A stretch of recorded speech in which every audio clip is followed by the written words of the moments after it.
looking back, you had it all before. Now lose it, you didn't know you had.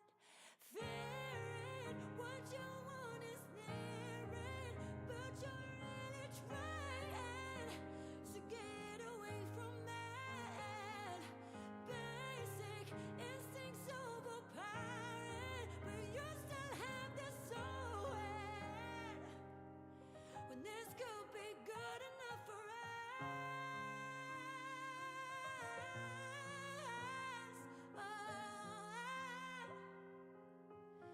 This could be good enough for us. This could be good enough for us.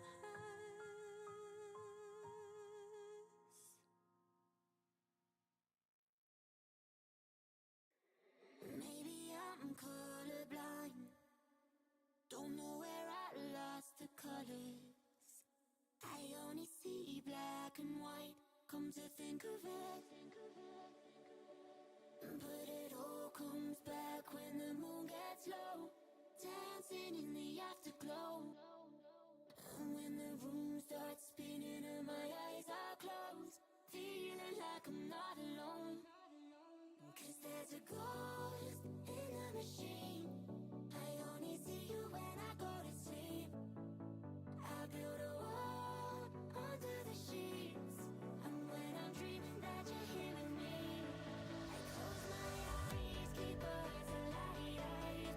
Someone please turn off the lights, 'cause there's a ghost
Hello, hello, hello, hello.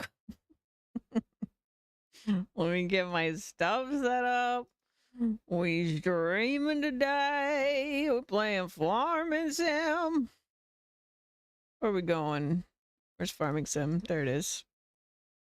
Hello, hello, hello, Lexus. Hello, Void Mage. Welcome in. Welcome in. Farming Friday. Gotta, like, remember what I was in the middle of. I'm pretty sure we were making a big old grass field.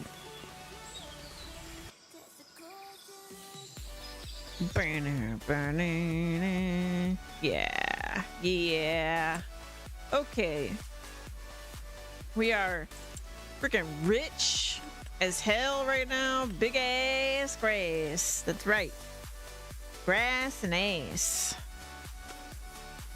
Yeah, it's already pretty big.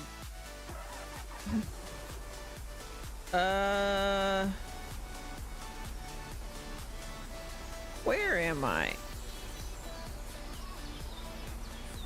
I'm really having trouble. Okay, there's Robert's house. Okay. Yes. I am oriented. All right, so this used to be full of trees here. Cut all this stuff down. I think I was gonna get rid of these two trees. So let's do that. Lower on. I feel a little bad. It's a pretty big tree. Maybe we should just get rid of the tiny one. Or the smaller one. Still a very big tree.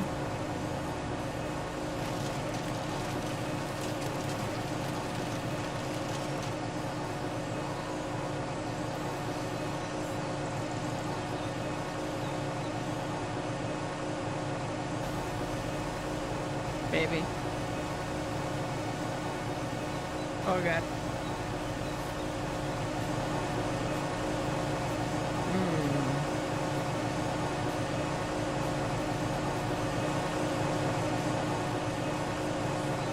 Apparently not allowed. Hold on.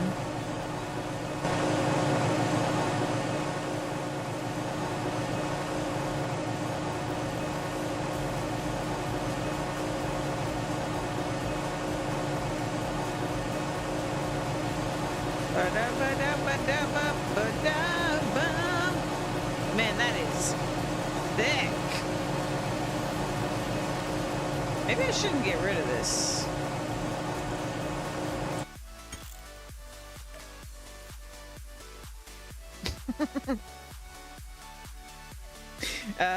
Abort. It was bigger than it looked, you know, comparatively to the other tree. It didn't look that big, but it's actually pretty big. We're gonna leave it.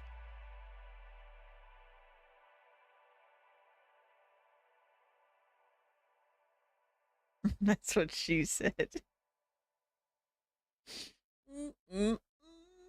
It's good to be back on the farm. If you, man, time has been so crazy lately for me, where it feels like so much more time is passing than has actually passed because I'm doing so much with stream and I'm not like used to it. It's been a long time since I've been like this crazy with the streaming. And it just makes it feel like a whole month has gone by or something. But it hasn't.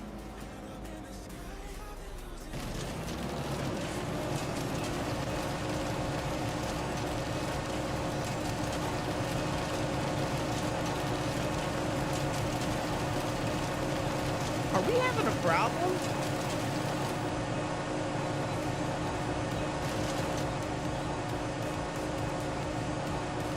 There we go.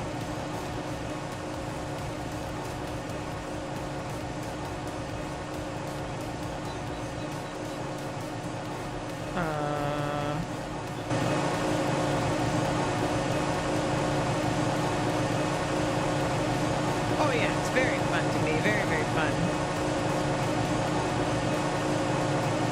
I love streaming, man. Ooh, that thing is loud. Let me zoom out so it's not so loud.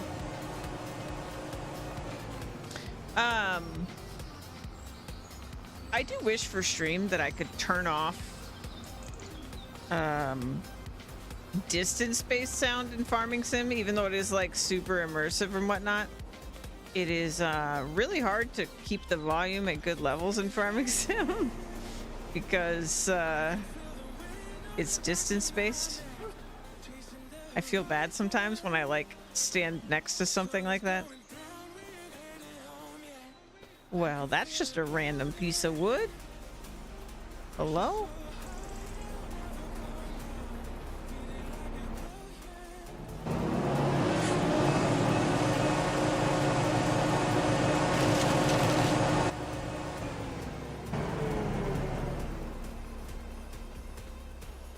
I say that to myself every morning.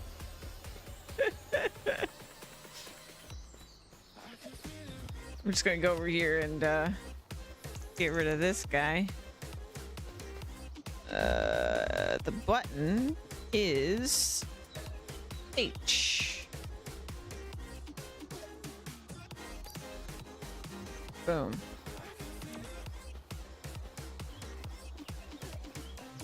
So I had finished clearing out this area because over there is the edge of the map, even though it looks like I could go over there. We cannot. So one thing I could choose to do is keep these fields separate. They do have this nice like bush line going on, but I don't think I will. I think we will just actually knock out all this stuff.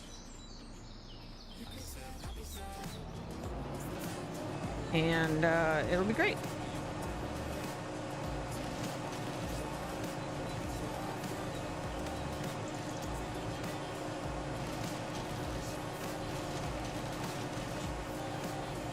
It's too bad we don't have a times 100 multiplier today.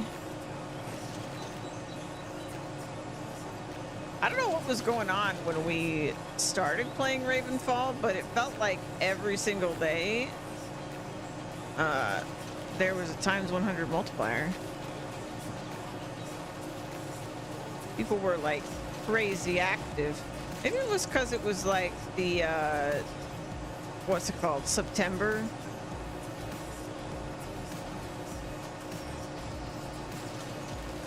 There's a special multiplier in holidays. Oh, is there a special multiplier right now because of the holiday?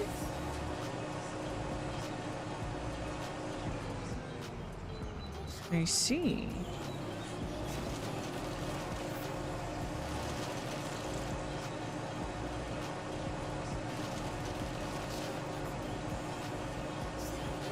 Oh, not just now. Oh, it's randomly activated. Okay.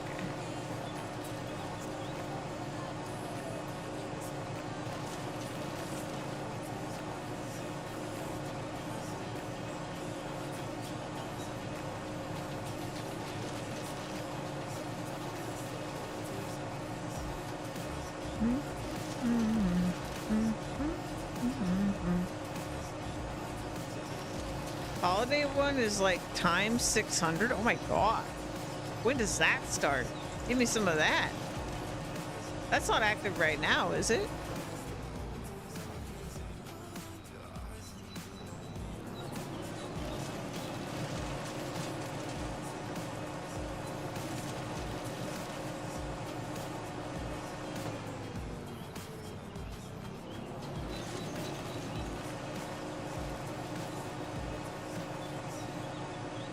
Oh, it'll say on top of the screen. Okay.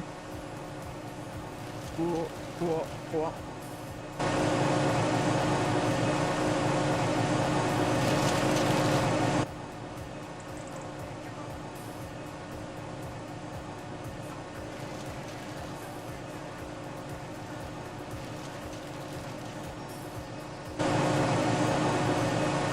Well, whatever reason, people were playing it way more and activating their scroll multipliers way more the week that we started playing this community started playing Ravenfall, and it was kind of nice because it helped us like get into the game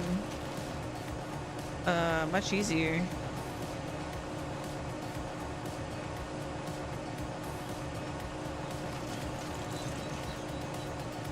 I imagine it really was just that like it was September, so people were more active on Twitch in general,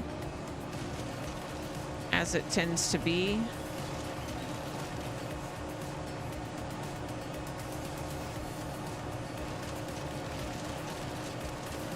I'm confused. Did not take advantage of so many XP boosts. Yeah. Yeah, I'm sure we didn't either, honestly.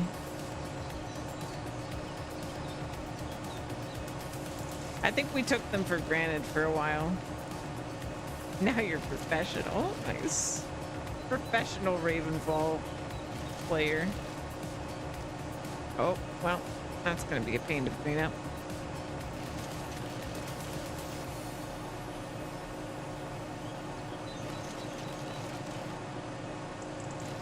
Never mind. Easy peasy.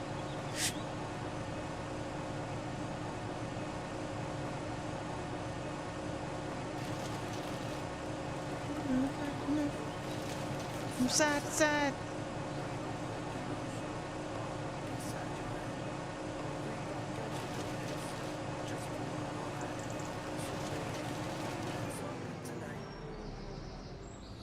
We are full. I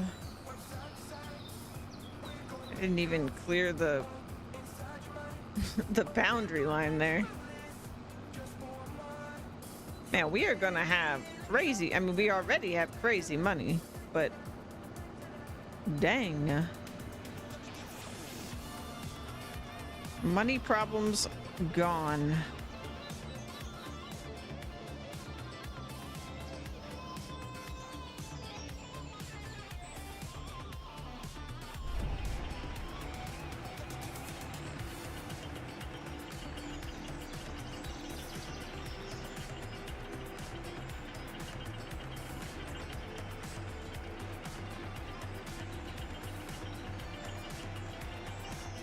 Road problems? Nah.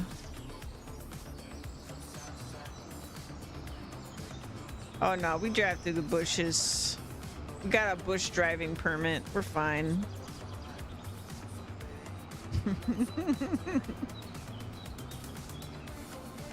I'm a bush pro.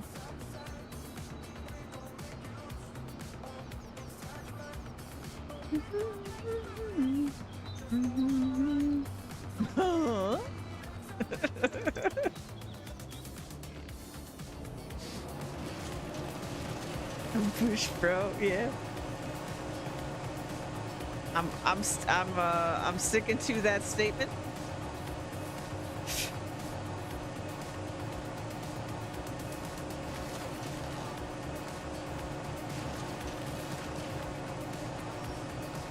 Wild statement.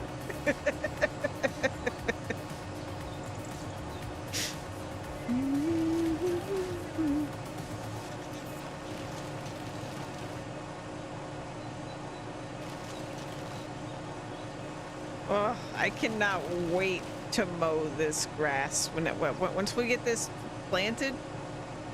Oh, and then it grows. This is gonna be a big mow job. I'm very excited. I love mowing grass in Farming Sim.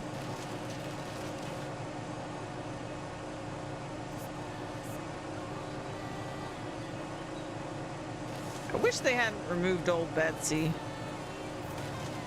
My push mower.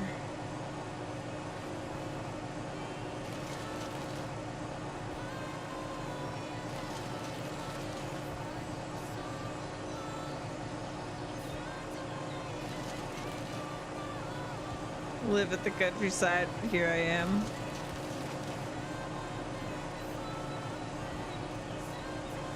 $3 million in your account. Well, we started with $0.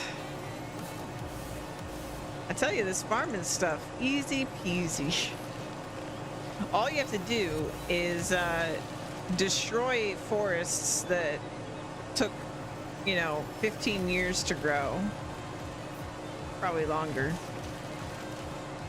And you'll be rich.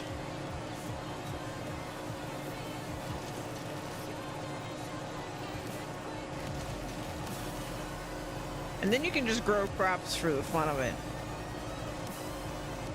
Because honestly, you're set for life.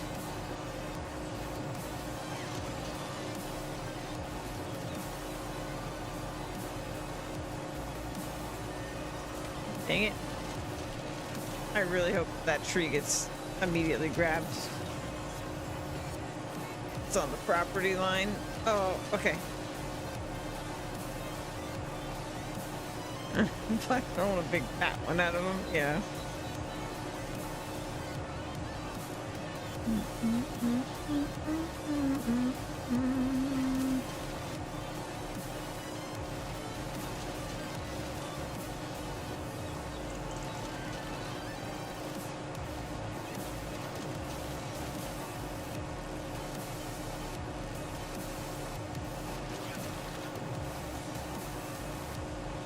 Indoor crafts, yeah.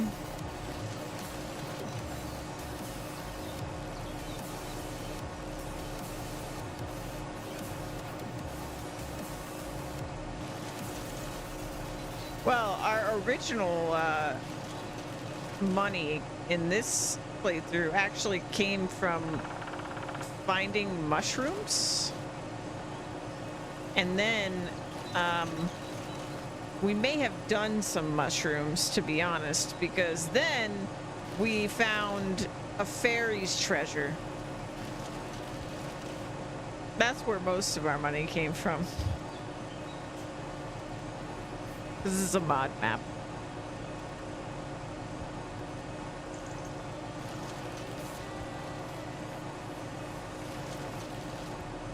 And that's how we got enough money to buy land and buy our first set of equipment.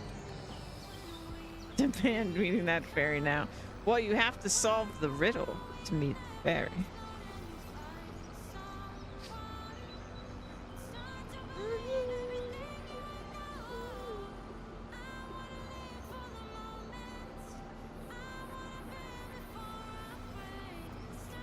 Riddle is my middle name. Void Riddle Mage.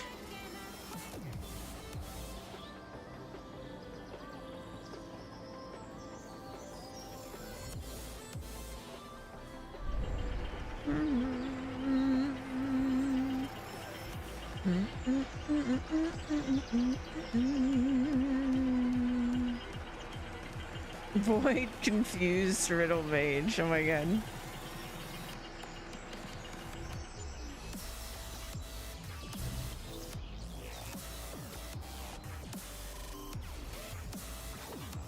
Gosh, I really have to thank Zan for that emote of that face. That was like Zan, my buddy Zan, he's on my stream team, but also he's just my friend and another streamer. We were like up at like 3 a.m. or something talking. I don't even remember what we were talking about. But we randomly both threw emotes like that. And then we were like, let's add them. Let's actually add them. And then we both added the emotes. So he's got one very similar. Hold on, I'll put it in chat.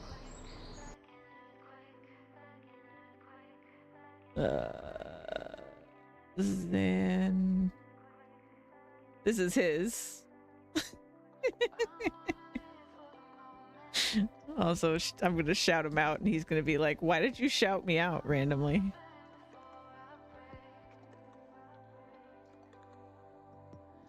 Bloop. That guy. We'll follow that guy. He's great.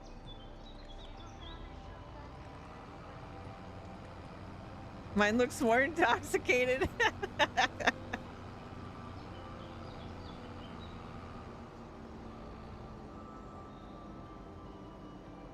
Lola was like, yours looks like, she told me it looks like peanuts or something. That cartoon.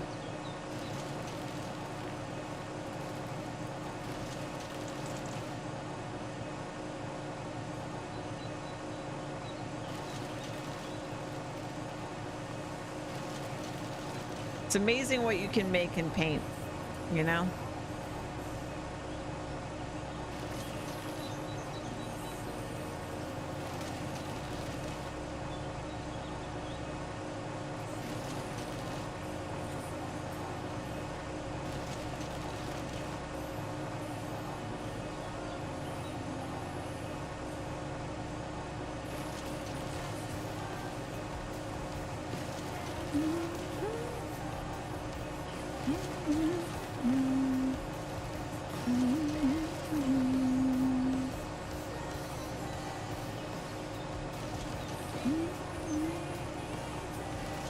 Yeah, this is honestly, these two plots were like my best purchase.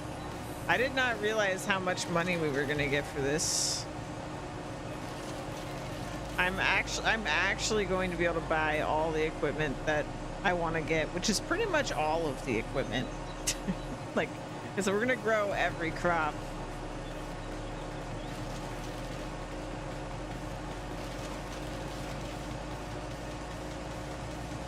Believe it or not, stuff is so expensive in Farming Sim that the money I currently have isn't actually enough money, but the money I will get for both of these is definitely going to be enough. But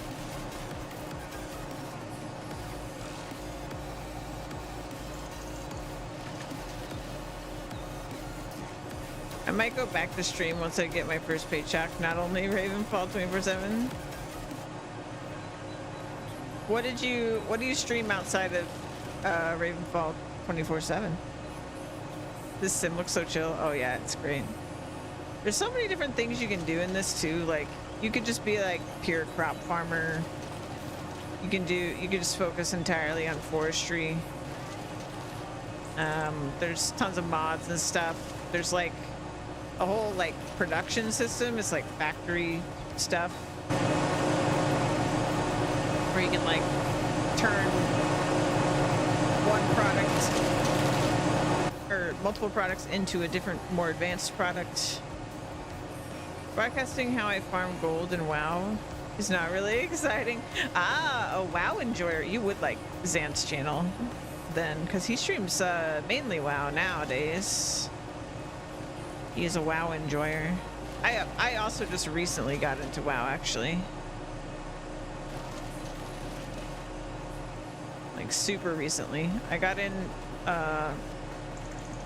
basically right before the most recent War Within patch was when I started. I haven't had much time to play because I've been, you know, been kind of crazy with other games on stream, but I have tried Classic. I love Classic too. I've been more of a retail player for sure, but Classic is great. Most of my time playing Classic has been when the retail servers were down for maintenance. I would just like play Classic for a few hours. Dude, WoW is so good. I cannot believe I missed out on WoW like my entire life until now. It's got to be one of the best games ever. I mean, I'm a huge MMO enjoyer, so I have a biased opinion, but dude, the game is gorgeous. It's the biggest game ever. Like, I play a lot of big games. I play a lot of games that are designed for endless play. WoW is like, I can't even comprehend how big it is. When I started recently, like, I think I started WoW. How many months has it been? It's been like 4 or 5 months since I started playing WoW. I made it my mission to play through all the main story of every expansion in order. And I did actually do that. I'm currently caught up on the story. So I got Lore Master for every expansion, basically, was how I like determined that I did the main story. Game is massive. Like, every expansion is massive. The world is massive. Like, just those two things are so big, and then when you factor in just how many different like game mechanics and things there are, and like different things to go do, WoW just like blows my mind. And then you're doing it all in this like very seamless feeling. Like, yeah, there's some load screens here and there, whatever, but like you can just like fly over these massive zones. Like, I genuinely cannot think of another game where the map is even a tenth the size of the world of WoW. It's crazy, dude. So there's that, and then also like the world is that big, and still it has the like, it has this like handcrafted feeling to every part of it that reminds me of like a single player RPG. When you think of like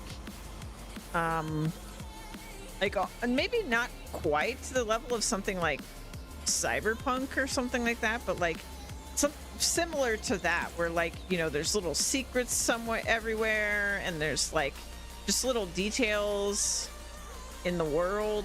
Is kind of wild. Load screens are left at the back of your mind since every game is technically speaking. Yeah.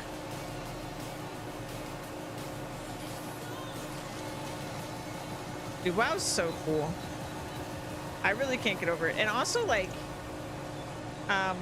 they also just do really fun things that I think people take for granted because WoW's just been around so long. But like, the Horde and Alliance thing is actually kind of freaking dope. Like, I know nowadays it's like story-wise, it's not as much like Horde versus Alliance, and kind of everybody is good guys now, in a way. Like, all the player characters are good guys now. But I would say like, you know, just the different cultures of the different races and stuff is just so cool. And like, you just honestly don't see enough of that, like real distinction between races and things like that in RPGs. Like, how many games can you actually play, you know, a goblin? Essentially, right? Like, how many games can you do that?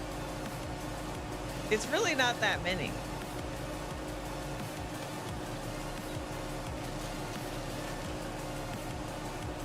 And then like class identity is so strong in WoW. I've been like so impressed by that part of it too. I don't know, there's so much I want to do in WoW, but I also am on this kick right now. Oh no.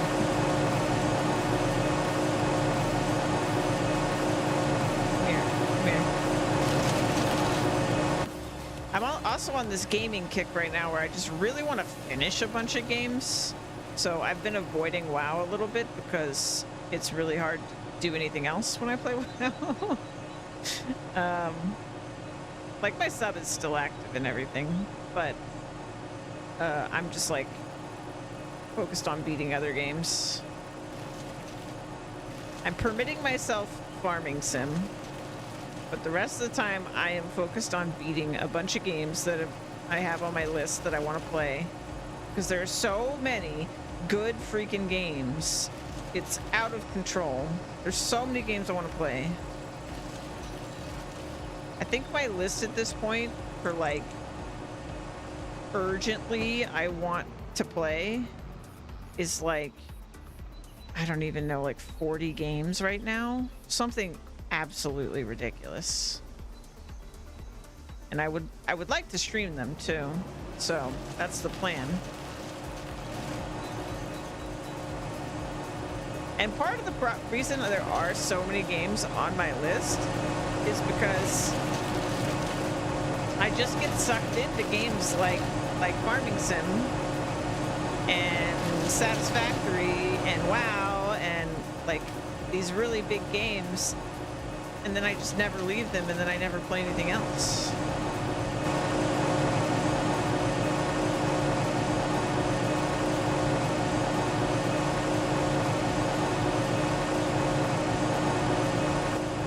Like, I was looking at my Twitch stats the other day, and like, even though it is a big number, the total number of games I've played on stream is only 150, which for the amount that I've streamed is really not that many, especially considering a lot of the games I've streamed I haven't, you know, like finished on stream necessarily. But like for how long I've streamed, because we're coming up on 5 years of me being affiliate this month.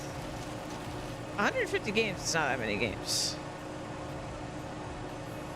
This year I have beaten, just like to put that into perspective, right? Hold on. I will open it up because I'm a spreadsheet junkie. Hold on, I have a spreadsheet for this. Let me open it. Okay, so this year I have beaten. Now, okay, to be fair, I have counted every expansion of WoW as a separate game, which I personally think is fair. And also, this is my private spreadsheet, okay? I have beaten 28 games this year. Now, since I started tracking this, I believe, let me check.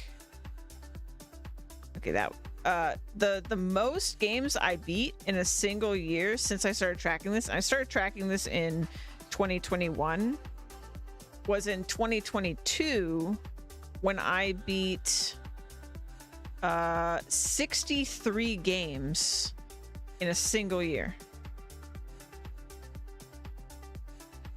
So like, oh shoot, did I just close that?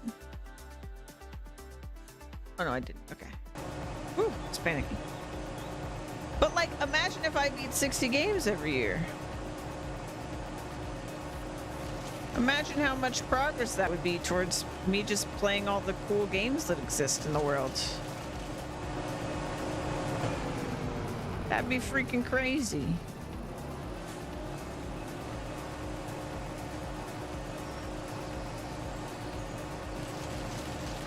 Tracking your progress. I love stats, man. I enjoy having a spreadsheet for something so much. You're a keeper. Thank you. Thank you. I have a spreadsheet for it, but I also have, if you know the website How Long to Beat, I also track it on there.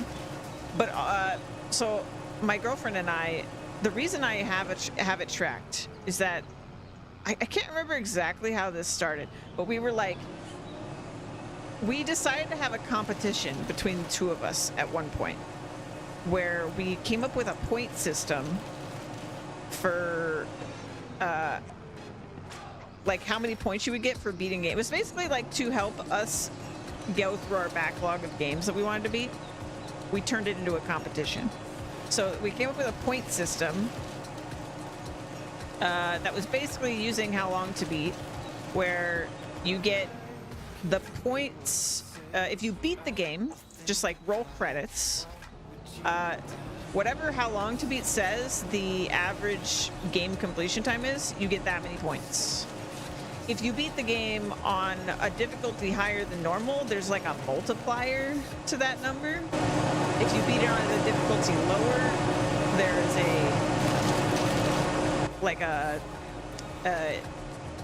a negative multiplier. I don't know the word for that. My brain's broken.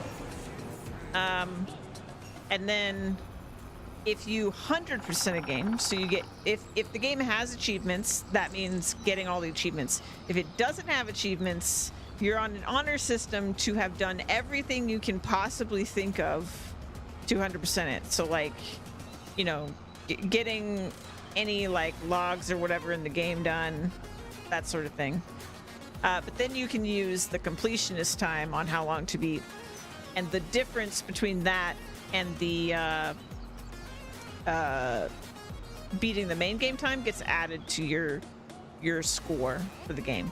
So then you have like a total number that gets added. So basically your points roughly amount to like hours is kind of what it does, except it's not your hours played. It's sort of like a, you know, standardized hour point system using how long to beat. And that year that I beat like 63 games, I got over 1,800 points. Crazy. Crazy year. Sounds like relationship goals. It is. We both love spreadsheets.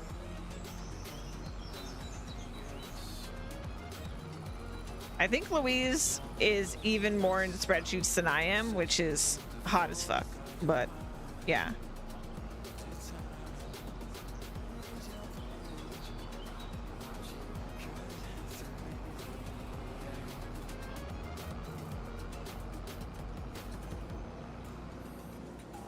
But it's so much fun. I love gamifying games even more. Like, it's basically another way to gamify games, like the completion of games. Gotta have games on top of your games is really what it is, right?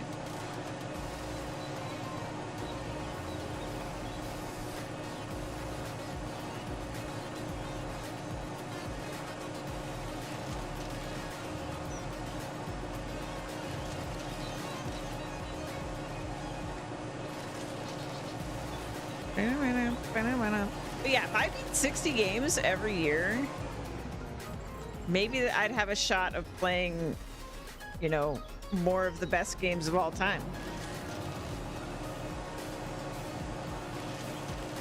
I feel like I've barely gamed somehow, even though I spend so much of my time gaming.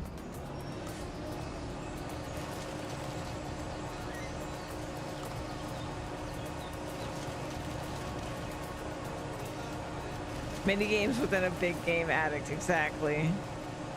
Can relate. It's so good. Yeah, this year, I don't even know if I said, but I'm at like 30 something for this year. And if I just keep doing what I've been doing this like last week, I think we could really get some games beaten. Play some great games. There's so many I'm excited for.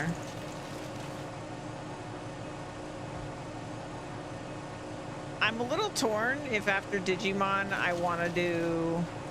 I should probably focus on finishing the games I started during the marathon. But man, I have so many games I'm excited to play. But like Hollow Knight, Scald, both of those were started during the marathon. So I should probably get to those, but also I need to get Katamari beaten before the new Katamari comes out at the end of the month. And Digimon's probably going to take me a minute because like Cyber Sleuth and Hacker's Memory were pretty big. And I also am very thorough and I go kind of slow, so I expect that my playtime in the game is going to be well above the average playtime for that game.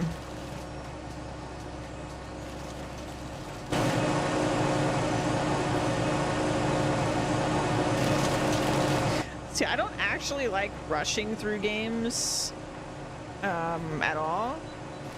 And my approach to getting more games beaten is just to spend more time actually playing the game, but still take all the time I want. Like, I don't actually rush through the game, I just sleep less and play games more. That's my solution. It kind of comes from the fact that I used to not really be able to sleep, and so it's just sort of a habit where I'm like, oh, it's fine. I have more time than everyone else. Kenshin. The anime? Like Rurouni Kenshin? I watched a little bit of that when I was... Oh, Kenshi, sorry. No, I have not heard of Kenshi. Sorry, I'm actually dyslexic, and I struggle to read things sometimes.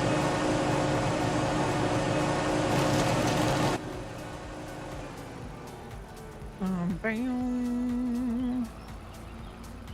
So many trees. This is so much money. But yeah, I haven't heard of Kenshi. Heavy. Very nice game if you like micromanaging. Oh.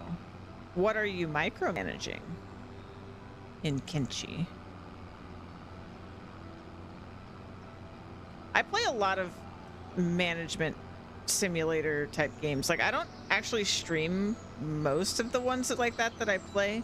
Like, I play a lot of idle games, but I just don't stream them. And I play a lot of the, like, managing some sort of business games. Squad's pretty much a survival game. Oh.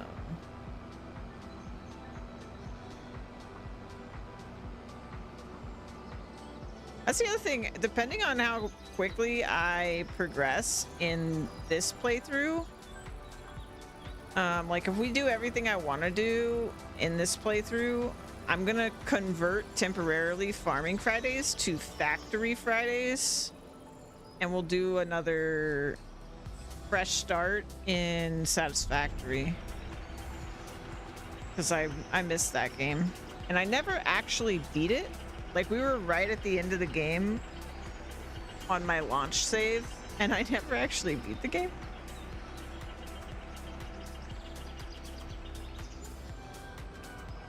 I just want to start a new playthrough. I'm a new playthrough, like, slut. I fucking love starting over. It's a problem.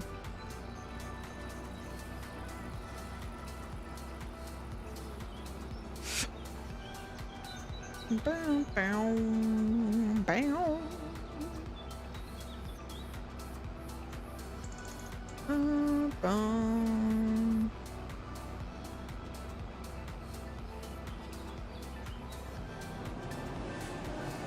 Whoop. I rammed into that tree.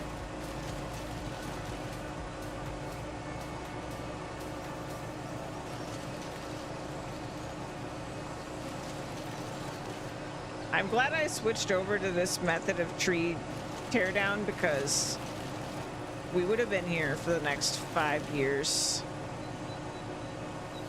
Legitimately.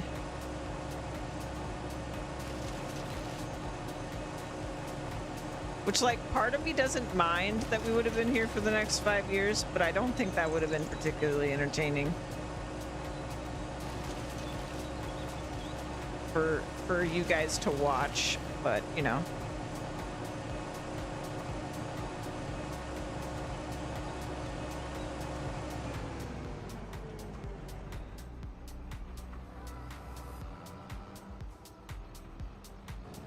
This way, you get to see much more actual progress happening.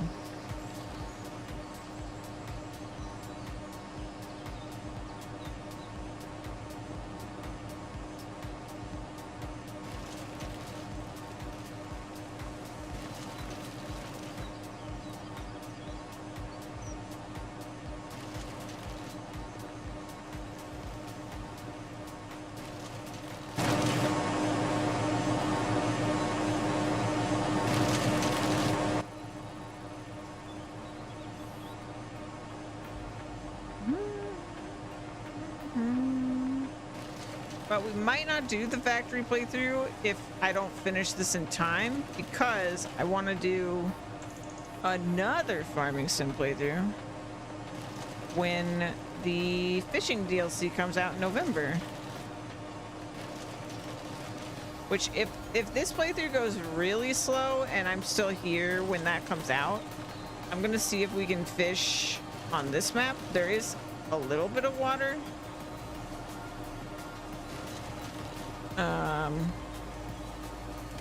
But we'll see what happens.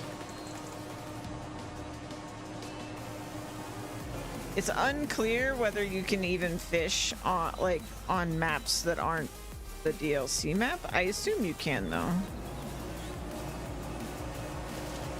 But there might also be, like, you know, requirements of how deep the water is and stuff like that. And the water on this map is super limited and not very deep.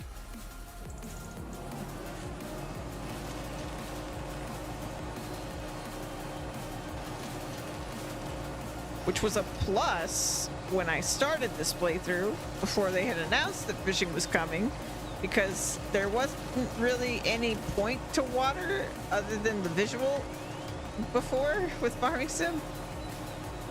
But now there's a functional reason to want water.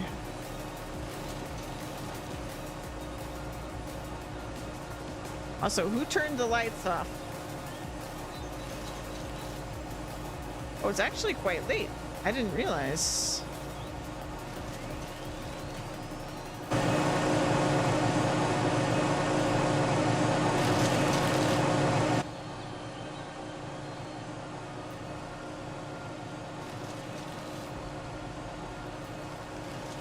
I think we're still on the day that I prepped an absurd amount of fields to be grass.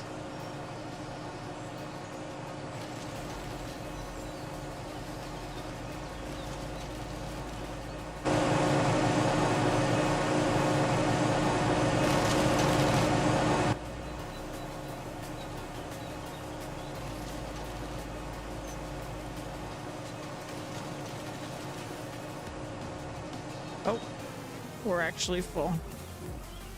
I almost didn't notice. Oh yeah, this is gonna be... I'm gonna lose my mind mowing this. I'm gonna have so much fun. This is gonna be massive. It's already massive. But like, I've barely cut into the trees on the other plot. Oh my god, I'm so excited. Oh my god, I love mowing. I can't even imagine how many silage bales this is gonna be.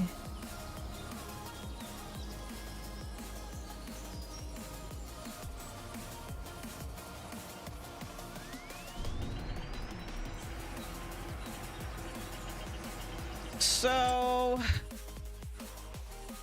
yeah, so this was the day that I converted basically all these like dark green fields. All these are grass, and I converted most of these today. So that was good.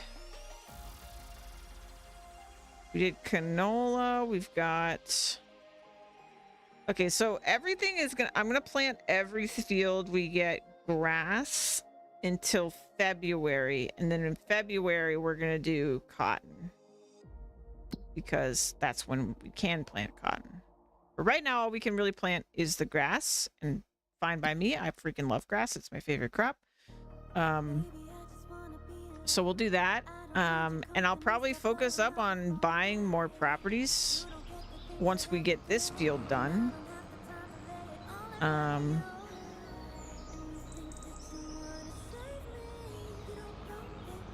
gonna kind of go a little bit longer here before we go into tomorrow.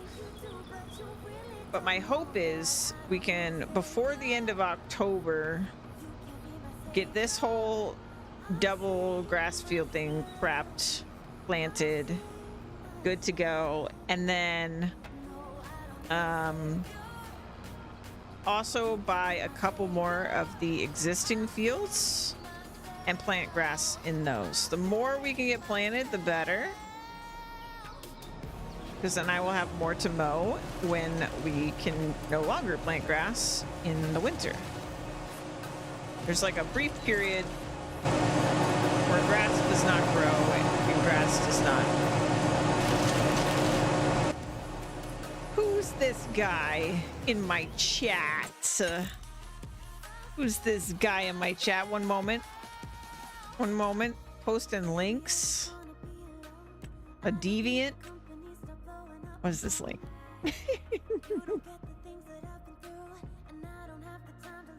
Hey folks, this is Col. Oh god, it's so loud. Hold on. I'm so sorry.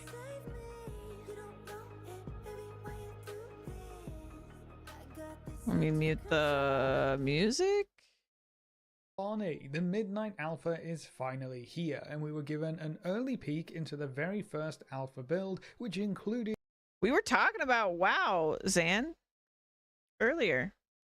Void Mage here is a WoW enjoyer, I've discovered. Let me do a new window. One moment, we're gonna watch this video. Hey folks. Hey, folks. Hello, fellow Azerothian. Na, na, na, na, na, na, na. Bloop, bloop.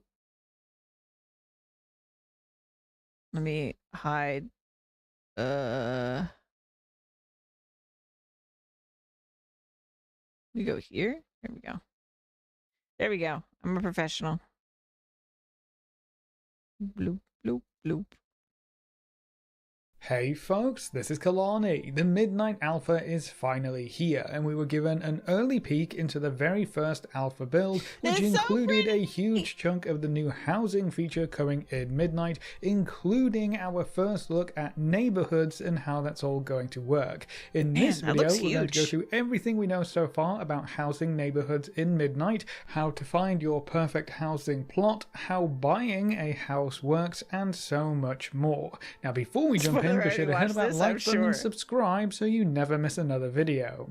Now, first things first, how do we get to our Thanks for house sharing. and neighborhood? As with any well-established important hub, we're going to take a portal. You'll be able to find a portal in Orgrimmar or Stormwind to your faction's housing district. Oh, when boy, housing is Zan first and I are introduced, we'll also, have some like, quests to lead obsessed us with through the whole MMOs. introduction experience, so you don't have to worry about missing out or getting lost. Not just The WoW. Alliance will be setting up shop in Founders Point, and these neighborhoods are pretty huge, by the way. Everything you see They're here is really part big, of the neighborhood yeah. or housing district, and you can find plots It's a scattered full-size across zone. this entire landscape. The entire zone Blue is Protocol is effectively your coming! neighborhood. Here's a map of the Alliance area, and you can see there's plenty of space. You can also see where each plot is located, so it's pretty easy to pick a spot that suits your really wants nice. and needs. If you want to be a bit further away from neighbors, there's quite a few plots that fit the bill, and there are some I clustered love how together there's, if like, you want to be right in a next to your dress, friends. basically, for the There are houses. also quite That's a few so themes cute. or biomes within each zone. For the Alliance, you've got the standard green Elwyn Forest vibe. There are sandy or rocky beachfronts. You can grab a plot in the middle of apple orchards with fall colours all around you, or if you'd rather live Hold on. I'm going to change my category real quick because I know there's drops right now. I'm just going to change it temporarily. I'm not even going to change my title. But I think there's a drop right now.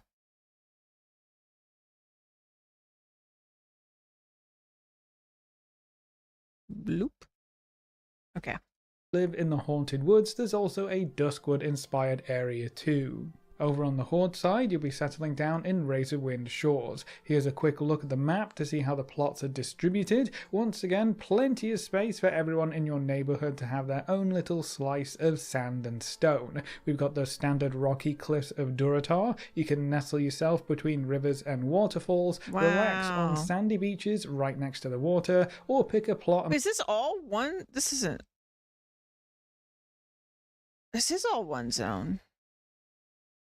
Wow, there's so much variety even in the same and waterfalls, zone. relax on sandy beaches right next to the water, or pick a plot amongst tall trees like you'd find in Ajara. Both neighborhoods also have quite a few flight paths scattered around, so you Oh, can quickly hop from wow. area to area, though with flying fully enabled in your neighborhood, I imagine that would be the fastest way to get around, but the flight paths do give you an AFK or lazy option as well.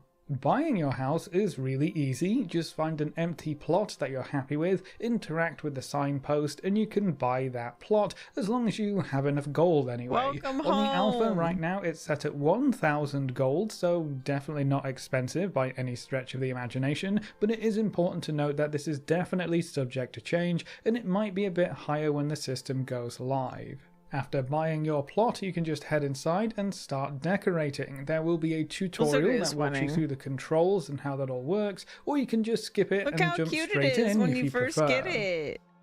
Now, if you ever want to move your house, that's also very easy. Just find another empty. I know people were like, you know, talking about like, oh no, it's gonna have like progression. I just want to have everything unlocked. I actually completely disagree. Are we not MMO players? Progression is what I live for. I want the progression. Yes. Give me. I want the exciting dopamine of unlocking more features by playing the game. We're here to play the game, aren't we? We're here to play the game. Let's go. This is going to be my favorite part. Oh my god, I want basements too. That'd be dope. I want basements. I don't know if we can have basements, but I love that we can move the houses. This is The great. plot that you would rather have and click on Move House. Yeah. You don't even have to pay anything if you've Get to already change bought your a mind house for previously, free. so it seems to be completely free to move around. Your house should keep its current state as well, so you don't have to Perfect. redecorate or anything like that. When It's you like they decide thought to of move everything, plots, man. it should just all transfer over automatically. Now, if you need a little bit of help finding a plot to purchase, there are a few tools at your disposal. Uh-oh. When you open your map, you can actually see which plots are occupied and which ones are vacant in your current neighborhood. Very cool. Hovering over each one also tells you who owns each house, so that's going to be interesting, seeing these names over and over again and growing with them as a community and neighborhood. But if your Cute. desired plot isn't available, or you just want to look for a different neighborhood, you can do that using the House Finder feature. You can open this up by talking to the neighborhood steward, or there's a button on your housing dashboard as well. More about that in just a moment. The House Finder will show you how many empty spots are in the current neighborhood and also give you multiple options for neighborhoods on the left hand side. So you can find a neighborhood where your chosen plot is empty, or at least it has a few more options. You can refresh the list at the top until you find something that works for you. You can also search for your friends up at the top, so if you really want to be in the same neighborhood as Bob, you can see which neighborhood Bob ended up in, and you can even see which plot that they bought, so you can set up right next to them, or maybe on the other side of the map, depending on how much you actually like Bob. Now that's how public neighborhoods work, but what about private neighborhoods? Well, there are two options there. You can set up a private neighborhood that is just for your guild. Only players Let's see. Only players who are part of your guild can purchase a plot. Players not in the guild will be kicked from the neighborhood.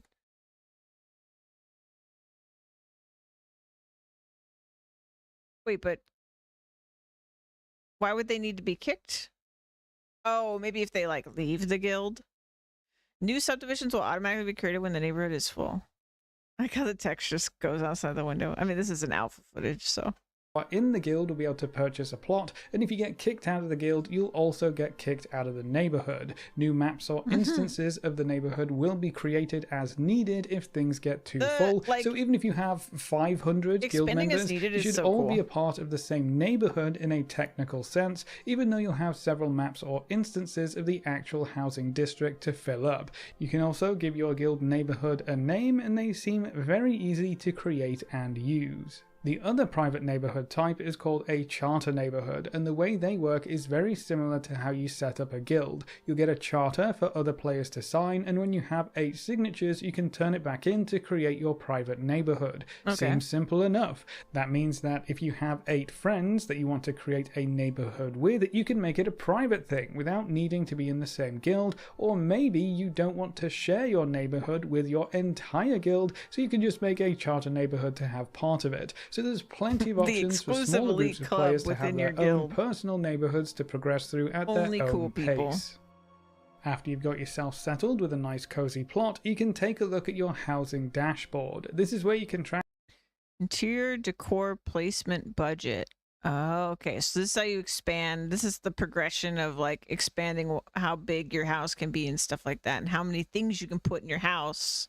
Your house XP and how many level, rooms you can what have, rewards you're going to earn from leveling up, and you can check the rest of the reward track as well. The rewards seem to include extra budget for decor placement for both interior and exterior decorating. 24 rooms, dear adding Lord. to the number of rooms that you can place down in your house, and there are even decor options to pick up as well. MMO it's not entirely clear where we're going to be earning house XP from right now, but I'll be sure to update you when the alpha. The thing is, the way WoW works, as much as people were like bitching about this, come on, you know it's not going to take that long to completely max this out and have everything unlocked anyway. Like let's all just calm down, okay? Like, I'm sure you will not have to play the game that much to have all of this unlocked. Like, let's all just chill. Yeah, there are players early. Yeah, but those players, like, why do you even care about having it unlocked if you're not going to play the game? You don't even need all this stuff unlocked. Like, come on. Come on. Come on, man.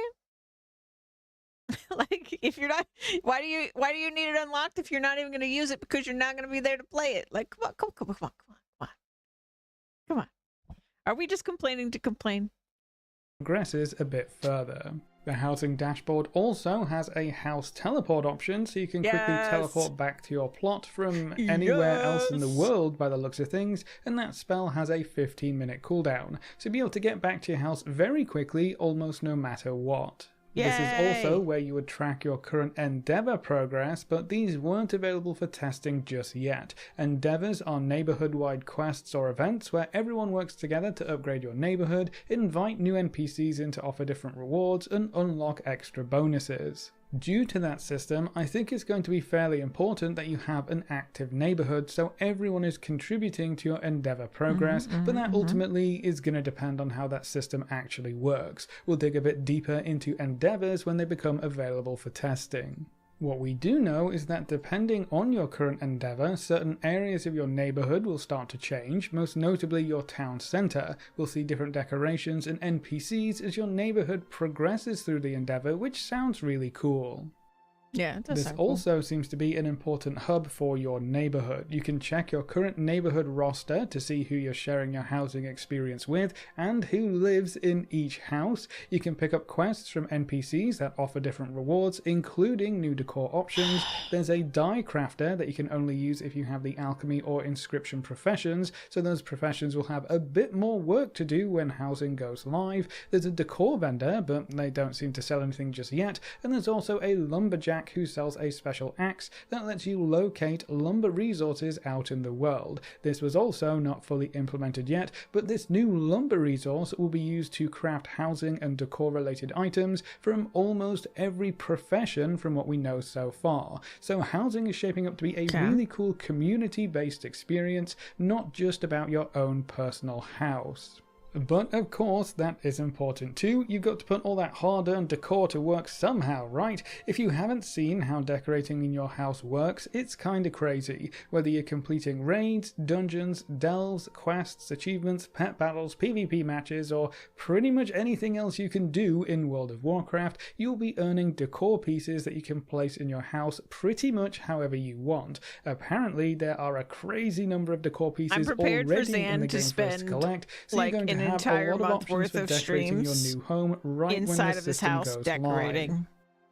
We've got a lot of prepared. categories on the left-hand side of the housing menu that help you narrow down what you're looking for. There's a search bar at the top if you know the name of the piece that you want or the style of piece that you want, and there are a lot of filters to break your collection down even further. You're gonna so have if you so just much want stuff items from a unlocked, certain dude. expansion or that match You're a gonna have so specific much to theme, play you with. can do all of that in the filters. When decorating, you can use the basic settings and keep snapping on to make things easy, or you can go for the advanced mode, which gives you full freedom for how to place your items. You can scale things up, rotate them on all axes, and even turn off clipping to put things inside other things, and those things inside Is it just of me or walls. does the UI When it for comes this to look the even overall cleaner than layout when of they your originally house, showed you it? have almost free control there as well. The floor plan editor lets you add rooms in almost any configuration, and you can add stairs to go up multiple floors, or you can add open Bed, rooms more on like top of each other to create big bed. towers. As you progress through the housing dashboard levels, you're going to earn more room slots so you can build even bigger houses,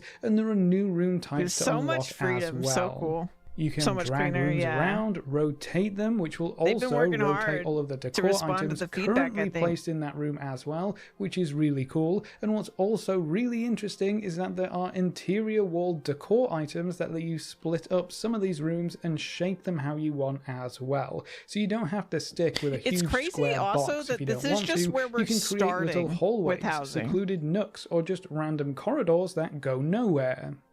This is We such also a start crazy off with a place few to different start themes for the with the general housing. interior of your house as well. So things like the walls, floors, ceilings, and doorways. So we have Belemeth for the night elf look, folk, generic, and rugged for human and orc based looks, and then Silvermoon for the blood elf look. You can also set up Oh, that different looks rooms so with different good. styles, or just mix and match everything to make something fun. We're also going to be able to dye certain items to give you even more control over how Oh, things no, look, and there are a drama. lot of dyes to collect, so I fully expect housing to take up an enormous amount of playtime for anyone even remotely interested in it. This is I probably really the wanna most make extensive housing system room I've seen in implemented my in any house for MMO that all I've of played, my- so I'm glad they waited to all of my release main it until they could characters, do it all properly. of my main alts. Now, unfortunately, anything relating to your exterior is not available for testing right now, but we know we'll be able to change the style of our exterior and even change the roof type, so that's going to be really fun. As you level up your house, you'll have more and more options for what the exterior can look like, and you should be able to freely place almost anything outside within your plot boundary as well, and have the same rotation and scaling options that you have for interior designing, so you can make some really cool looking yards or gardens. Now, something else that we got to play around with are the various permissions that you can set for your house. So if you don't want someone to be able to walk all over your property, you can just give no one access to your plot, and they won't even be able to walk up to your door Party, without friends, getting teleported guild, away. yeah. If you want people to be And able then to I explore your plot or assume- house, you can set up those permissions and even have them be different between your plot and house. Maybe you only want friends in your house, but anyone else can check out the plot. Or maybe you only want guildies to be able to come anywhere near your house. You can set things up however you Interesting. want. And then the last bit of information that we have for this new feature is something of a release date. We won't have to wait very long for housing to arrive. If you have pre-purchased Midnight, you should be able to jump into the housing system in very early December. I'm pretty sure I can say that it's going to be Merry December Christmas, 2nd for everybody NA gets a rounds, so we really house. don't have too much longer to Well, wait. All of your if you previous pre-order. achievements and progress will reward you with a bunch of decor items to get started with as well, so it's going to be a very busy holiday season exploring the housing feature in all of its glory. But that's all of the new information that we have about neighborhoods and housing from the Crazy. Midnight Alpha, so that's it for this video. Do you have any Finally, burning we'll have a questions about home, how yeah. any part of this housing system works, and what are you most interested in from what you've seen so far? Leave all your thoughts in the comment section. Awesome. Awesome. Awesome. Let me switch here. And I'll switch here and here. And let me get this. Thank you for the video, Zan. It's good to see you. It's so funny you popped in when I was talking about you. Like literally like 30 minutes ago or something. Or like 30 minutes before you showed up.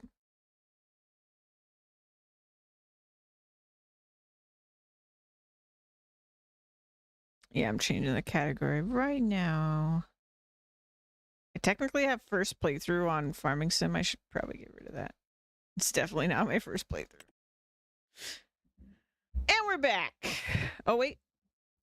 I forgot the music. You do, but you really don't know that I don't need a savior. I got a forest to deforest. I'll save myself. We're almost at $4 million. Also, video of your favorite streamers' playthroughs up for later. Oh, part 3. I watched the VOD already. Fucking crazy, the spoiler thing that happened. Freaking crazy, man.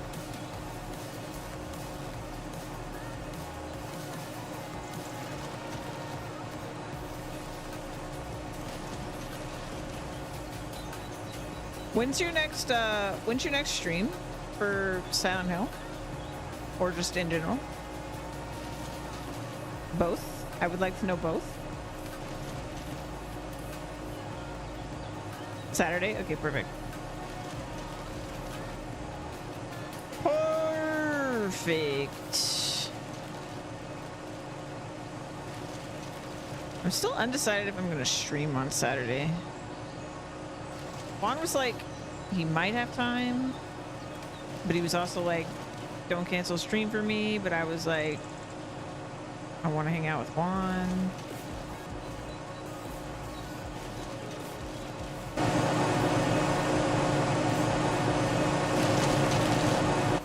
But also Digimon.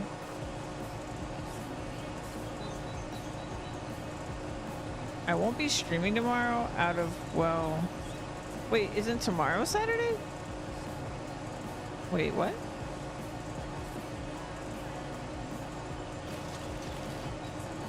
Is it not Friday right now? Have I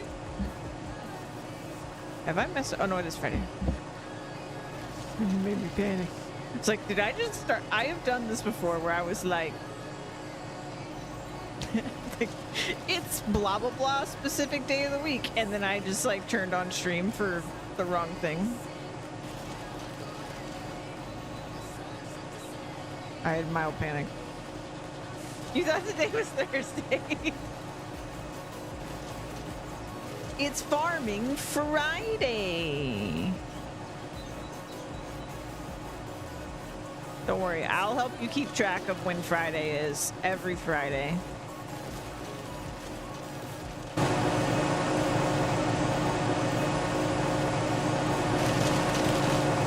If you lose track of what day it is every week, you can count on me to remind you when it's Friday. You'll get a little reset.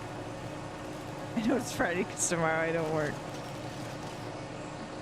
Oh good, that just means I'm not doing anything tonight. Nice. Relaxation. Required. Dude, I have still been trying to shift my schedule so hard and I can't do it. I don't know why I can't do this anymore. I used to be able to shift my schedule so easily and now I just can't. I'm sleepy around the same time and I can't move it, and it's bothering me. It's bothering me a lot.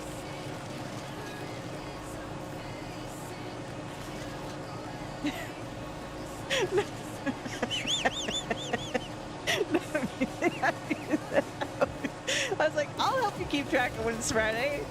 Has no confidence that it's Friday. Yeah, exactly. Yep. That's what I just did.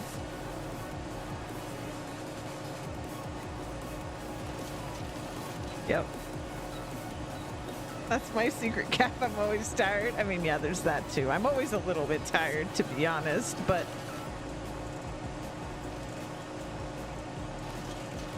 I'm like mega sleepy at the same time every day. And I really want to shift it around.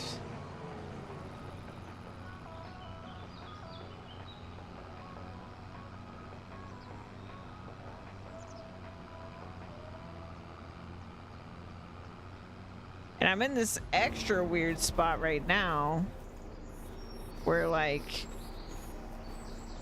I'll be super sleepy at that time, but then I can't actually sleep.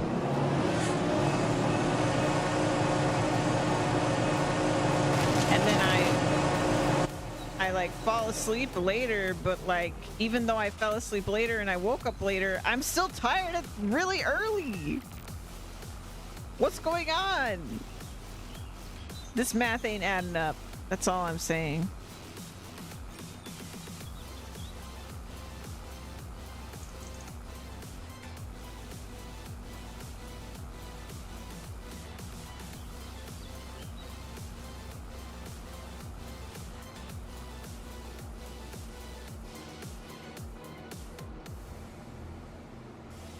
But yeah, after Digimon, I'm like, I should probably either play Scald or Hollow Knight, but also I'm getting really excited to play.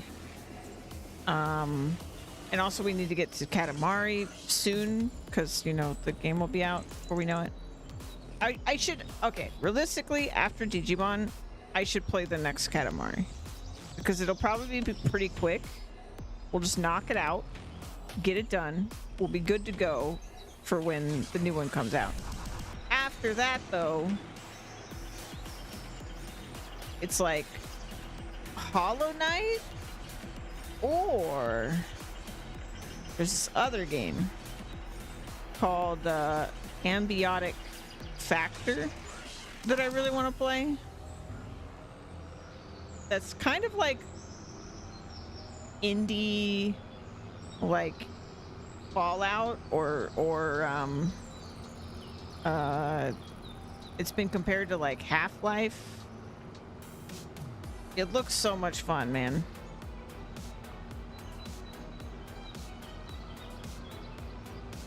Bum, bum, bum, bum.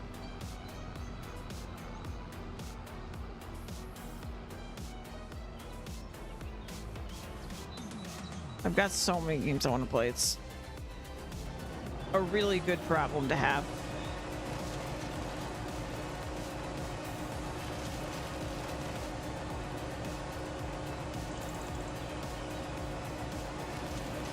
But assuming I spend like, I don't know, 100 hours in Digimon, which is probably what's gonna happen. That's just like what? Like 10 streams, right? 8 streams. If I stream like 12 hours every stream, right? No big deal. What if I do like 8-hour streams? How many 8-hour streams does it take to get to 100 hours? Somebody do that math for me. It's getting so dark.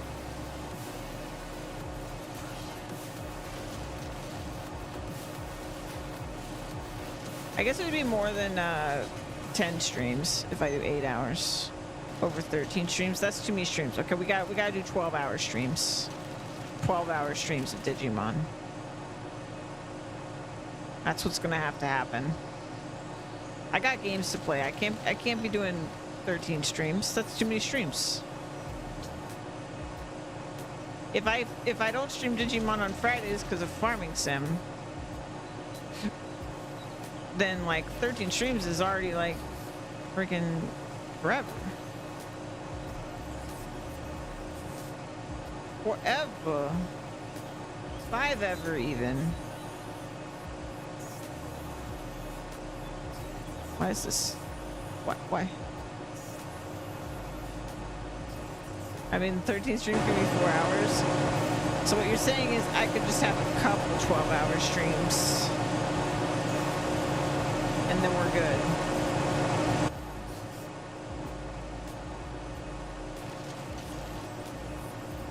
How long do my streams have to be if I stream? Here's your math test problem.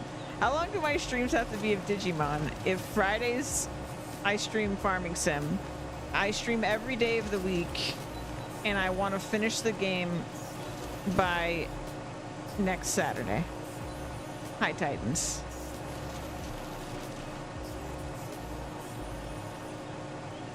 You will be graded on your response to this math question.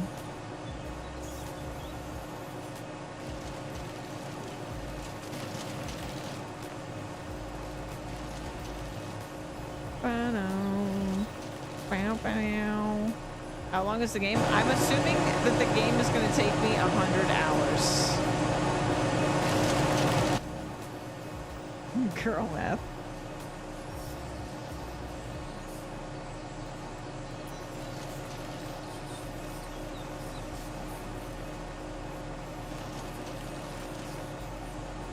"20-hour days." Wait, no, but I've already streamed it 7 hours.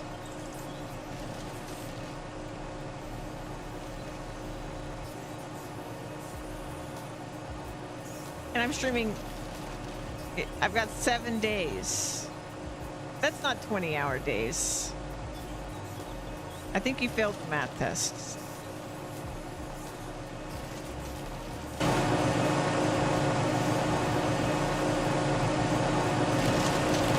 Easy, 20-hour days. And 1 13-hour day. Yeah, 20 hours would be 5 days, right? But I have 7 days.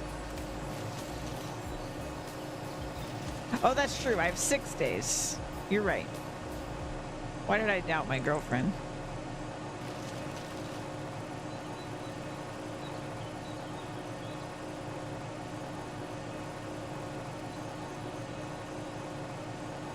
Oh, I want to be done by Saturday, like during Saturday. So I was counting Saturday. but I can understand. I Englished bad, so I'll give you that one. I'll give you that one.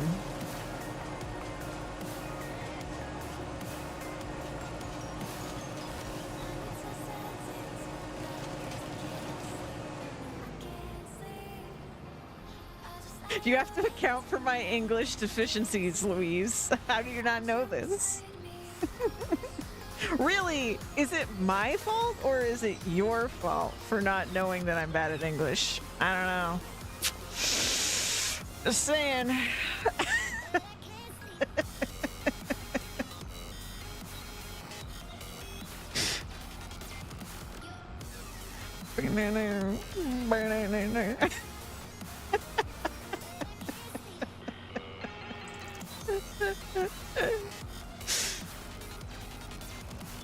Hydrate? Okay, I will once we get to turn in. Thank you, Titans.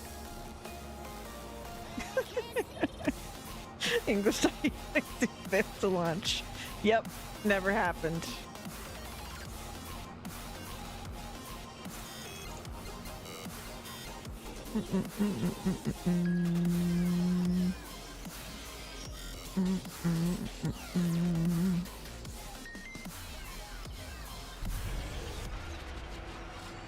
Oh, what time is it? 6 p.m.? It's far too early to go to bed, right? You can't go to bed at 6 p.m. That's ridiculous. I don't need light. I'll just cut trees in the dark.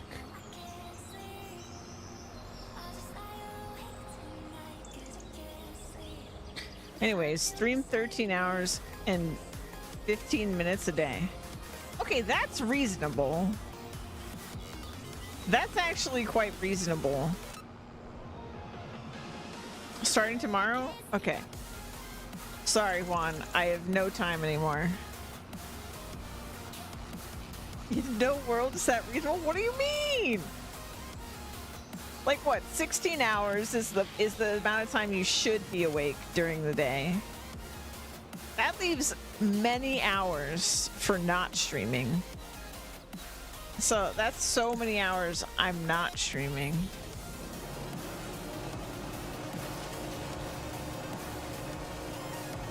Think of all the hours. I can eat while streaming. That's no problem. I can also stretch while streaming.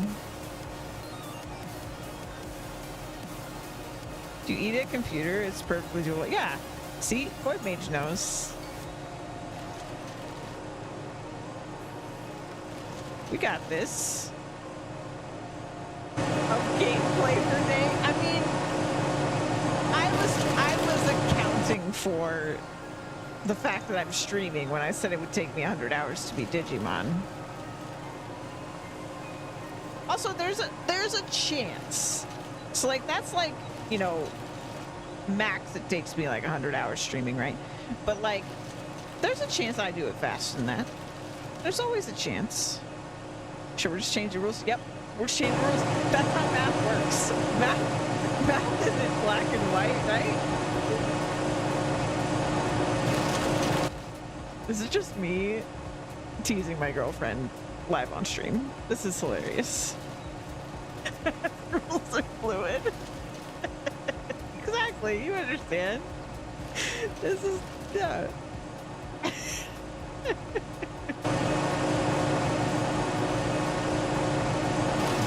In the same world that 13 hours and 15 minutes a day of streaming is reasonable. Yeah. This is all the same world.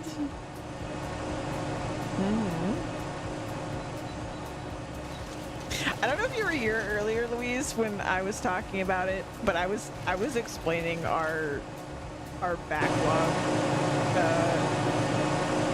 game that we've started, that we don't really like. We don't actually compare our backlog things anymore. But I was explaining the rule system we came up with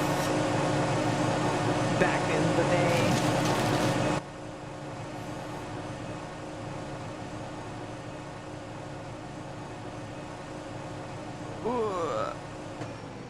Okay, we gotta We got turn.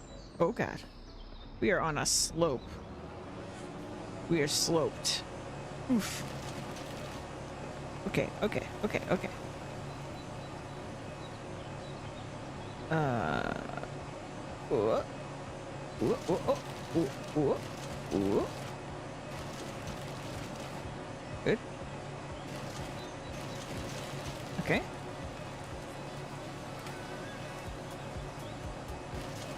Oh god.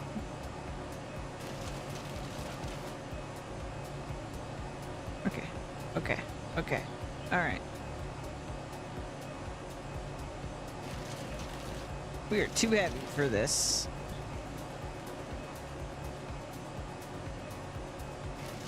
Okay.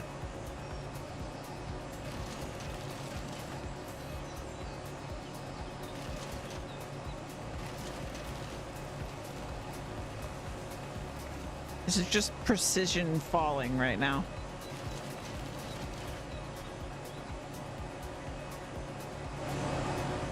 What am I even stuck on?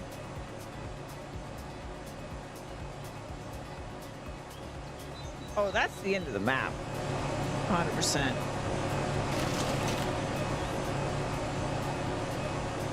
Yeah. That's the end of the map. Meek no can go there. Off limits. Okay. All right. I need my horsepower back, please. There we go.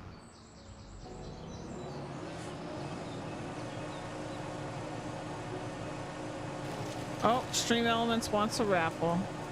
Hold on. Let me get these two trees. Ooh.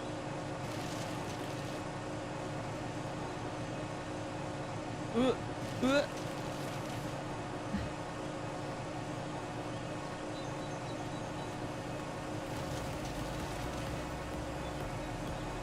Let me get that raffle.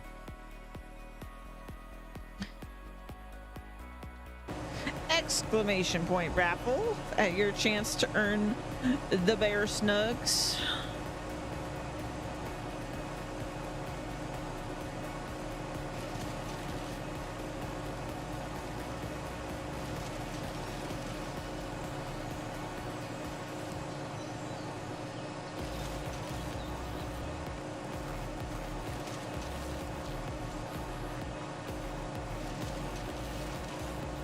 Louise coming in there to steal them all. Does anyone else really have a chance now? Probably not.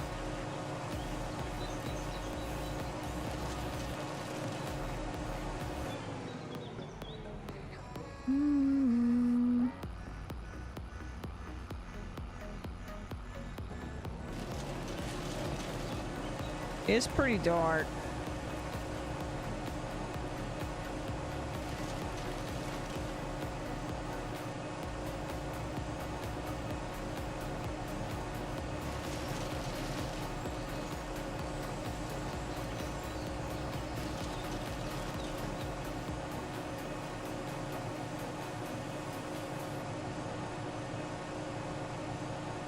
We're not even halfway through this plot of trees at all.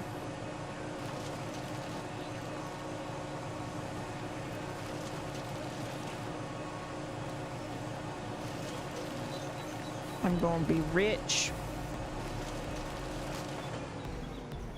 Except after I spend all my money, then I'll be poor again.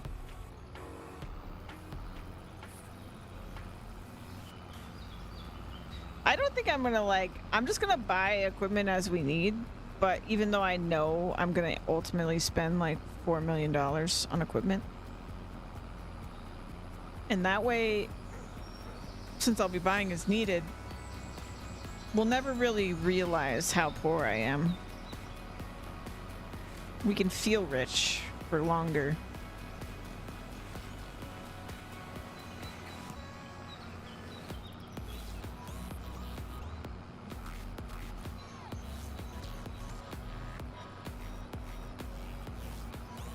I need to remember to get gas when we drive home today. I tore through my gas tank. I think this wood chipper is a gas guzzler, which I think is pretty fair considering it's also a tree guzzler. I think it's just a matter of not needing more than what you actually have. Yeah. True.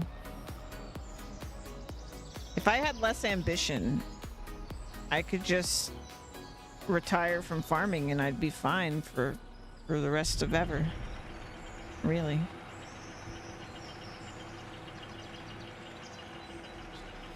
Darn ambition.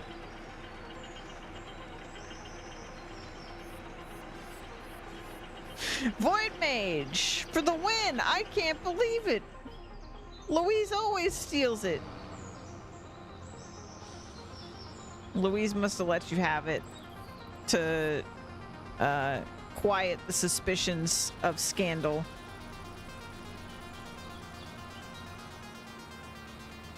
I know you have some tricks though, Louise. You can't fool me.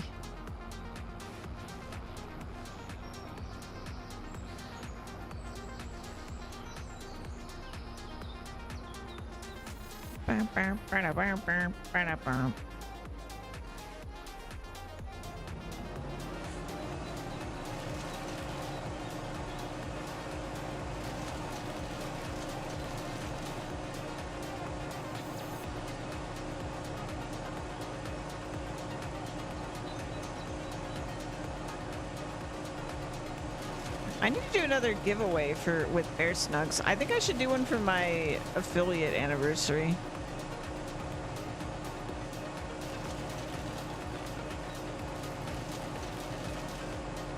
So people can capitalize on their Bear Snugs.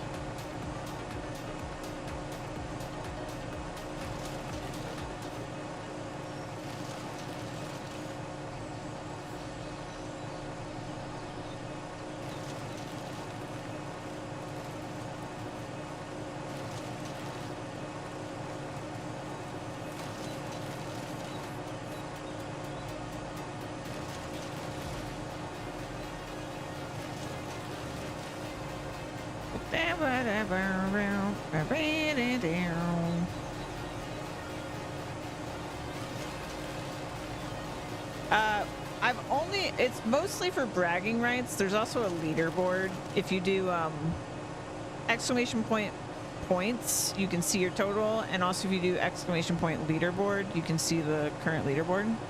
But we have a single time, one time, I did a giveaway where you could buy more tickets the more points you had for the giveaway. But it's pretty much you get points just for being here. Like if you're lurking, you get points. You get more points, like I think it's like every 5 minutes or something you get points, and when you're lurking, and you get more points every 5 minutes, kind of similar to how Ravenfall loyalty works. Actually, you get more points if you're subbed and you're lurking, or you're followed and you're lurking. Both of those get you extra points per like 5 minutes or whatever it is. And then I genuinely can't remember, but I think if you do cheers and gifted subs, you also get some points. And then occasionally Stream Elements will tell me to run a raffle, and then you get them that way. You can also duel people for points.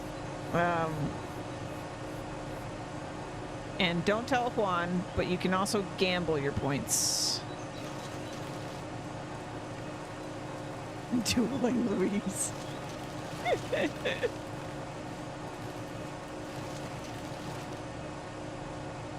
Oh, it doesn't work because it conflicts with Ravenfall. Oh no. Man, I've had to change commands for Stream Elements because Ravenfall conflicts.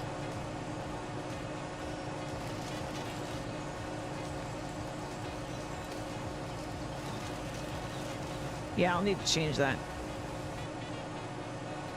I had to change the raffle too, because raffle used to be ! join, but it wouldn't work because of Ravenfall.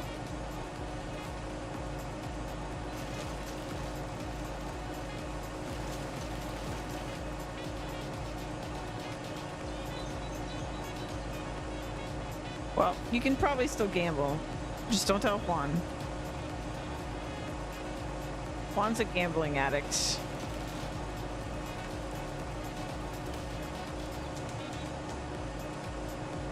Not in real life, but when it comes to bear snuggles, he has a problem.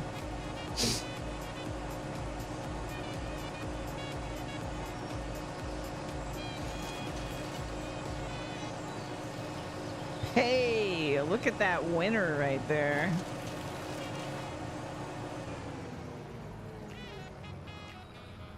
It's funny, every time Lexus wins a raffle, Lexus gambles all their points and almost always loses every single point.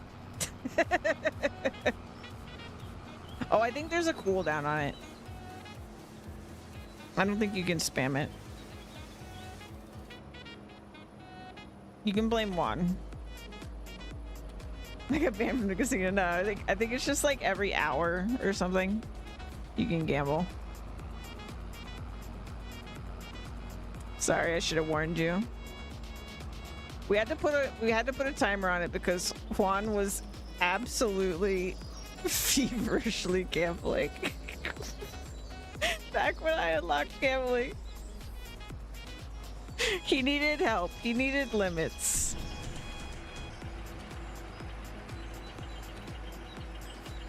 It got so bad that we had to completely turn it off for a while, and now it's just we just keep the secret from Juan that it's actually re-enabled.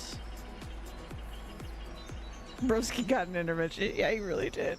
He really did.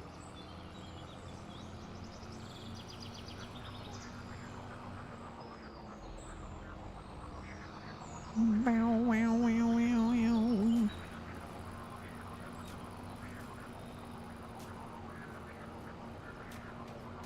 So if you see J_Thorn in chat, please don't gamble. You can't know.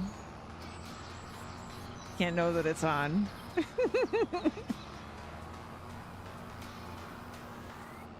It's for his own good.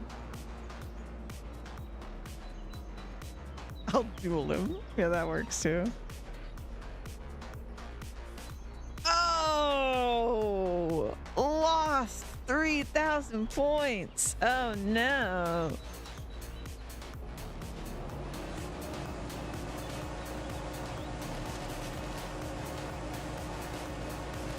It's just not your day. You lost the raffle and the gamble. Oh, Louise isn't limited because she's a mod, I bet.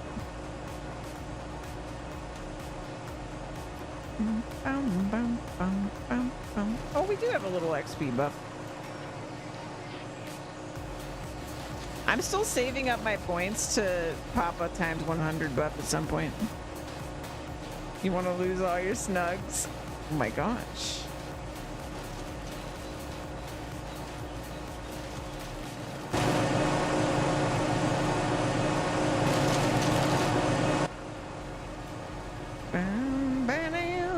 Or win them all. That's true.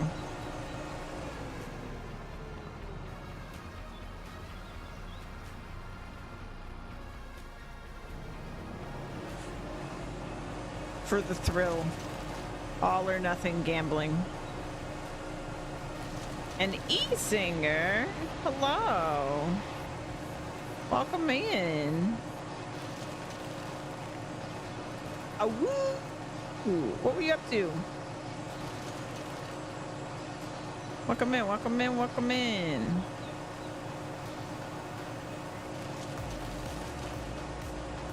Bow, bow, bow, bow, bow, bow. Oh, thank you for the shout outs. MLB The Show. Ooh, baseball. I've never played MLB The Show. I've heard that's like the baseball game to play though.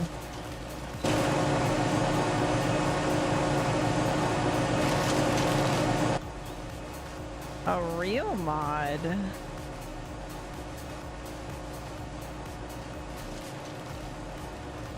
Hello, hello. Well, welcome in. I don't know how long your stream was. If you stopped because you were hungry or you needed to, you know, do other stuff. But so feel free to do that if that's why you stopped. Or you can hang out. Either way, welcome in. We farming. I mean, actually, I'm tearing down a forest more than I'm farming today. But these days, yeah, you miss 2K. Was that the old king of baseball games? The main like sport game like that I've gotten into in the past was Madden. I was a Madden fan. I used to actually like watch football and stuff though. I don't really do that anymore. I don't even think I could understand all the rules of football anymore. It's been too long. I got uninterested in football after 4 years of playing in a marching band for a team that was not that fun to watch. They weren't bad, but like, yeah.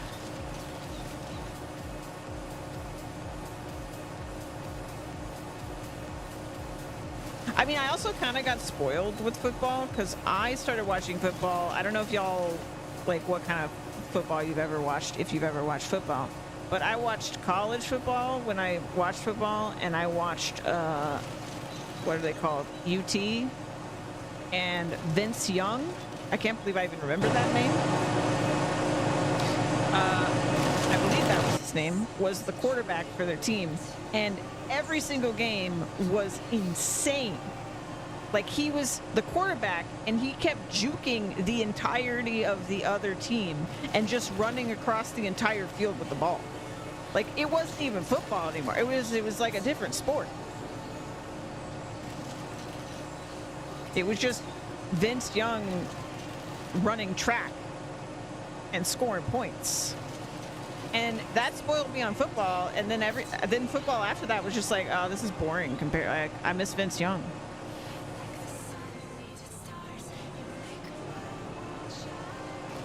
Like, football just didn't hit the same after watching so much Vince Young booking it across the field. Oh, hey, Sean knows what I'm talking about. Cool.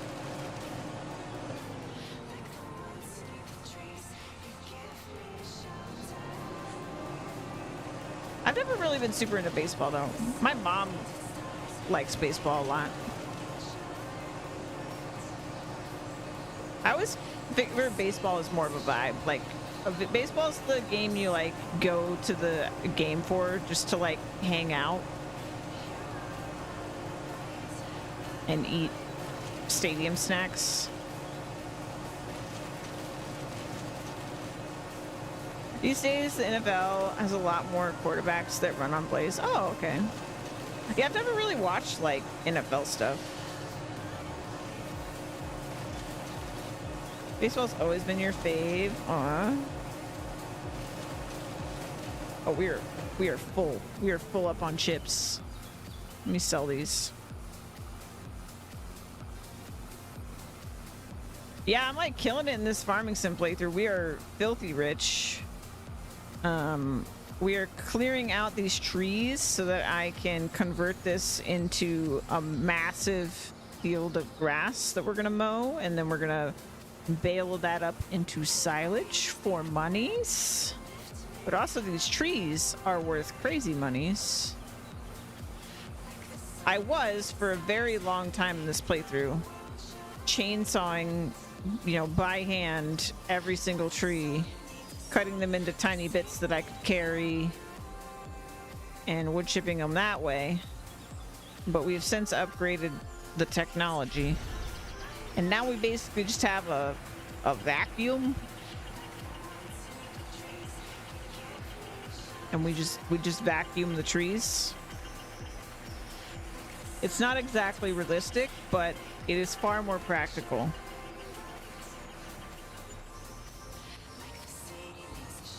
Considering that I've cut like I think well over 1,000 trees in this playthrough.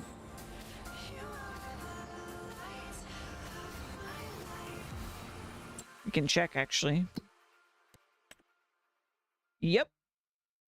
We have cut 1,607 so far. That is more than I thought. Holy cow.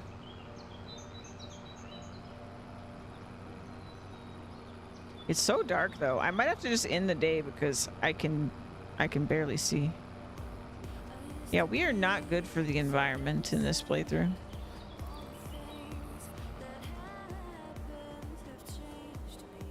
Let's talk about our go-to Chipotle orders. I wonder why you want to talk about that.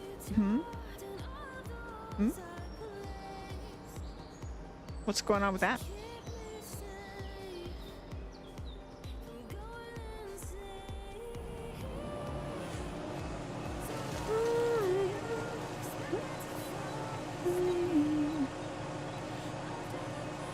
You're just curious what everyone's go-to is?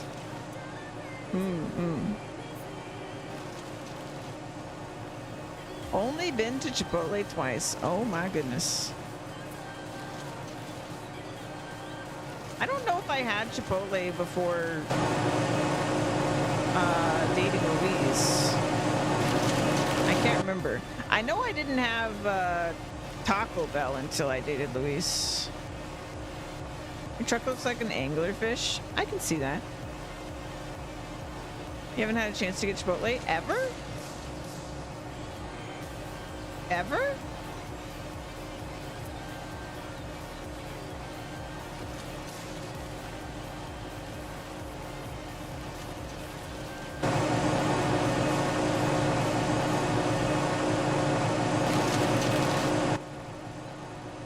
Burritos are the best food ever invented. I mean, it's... Okay. But are burritos... less... I think burritos are less of a food and more of a delivery system for food, right? Lola, you made it! Hello, how you feeling? The Lolo is here.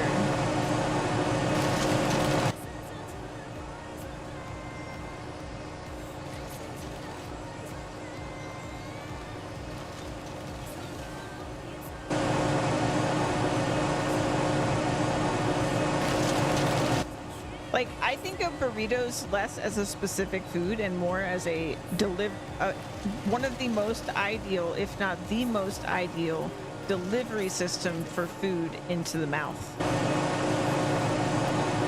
It's just efficient. Was up too late for a stupid reason, needed sleep. Well, I'm glad you got your sleep. I'm doing great, Lola.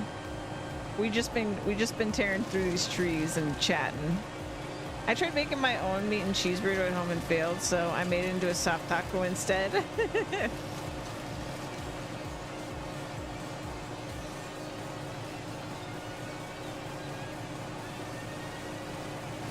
There was a brief period of time where I was making my own burritos at home. That were just beans and potatoes. They're really boring. Well, beans, potatoes, and I guess it was really beans, and I think I put tater tots in them because for some godforsaken reason, potatoes were more expensive than a frozen bag of tater tots.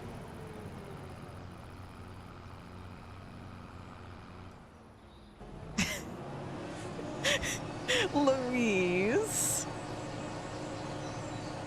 You know, it's really hard to even think about what I would get from Chipotle when I'm not hungry, you know? But that is an interesting question.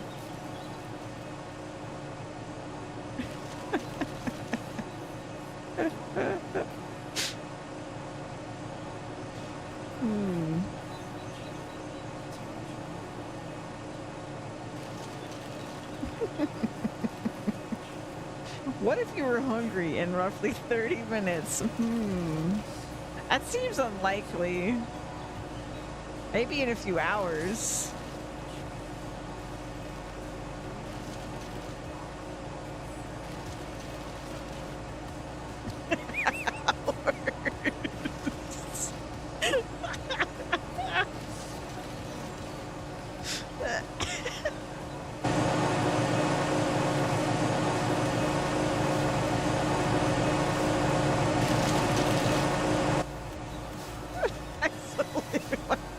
I die of hunger.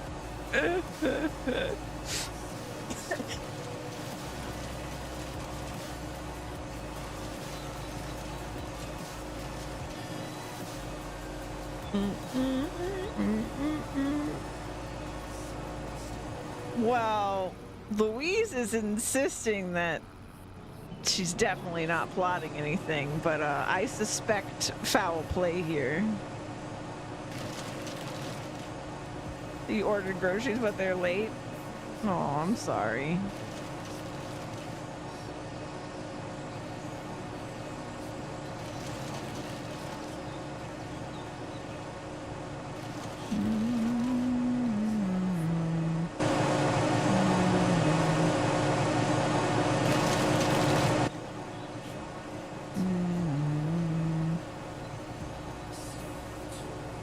Okay, what if you ask me again in like 30 minutes, Louise?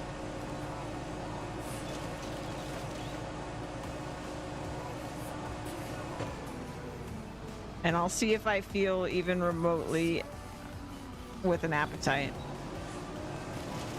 That's an hour? In fact, it is not an hour, it is 30 minutes. Oh, I see what you mean. It's an hour because it would take an hour for it to get here.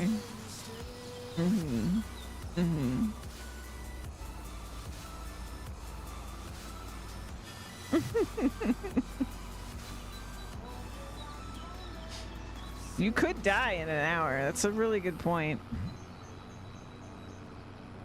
That could happen.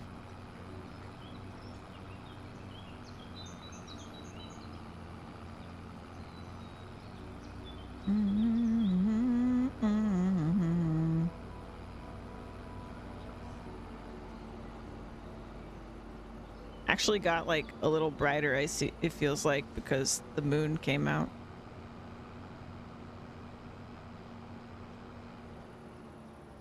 Oh, I can't read that. Oh, I can't read that at all.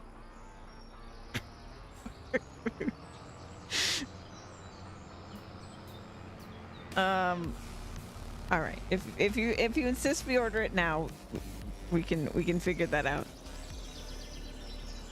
We can figure that out. Hold on. Let me deliver this.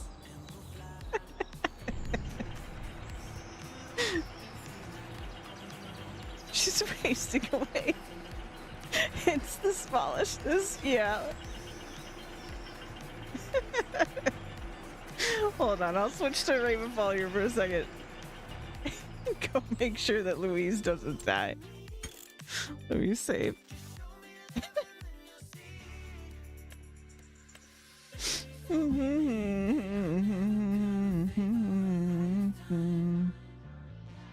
Yeah, we'll do Ravenfall. All right, I'll be back in a little bit.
comes back again.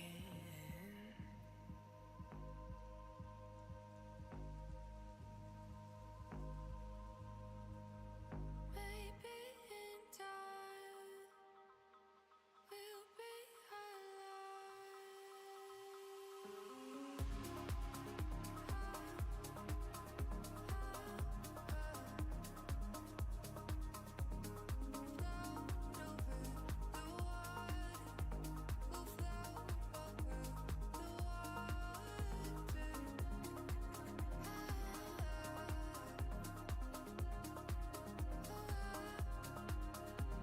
maybe it's right. The colors start to bleed like we do.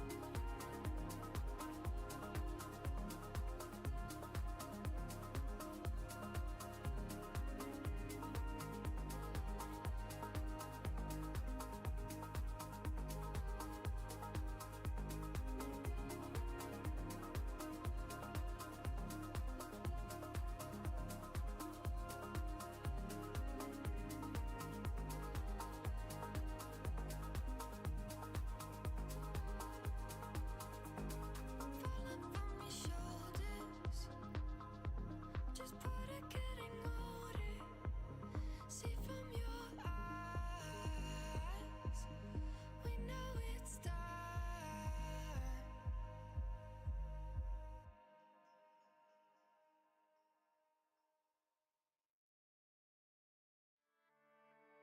Time bomb, tick tock, I'm a ticking time bomb. Guess I needed a shoulder to cry on. I saw you tryna put up a firearm, a firearm.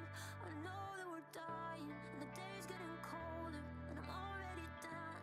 But I fight till it's over. You were there from the start, and I know you love her. It's a perfect circle. I'm black and purple. I'm overanalyzing your poetry, wondering if you could say no to me. It's heavier than I thought to carry. Come and get my money, take my body, take my bed. Just give me something to forget. All the things we should have said, all the voices in my head, they get louder and louder until we're both someone to forget.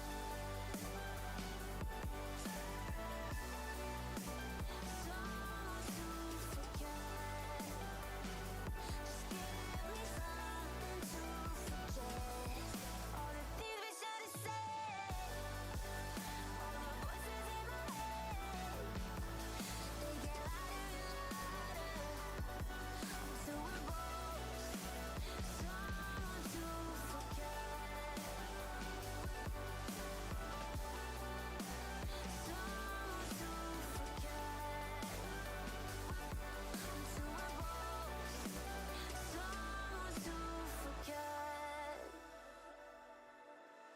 Love is the superficial, nervous is southern mind. I think we both have been wearing it over time, and the feeling of time has turned back and I'm falling behind. Baby, companionship and ceasefires the same. Should've protected the tenant that love is pain, but I held you so close in vain. Come and get my money, take my body, take my bed. Give me something to forget. All the things we should have said, all the voices in my head, they get louder until we're both someone to forget. Come and get my money, come and get my money, take my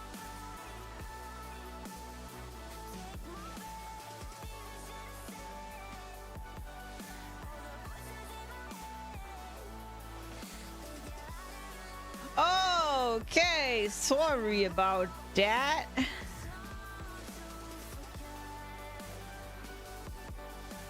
I'm back. Welcome in, welcome in. Back to cutting.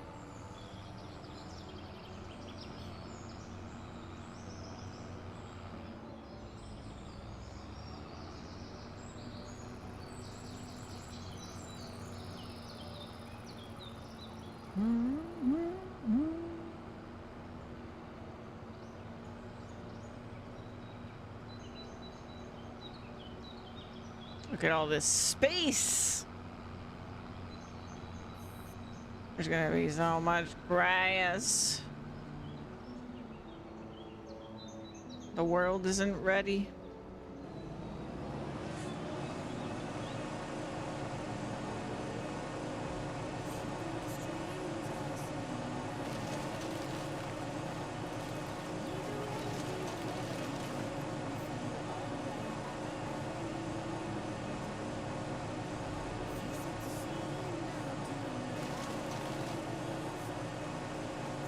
New player, welcome.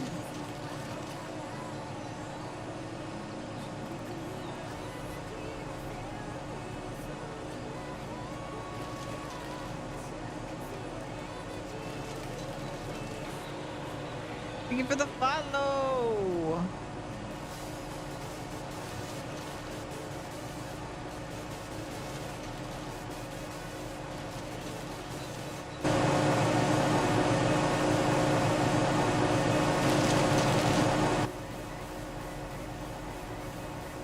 Hi, Dungeon Passes. Oh no.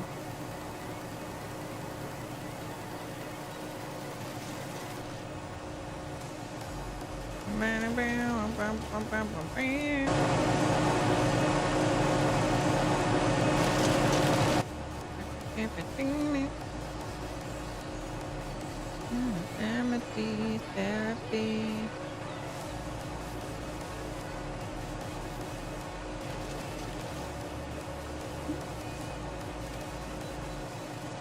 Oh, oh, oh.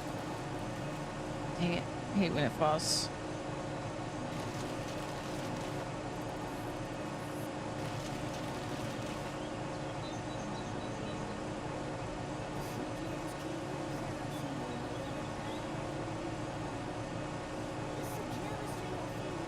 No.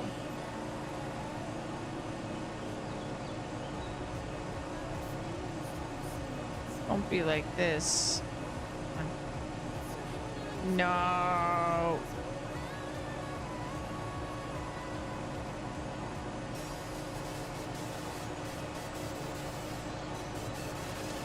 No. Oh, I hate when this happens.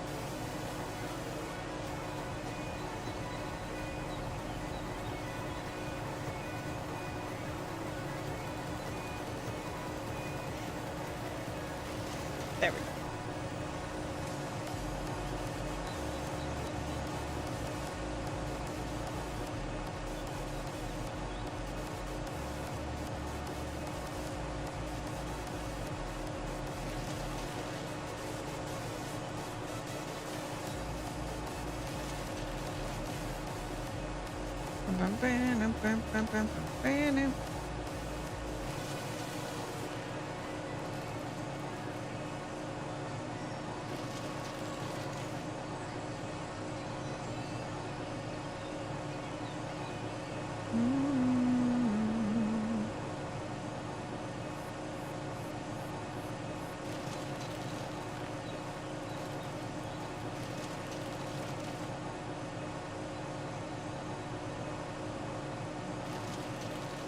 Well, we're definitely going to get more than 5 million from these trees. Or by the time I get all these trees.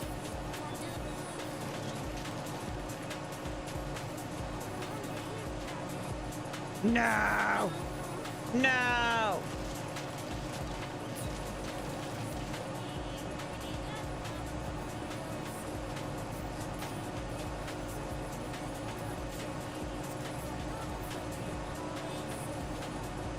Dang it.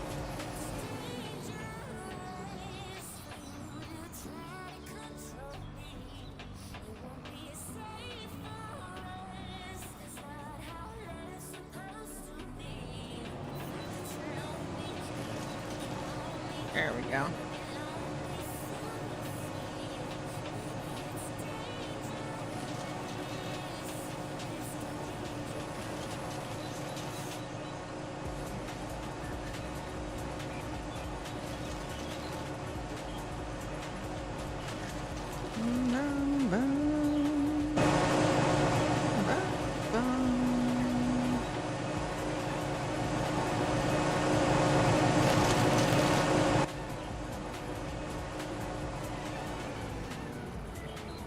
Oh my god, it's so dark.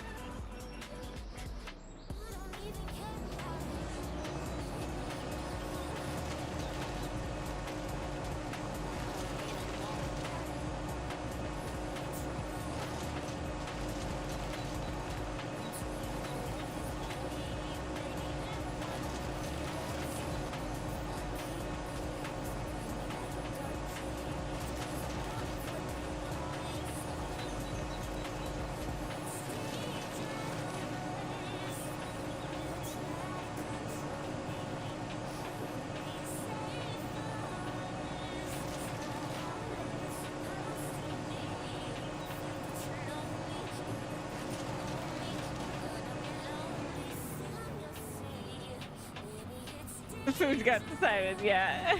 Louise will not perish.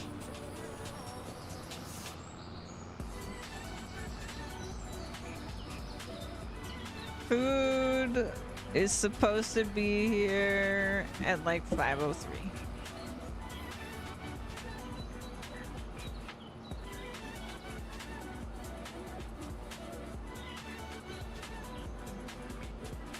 Life is in the hands of a delivery person.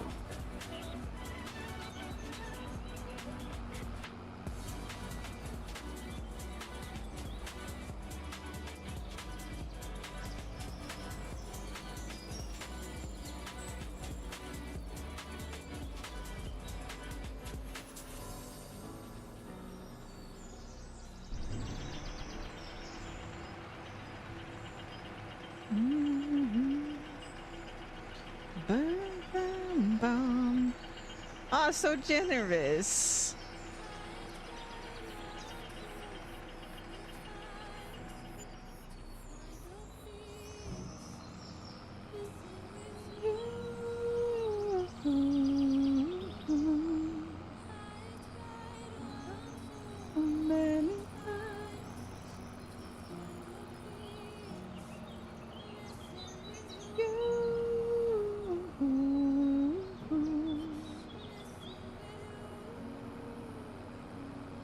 To check if my crafting finally hit level 200 so that I can move islands. You check on that real quick. We have had a buff for a little bit, huh? Let me see.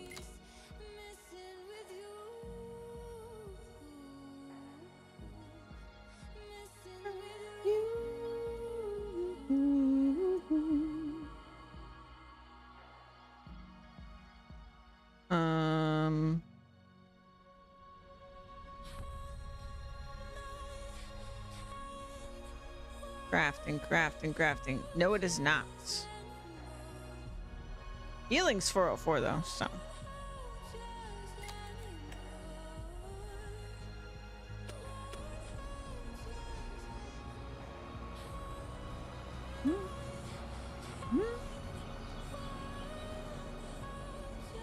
I cannot see. Is this? You know, I think I'm just gonna end the day because I'm not sure what I'm doing in the dark anymore.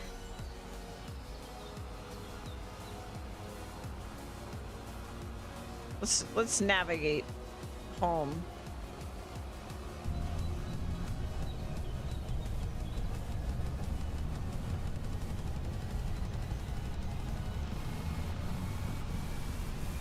Find the road.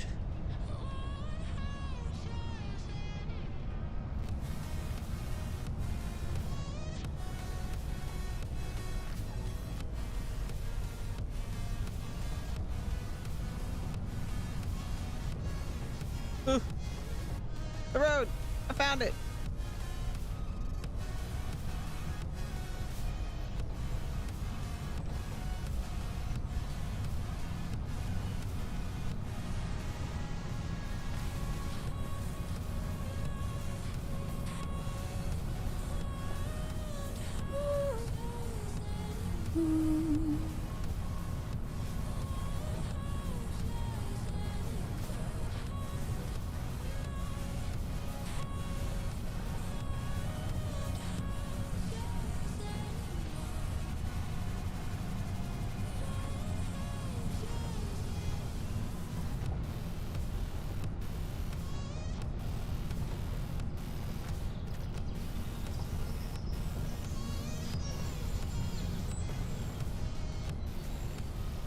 So tomorrow in game, I'm hoping we can get this big old grass field done. And then hopefully buy a couple more plots and prep those for grass as well. We do still have November to plant grass, but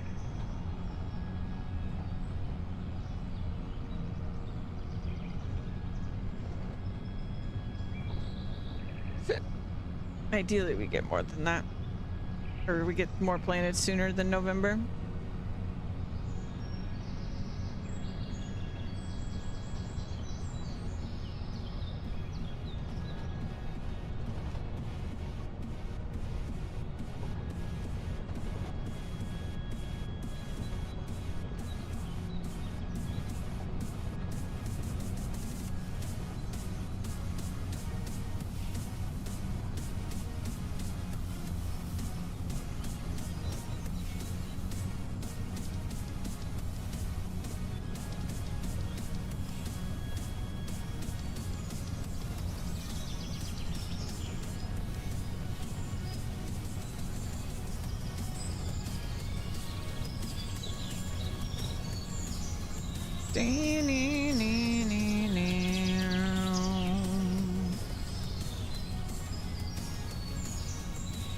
Let me get gas, because we are we're running out.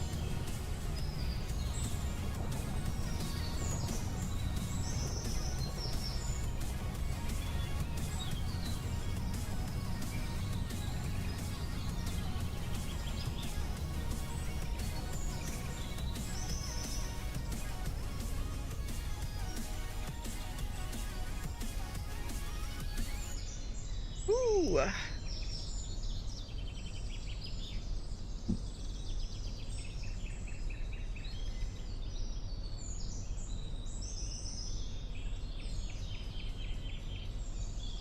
Lots of gas, oh my goodness.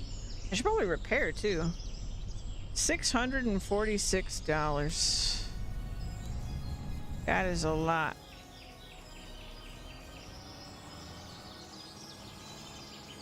Heck of a gas bill.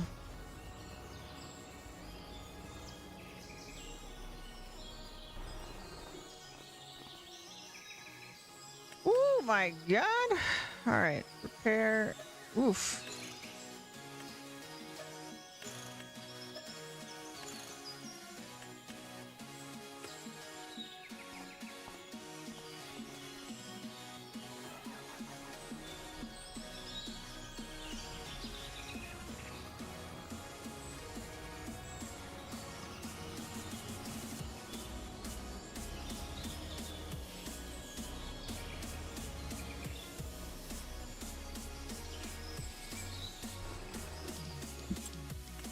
Save.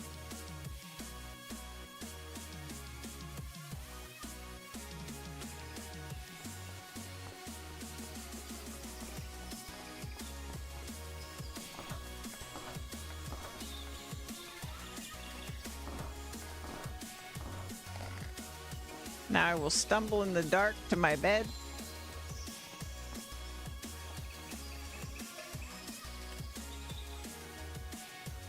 A productive day. We made over $4 million in one day. Pretty good day.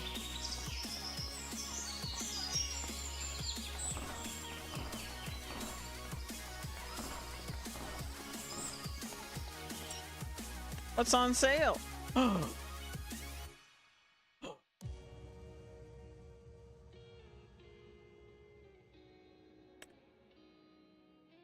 Oh no, that's for a different one.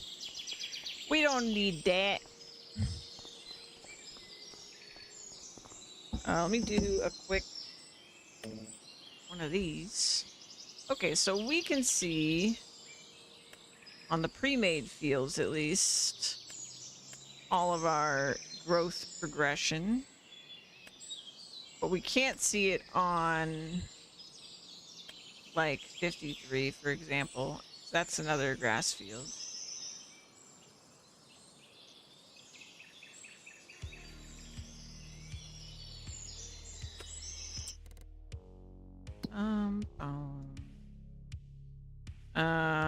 Yes, we won't be able to see it for 53. And we won't be able to see it for 44 in that menu. But our only custom grass fields are going to be, excuse me, 53 and this 2937 combo that we're working on.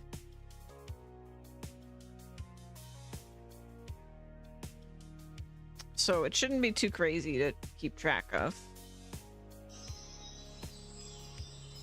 Bada boom, boom, bottom.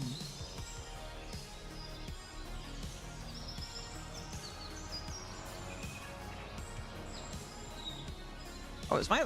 Oh, I thought my light was on, but it's just when I back up, huh?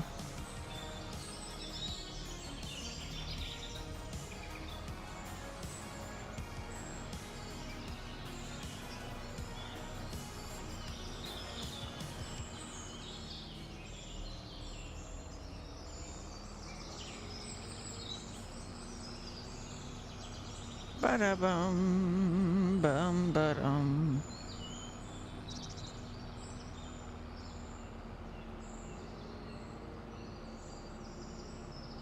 Ba-da-dum, bum ba-dum.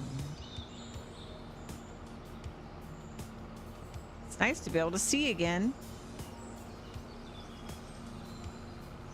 Ba-da-bum, bum ba-dum.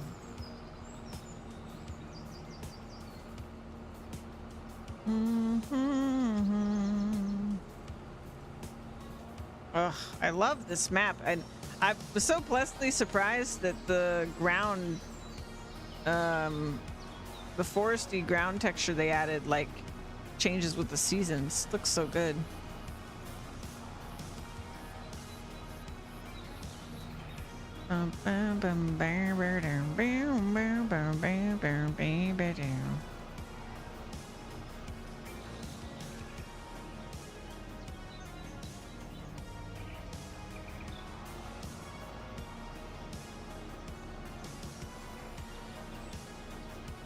Wait, did I fertilize these? Oh no, I didn't fertilize these. Or I didn't double fertilize them. Shoot, I forgot.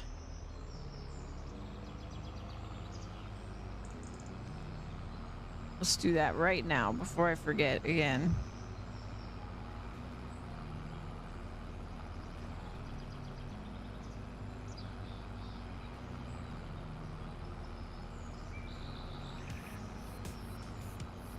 Ba-da-bum-bum. Okay, so I've got to fertilize field 1, 11, 7, and 8, I believe.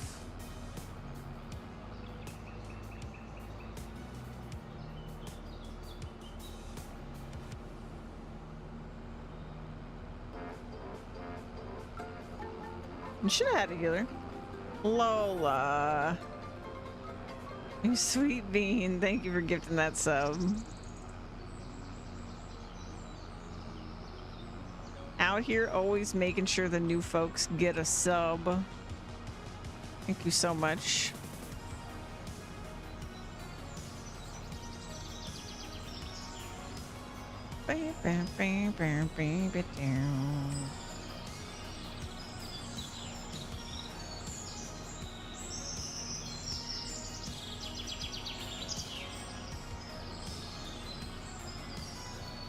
Bum, bum, bum, bum, ba-dum.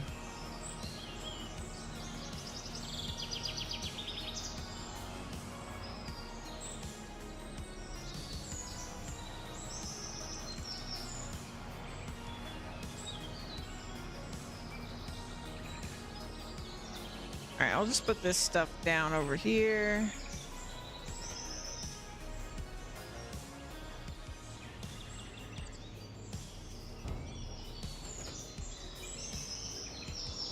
Grab our fertilizer spreader.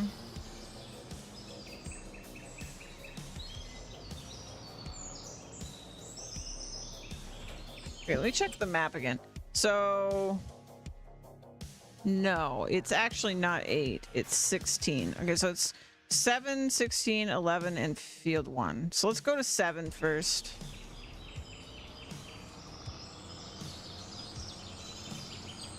Let me also, I'm gonna buy 3 more bags.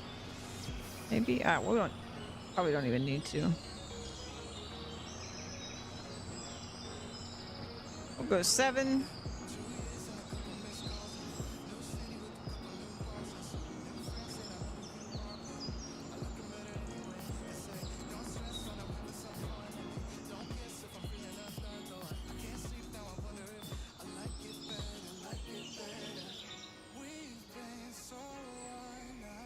Oops.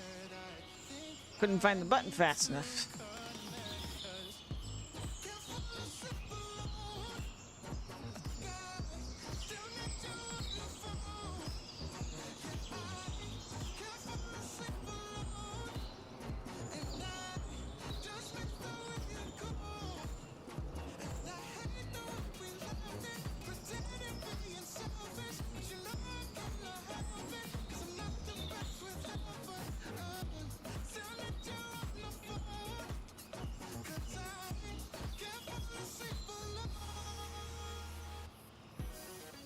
Bum, bum, bum.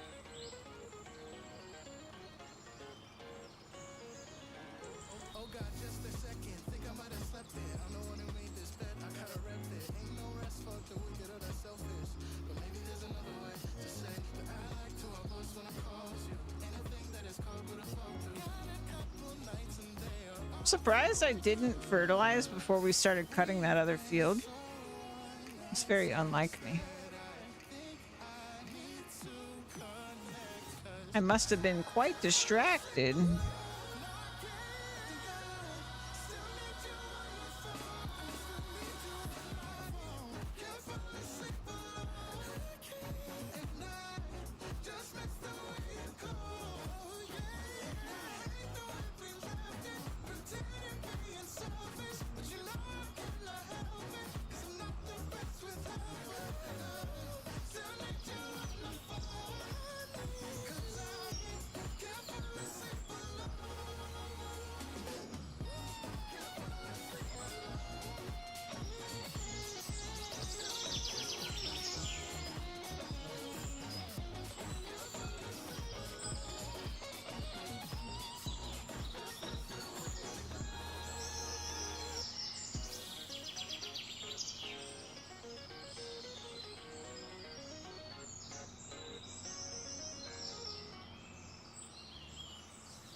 Yeah, this is a grass field. We've got a bunch of grass fields to go fertilize. This is their second round of fertilize. I just forgot to do it when we planted these. Which is okay. You can do this second fertilize step way later. I just usually do it when I plant them.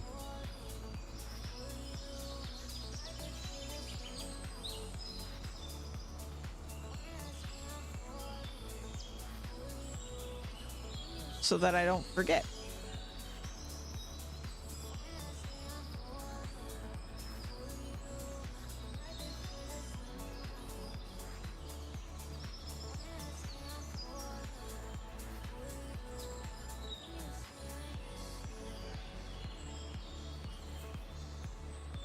All right, that should be fertilized.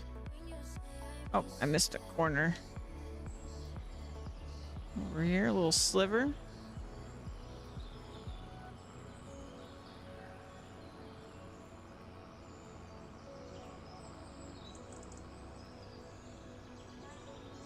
Someone's doing major damage. Is that our new player? Doing the big damage.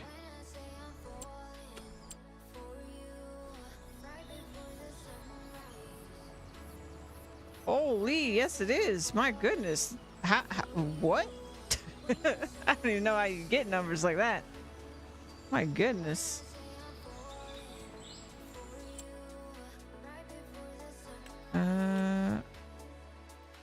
Why did that? Uh-oh.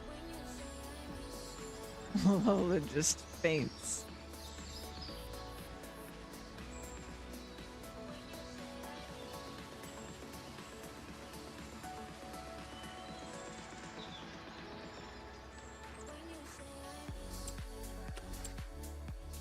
I think that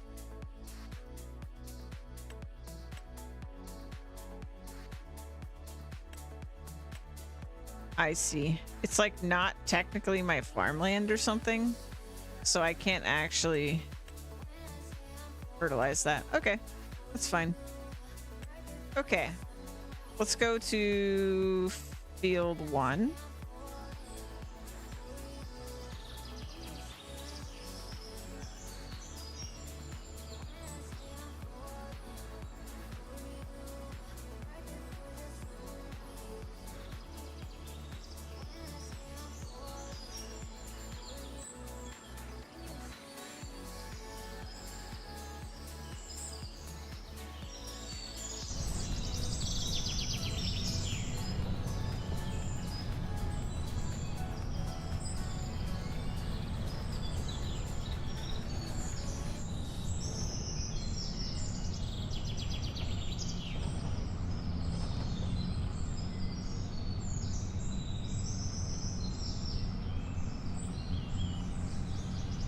Important question, what pet do you have?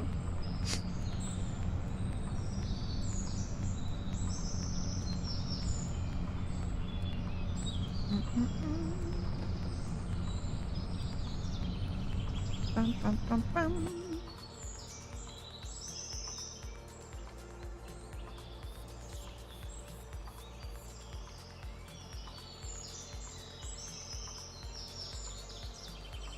Oh my god, it's gorgeous right now.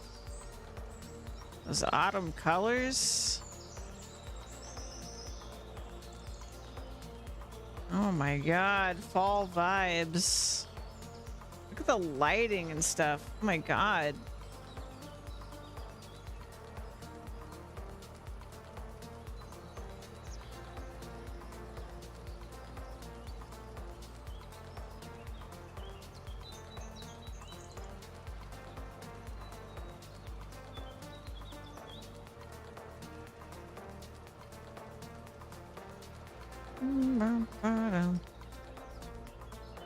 Oh, there's a Reaper pet?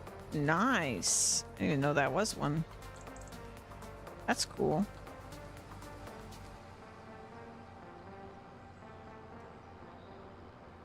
Yeah, we need to farm up our Halloween tokens so we can get the Halloween pets.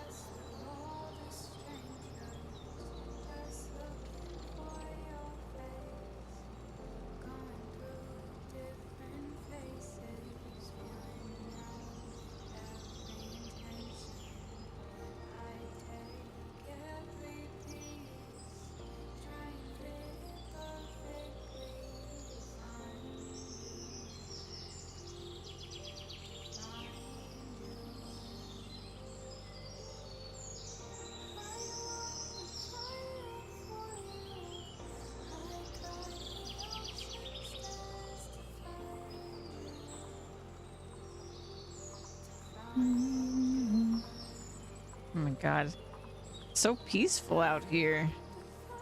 I'm so glad with the amount of trees I left on this the edge of this field. When we're done with that field, we'll just see like a big grass field peeking from the other side. That'll be so nice. Okay, let's go to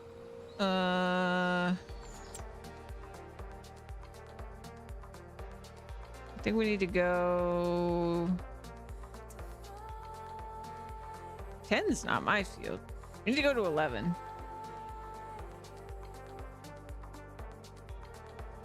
care of these ingots. Oh my goodness.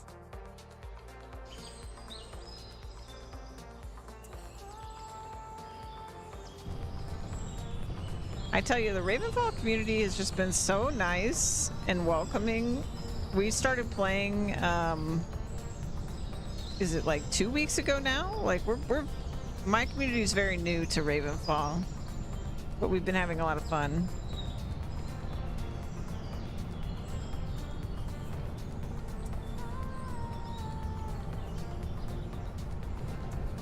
Yeah, we're newbies. But everyone's been so nice to us.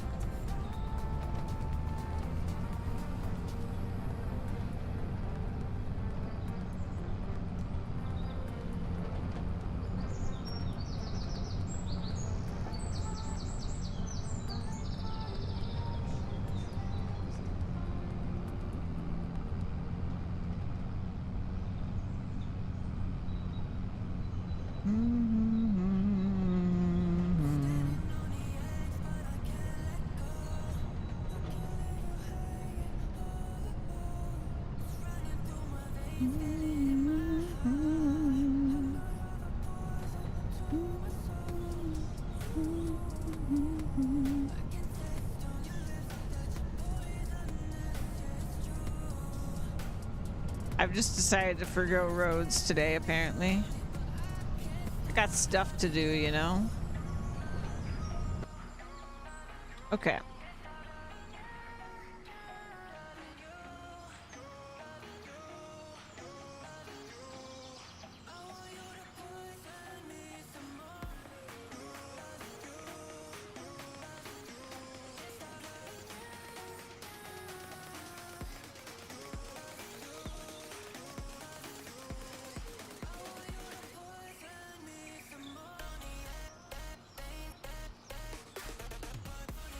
This fertilizer spreader, we bought it back when we got the cedar and we got, like we were originally planting the barley and the wheat and stuff.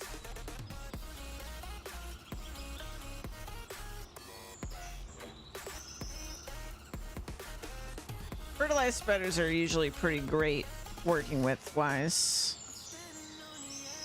All right. Yeah, enjoy your lurk. Nice to have you with us in Ravenfall. You missed that purchase? Oh no. Yeah, it was pretty early on. It was during the, probably during the marathon. It might have been before the marathon, actually.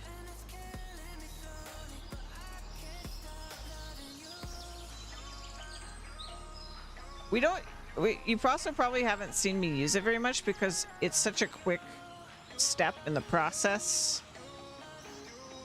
because it has such a wide working width.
I'm so excited to play more Digimon too.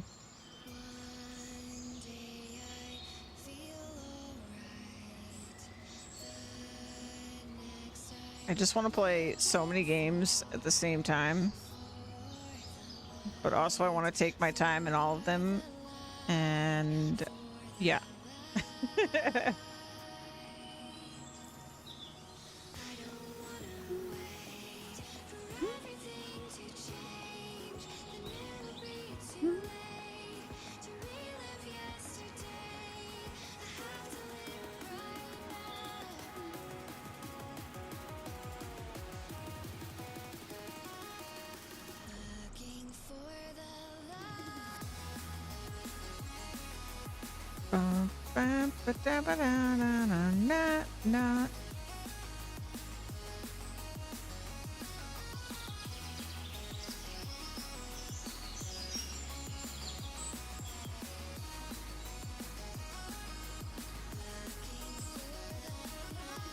Yeah, the need to play, but you want to savor it 100%. There's just only so much time, you know? That's the real problem. All right, all we have to do is get over to field 16. And we can go pick up our wood chipper stuff again. Get back to the task at hand.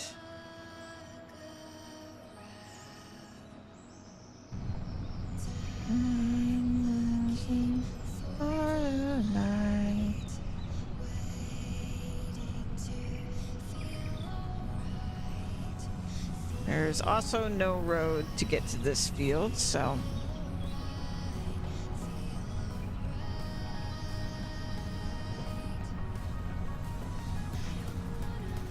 if today goes as planned, we will be doing a lot of grass planting today. We just have to finish taking out the trees on that new plot.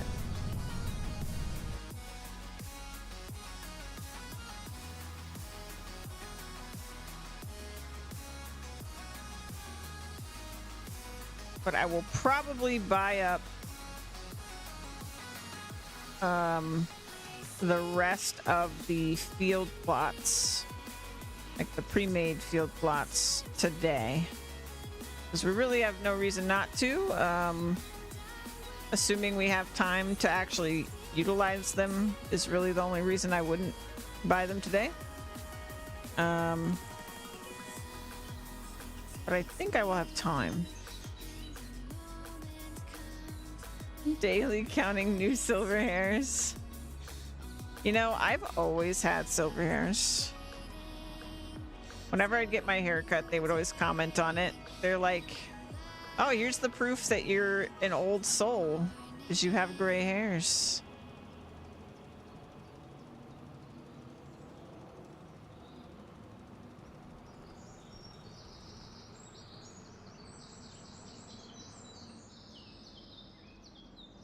But I'm blonde, but I've been told I have like every color of hair in my hair somewhere. Though my hair's gotten darker as I've gotten older.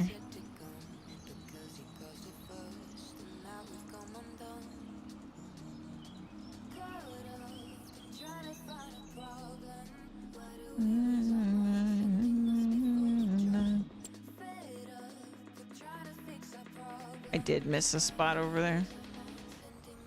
Not gray, silver. Having not seen the back of my head up close, I don't know which it really is. If it was silver or gray.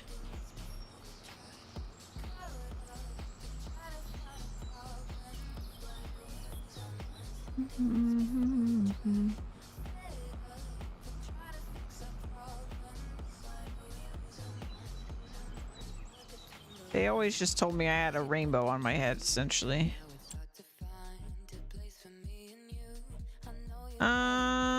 Right.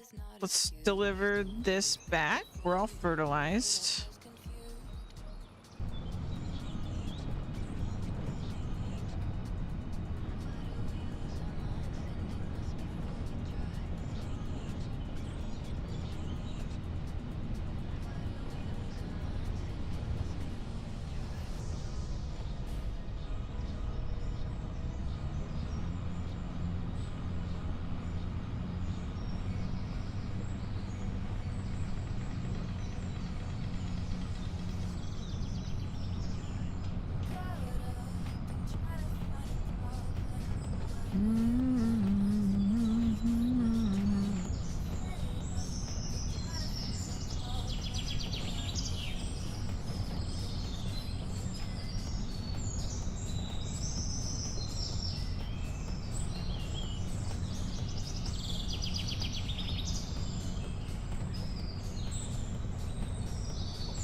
There are moments where the lighting, I feel like lighting goes a really long way sometimes in games, where it just makes me be like, have this weird moment of like, that's just real life. That's just real life right now. When the lighting just like does exactly the right thing, you're just like, whoa.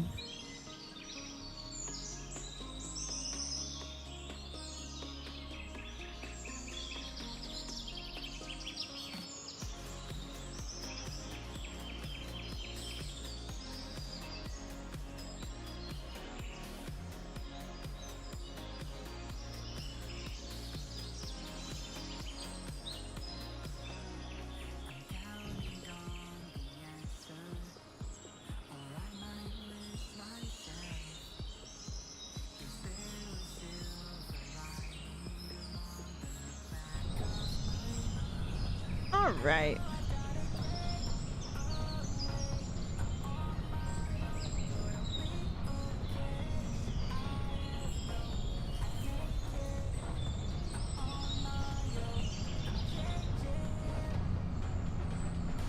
It's funny, when I drive in first person, I drive so much more reasonably. But when I'm zoomed out, I'm just like, all gas, no brakes.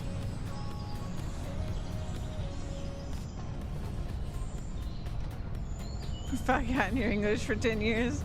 Okay, my English isn't very good either. And it's the only language I can even remotely speak or write.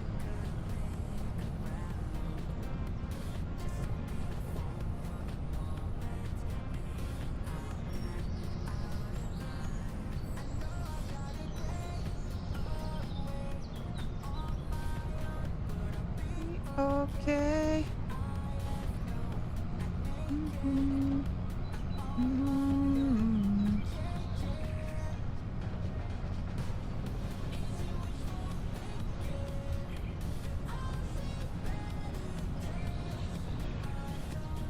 I should check on the food for Louise. Hold on. Okay, still says 503.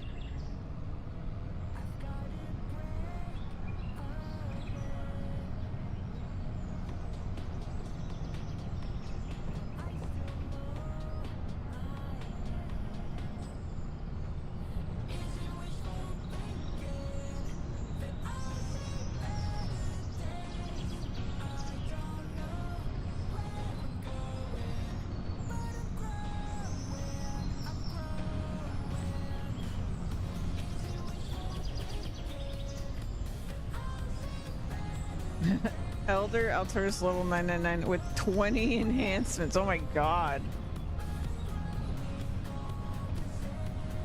God, you'll be re-rolling those 20 enhancements forever to get the good ones. Dear Lord.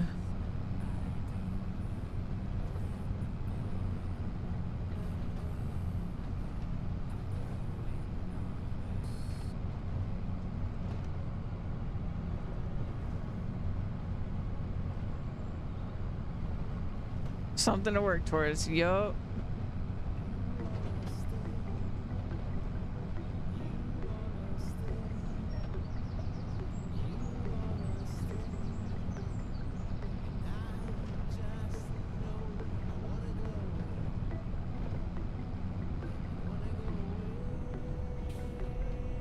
I need to check something because I don't actually remember.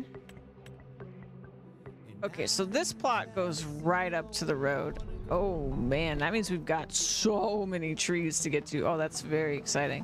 Okay, let's do some of this then.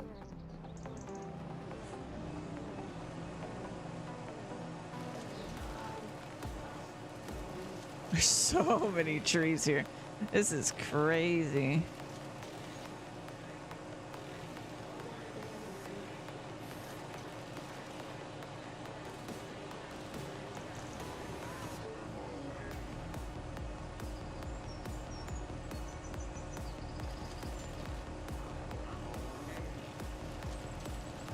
We are gonna go well past 5 million.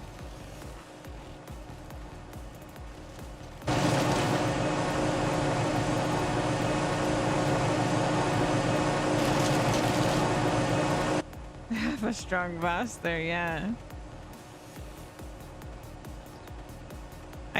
I should be on auto join and healing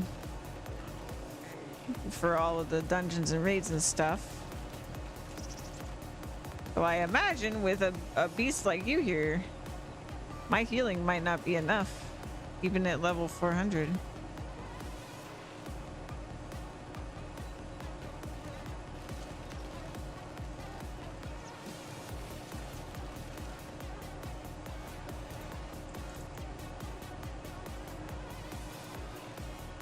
Well, this is actually kind of steep, huh? Slope.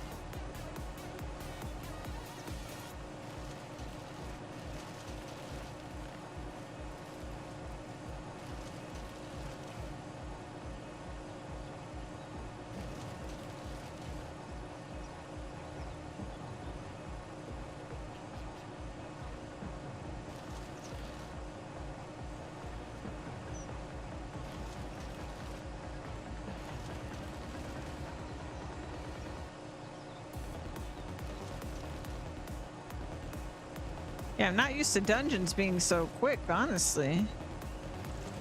They're usually quite slow for us.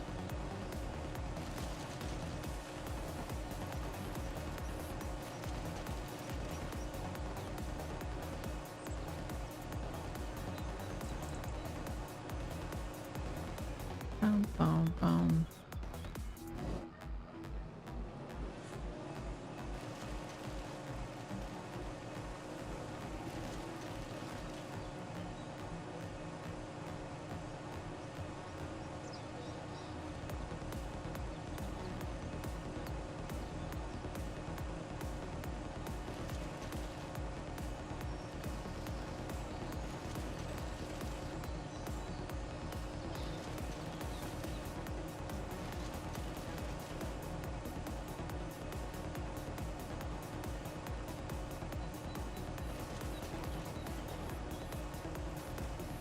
I'm apparently on quite the slope because I am sliding backwards.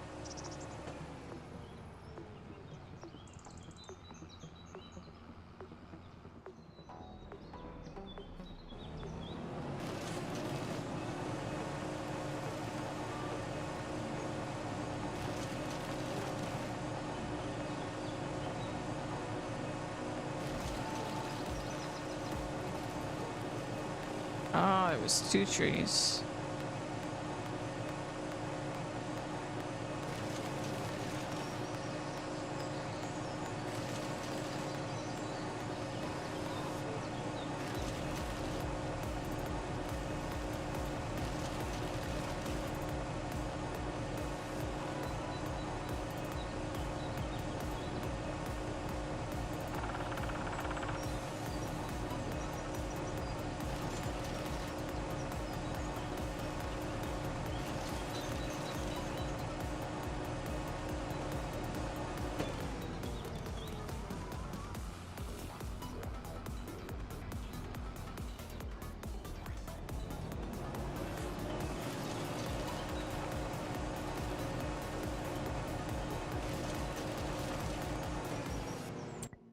Okay, what are prices looking like today? I hope Robert's still the place to go.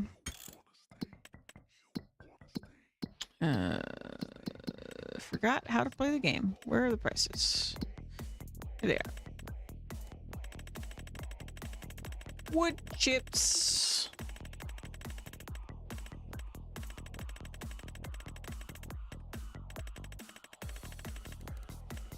Oops. Well.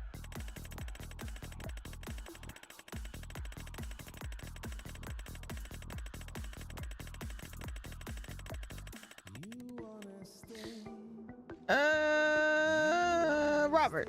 Good. Yeah, Robert's still the best price.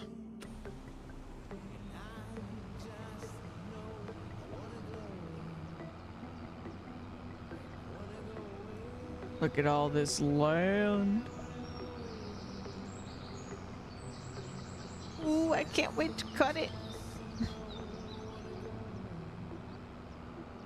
Well, really, we're just gonna plow it first, and then we'll have to wait for the grass to grow.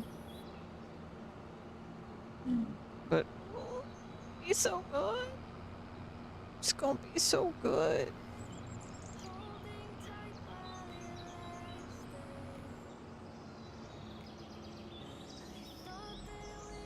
Oh shoot, I lost track of time and our food arrived.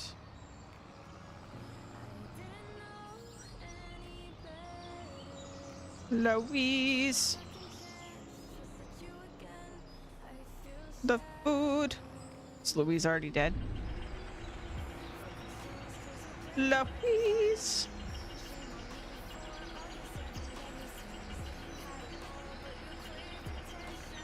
Oh.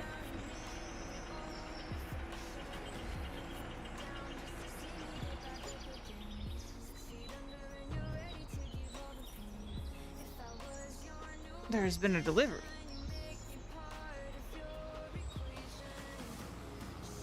Let me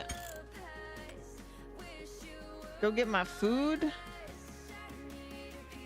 Oh, thank you for the compliment. I'm gonna get my food real quick, and then I'll probably set up a video for us to watch or something, or we can just watch Ravenfall. I will let you guys decide. I will be right back.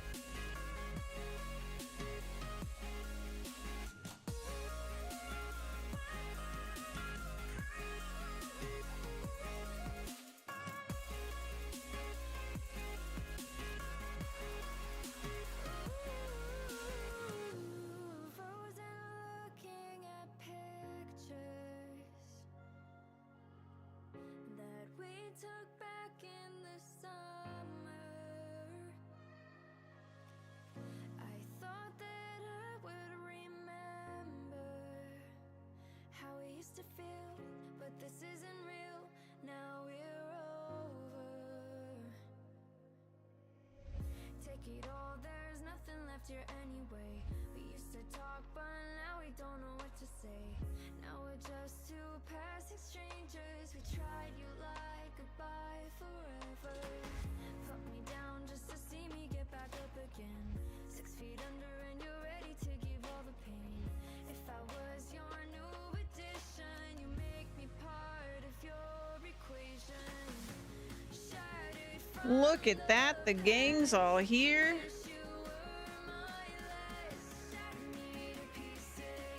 Let's see if I can find a video.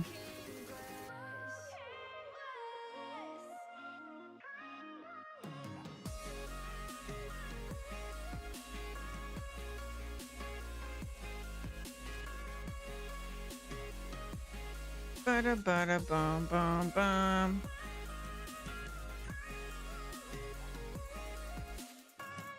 Ooh, a new map tour from Mr. Sealy P. Oh my god, I want to watch this actually so badly. I love Sealy P. Mr. Sealy P. Boop, boop. Oh. Step into the light, you're never there for long. Rush into a ride, but you're already gone.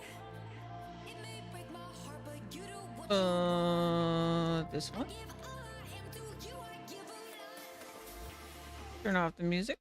There we go. Give y'all a link before and after the video. It's one of my favorite farming sim. Ladies and gentlemen, Content welcome to creators. this look at a new mod map to Farming Simulator 25 with me, Mr. Sealy P. What follows is the map tour that I did when this map originally came out onto the Mod Hub. I did This way I all can my eat. prep, I did my recording, started to edit, and it got removed from the Mod Hub. It was left on PC and Mac, but console was having a problem. So all my recording was all sat waiting. That's all good to go. I'm a good driver when I What I want to will be. say is the changelog. It does say a new save game is required. It has fixed the save game bug, which was a console issue. It's added an animal purchase trigger. So when I start talking about this map at the start and I say there's no animal dealer, or somewhere in the video I talk about there's no animal dealer, that's been added in now. I've done a tiny bit of recording, which will put that in at the right place on the map so you'll be able to see it. Other than that, the map tour is exactly how it should be. Enjoy! Ladies and gentlemen, I am here on Palatinate Forest. This is by West Pfalz Modding, 305.13 megabytes download. Yeah, it's a new mod There are map. 7 required mods which download automatically. Slot count on all 3 game modes is 1097. I love CLP's map tours. I removed the equipment and machinery you start with and got it down to 1076. It's Not a very huge thorough. drop, but you might not want to start with the starting equipment. Now, if you've jumped on here, it's a difficult one for me because I know often people don't like forestry. They won't click on a forestry map tour or click on a forestry map. What I will say, regardless whether you like forestry or not, this map is spectacular, stunning. It's beautiful. If you want to get away from the world for a while and just have a wander in the forest, you don't even have to leave your house. This is, honestly, it's incredible. I can't get my head around it. That's how I feel So about it the map does we're say- playing on. It is the largest contiguous forest area in Germany and part of the cross-border Palatinate Forest Northern German map. Vosges Biosphere Reserve. Bit of a mouthful. It also does go on to say there are 82,000 trees. You can expect real terrain elevation model, which is honestly it's incredible. But it does also say, due to the challenging terrain and narrow winding paths and roads, no splines for helpers have been installed. They would really, really struggle. Let's have a look at the map, because the map looks like this. And what I will say as well, it talks about the different types of forestry. There's deciduous, coniferous, and I think mixed he is, forest. yeah. That's coniferous, not carnivorous. Don't have to worry. I'm not very You'll good be with fine. accents. But what's incredible is, on the map itself, you can actually even see the difference in types of Wow. woodlands from the map, which is just wow. That's more There trees are than the map we're valleys that run currently through on. here, which are some of the most picturesque things.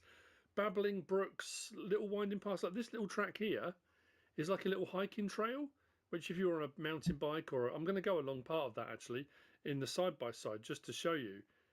And I'm only going to show you a fraction of what's on here.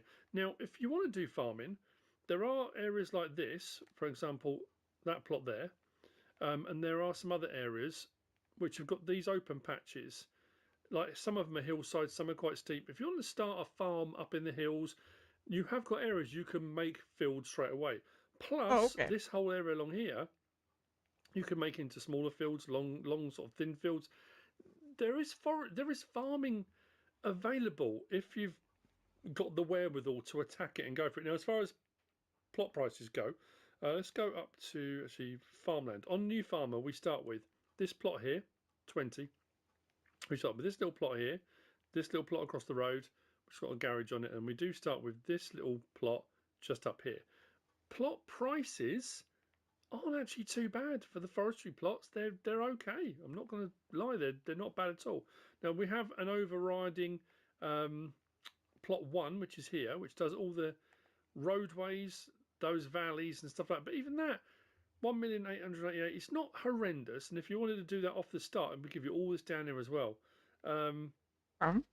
which I have to say I think is pretty cool, and it takes in some of those areas where you could put in sort of farm fields again if you wanted to. So come along with me and have a look. Sorry, that was. Come along I with think me. by now I would have remembered when I start. I do all my prep, then I come on and get overexcited. I want to start straight away, and all I need to do is rotate a couple of times like that, and then you lose that little bit of glitchiness on the start of every map. So our side by side is here, and it is. Oh, I don't know if it's just me hankering for the outdoors. Maybe I need a trip to the lakes again. I don't know. You guys should do this so you guys can still see. Sometimes, and it's no Ravenfall. disrespect to any other map maker that's made forestry maps. Sometimes Oh, wait. forestry maps can be a little bit clunky. They can be a little bit so focused on forestry. Blocking you the lose subs. that kind of. I don't know. The map quality maybe not always. Yeah, Now, plot shape. This was part of one of the plots we start with. Can we open the barn here? We can. So storage is just there. Shed over to the right hand side there. I'll talk about build mode in just a second. There's not much in build mode over and above the 7 required mods. What's nice as well is you've got all these different bits here. There's a small sawmill, there's a large sawmill. You've got all these supports That's for cool. piling your logs up. So if you want to store your logs up, you can. And there are plenty of mulches and things within the mod hub anyway. So if you didn't really want to do a huge amount of forestry, you want to have a little bit, but you want to clear some area and just have some challenging farming, that would be quite an interesting one. And then we've got front loader there. log trailer, and tractor. That's it. That's the start equipment. That's all you get. That's all you're getting. Now there are a couple of plots we're actually going to purchase. This has got a small sawmill which we're going to head to. So you've got plot 18 there, 28,000. Not too bad. Buy that. If we come up to the top, is it up here? Might have been further over. There we go, over here. Got this one here, plot 56. I'm going to purchase. Plot 55 has got the other sawmill on, which I'm going to purchase because it does add some extra bits on it. And then we come all the way around here. Where are we? To here. Plot 55 is just a placeables area. But again, there's plenty of scope for then. Why does it not allow me to click on it? There we go. Buy that plot there. Again, they're not too expensive, those plots anyway. So I've got to remember the route I've got to take. Now, as far as the route to go up to the sort of northern climes over there, there's a roadway that kind of runs up here, a main road. This road here runs along. It's kind of a dirt track road type way. Yeah, lumber baron in the works. I Yeah. want to take in this valley bit here, which not all of the roadway does. I suppose I should really. It would be more sensible to go that way. Yeah, maybe I should. Maybe I should. I just liked the little hiking trail. I thought was quite cool. We'll see as we go. This is it's cute. a beautifully crafted map. It really is. Actually, I'm just going to double click on something on my PC because I want to double check something. Yeah. So Westphaltz modding. If this is the quality of a Westphaltz modding map, according to this on FS25, this is the first map they've done. Please, please, please, if anyone mentions this to you or you happen to watch this, make some other maps because this is staggeringly good. Now I know I'm a sucker for a forestry map, but again, like I say, if you're watching, you can't take away from the fact it is a cracking map. There's so Yeah, much I love detail. forestry maps, not for forestry, over but for just feeling like I 82,000 really trees. carve out my own So we're going to head straight up. fields. Yeah, straight up It's this way. really, really fun. Which brings us to the small sawmill. On a current playthrough, though, it's really nice, just You vibes purchase with that the 36 grand. with the forest. It's so we pretty. have bought the ground that this is on, so you get the sheds for storage and stuff. You've got a fuel tank over there, 5,000 that is refillable, and you've got bale and pallet storage there, 250 items. So that's the smaller of your sawmills down in the south. Oh, while we're here, build mode. If we go into there, we had under, I think it was, I want to say sell points. Yeah, there we go. Biomass heating plant under the Palatinate Forest mod. And then we had under, like I said, there wasn't a huge amount. Fences. There's a required mod fence pack, the meadow fence. And then we've also got the double rod mat, but there's this one here, the 2-rail fence, which has been added in over and above. And then finally, I think it was under paint textures. There were quite a lot of paint textures, nothing under trees or bushes, but quite a lot of textures and things available. So for landscaping and fiddling around and making it a bit more your own, there's plenty there to be looking at. So that's our build mode. Did I say there were no custom crops? There are no custom crops. Now, as far as contracts go, let me just go to there. We've got wood transport contracts. Now, it does say, where was it on here? It did say 35 spots for transport missions. So, as far as I'm aware, I don't think there's going to be any rock breaking ones and maybe no deadwood ones. It just says transport missions. So, I'm assuming it's just wood transport. But there being 35 separate spots, that's quite impressive. Now, I like that little bit. this is that track I'm talking about. It's a little track, but the fact it's even shown on the map, I think, is quite incredible, really. Follow that all the way along. I will go Oh yeah, over it, very it makes more detailed sense. PDA. And some of these trackways, be careful. There are potholes and bits and bobs as well that make it a little bit more challenging than just driving on a normal track. The Shadow Realm was Yeah, a calling little me. deer track.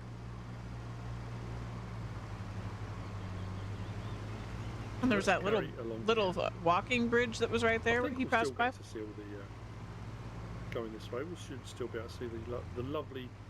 They've got gorges. You've got waterways down the bottom, these lovely glades, I guess, as well.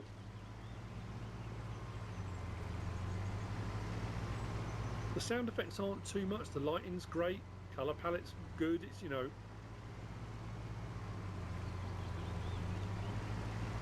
I can't say enough good stuff about it. So He's so positive. I love him. Down here, you've got these kind of. I mean, this is slightly boggier area down here. Yeah, With the water modded and maps ponds are and such a stuff. labor of love. But it does open out into Roads more like in grassy- Paris. No, please don't get stuck. Oh no, I haven't, have I?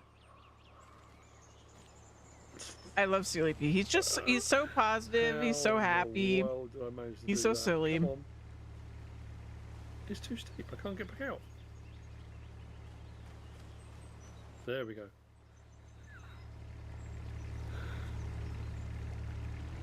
Get stuck down a ravine on my map. It's all brilliant. I suppose I could have tapped back to the vehicle, but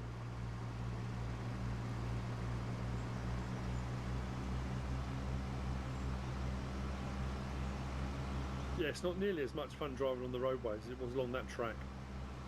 Overhanging branches and tree stumps and trees in the way. Right, so here is where we kind of come across a little bit here, and then it opens out into this valley. Look, and this again, it's stunning. I'm gonna get stuck in, aren't I? Look at this. Now this is one of those maps. I know my thumbnail. I could have taken 500 pictures. All of them looked phenomenal, and none of them do it justice. I think I took 4 or 5, and then I've used one that the map makers had already done. It's just, is it not just? I know.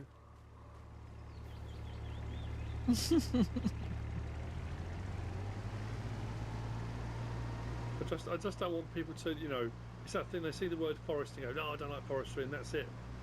And I guess that there would be a lot of work required if you were going to do anything more than just forestry, I suppose. But you can see down to the right, you've got these open areas that you could absolutely make into fields and stuff if you wanted to. Oh my god, they're gonna kill me with all the cheese they put on you could this. do a longer field. And I think we'll be coming There up wasn't on supposed to one be of the cheese plots on we this, own. but Same one, yeah. There's a little field just coming up on the right. Yeah, They we're put getting so near to much. it.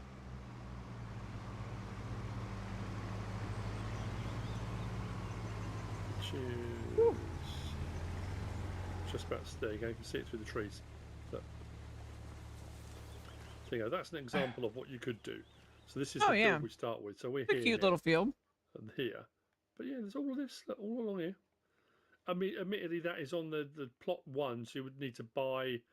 You know, it's expensive, but you've still got a lot of work to do before you even. It's not like you're buying that and you're getting a load of farm fields. You've still got work to do, even if you did spend. Yeah, the this is a money really to, interesting map. to buy I it like before you that's the thing begin I on like the about forestry maps is like they stand out to me compared to normal maps because they just when they're well So what done. we're gonna do now is There's so go much more right out unique here. visually Coming up and on like right the side is the experience of driving biomass around heating is so plant. much different than a normal map. which is just down there. Then right out to the far end, we're going to go to the vehicle shop, workshop trigger, gas station, and there's also the reset point for the map. I have to say, I got strange. Was it Dahlberg? I got a Dahlberg vibe from these little valleys. I also got, as I was going round, Holmerkra vibes. And when I was over the north of the map, you'll see when we get over there, a real Holmerkra vibe to it as well, which I really like. So, here's your vehicle shop, main machinery store, workshop trigger just there, gas station just over the back, and this is the reset point for the Map is where many will get so stuck this is and future Mr. fall, Silly but it's P, fun. just Yeah. joining in the fun. I thought I'd show you. I know I probably talked about this at the start of the video, but up here, and we've already done the bits and bobs up here, just there is where you'll find the animal dealer that's been put into the map. as part of the updates. I think the initial reason, I probably already said this at the start of the video, I think was to do with people having problems saving the game. It wouldn't save properly. But anyway, it's all been updated. It is now released on console. And there you go. There's your animal dealer point. The rest of the map tour will continue as before. Now, we come back to the map. The next place we're heading to is over here, which is fine. I thought I'd just cut through the trees.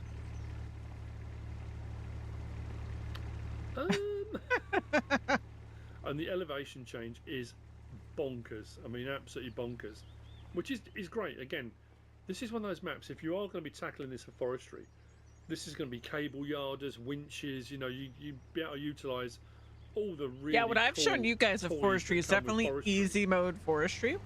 Then pretty much everything HR Forstner. There's some crazy things you can do in forestry in the game if you're really into it. Like he was saying with the cables and where we were at the biomass stuff like that. Like if you have really difficult terrain, you can't get certain machines up there, so you really got to use other and then we'll tools. swing right the way around the back, which will take us to the farmers market, which is the sell point, another sell point on the map. Just trying to keep an eye to the right hand side where our turning is. Actually, when we come up to here, I'll show you. I will go airborne. No, it's not here. A little bit further on still.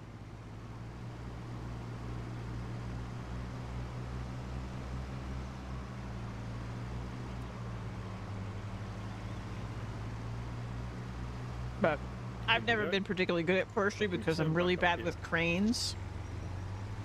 So What we'll do, I usually stick to let's the switch easy up here mode stuff quickly. and not I'll say you know, quickly. forestry in the mountains type I'll stuff tab back to that the thing, but advanced players you do. see the steepness, the incline. But what's cool is that you've got trees that are down already. You've got Almost. a load of trees. Where was it as I came up here? They're kind of wind blown. Yeah, here, blown down and damaged. Which I think again adds to the whole. Well, That's all of cool. it, you know. You might be tasked with coming out. Winches you can use must the have, tree yeah. marking spray. Come out and mark the trees that need to be removed. Or again, I'm just thinking out loud. But if you did want to do farming, you come out to a spot like this. Get yourself a little farmhouse, some chickens, some bees. Have yourself a couple of little fields. It would be small scale farming, but you absolutely could. It's a nice little spot. So, I'm going to head back down to our side by side. I can picture what he's continue. picturing. That sounds really nice. Back in this side beside, let's go.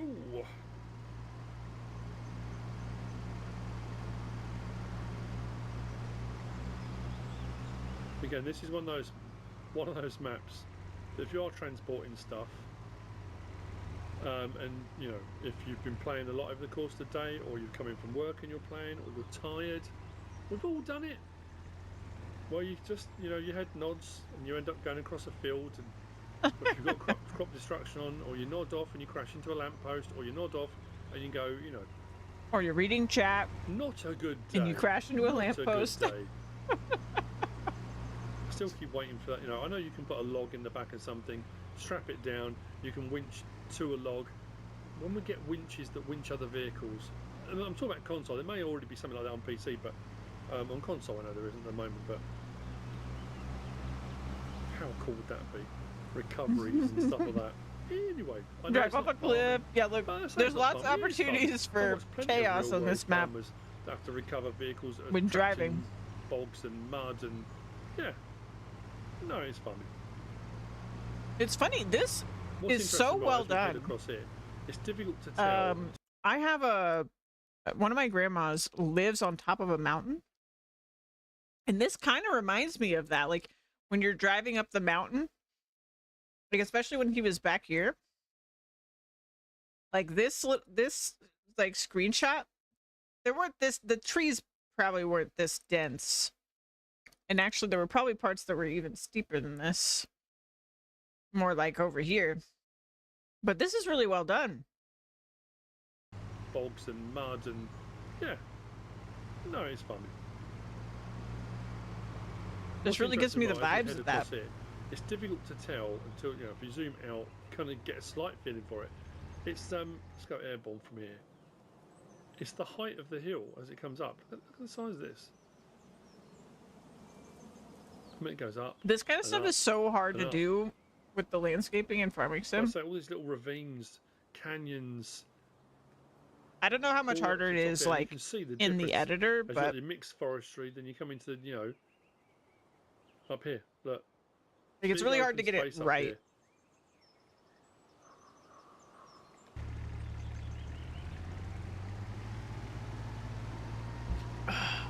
So down to the right, as we come along here, is where the next sawmill is, the larger of the sawmills.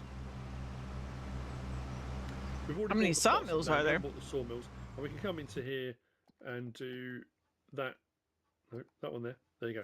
So you can see the two sawmills that are available. There's your smaller one. There's your larger Okay, one. there's two. The smaller one doesn't do prefab wall sections.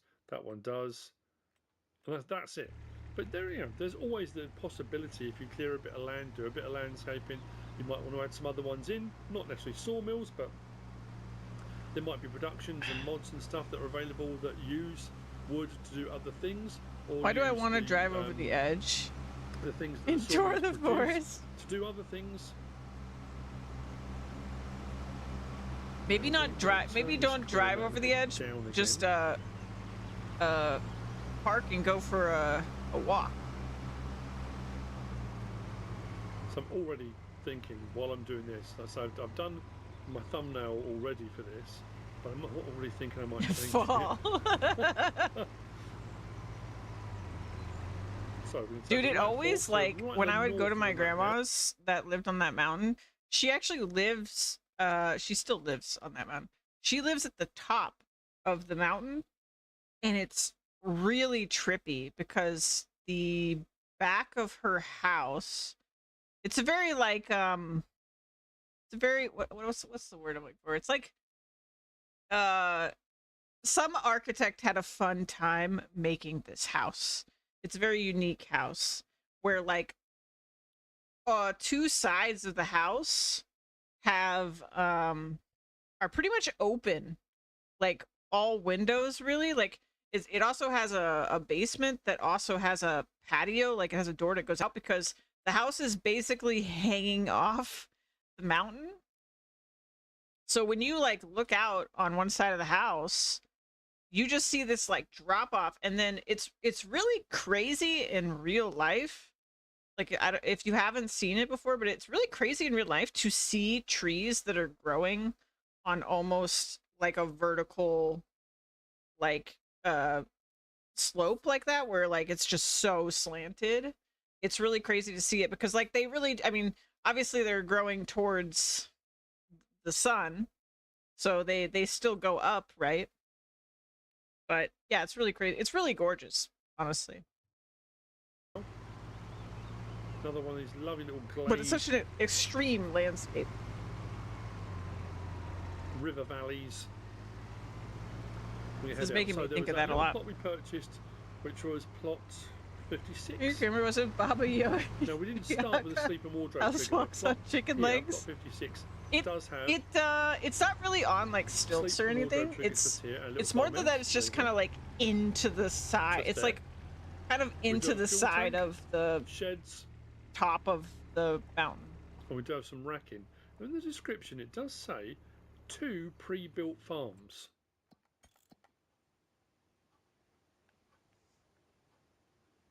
And That I'm house is looking, also thinking, slightly have I terrifying. missed sometimes. something? Unless it's this bit down here. That is the maybe it's room. this I don't end know if bit I here. talked We've got about this on stream before, but that is the place where my mom's room is like untouched from when she was a child, and her bedroom is 2 like twin sized beds on it's her bedroom's like really long. It's like a long not very wide room, and on one side are the 2 twin beds with these like ornate fancy like wooden frames with like the tall poles, if you know what I'm talking about, with those. And it's like this room is like trapped in time. Yeah, it's like a living museum. And in the center of the room, on one side of the center of the room, long ways, like on the longer walls, is the entrance to the room. And then directly across from the entrance to the room is a window. And then on either side of the door to enter is like accordion closets. And then on one side of the window is this like big shelf with all these like antique things. So like antique toys.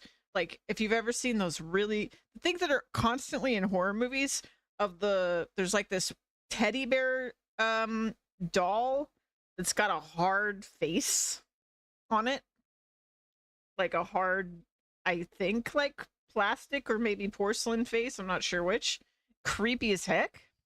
And then like a shelf of just like all these like quote unquote toys are 100% very easily breakable. Like they all just look like antiques that like if you just touch them, they'll just shatter into a million pieces. And then there is a mirror on the opposite side of the room from where the beds are. So at night, it was terrifying as a kid because there's a lot of reflections in the room because of where the window's placed and where the mirror was. And then you've got these things that are now, at least now, traditionally part of horror movies everywhere in the room. And there is a vent for the air conditioning right underneath the window. And so it's the curtains for the window are constantly being blown. And then like the walls aren't very thick and you basically got the edge of a mountain and a forest right outside the window. So you got all kinds of noises from the outside mixed with like, you know, you got direct like moonlight coming in there, the reflection off the mirror, the creepy dolls. Like it was terrifying in that room. And everything's creaking because the house was old. So like everything's creaking constantly. Yeah, scary at night for a child. Yeah.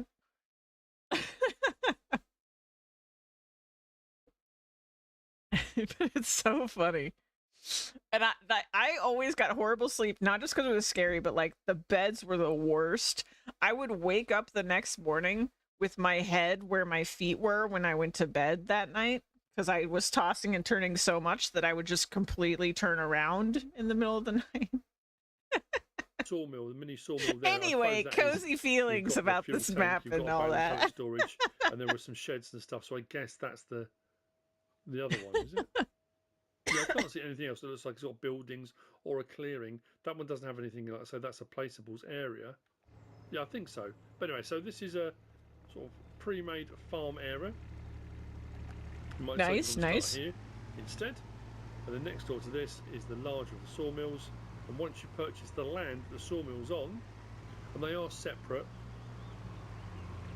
so sawmill can be purchased separate to the land. Once you purchase the land down here, you do also have. I would play on this map 100% from what he's shown so far. For 250 items and some sheds and stuff here. So there you go, bale and pallet storage. I prefer the style of map we're currently playing on to this. Storage. But this is still really nice. I love the way as well. This is all integrated into the map. It's so very well integrated. Smoothly done. Yeah. You know, the landscape and the way it's all been fitted in. It just feels very natural, like it's always been there. So, right out heading west, we're going to follow this track road. I suppose it's more of a metalled road than a track. Gosh, look at this road with all the trees. Oof, that's gorgeous. There's no BGA, nothing like that on here. So as far as it goes, if you did decide you were going to do animals, maybe have some pigs amongst the trees, or some sheep on a hillside plateau, or whatever you want to do, you'd have to buy them directly.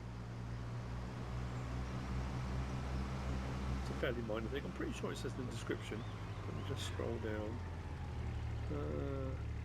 Yes, since the map is focused on forestry, no animal dealer was included. Thought I'd read it somewhere. That's not a big deal because you can just buy.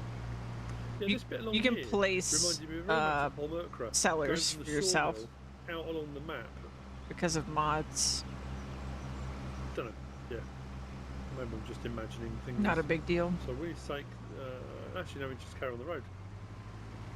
port goes that way. I mean, it is a big deal to some people because, There's like, tracks and rivers all over kind of the like I've been place. saying in my playthrough, like placing stuff can be kind of stressful in Farming Sim if you want it, if you care So about it all like out to looking here good, brings us to our final Um, destination. Our next stop, because the landscaping tools can be quite and the finicky. farmers market sell point.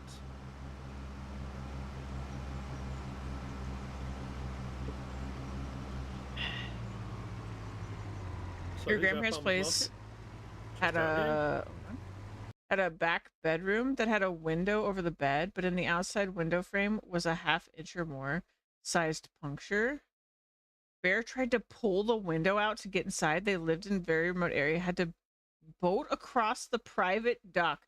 Nowhere to run if the bear gets in. Oh my god. And there's the additional plot. Unlike the other plots, like I Why said, was this the is a bear even placeable plot trying to get in like that? That's crazy. just here for doing whatever you want. It seems inadequate to say at this point, and that's the map, because realistically, we've gone from the main locations.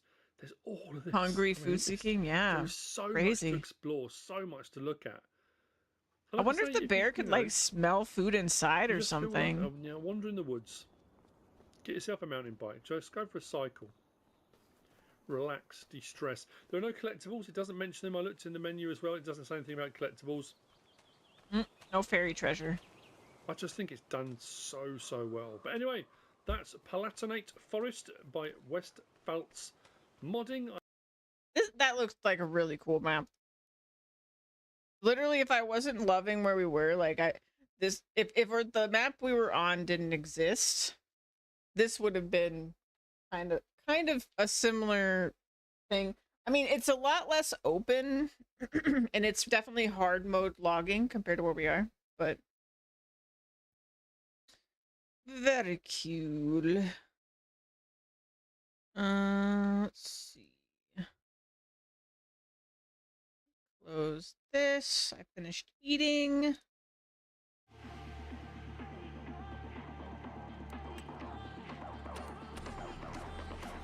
All right. Back to work.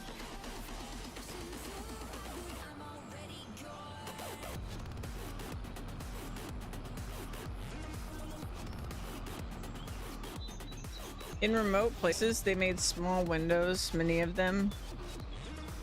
They installed forged bars. Yes, very used to people, reported to police. Locals and police went looking for it to trap and relocate. Wow. Yeah, so it basically learned that people have food. And also wasn't scared of people.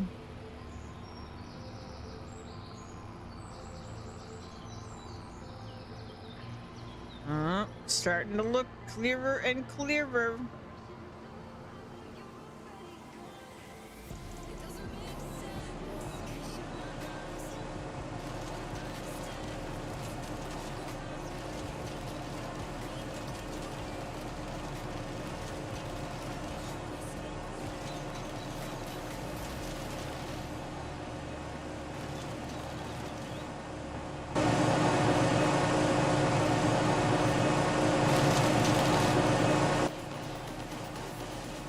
Boom.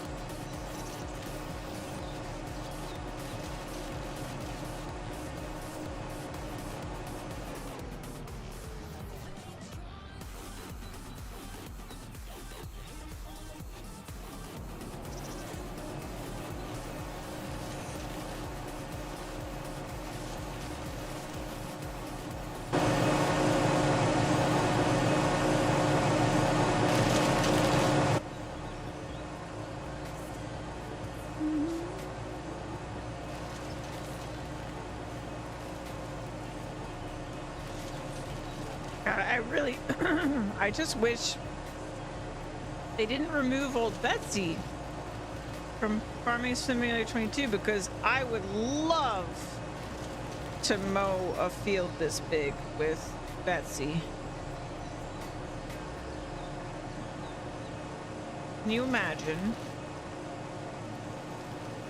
She would love it here. It's her natural habitat.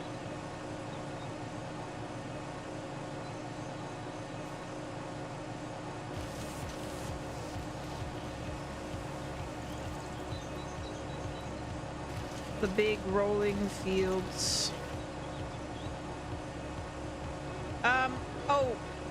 Not that old Betsy, the other old Betsy, the original old Betsy, which was, I think it was before you joined the community, Lola, but it was a little mower.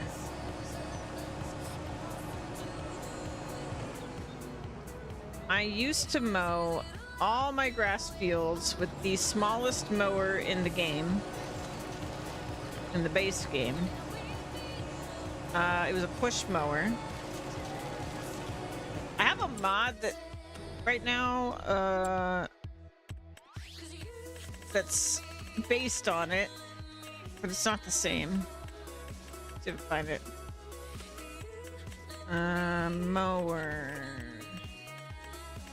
This is kind of what she was like, but this is a mod version of it.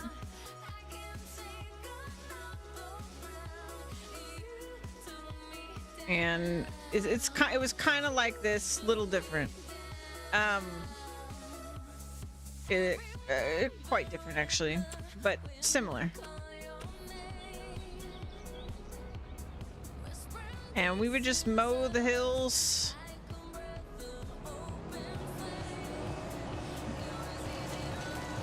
That was back in one of my biggest playthroughs of Farming Sim. In 22, we were on No Man's Land.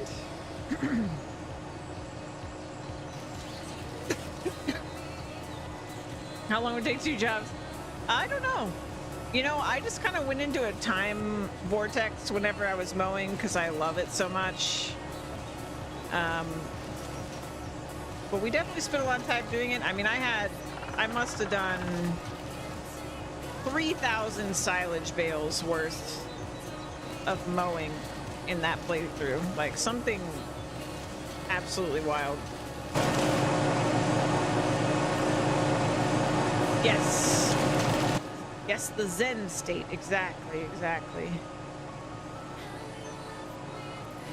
And we would just, you know, all chat for hours while I mowed the grass. And like the area where we were mowing in No Man's Land was actually kind of only Betsy could do it, really, because I don't think you could get a tractor strong enough to mow it with other equipment. But because Betsy was small, because she was small and because I was pushing her, she could mow it. But it was funny because we actually had a lot of trouble baling some of it because the tractor couldn't handle the slopes that we were on. They were very, very, very steep hills.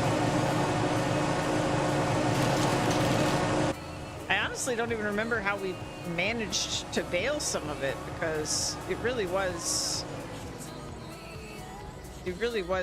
crazy steep. I do remember we had a lot of bales rolling down the hill situation like that.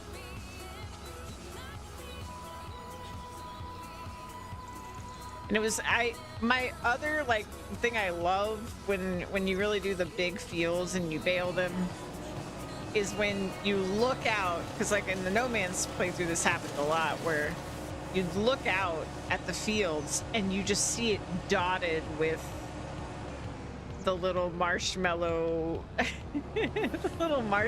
bales of silage. I love it. I love it so much.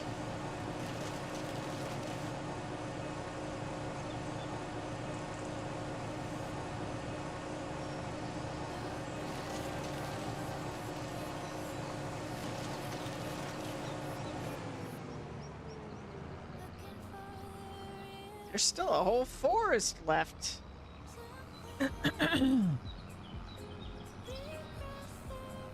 There's too much cheese on that thing.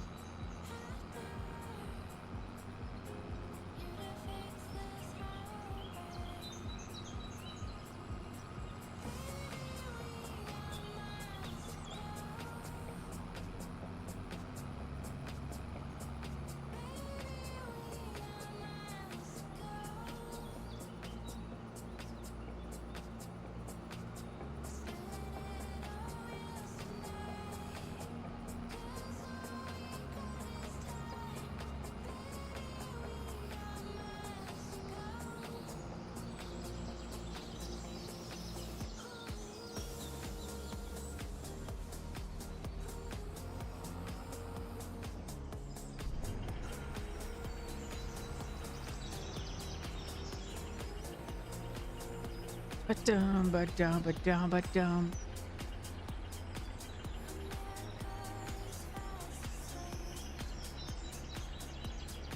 Next load's gonna put us over 5 mil.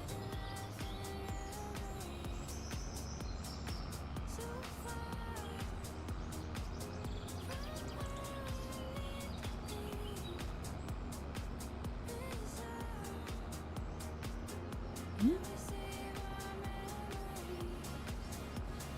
1.1 billion coins. My goodness.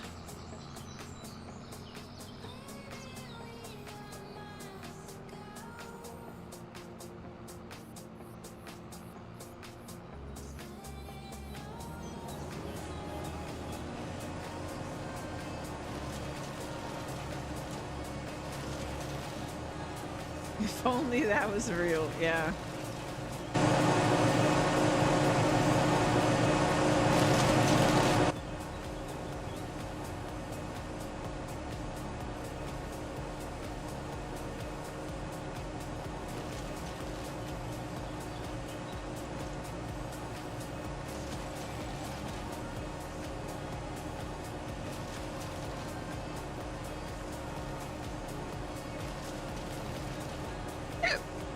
Excuse me.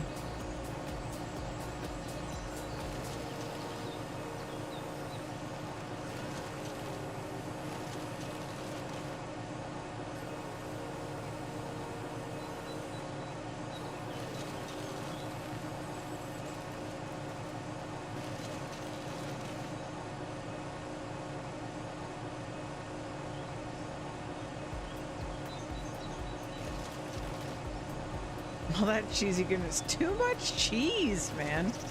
I usually ask for cheese to not be on things because, man, I tell you, in America, they just put cheese on everything. Everything. Like, I like cheese, but, like, I don't need it in every single meal.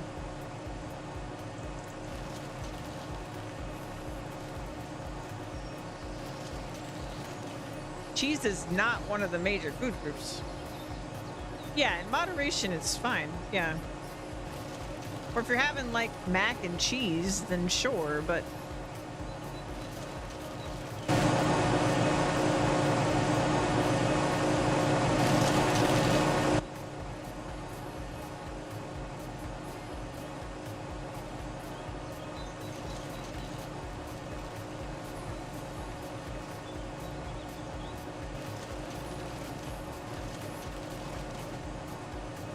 Drink some water. Okay.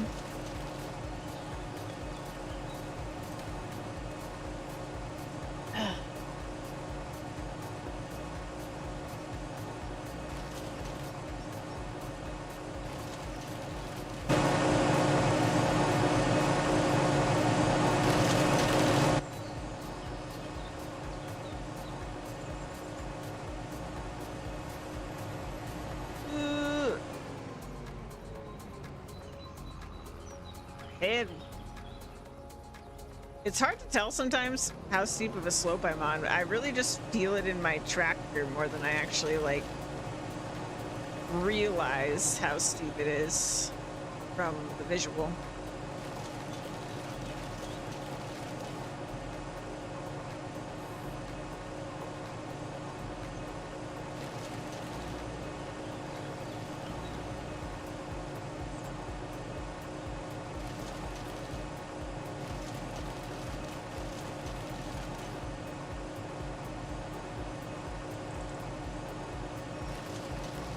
Chipper doesn't keep any chips in it. It does. I usually try to not rely on it though, so that I don't accidentally delete chips, essentially, because if it runs out of storage on the chipper, then you destroy the tree, but you don't actually get the chips.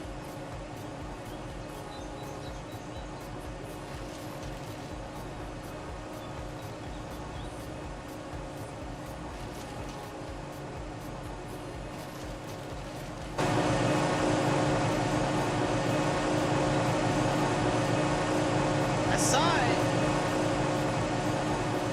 Oh boy.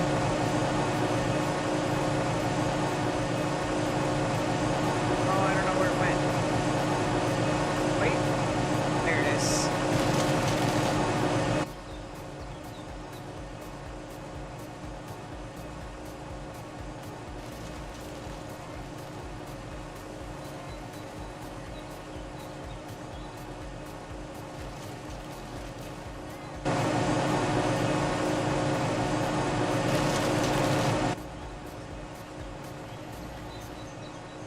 Probably leaves and go to bed. Well, it's nice meeting you. You can come chill here whenevs. I play all sorts of video games. We farm on Fridays.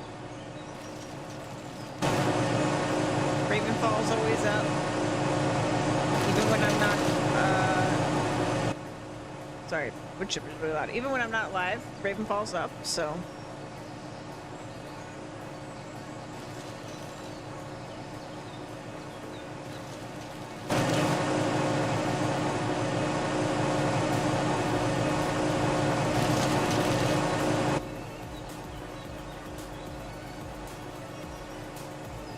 You bought it? Aww.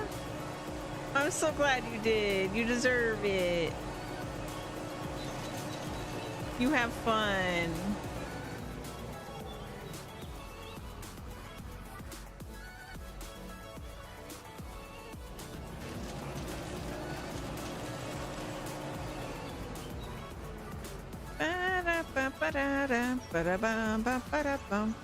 Look how utterly massive this is gonna be.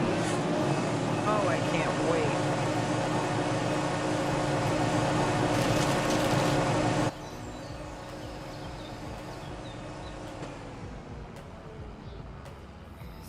It's so much space. Oh, look at this hill too. Oh my god, I love mowing on slopes. I love mowing on slopes. Oh my god, it's gonna be so much fun.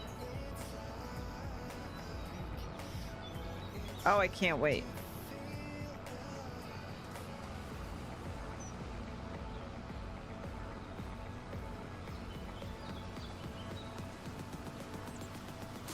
But yeah, Lola, if you see in the corner there, it says 87%. It's because the trailer, my trailer holds 200,000 liters, and the wood chipper holds, I believe, 50,000. It holds a lot, but I pretend it doesn't hold anything most of the time. I try to just like, once I go over 200K, I go deliver it.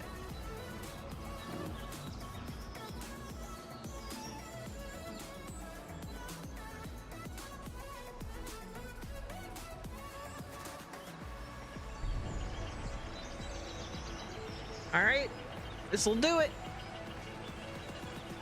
$5 million.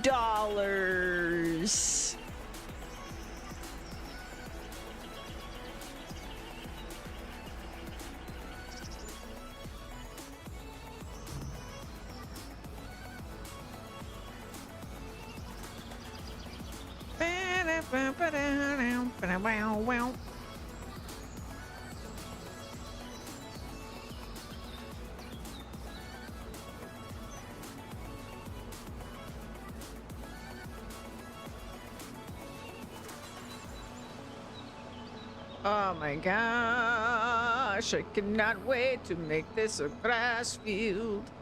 Oh my goodness. Oh, and there's still so many trees left. This is crazy money. Crazy, crazy, crazy money. Can I grab that one? I'm not even sure.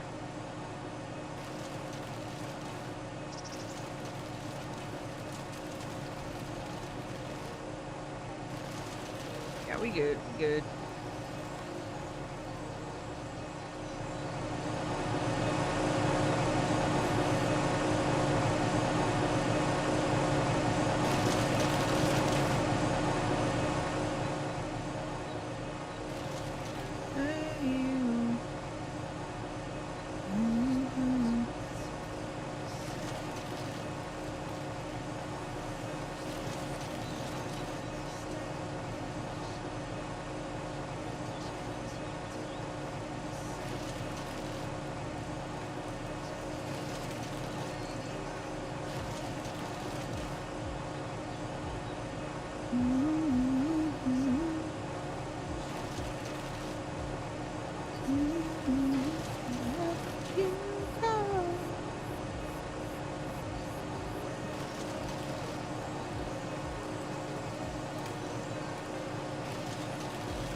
Ba-ba-doop, ba-boop, ba-ba-doop.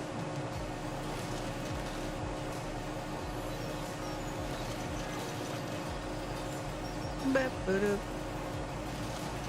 ba-ba-doop.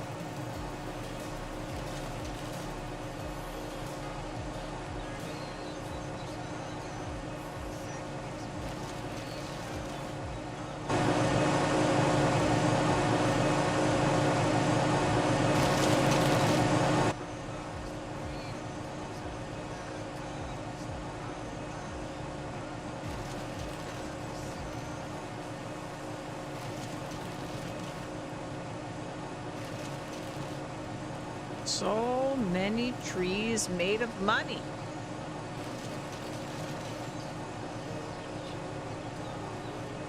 Did y'all know trees are made of money?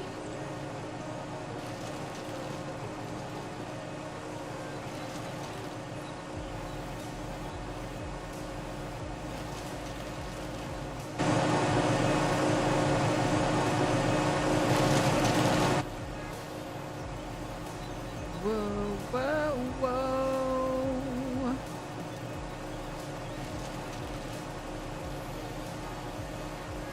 Dude, that's a big tree. Holy cow.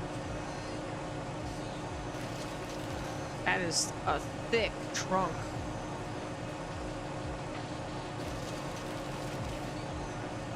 I don't think I'm taking that tree down. That tree's staying.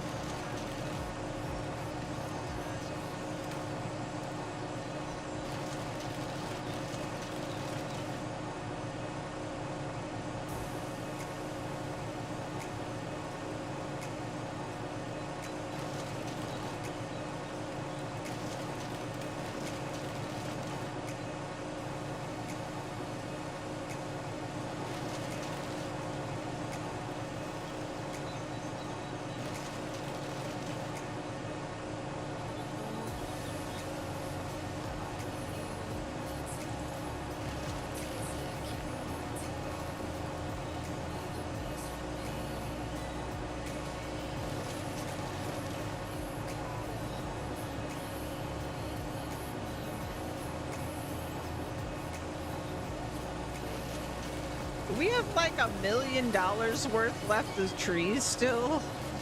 This is crazy money.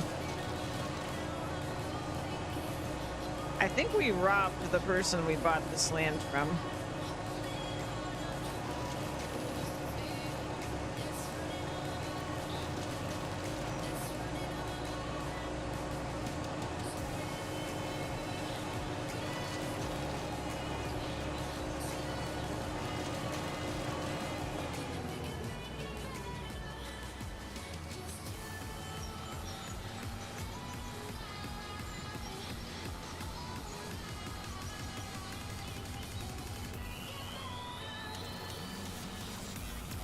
And I'm just thinking like, okay, that tiny field,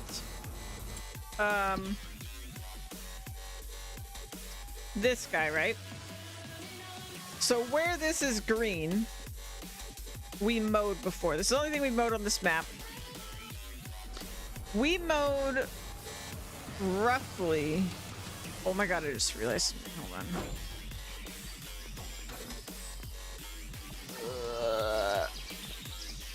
I didn't check my silage. I mean, I suppose it doesn't matter, but it's not like we're dying for money.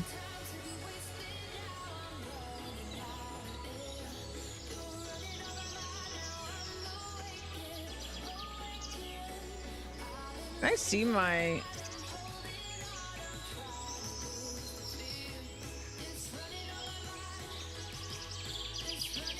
I guess I can't.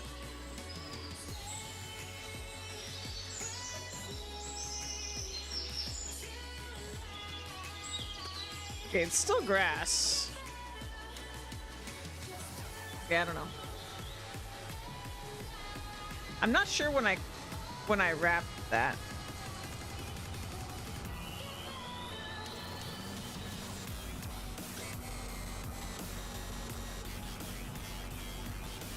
I would think tomorrow for sure that will turn into silage.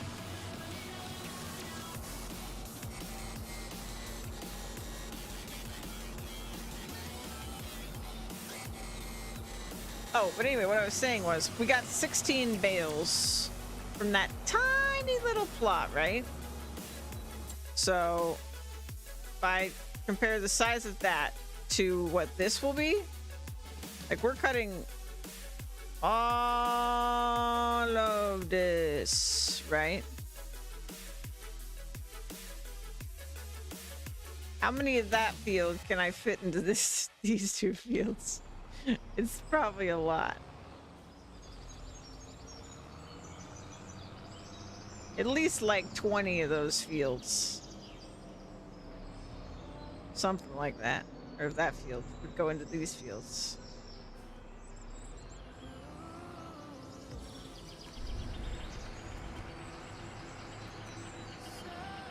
So, what, 320 bales of silage from cutting this? Something like that?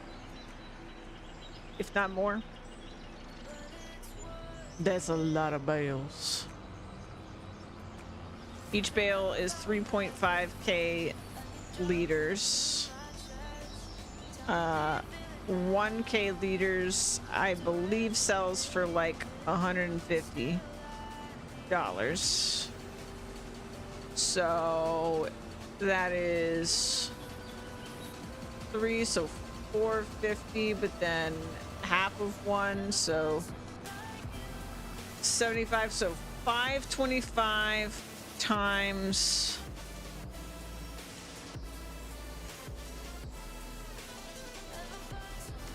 three would be a lot. It would be a lot. What is that, like a wait, it's 2 zeros? Or it's,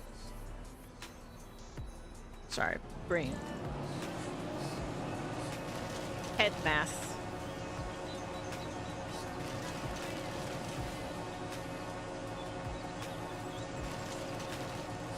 I swear, I cannot even do head math anymore. I need a calculator every time. Hold on. What did I say? 525 times 320. So every 2 months, this combined field, based on my rough estimate, which is, I think it's, I'm lowballing how many bales it would be, would give me $170,000. So on top of the fact that we're getting $5 million up front, basically, from cutting all these trees, every 2 months, not including December, depends on timing, but it won't grow in December, we will get another $170,000. which I think both of these fields, I mean, combined they were more, but I don't think either of these fields cost me that much money.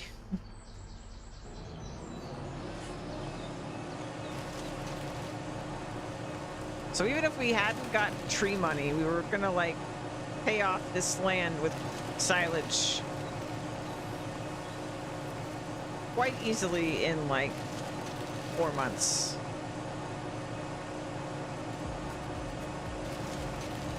Crazy.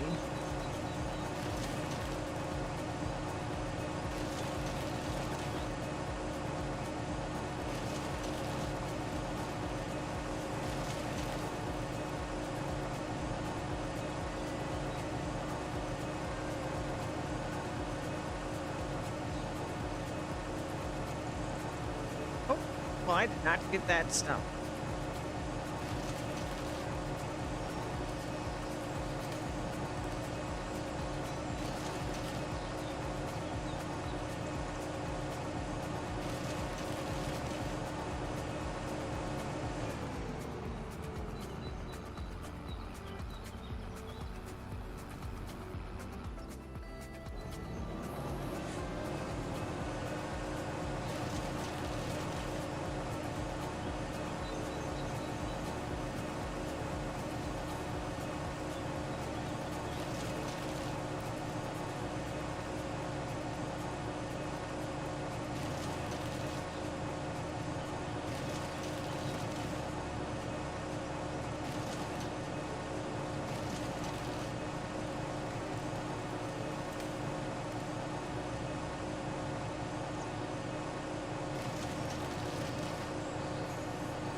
I feel like the Ravenfall bot is not as responsive as I've seen on other people's servers, but I don't really know why. I should probably look into if there's something I'm doing wrong about like making the bot say more things.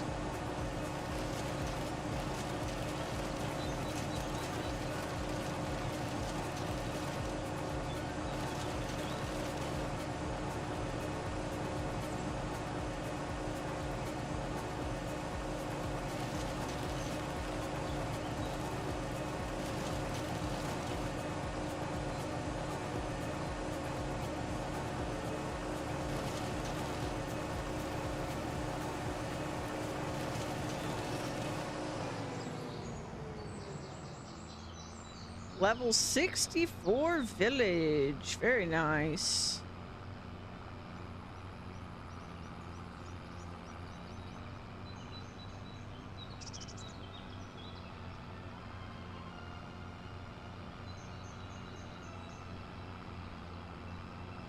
Can you believe all of this was trees before?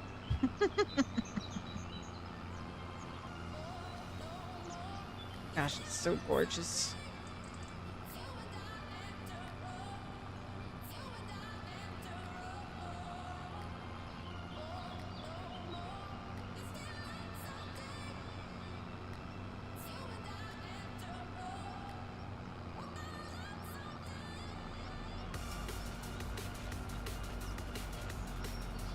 No longer mud huts and dilapidated tents. True.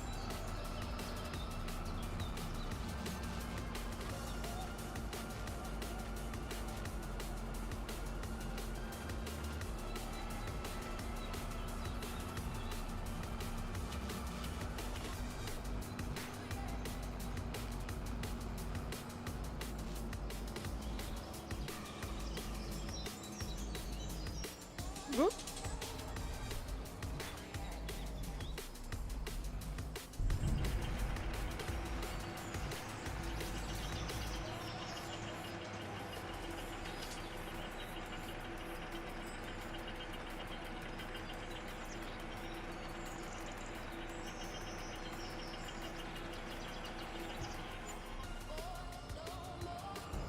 I was so glad we got to raid Mandy yesterday. I have been missing out on her streams. I didn't stay awake much longer. I was really tired, but she's so sweet. She used to be the person I raided the most often because the timing always lined up, and she was usually like only 30 minutes or so into her stream by the time I was wrapping up every day.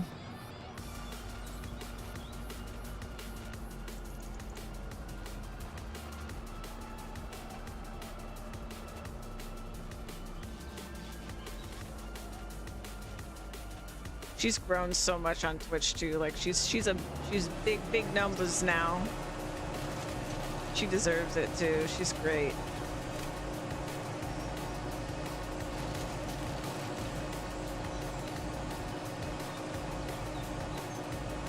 And if you weren't here yesterday, like, and you're into watching people play horror games, she does an awesome horror event this time of year every year.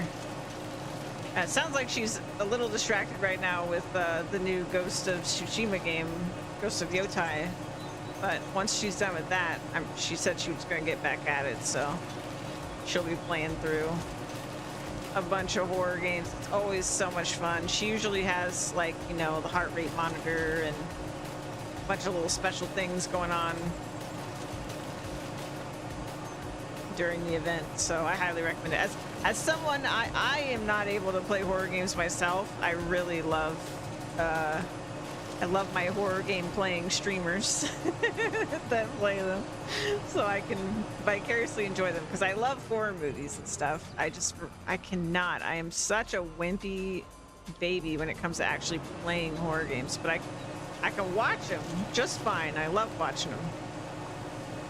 Her Halloween costume was funny. Oh my god. She's so funny. She's so sweet.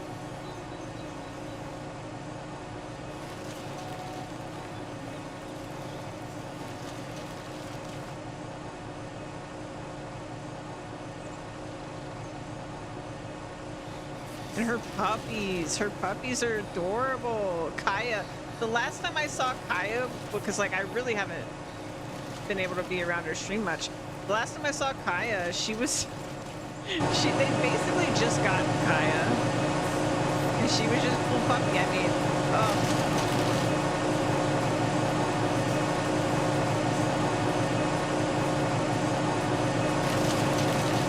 oh, did you find me through Mandy? I didn't know that, Lola. Oh, that's so cool.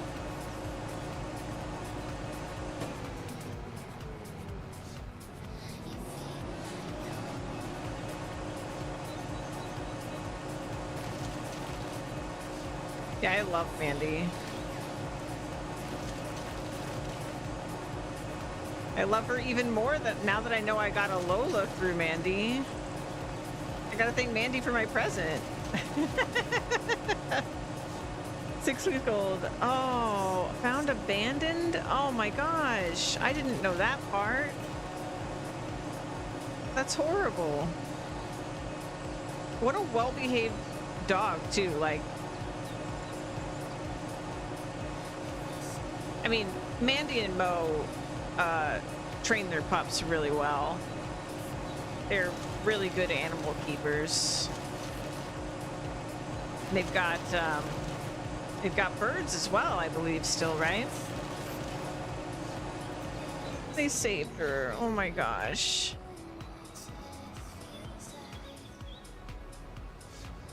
Oof. It breaks my heart what people do to animals, man. Like, you don't have to abandon the dog in the street. Like, there are places you could take the animal if you can't take care of it. That's crazy.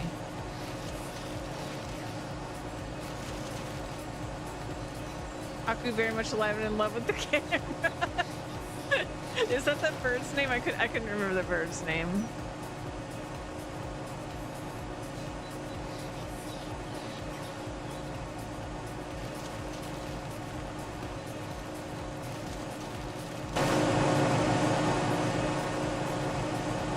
And our very own Gooby, I believe, I also met Gooby through Mandy. I haven't been able to see the Goobs in a while. I didn't see Gooby around when we re-rated her either. I hope Gooby's okay.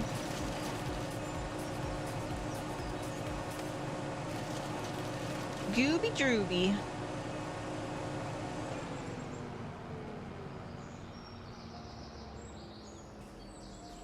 Yeah, she's lovely. I think the first time I rated her, I think I knew about her through Aaron Stevie, because I think Aaron Stevie rated her back when I just back when Steves was streaming all the time and I was in there all the time. I think she rated Mandy one time and I was like, this is a cool streamer, and I followed, and then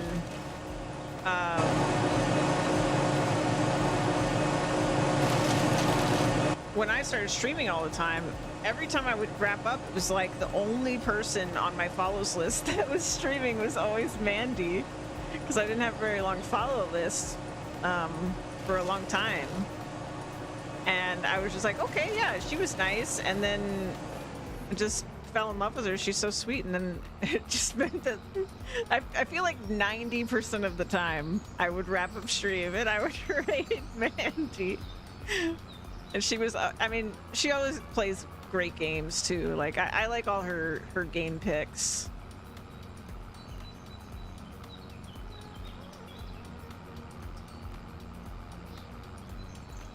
And the stream's so cozy that it's like the perfect place to go when you're tired and you're wrapping up a 12-hour stream or something.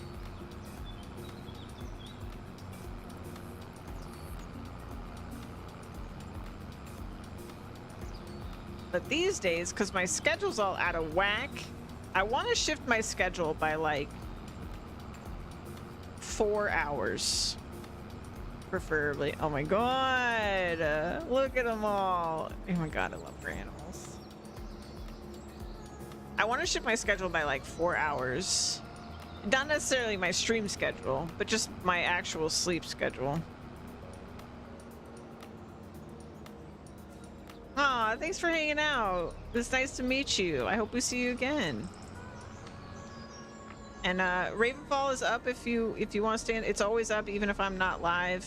You can do bot commands in my Twitch chat, even offline. So feel free to do that. There's also a Discord if you want to join that, ! Discord. But it was lovely to have you. Thanks for showing us your impressive stats. Oh yeah, and you gave Lola so many wonderful gifts.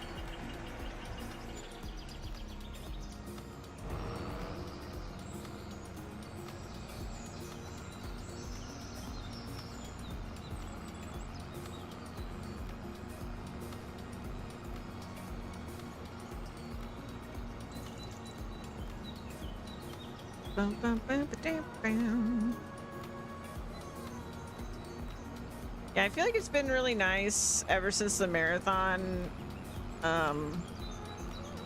feel like I'm just back at it with streaming again, streaming a lot again, and it's really nice to like see all my friends, not just you guys, but also my streamer friends, and see everybody around the Twitchverse again, because I was kind of away for a bit.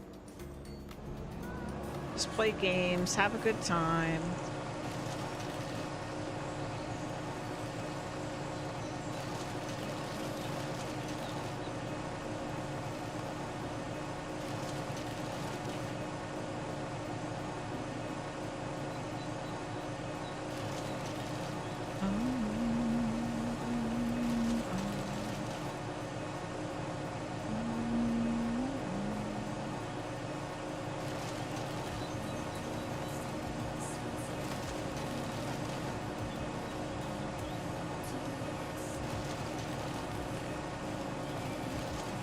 This truly is a ridiculous amount of trees.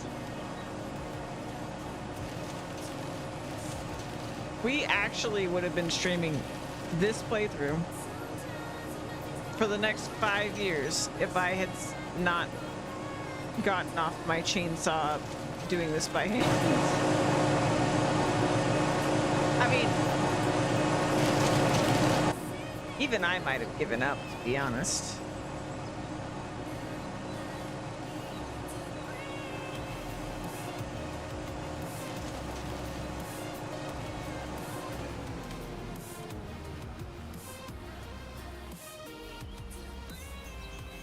I would have just felt too guilty clearing trees for that many streams.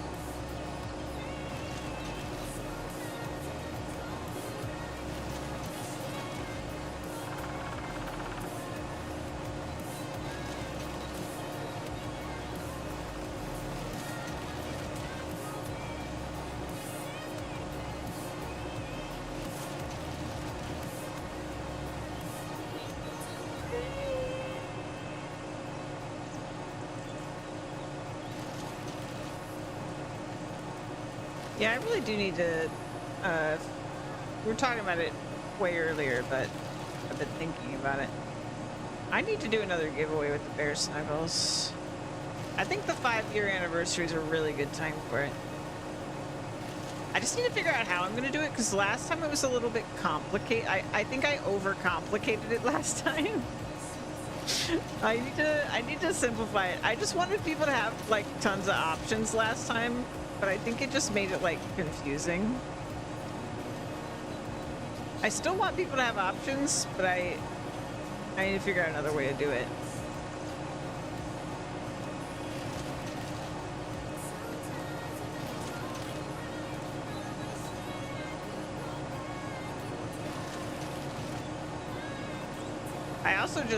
I want to give away more than one thing.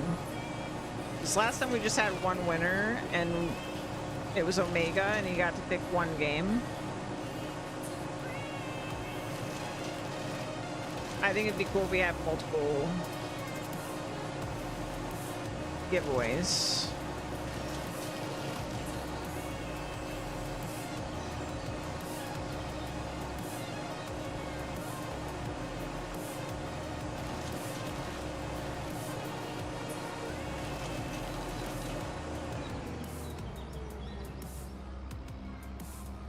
I'll just have to figure out a way to do it.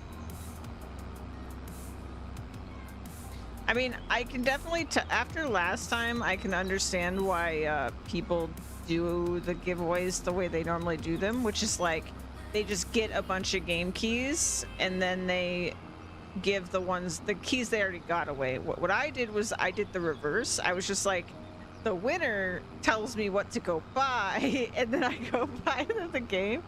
But I think I should just get like a bunch of game keys.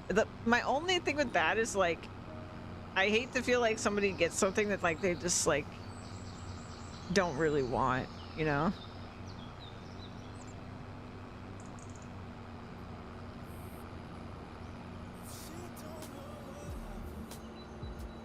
And since we're a tiny little community, I feel like it makes it even worse if it's, because like, if you've got a bunch of people, then at the very least somebody will want it, right?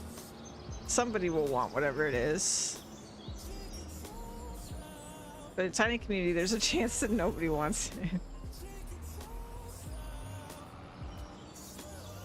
Game keys on the list. Yeah. That's what I was thinking. Is like, maybe what we'll do is we'll like do some like voting or something on which games I go get, and then they're on a list, and then I go buy a bunch of those keys, and then I when you win, you get to pick from the ones that I have.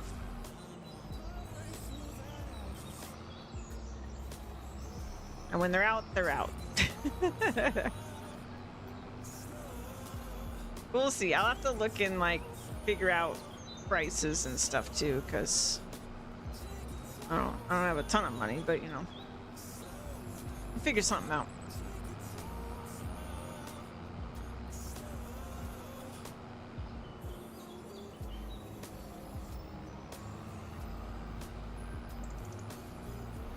Oh, this is looking so good. Oh my god. Is that the road right there? Are we nearing the end here? I'll play, but give it to someone. No Steam account.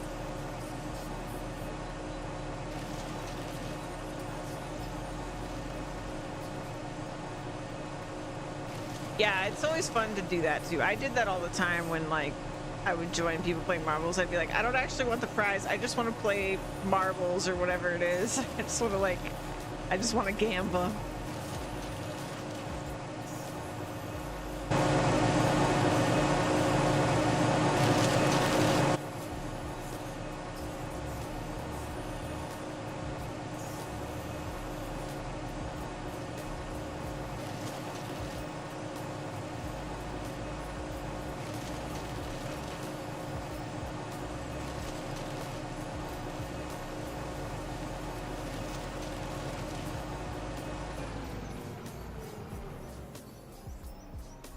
Marbles is crazy, yeah.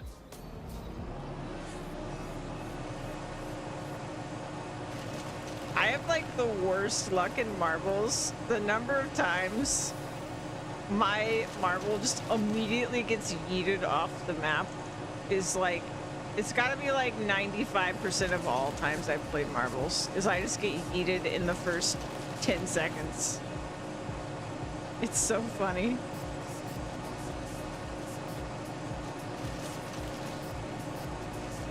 Yeah, did not finish, yeah.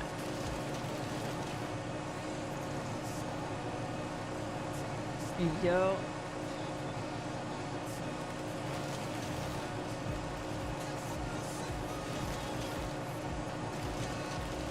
We're actually, the end is actually in sight of these trees, because that is the road. There's still a lot left though. I don't think we're gonna have any trouble getting to $6 million. What a crazy number. $6 million. I honestly, I can't remember if I've ever, I mean, I think I got this rich in No Man's Land at some point, but like just having this much cash on me in a stream playthrough, very rare. Because usually I would have, like, you know, like we surely over the course of the playthrough, I've certainly made this much on multiple stream playthroughs, but we almost immediately spend it on something.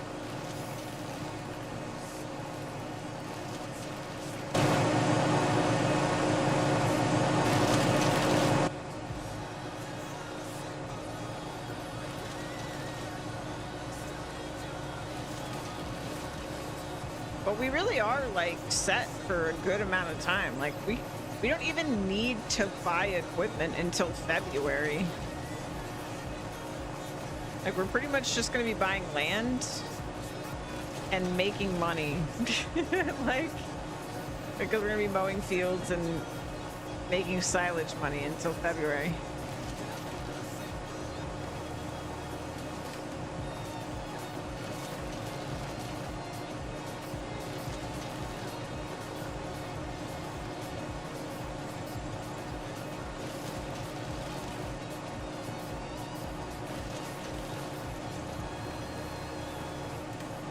Oh yeah, totally. That will totally happen, Lola. 100%.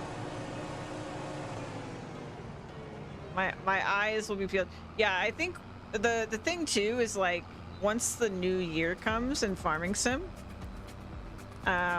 and like more of the variety of crops become available for planting, that's when we're gonna start spending like crazy. I'm also gonna spend like crazy today because I'm gonna buy a bunch of land. Like I would like to buy out the rest of the land we're going to get for the rest of the playthrough today.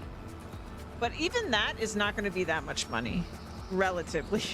Like I think we're probably going to spend less than $2 million to get all the rest of the land that I want.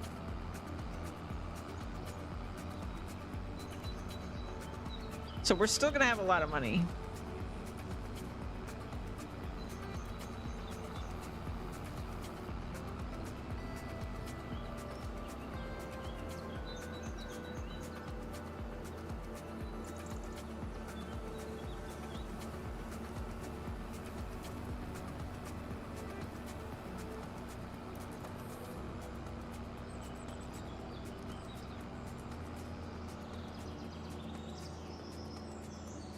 Oops.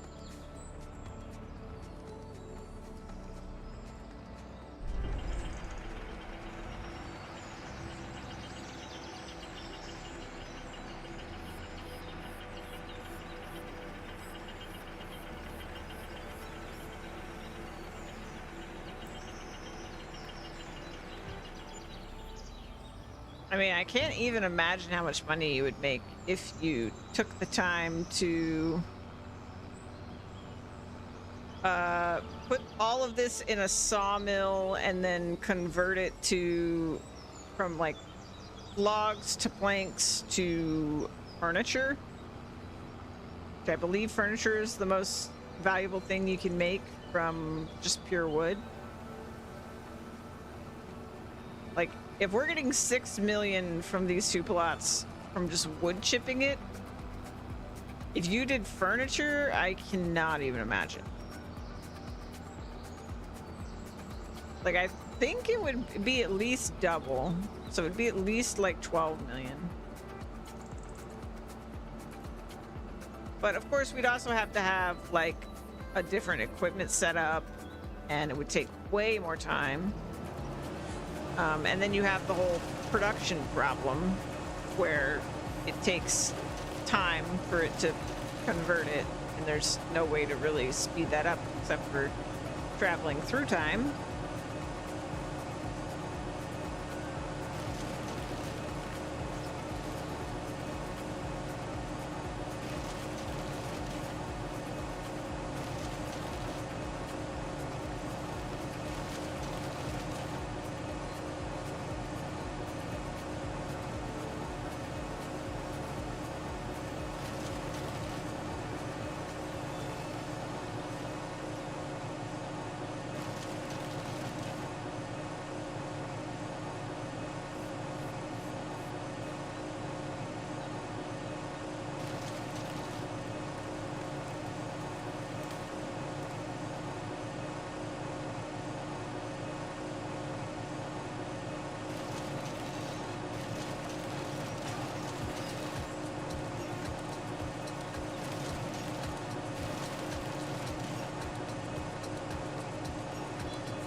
I might, because we have a little bit of we have a lot of this property that is on the edge of the map. I might build a fence to help me know where the property line is. Because there's basically an invisible wall right now. Build that, and then when I'm plowing this, we're gonna keep a healthy distance from the fence. And then that way we shouldn't have any major issues down the line.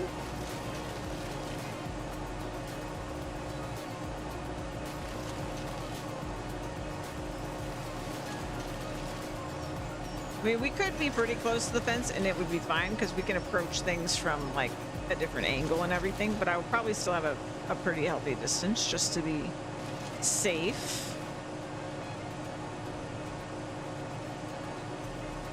So we don't have to deal with... Okay, so like that's the border, I think. Yep, that's the border. Okay, so those trees stay.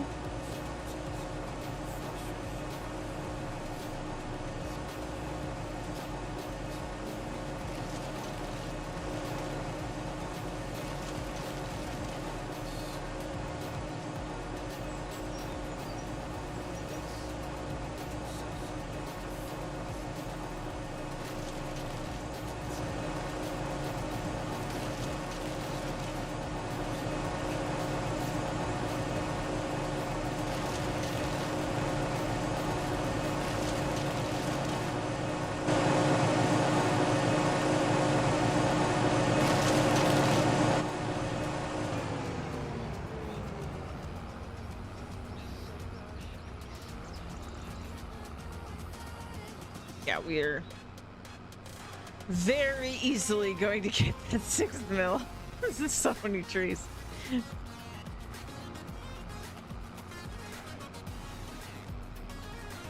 But we're getting there.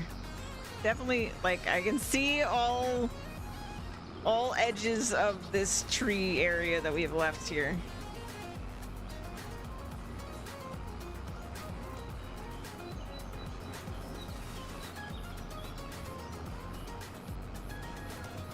Is going to be quite the operation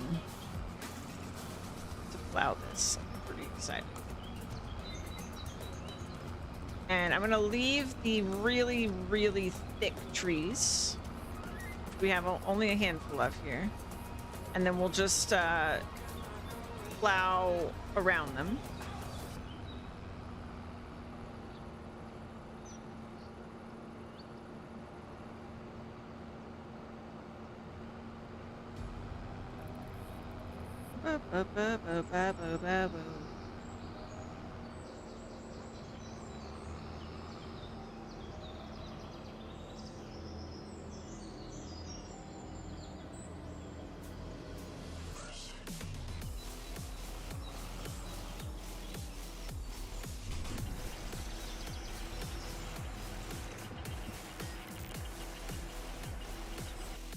Want some of my game playlist.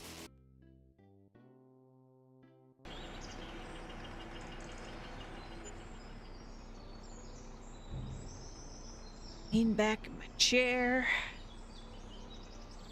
Cozy vibes.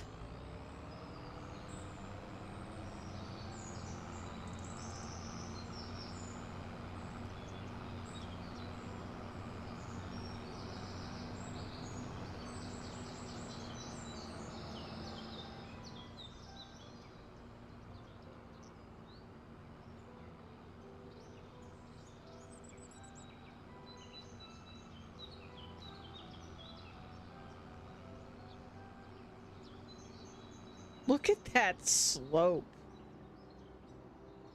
That looks like we're about to drop off the edge of the planet.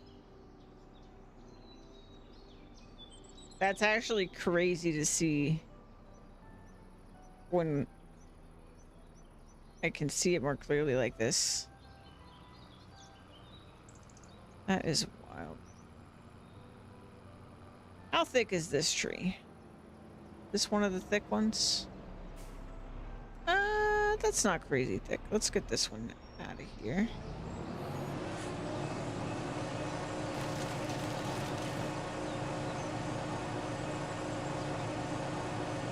That took stump and all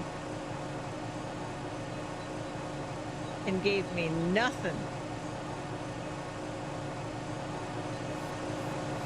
What the hell just happened?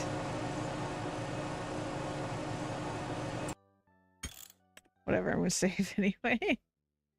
We got robbed. Yeah, that tree just disappeared.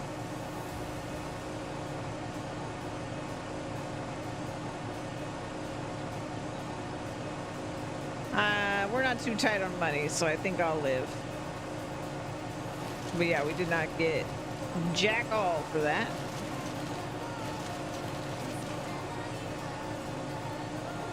Decades to grow. Gone and poof. Yeah. Yeah, true.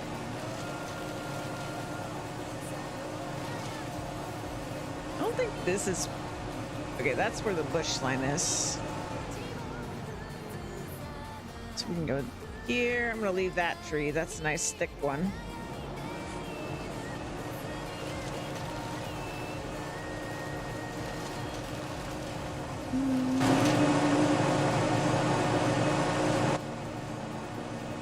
That vanished before my very eyes.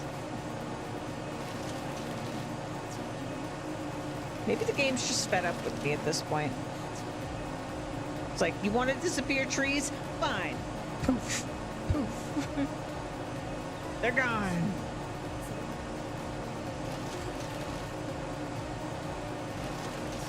Reality collapses upon itself.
I know there's gonna be a million little slices of wood and stumps and things when we're plowing that I'm gonna find.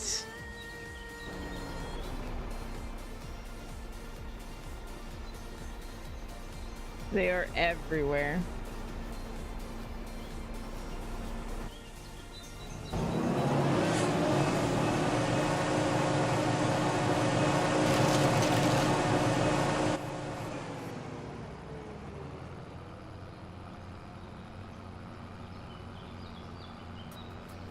I'm pretty sure if I look at the stats here.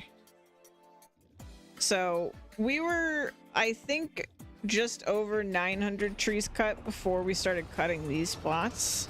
So this is 1,000 trees between these two plots. Absolutely crazy.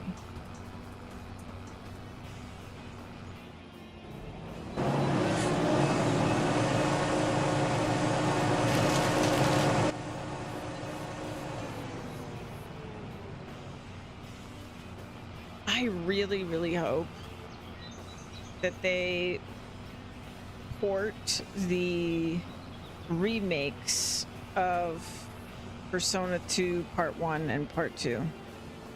Because I really want to play them. I started them like over a decade ago or something on my Vita. And then the Vita died. And I would just love to stream them. Streaming the Vita would be... I don't know that I could.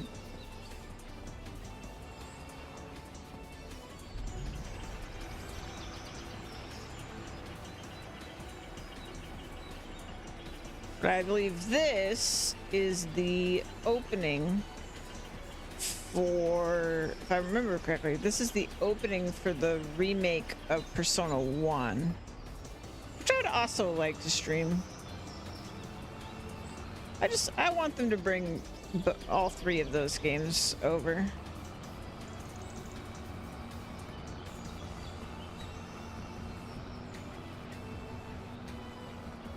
Persona 1 and Persona 2 do not get as much love as the rest of the franchise. I mean, partially there's a lot of factors in that, but one of them being that Persona 1 was incredibly poorly translated when in its original release in the West, to the point that they added in racist stuff. It was not good. It's honestly the worst example of game translation that I know of.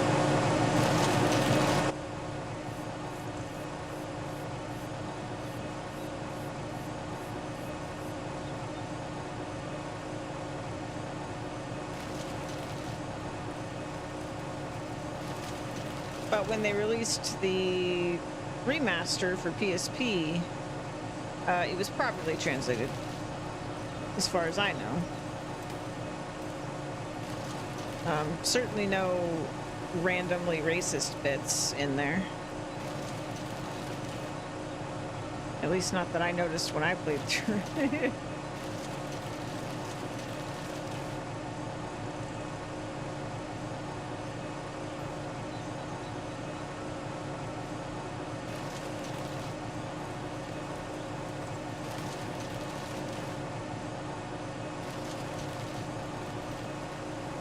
Honestly, I cannot imagine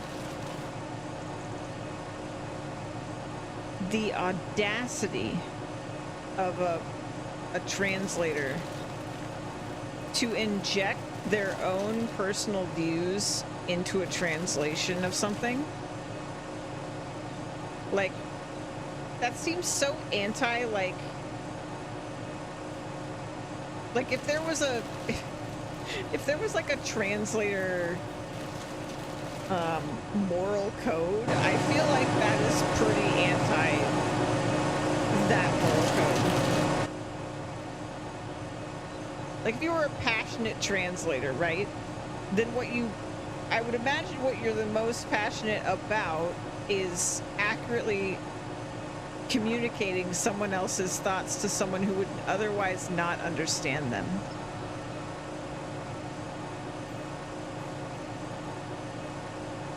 I would think. But, man.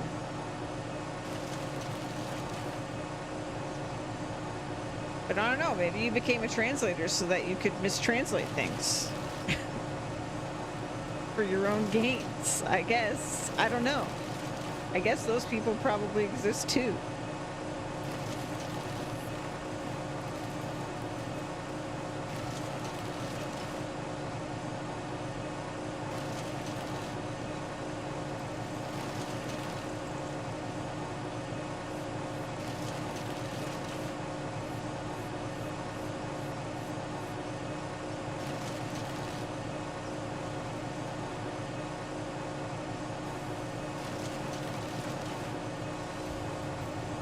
Be a girl. Whoa. Ooh.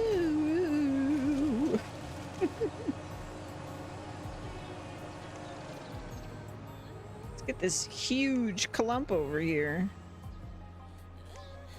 See, it's the clumps like this that I think really make the forests on this map incredibly misleading to how dense they really are. Is that like they're clumped up like this, and then when you're like, oh, I can drive through this forest, it's not that dense, and then when you actually start, you know, doing forestry, you're like, man, this is a lot of trees.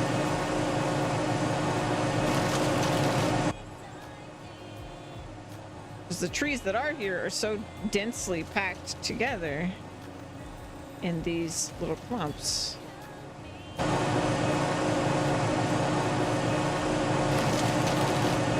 It's really well done. I've never seen a farming sim map do the tree layouts like this, where they're in these like little groups.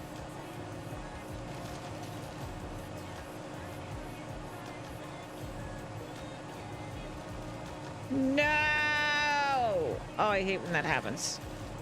Oh, I hate it so much. That's gonna be so difficult to deal with.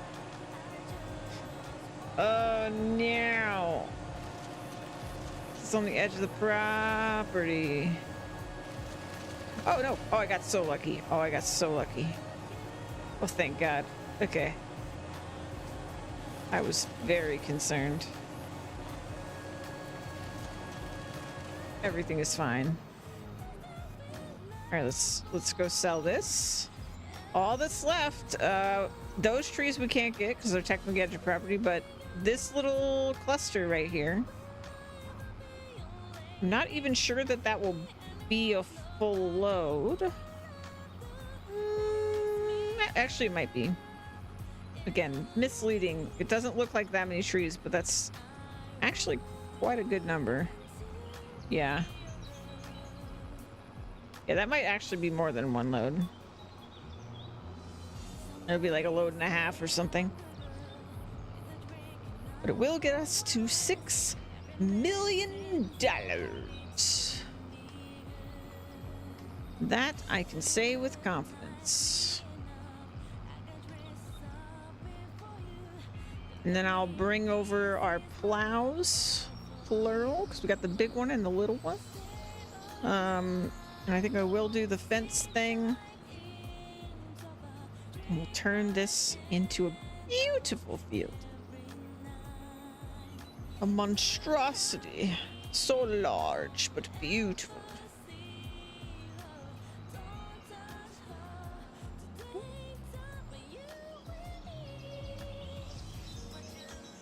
Are you like?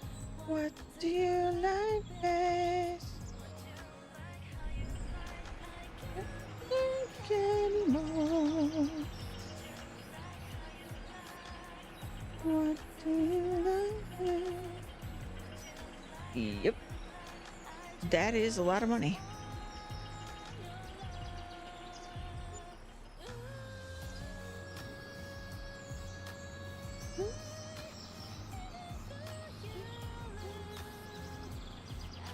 Gosh,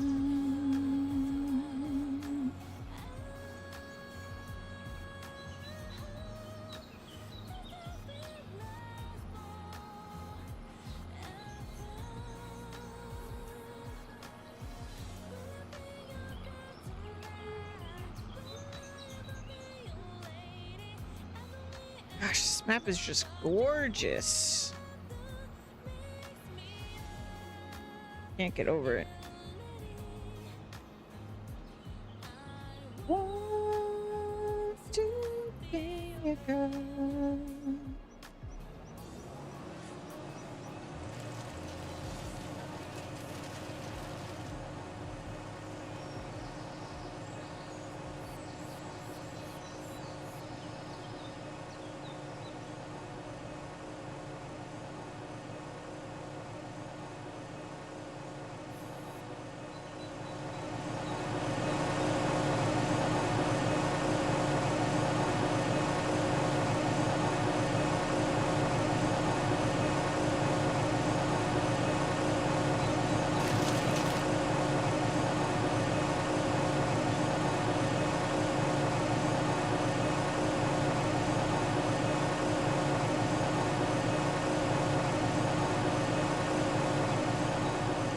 Alright, I don't know how to get that stump. I'll get it with a chainsaw later.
That's another load. Are we gonna get another load after this one?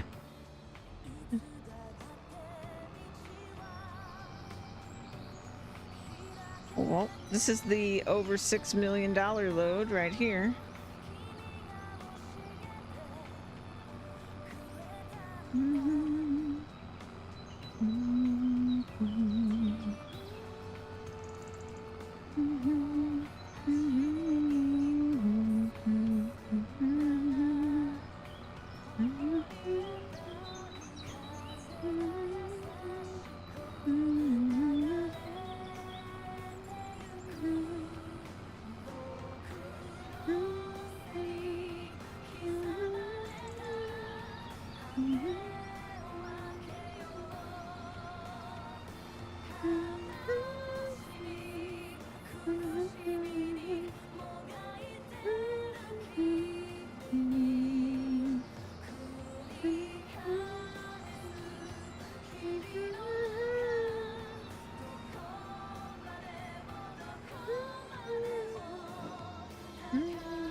All right.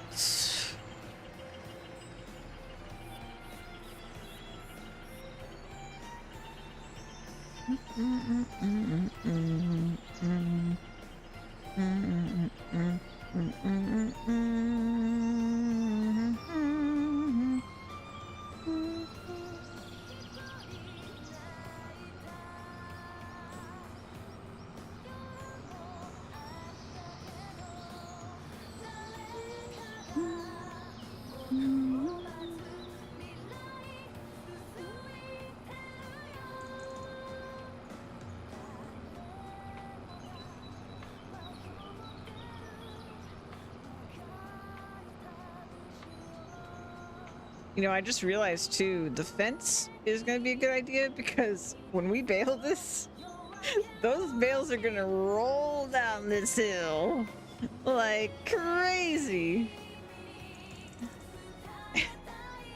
So I need to have a fence, actually.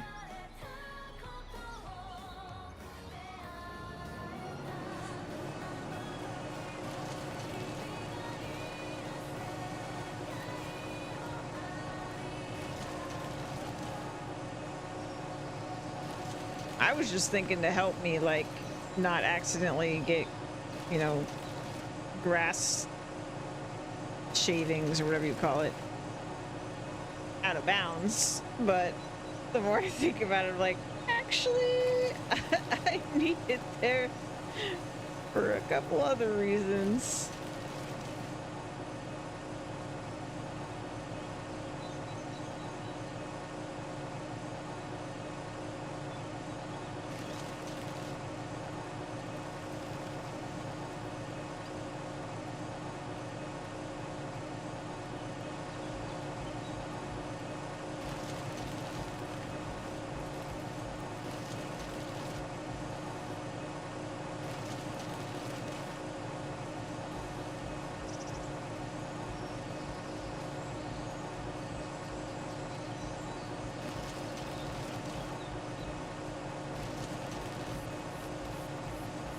I swear, every single tree leaves that little freaking sliver of wood. Drives me nuts.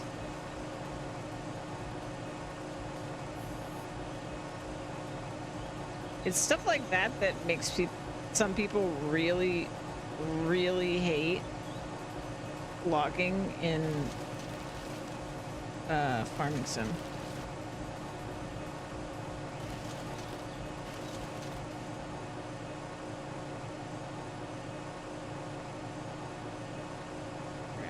Come at that from a different angle in a second.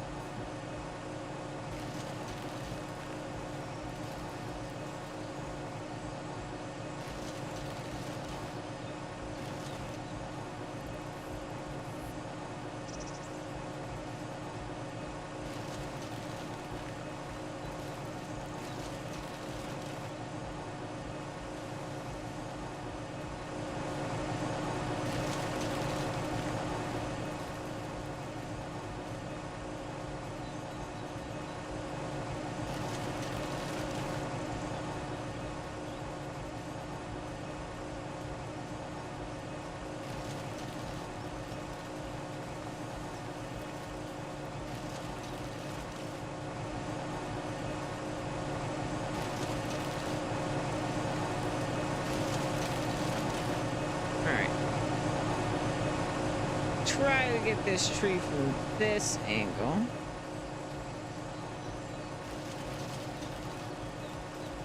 There we go.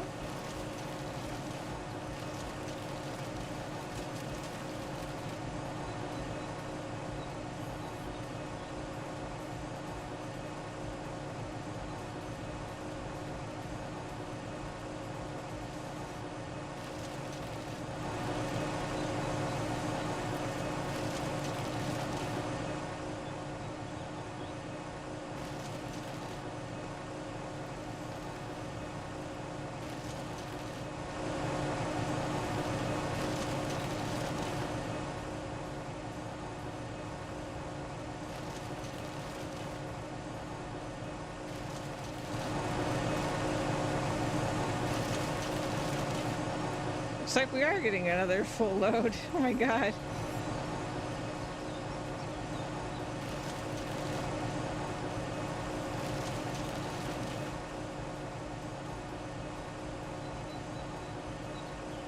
Oh. Oh, oof, oof, oof. Close call.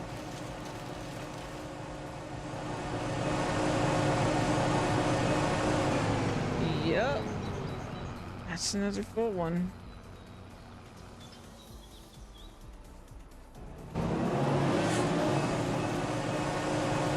Grab these little snippets here.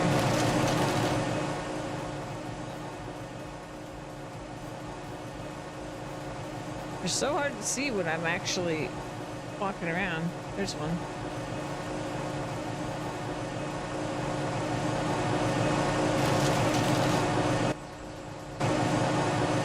There's one right in front of me.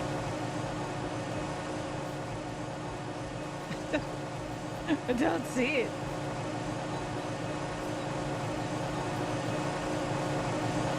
Wait, there it is.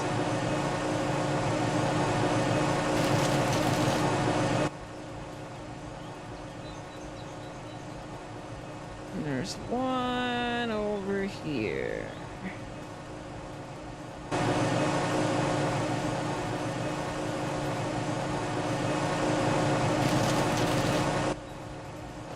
Okay. I know there's still a million wood slivers hiding from me all over the place, but I get what I can get. Yeah, we're gonna have a tiny load left. I mean, still a pretty decently sized load is left with these trees. That's like 1, 2, 3, 4, 5, 6, 7, 8, 9, 10 more trees at least. Right there. I think that tree's too big. We're gonna leave it. I think that was the one I was gonna leave over there.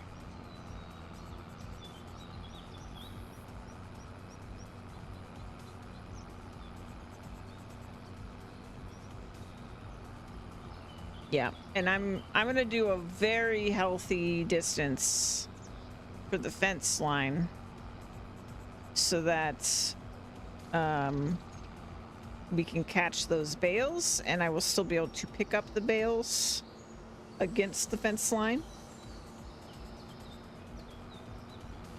We might actually need to invest in like a bale fork at some point just because of this field, because there's just going to be instances where we're going to have a really hard time picking up the bales that have rolled down that insanely steep slope. But that'll be a lot of fun.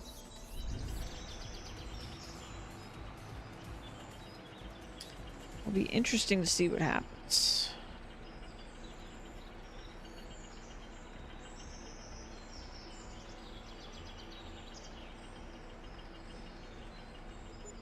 We are doing good on money, though, let me tell you. Yeah, like that slope, there's at certain angles it just looks like it's like the edge of the entire planet. Like, it's so steep. It's so steep up here. Look at this. You're like, oh, so that's where the world ends. No kidding. Fun times ahead. Yeah, look at this. dear, it just drops off a cliff over here. Wild.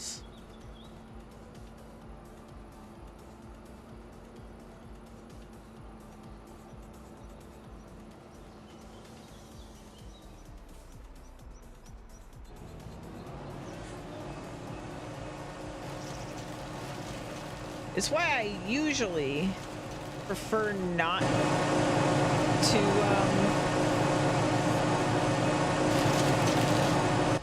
I prefer not to interact with the fields that are on the edge of the map like this, because it can be very awkward. But in this case, I mean, I'm so happy I did, because this is such a beautiful spot.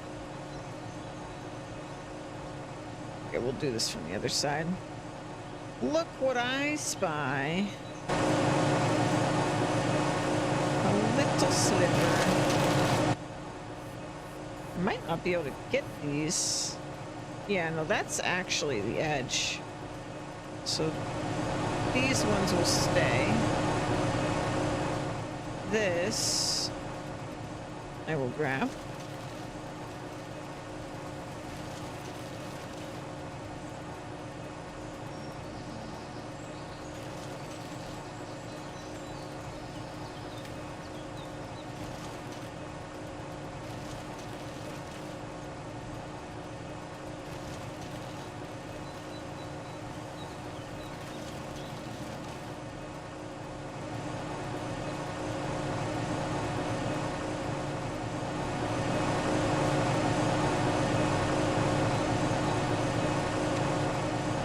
We're stuck on the invisible wall.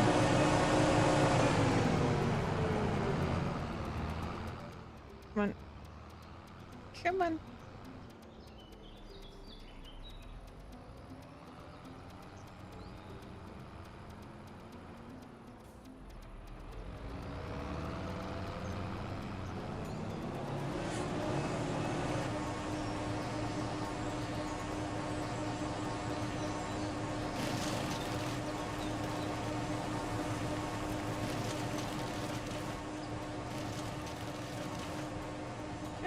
This might be our last tree over here.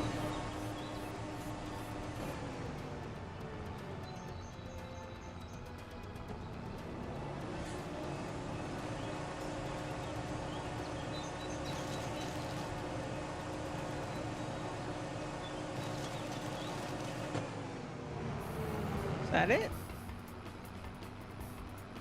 'Cause we're leaving those. Those are all along the edge.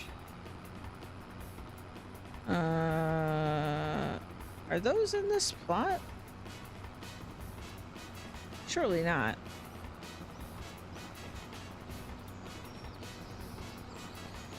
I'll leave the little trees by the road. Okay, no, those are in the other plot. Okay, that's it. Trees got. And we'll just establish a good property line over there. And then I will probably leave the wood chipper over here for a bit, because we will most definitely find little slivers of wood and such everywhere. So I think I'm just going to leave it on the little grass plot behind Roberts, and then we'll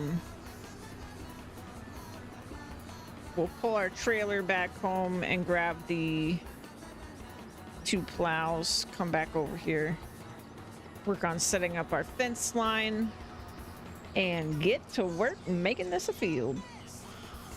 A void mage appears. Hello.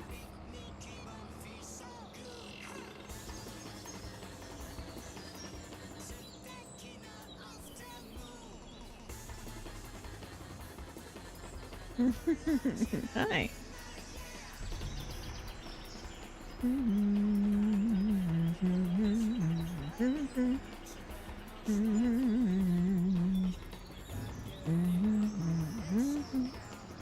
Out of the way! Ah! Alright, let's leave this here. Bum, bum, bum. So I might just leave this field alone, this little like backyard plot alone, even though I technically own it and I could technically mow it. I think I'm just gonna leave it be.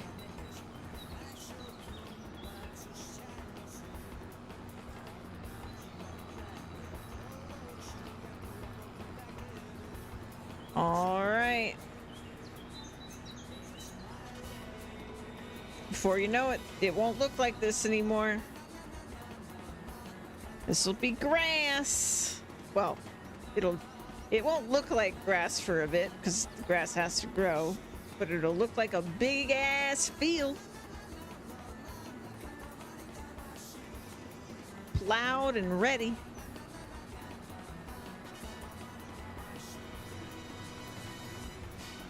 Okay. Actually, let's go this way.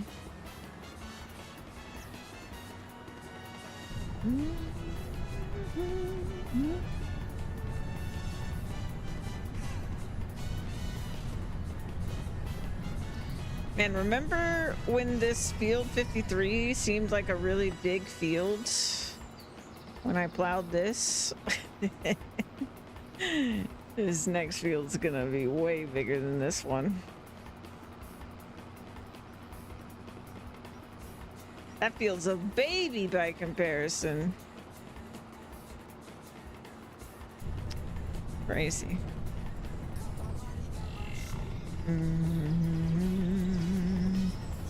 Ba-da-ba-dum, bum, bum, bum, bum, ba-da-ba-dum.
I had Katamari music stuck in my head this morning when I was making coffee.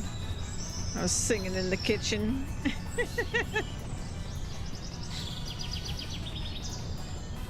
I've been slowly working off stream, like a little bit before I start stream. I boot up the reroll that we were playing the other day to try to get the royal presents so that I can get the 100%.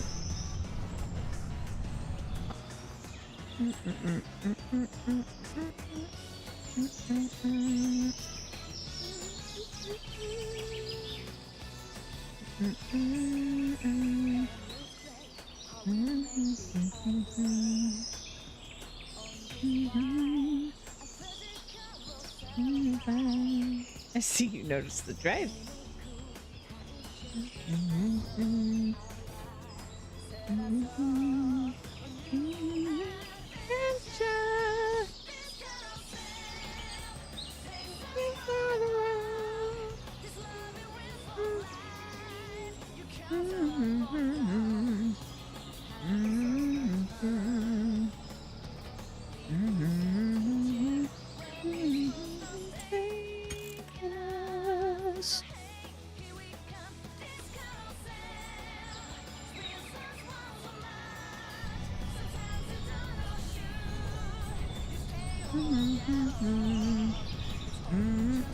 I should get gas, huh?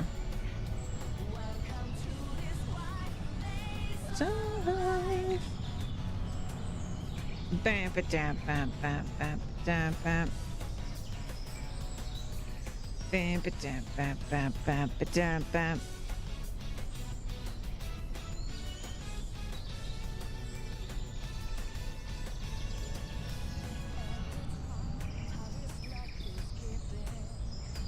It's only 10:22. We got plenty of time to make this field.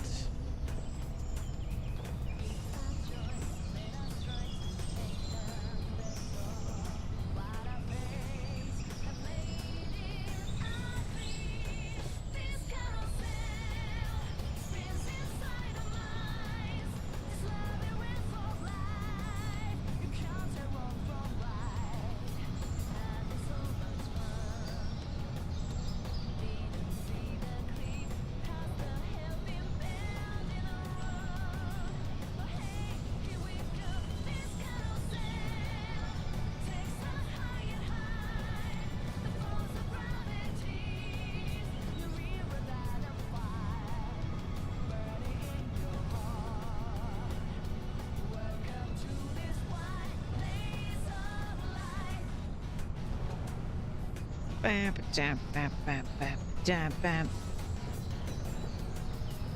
Bam, ba, dam, bam, bam, bam, ba, dam, bam.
Ba, ba, da, ba, ba, ba, da, ba.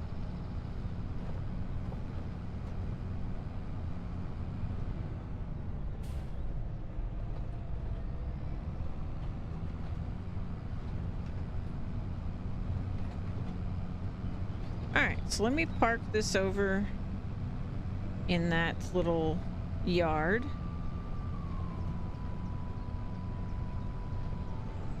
So it's out of the way. Actually, we don't even need to go that far. Well, actually, yes I do. Because I'm only going to use one of these plows at a time. We're going to use the tiny one for the edges. But before that, we're going to do our fencing.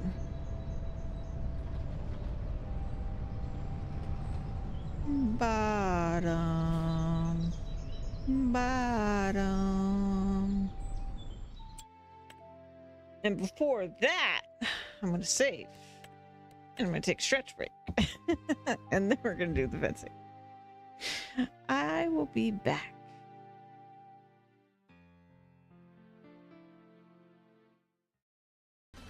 Bring me that butt! I got it, but I meant to get you.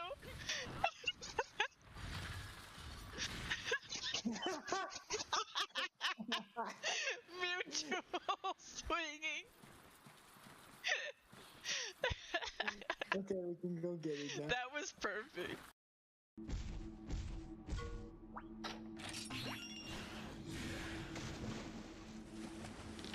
Cabo can do a lot of things. Oh. weirdly enough, he can't swim. Even after all that Monster Hunter 3.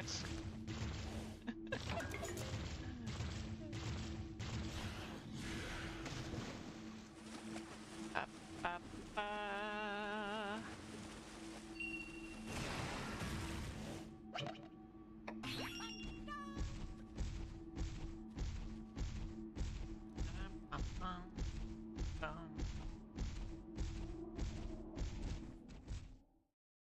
Avo needs water just like in real life.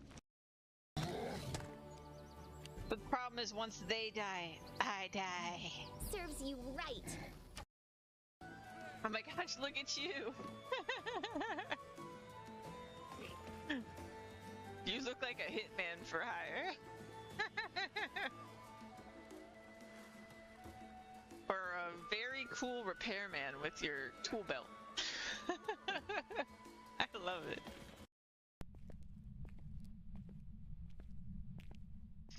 My god. God.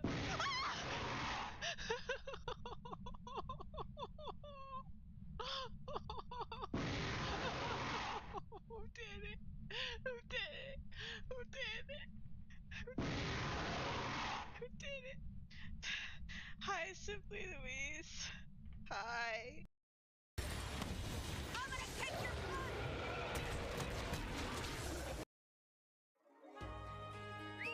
Tavo.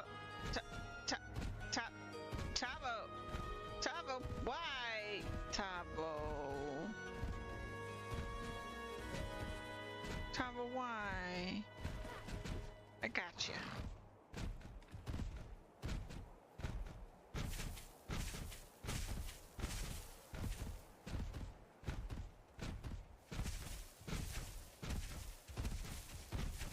Tavo playing games.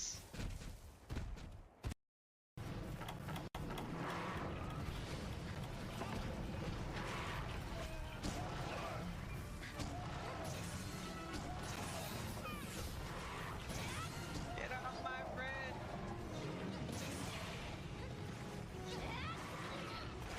No! Get off of me!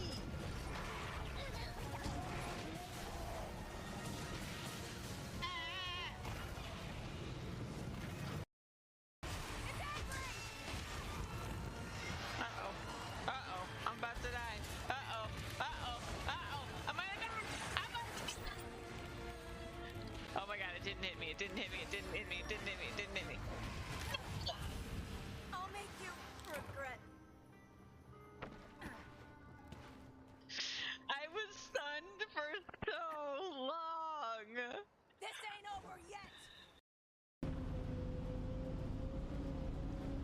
He doesn't even have to hire anybody full time because I'm just. Ah!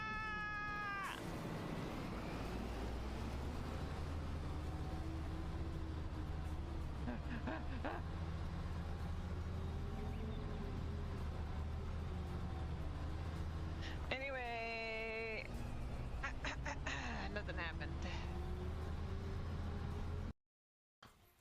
Tavo, I suspected you might have had something to do with that raid. Am I right, Tavo?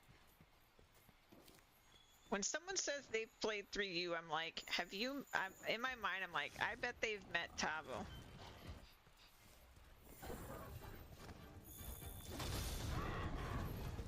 You're very suspicious.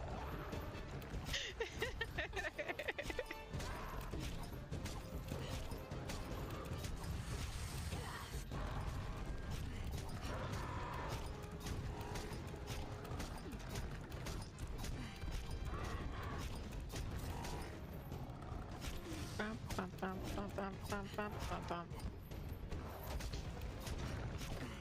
It was Tavo's record. You've been outed. I knew it. I knew it.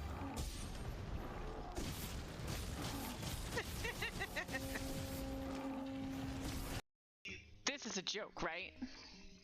They're like, look at all the great stuff I've got. Has nothing. Come back soon. That's it. There's nothing there. We've got some new. Oh. Wow. Okay, wait.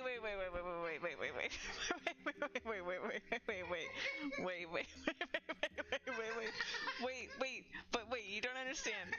But wait, there is another part of this game where circle was confirmed, okay? There was another part of this game where circle was confirmed, and then they switched it up on me. They switched it up on me and made X confirm. Also, I am not gonna give you 500 gold for a freaking pumpkin. That's not happening. Shark charge. That is not happening. I'm back. Okay. Here we go. I'm excited for this.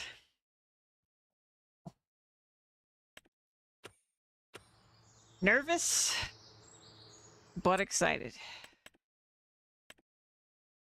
Don't need that. Okay. We've saved before I left, so we're good. Here is my crazy field. So I think I'm just gonna put the fence. Oh, interesting. My camera doesn't even let me go as far as I would have gone. So I guess we're not doing that. What kind of fence do I want? I love this fence. I've used it a lot before.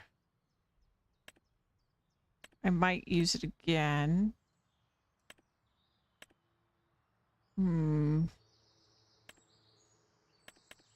Asian fence. Do the traditional white picket fence here. Is that actually a picket fence? I guess it's not. So whatever kind of fence that is.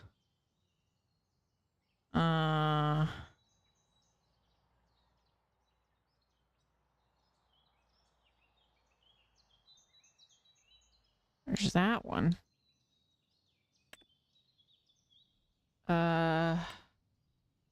Guardian brick wall.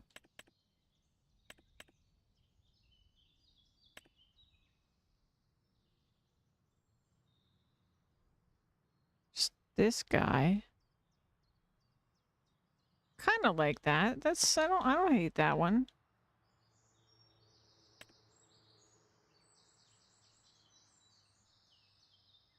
Kind of like that one too.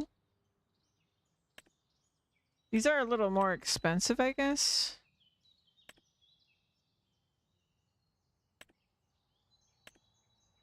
I actually don't know if I'm going to end up not paying for this because of that time we got the mods so that I could landscape things. This might actually be free. I have no idea. Don't really care either way, to be honest, but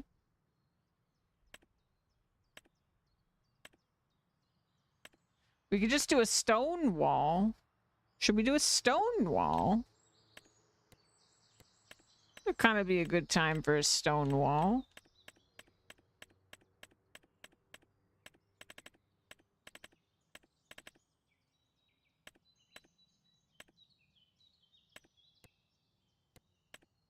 Yeah, actually, I think the stone wall would be nice.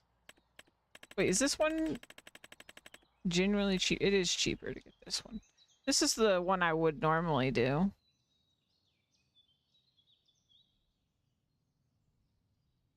So it would be either like this. Let's see, how far does it let us? It'd be like here. Oh, it's weird because it lets me go.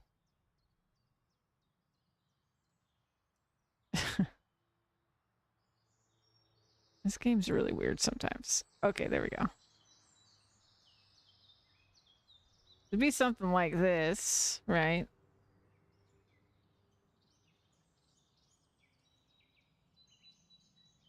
It lets me go over here. If I turn the camera, it's very strange. Is this like if I went keyboard mouse, it would just be a totally different thing? Okay, so this is one of the options.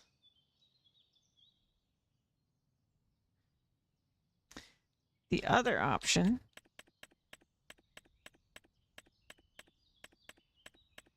would be this one. See, it is kind of short though, ain't it? Maybe I would regret that. I mean, I'm sure it would still catch them, but I think I like the other one more. There's a reason I always use this other fence. I like it. I like this fence. That's why I use it. Can't remember. Change, switch segment type. What does that mean?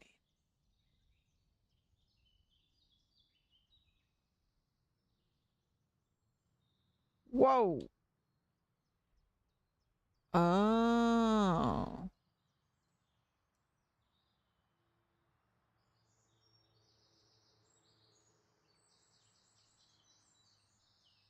Okay, well, let me use mouse. Let's see what happens here. Yep. Okay. So if I use mouse, it lets me go all the way back here.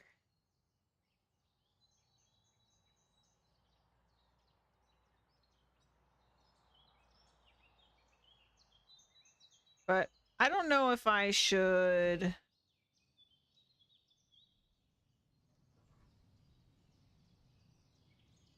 How do I turn my camera? With mouse. Oh, okay, like that. Okay.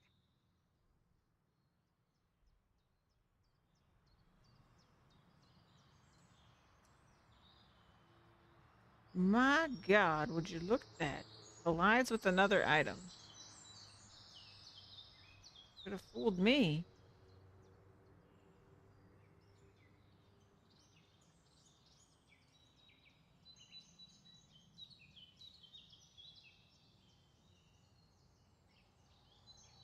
Uh.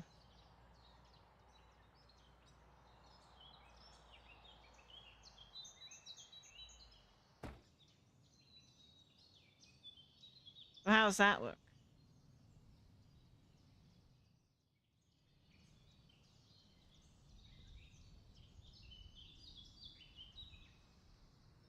Okay. So.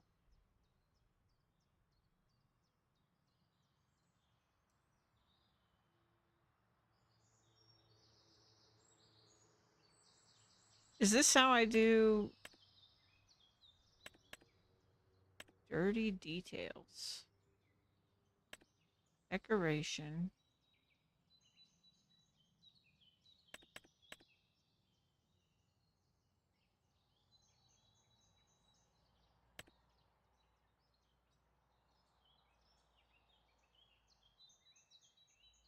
How do I do gates?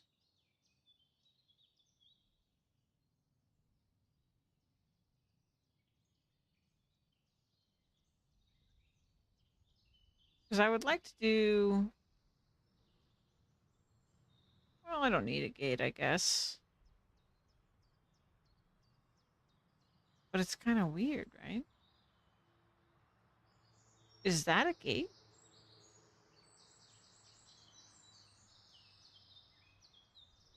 Two, three. I think that is a gate. Do I want a gate? I don't know if I do.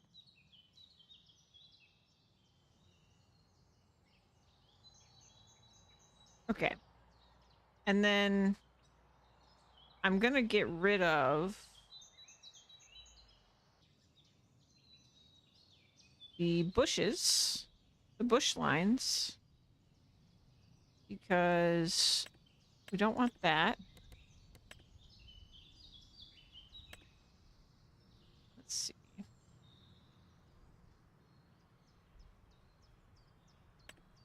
Let's see, what is this called? Grass. Grass, grass, grass, grass.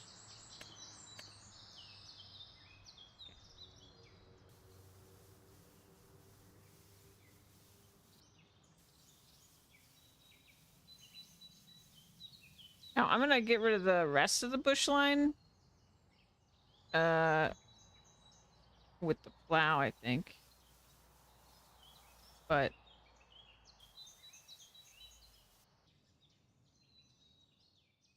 that part of it.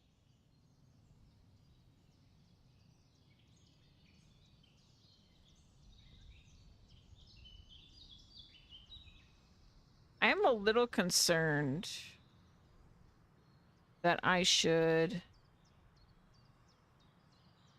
continue the fence up here a little bit. But I just feel like it would be a little awkward.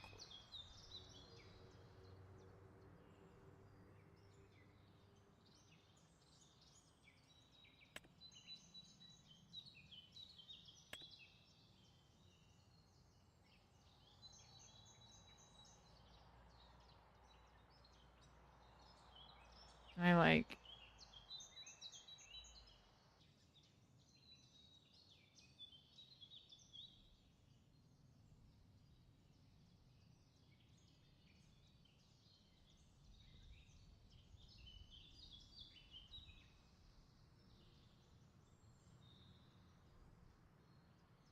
Because this is also sloped in a way where, like, it could easily roll into the other property.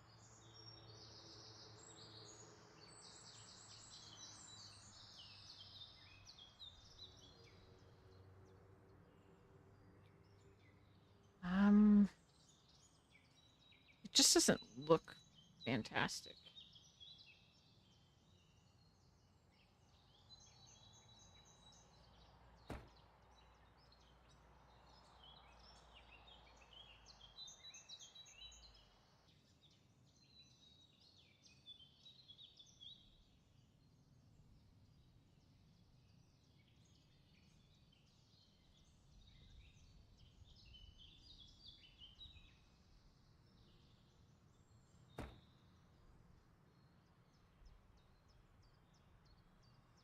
Yeah, no, I don't like that. So I'll just need to be careful.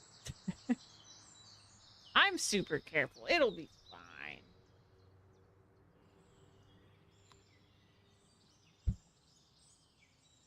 Okay, let's see if this causes any problems. Oop.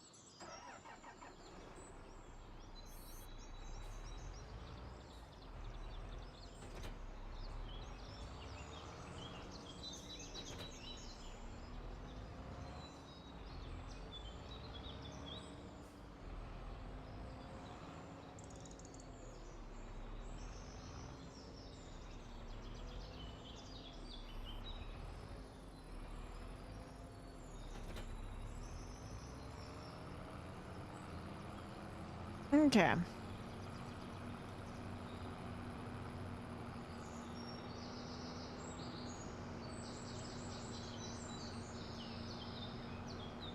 So the next part of this is deciding how far up against this fence we're gonna go. I should be able to go pretty close and it's not gonna be an issue.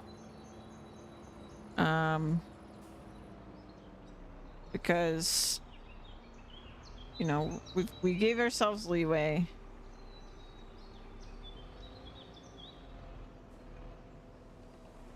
I think I can go like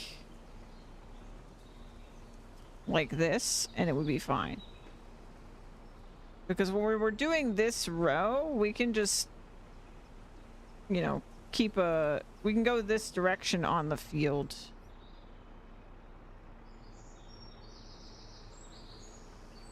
Anyway. Okay, but I think I like the fence. Let me double check the fence line here.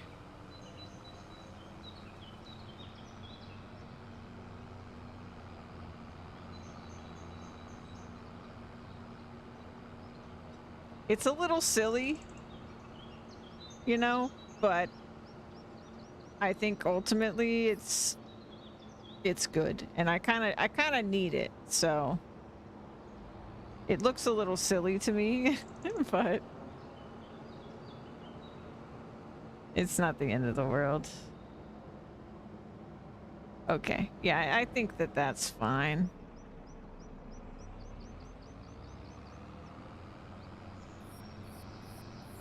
So let's go ahead and save the fence. I can always delete it. It wasn't that expensive, all things considered.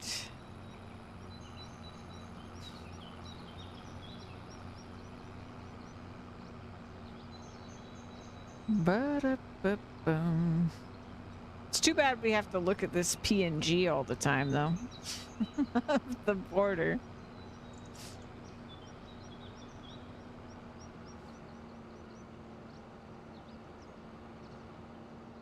I probably should have left.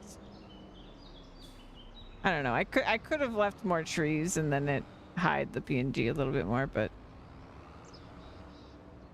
money, you know. Okay. So we're gonna go somewhere like this would be good. Boom. And we're gonna say allow create fields. And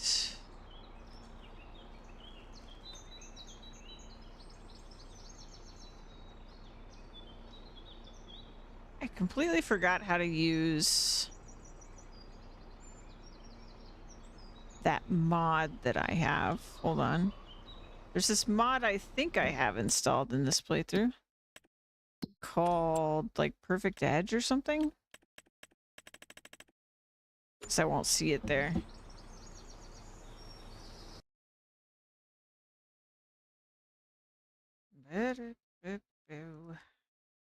FS25 Perfect Edge.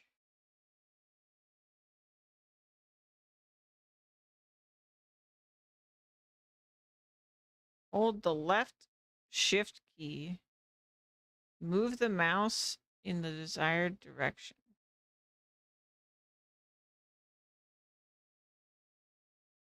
Okay. Wait, is this only for... This might not be for driving, actually.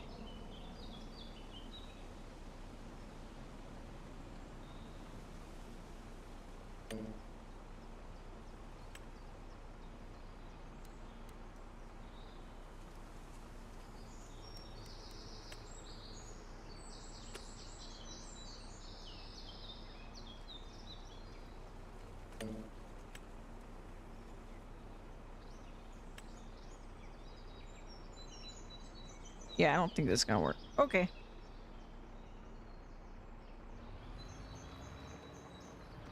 Manual it is.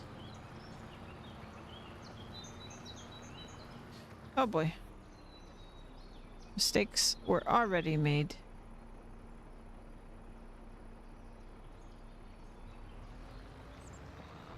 Yeah, I just need to accept that this is not going to be perfect. It's hard for me to do, but that is what I'm going to do.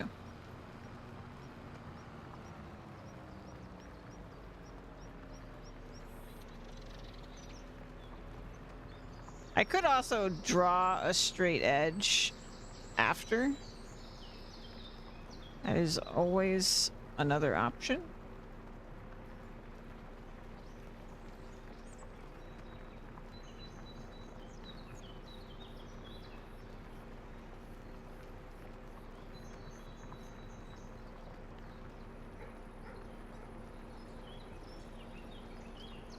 Well, I hate this. Doesn't look straight at all. And I just made it worse.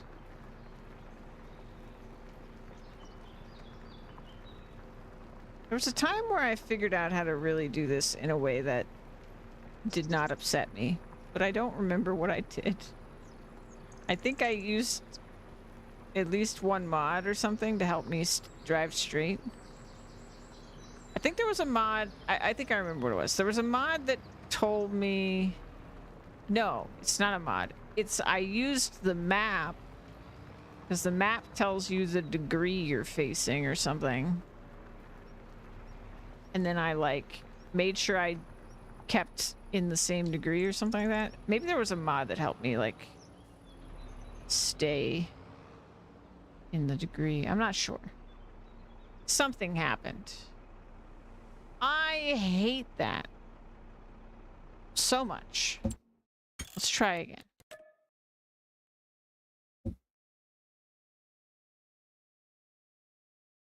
Is there a mod for this?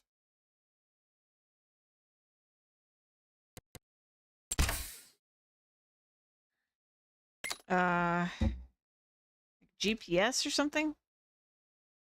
GPS steering lock? What is this?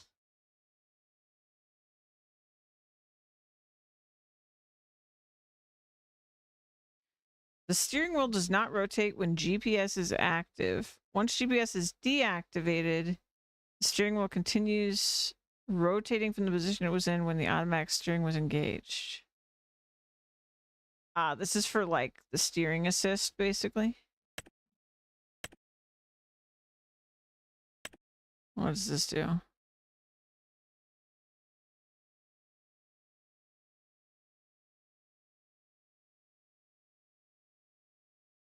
Oh, that's cool.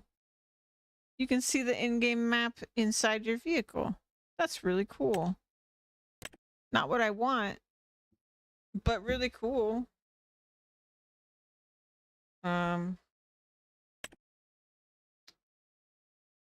Edge.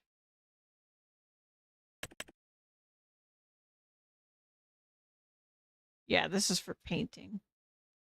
So I need something that's not for painting, but for driving. I feel like I know something like, I think it's called course control. That's the one everyone uses. Course control. I'm remembering. Course. Play. Course play. How does this work? Automation mod.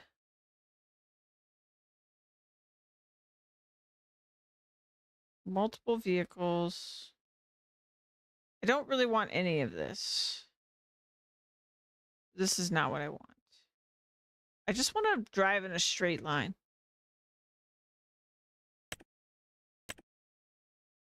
Hold on. 25. Drive in straight line.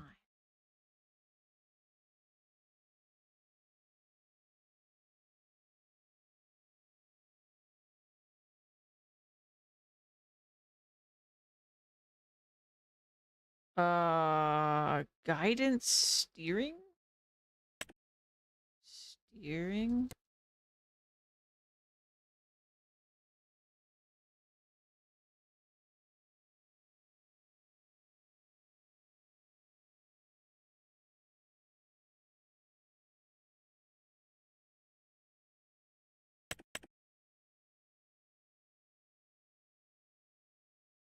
No.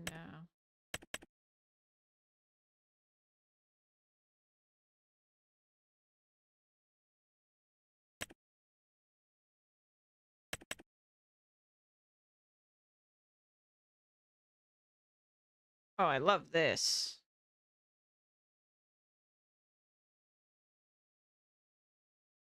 I want that. What's this?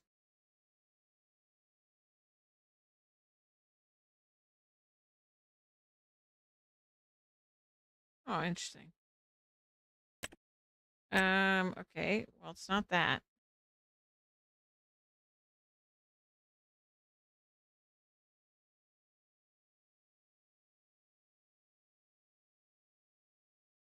Search.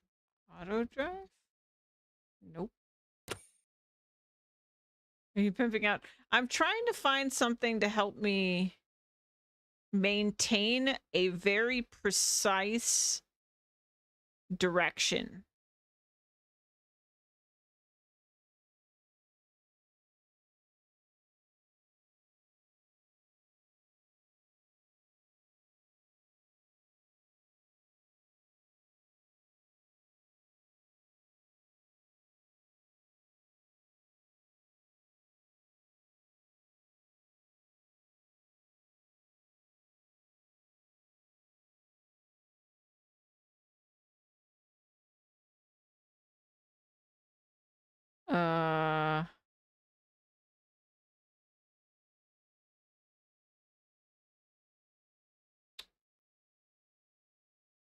Hmm.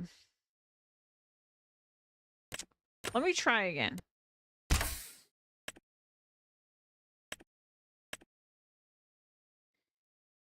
I think what I did before,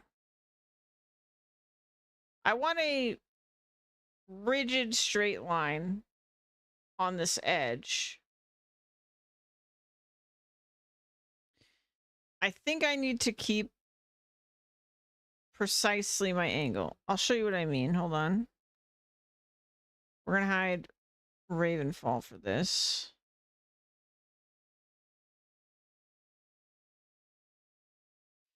Okay. So. Oh, I'm all the way over here. But you can see very tiny text in the bottom left of my screen on the map, right? There's a degree. Now, when you're driving, if I don't touch my steering wheel, you will notice that my degree is changing, right? Partially because, like, there's curves. If you hit a bump, it could throw you off a little bit. But also, if you can kind of like be in between a degree that you can't even read, and then you will naturally just drift a little bit, essentially. I want to avoid the drift so that my field edge will be straight along the bottom here. It will not be straight in other spots, but this part I want to be straight. So, like, face.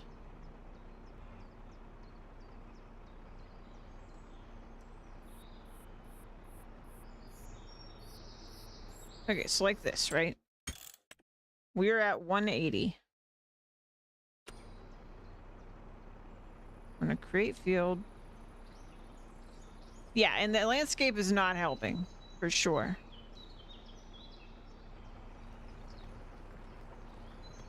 See, I immediately am off kilter here.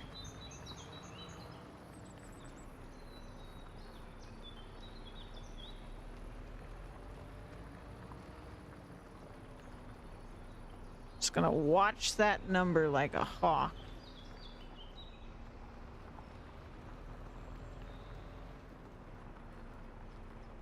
Okay.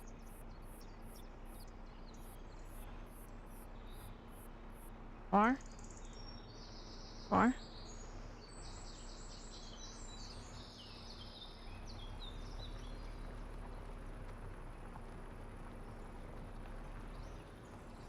Too far.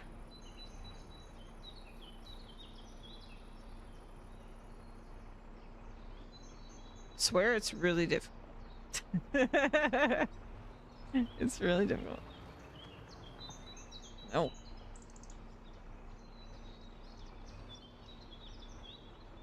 I do have some leeway from the plow here.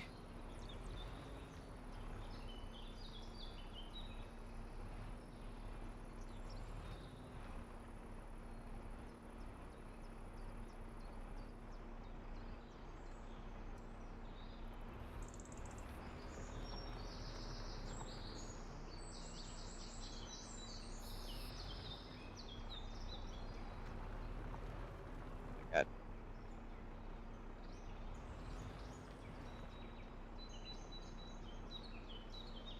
This is stressful. I have a very light touch yet. So I'm steering with a controller, right? So with the analog stick. So I have to make really like the tiniest of flicks to adjust my direction when it gets off.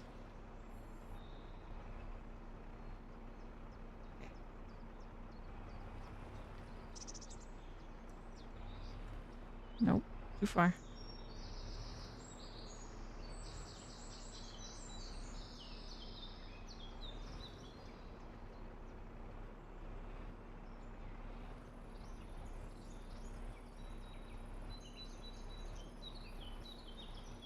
I know there's a mod out there that helps with this. I just don't know what it's called.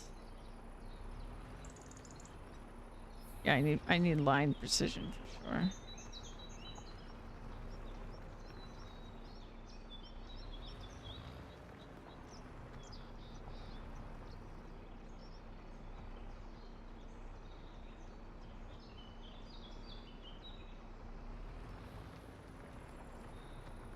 Oh my god.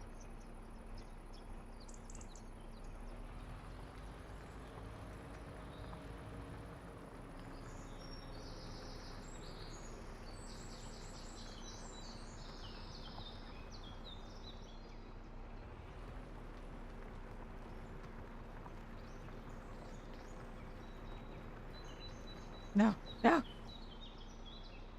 Okay.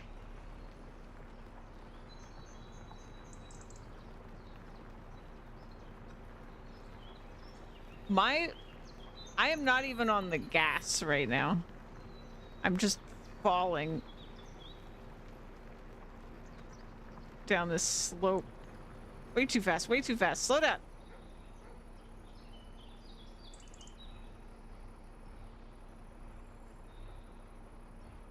Okay.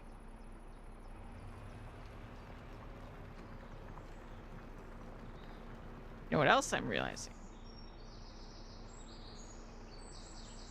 My fence isn't straight. How do I fix my fence?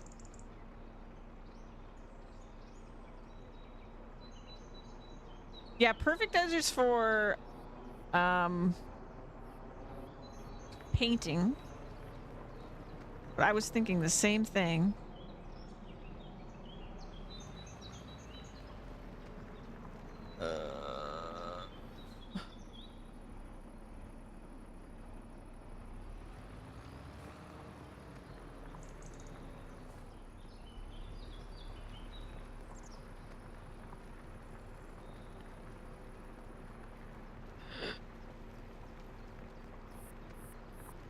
Oh yeah. Oh, oh, oh. Oh no. Oh no. No, no, no, no, no, no. No! No! No! No!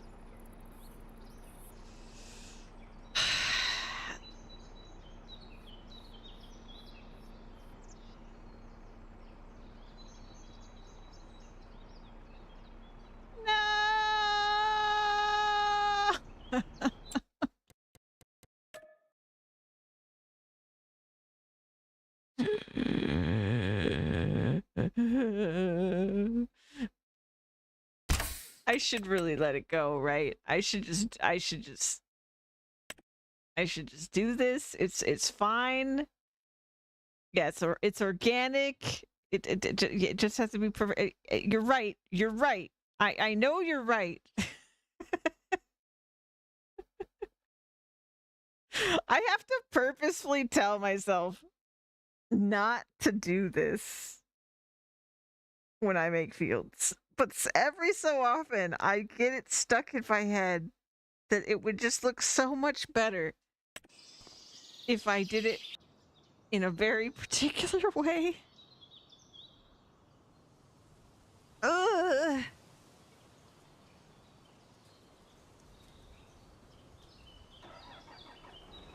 I get it, I get it. Oh my god. All right, here we go. Here we go. Okay, here's the thing. Here's the real problem, actually. I have an idea.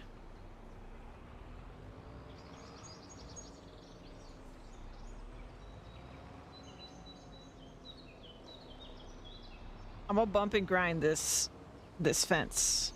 And then I'm gonna use paint to paint over. Can I bump and grind this fence? I don't think it's gonna let me, actually.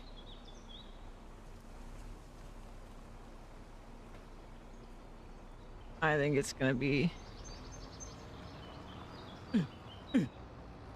Okay. Actually, I don't even need to be right up against it. I just need to be, like, near it. Let's go really close. And then I'm gonna paint the headland. Okay, I don't need to be this close. I don't need to be this close. Okay.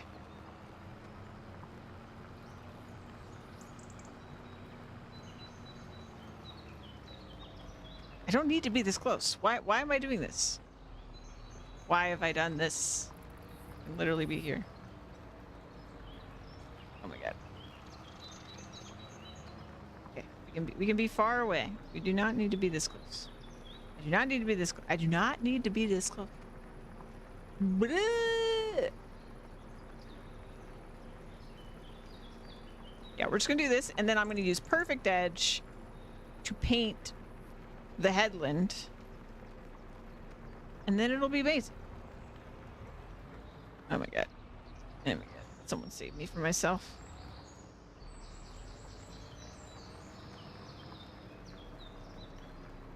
You know, I still remember, like, the most perfect field that I ever plowed. It was when we were playing Western Wilds. And there were, like, a couple trees in the middle of the field. And I did, like, these perfect curves around those trees. It was gorgeous. And then I did what I was just doing with that degree thing for like every other edge of the field. So they were like straight. It was like this combo of like these beautiful curves and beautiful straight edges. I will never have a perfect field like that ever again. It will never happen. And I think I was screaming for like a good portion of the stream that I was making that field.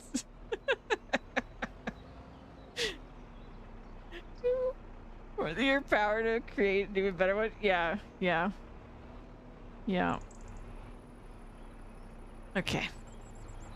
But I think painting this is gonna make this much simpler. The other edges, I don't feel the need for them to be straight. I'm gonna be honest. I just don't think they need to be straight for me to be happy. But this edge, because it's up against this fence, would absolutely drive me insane if it's not straight. Okay, so let me just find the ground here. Oh yeah, I'm gonna need to use my mouse too. Well, I need to use my mouse anyway, actually. Oh shoot.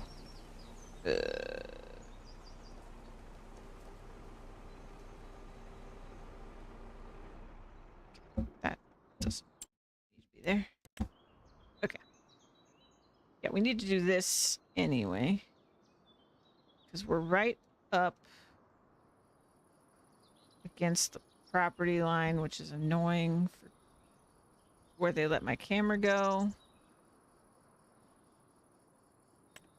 What do we got? We got animal mud.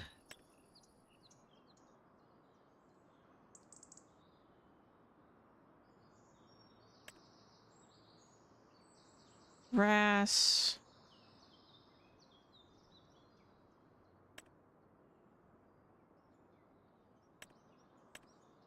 They all just say grass.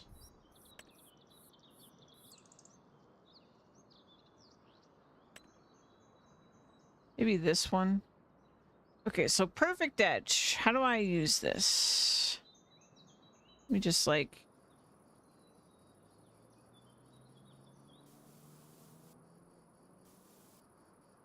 look at this real quick. Okay, that one I like. Okay. So it's left.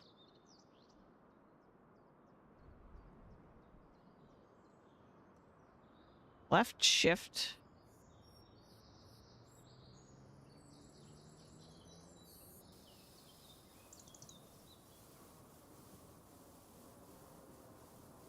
Okay, there we go.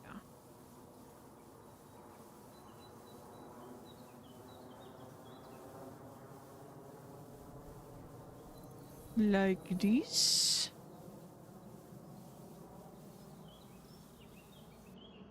This is not straight. That's the real problem. This fence is not straight.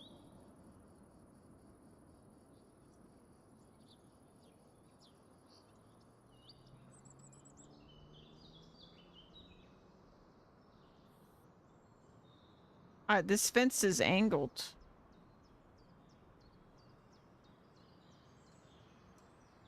I need to redo the fence.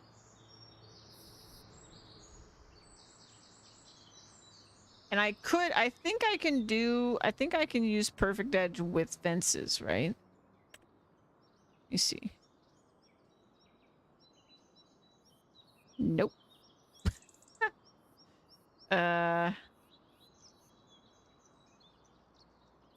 Nope.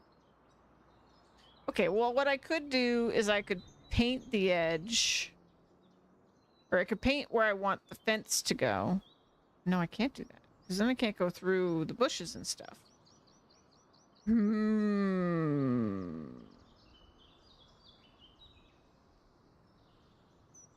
That upsets me greatly.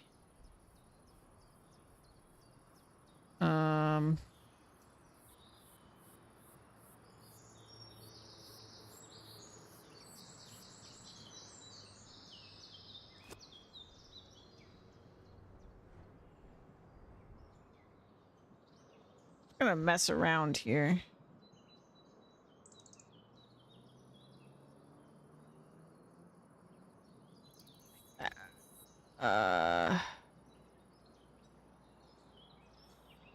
Yeah, how do I know if it's straight?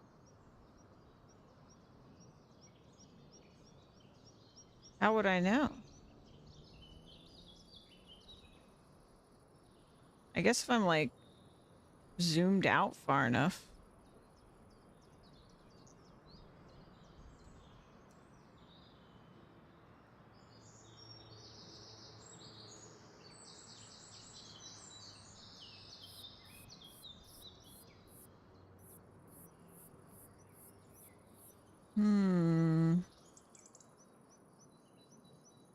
Yeah, I mean, if I pulled the fence out,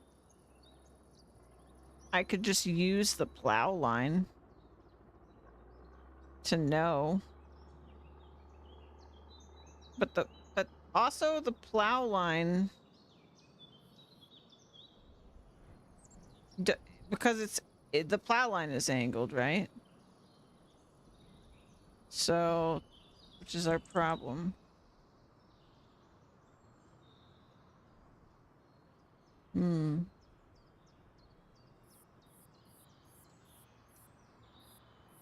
I'm gonna just, guess, I guess?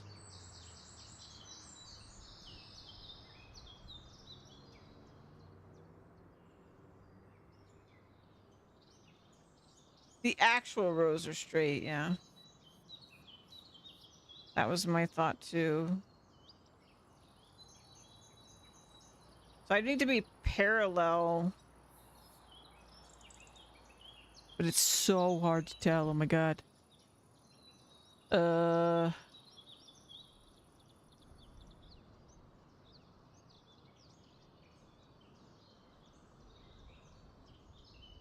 Is that parallel? Don't know. Nope. No, it's not.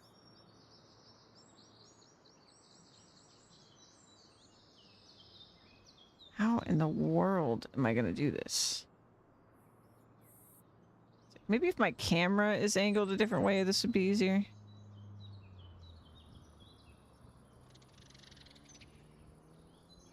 If I can make it so that when I press to move sideways, it doesn't... How would I ever know, though? Hold on.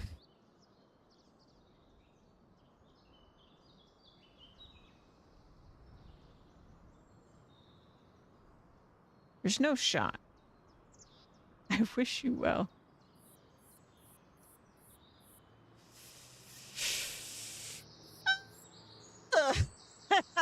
I'm gonna go crazy. Oh my lord.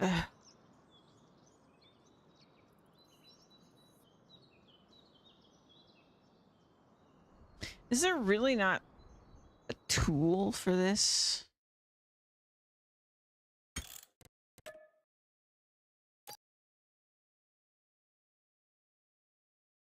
Google, Google. Google, help me. Place straight fence.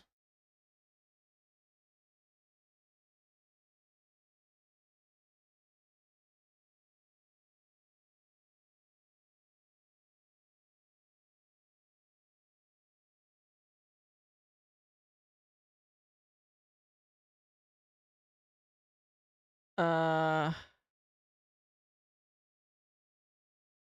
Not angled fence? Because that's not straight.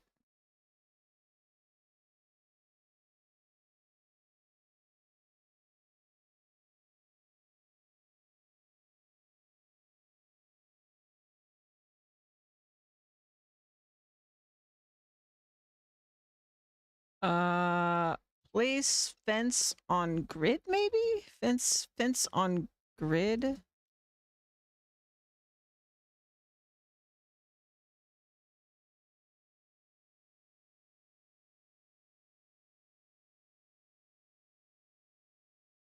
Oh, oh, there's a in-game mode for this. Apparently. Apparently there if you do snap to grid, it works.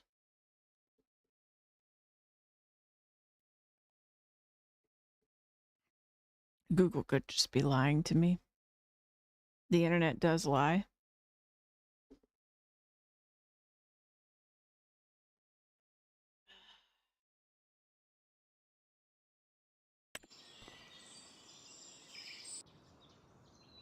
Okay.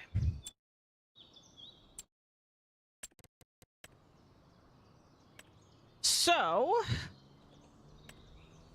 fences. First of all,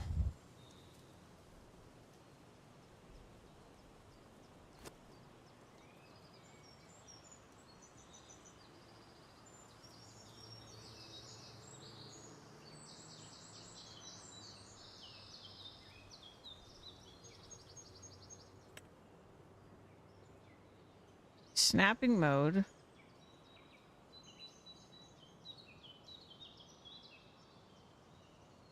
How is this helping me? How is this helping me?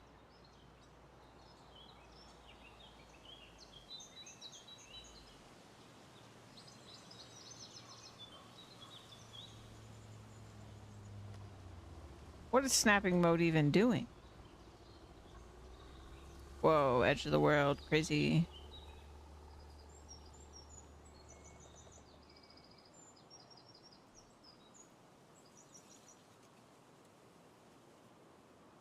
I just don't know in what world I would even know.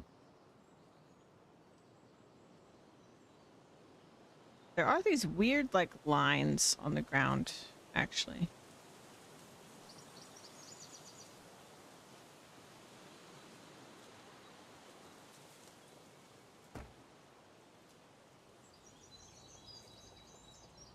Have I done it? Is that straight?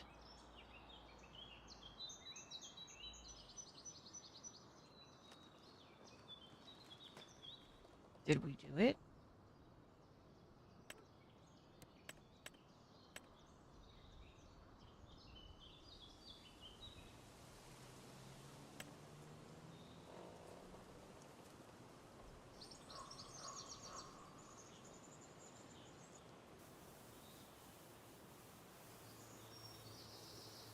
Uh...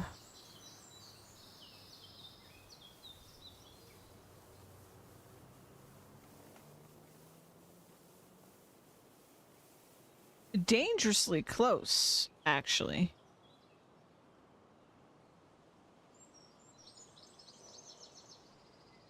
Dangerously. To the point that I think what I could do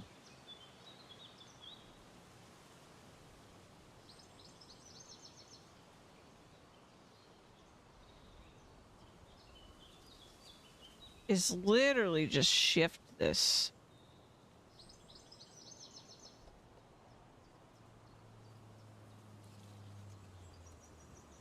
That's so close.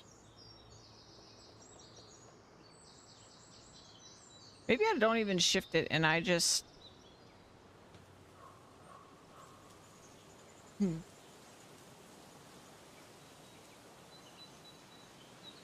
What to do?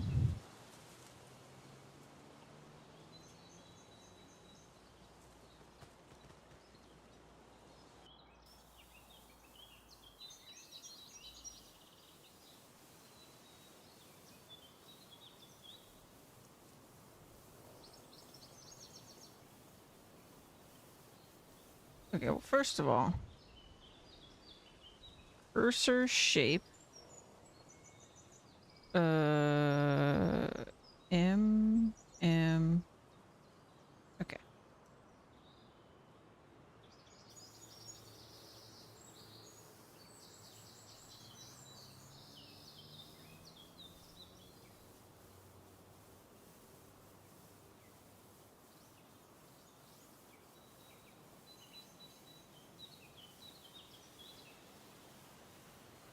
This is looking pretty good.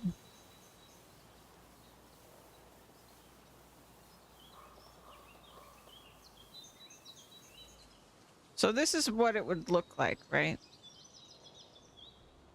I can redraw this part, the headland. I think that's going to be pretty good.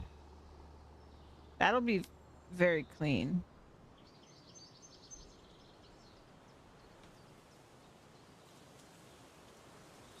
Oh wait, I didn't actually go the entire way, did I? Okay. So...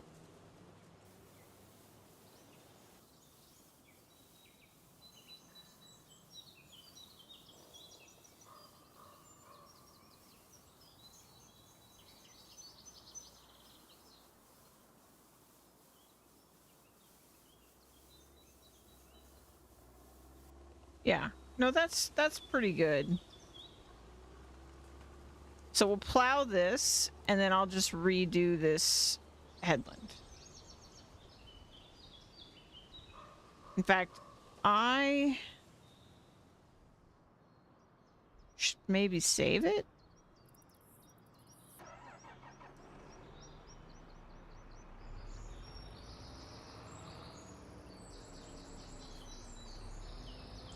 Like, surely I'm not going to get the fence straighter than that. Surely that's just not going to happen. So what I'll do is I'll purposely go over it slightly.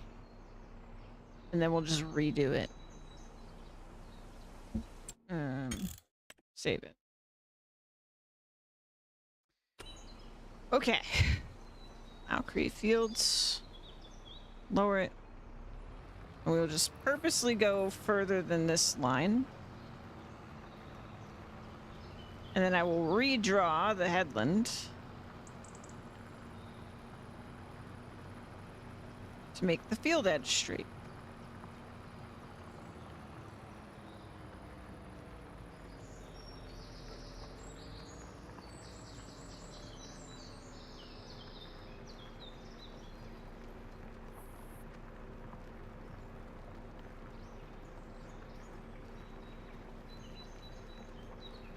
I was clearly doing this the hard way every time. Because drawing the headland seems like the way to go. I don't think I'm going to do the other edges this way. I mean, maybe...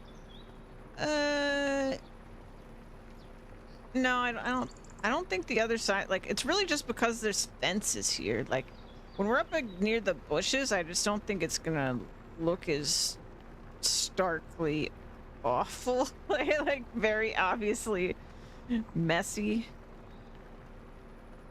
On the map we saw earlier? Hell no.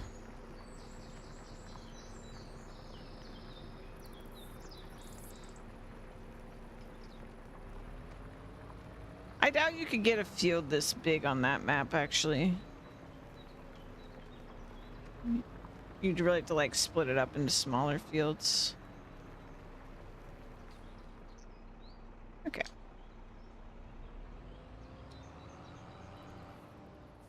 And then...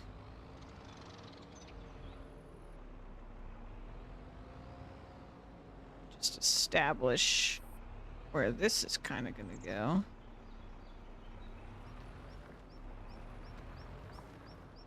And then we'll lift.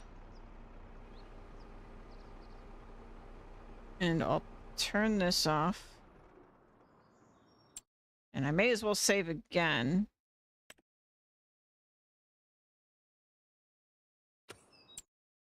Construction. Okay, here we go.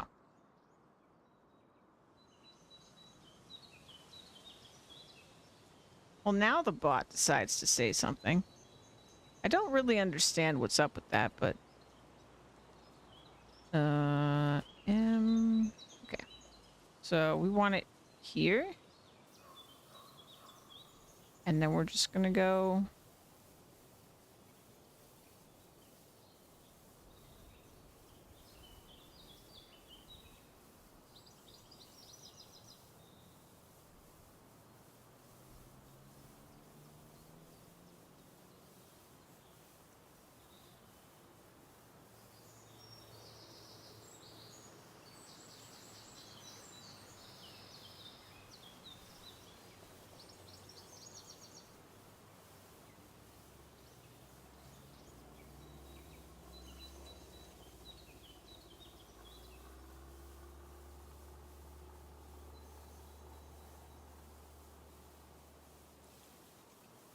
Oops.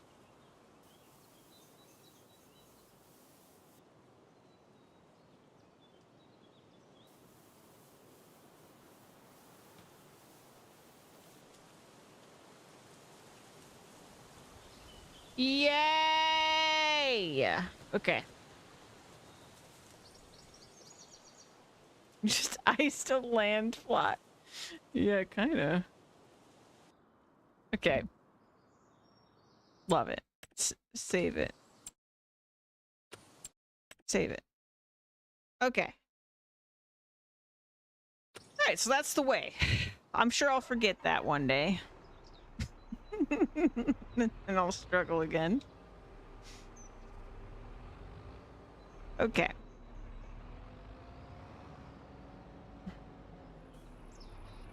And then this is just gonna be kind of like freeform from here. I just wanted that one edge to be not freeform.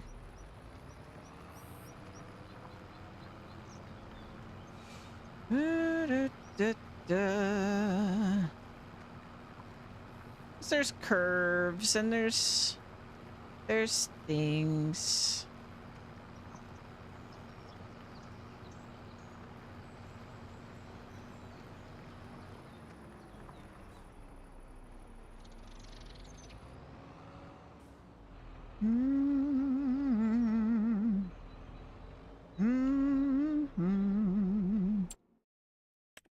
Take a sad song, make it better.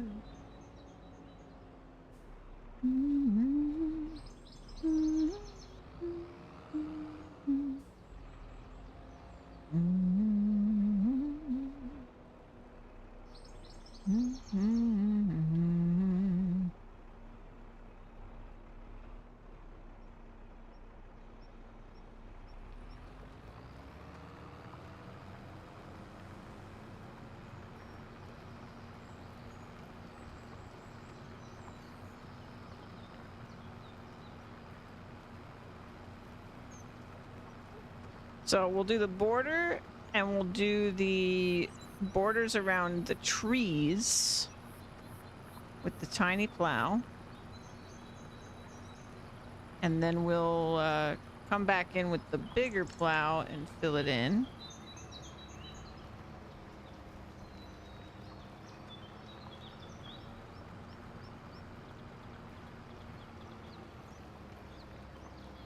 This is one big plot.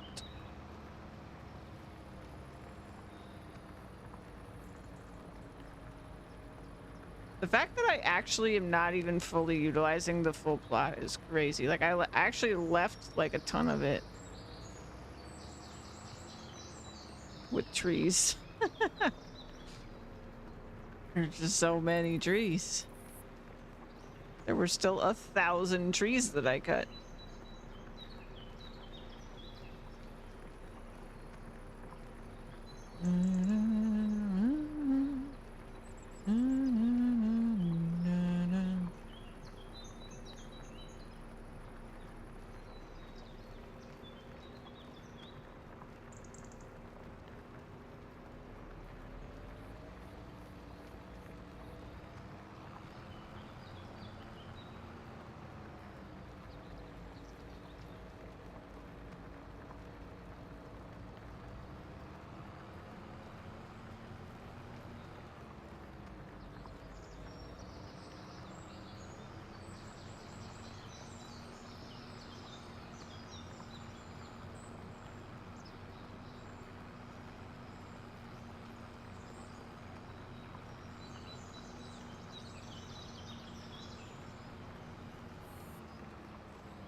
It's so satisfying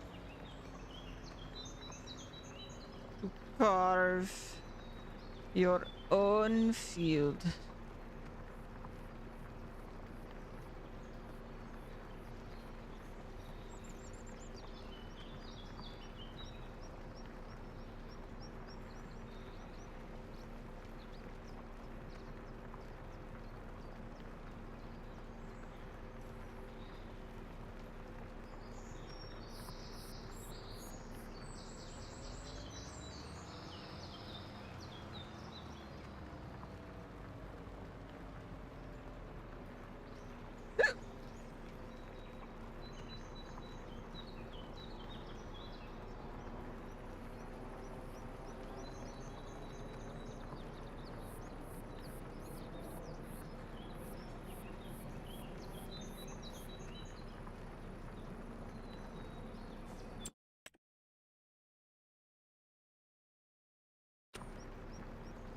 Oh my god, I was still moving. Slopes are scary.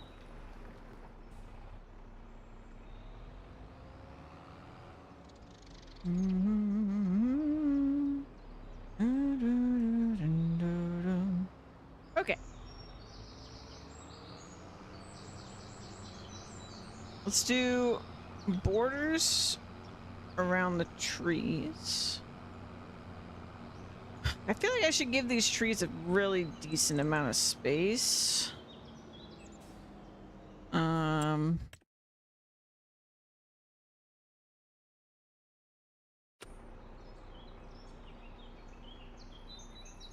But how much is that?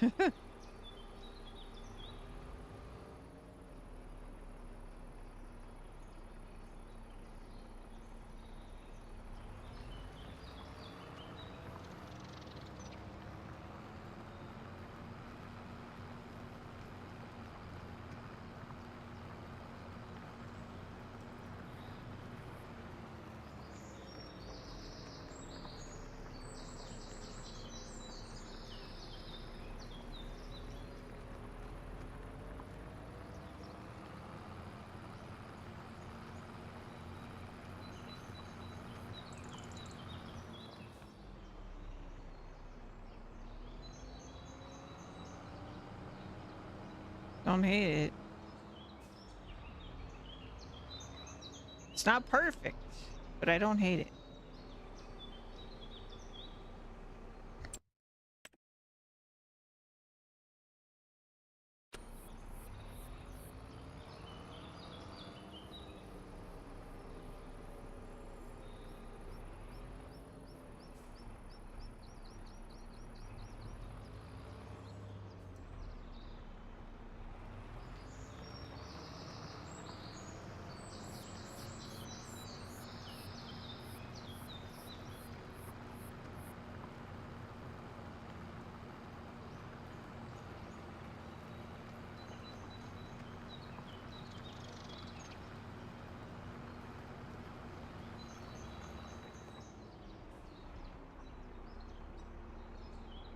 Okay, I also don't hate that.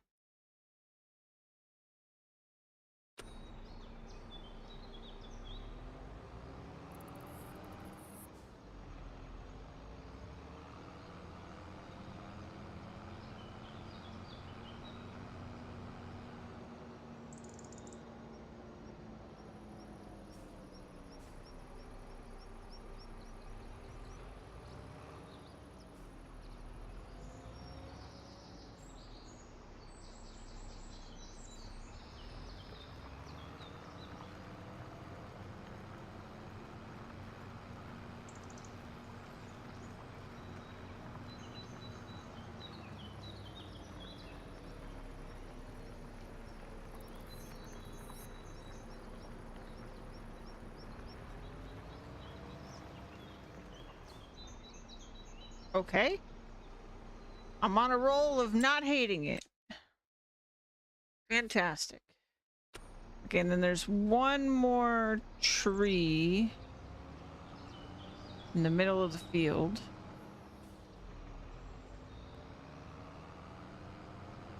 Over here.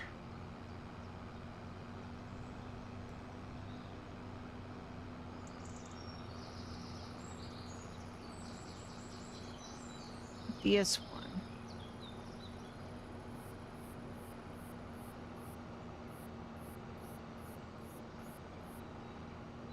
It's not even noon yet. We got so much time. Okay.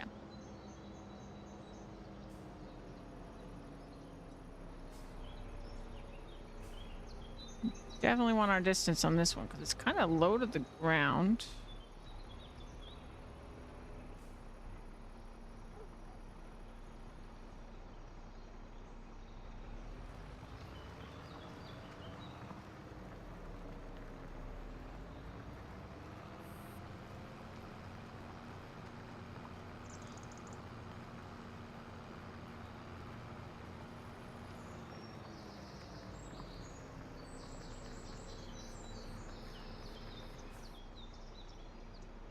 Man, I am actually really happy with these. Okay. All right. Yeah, definitely that straight edge was the roughest part. Because the rest of this is fine. Okay, so I'm going to go get the bigger plow. We'll fill this in. We got a lot of filling in to do. This is a massive plot of land. But that is the hard part of this. It's really just gonna fill it in now.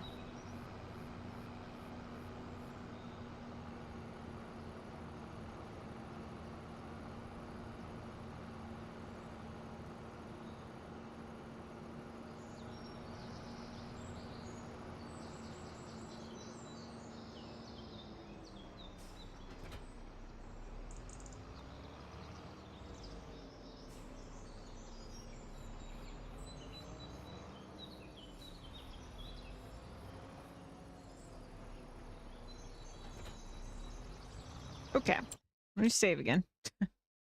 Make sure we saved this because I'm so happy with it. Okay, let's fill her in.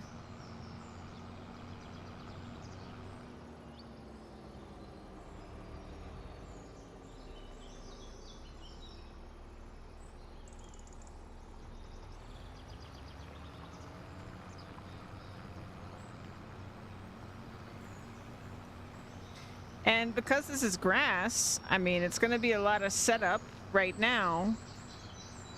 But once we plant the grass, it's really just,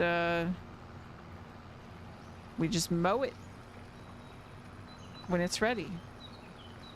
I can't remember if you have to, it's been a while. I can't remember if you have to re-fertilize it or anything. I don't think you do. I think like that initial time you have to do everything if you want it to be maximum, but then like I think it just stays fertilized. I could be wrong.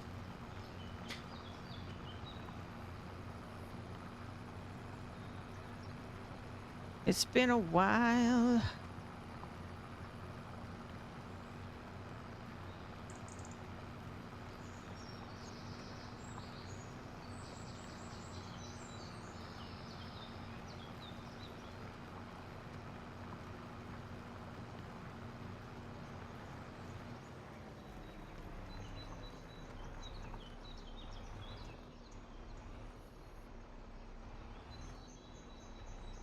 Basically, gave myself perfect headroom for that. Okay. Oh, I never turned the music on. I got so distracted.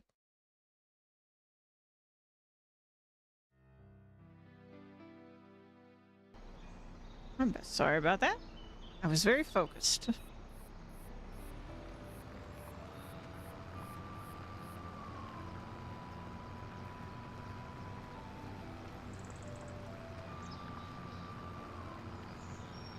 Oh my god, it's beautiful over here.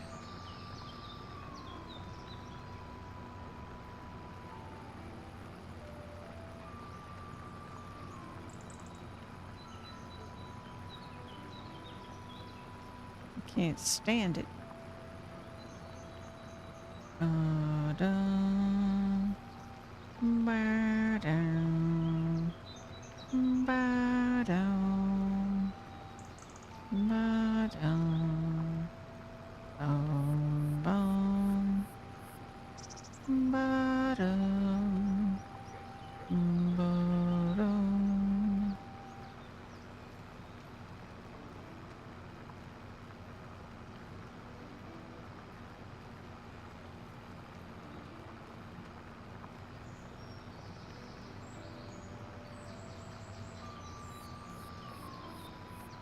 Oh, saw some pieces of wood.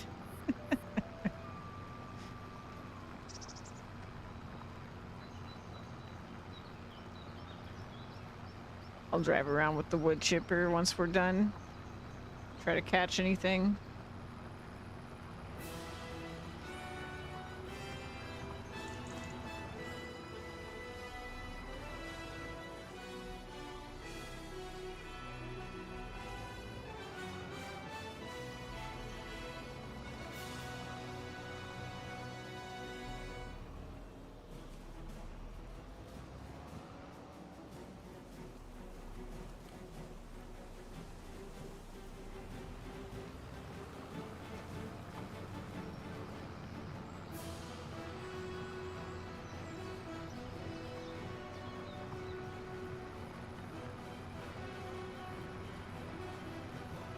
There's so many little wood chips. Oh man. I see them everywhere.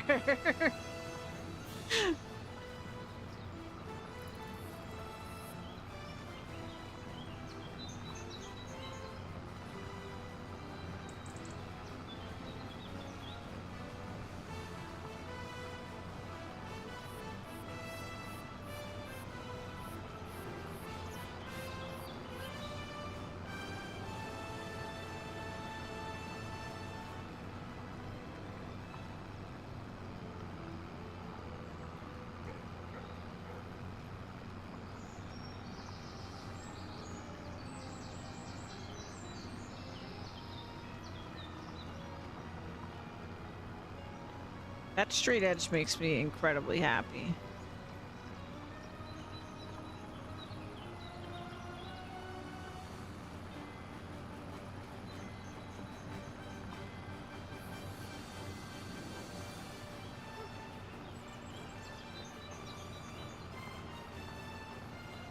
Bum, bum, bum, bada, bum, bum, bum.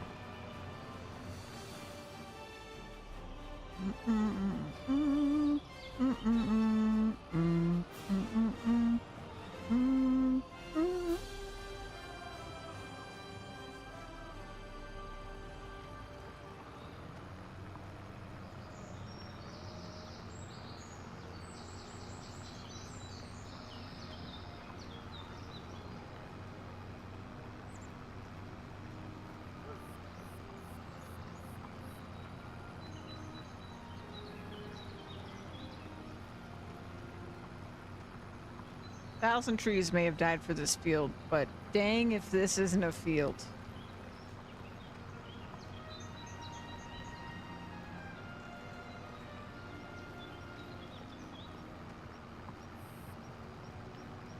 Oh, gorgeous.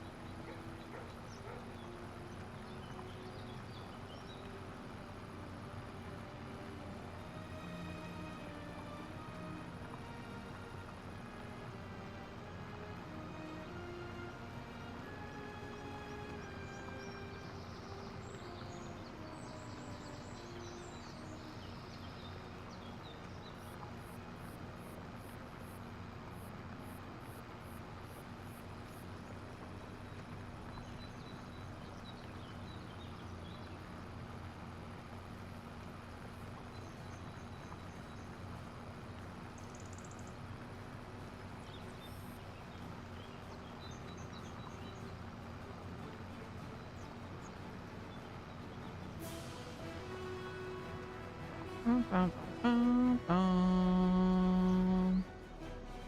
Mm, mm, mm, mm.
Ba, ba, ba, da, ba.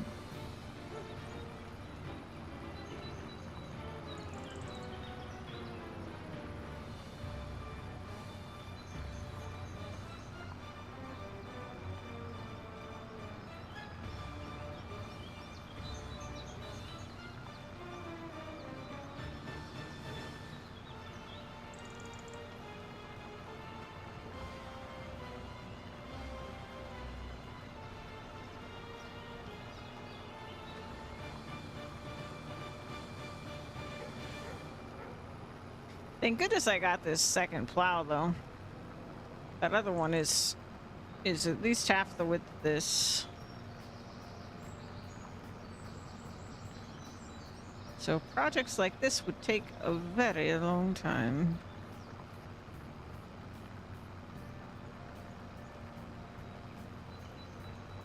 That is a stump. That's gonna get in my way.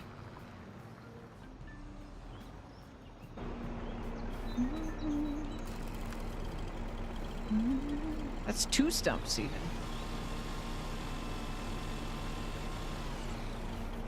Maybe not.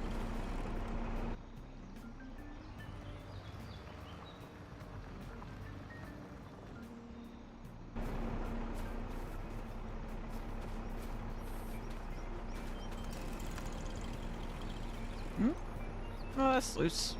Never mind.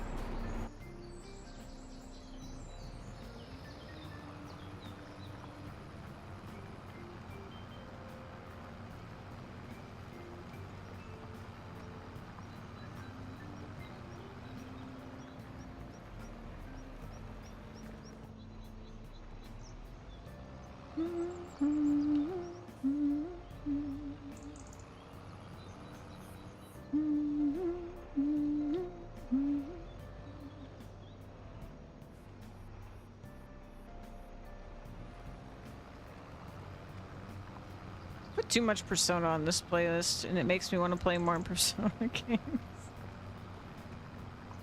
I don't got time for that. My list of games is already too long.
I don't think there's anywhere we can stand or sit our tractor where we could actually see all of this field because of this crazy slope.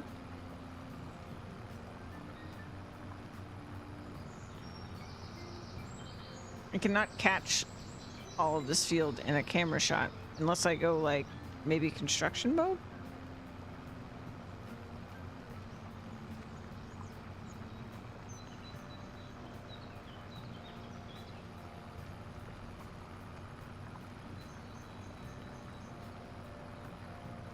Oh, that straight edge of the fence looks so good. Yeah, I need a higher vantage point, yeah.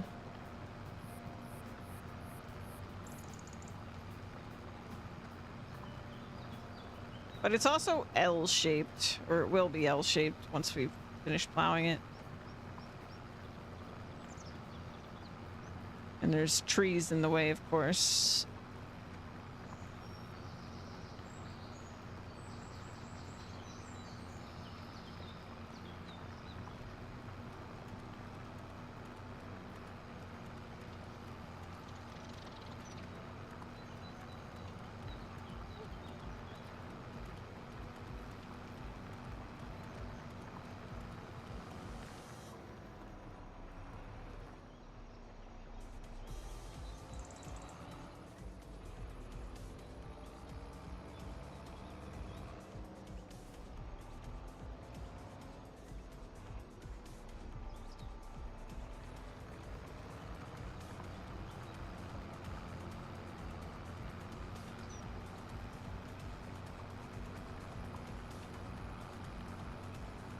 There are a lot of little wood bits left, but I'm not surprised. Like, I did my best to spot when they would cut off, but there were so many trees. And a lot of times, like, bushes and stuff like that hide them pretty well. This ground texture, this foliage, is also kind of misleading when you look at it from a distance, but it is actually, like... It's almost like a bush in itself, this like grass that they put everywhere, so it does actually hide those little wood chips a lot of the time.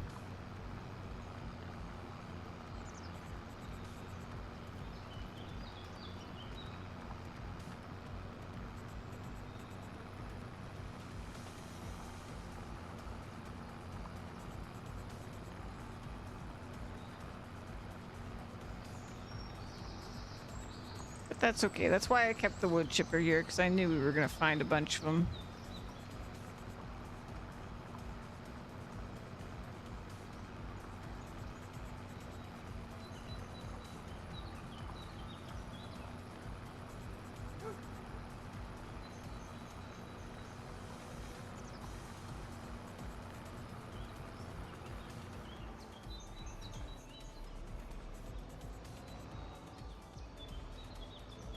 I think I actually somehow managed to completely underestimate the size of this field, even though I kept talking about how huge it is. I definitely feel it more when I'm actually plowing it into existence, just how big this field is. It's gonna take me a minute, because we're gonna have to, once I plow it into existence and we clean up all the wood clippings everywhere, I'm still gonna have to fertilize it, which that'll be pretty quick, even though it's big, because fertilizing is always pretty fast. We're also gonna have to seed it. The seeding will take longer than the plowing. And then we'll have to fertilize it again. So, but the seeding is gonna be a minute for this one.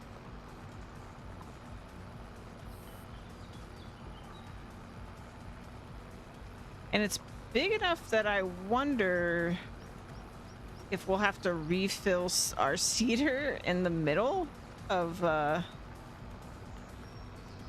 planting. I'm not sure.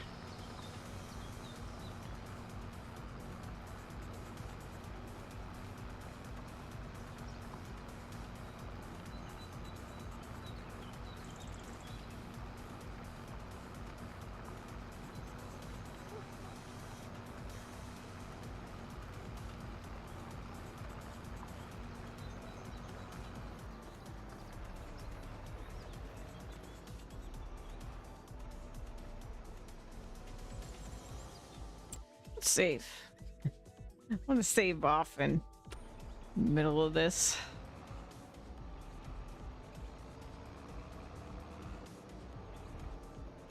In case something goes horribly awry.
Okay. For a second, I thought there was something wrong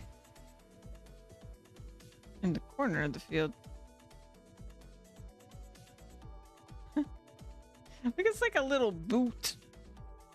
This one's also in that a similar shape, but it's so much smaller.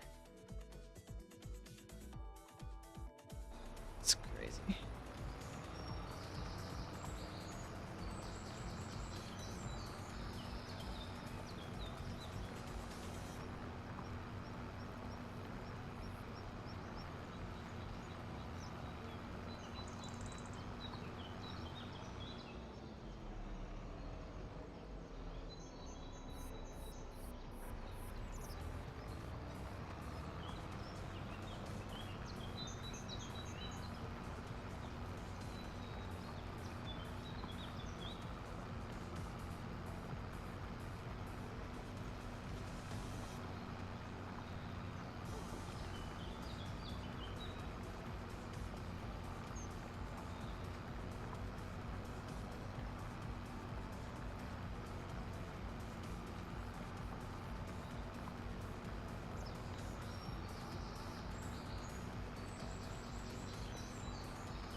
Think about how you got your straight edge. Yeah. What you think of a better way?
In gardening, we do the same, but use an actual edging tool. It digs into the soil and makes a very clean, straight cuts. Oh. I think I've seen those.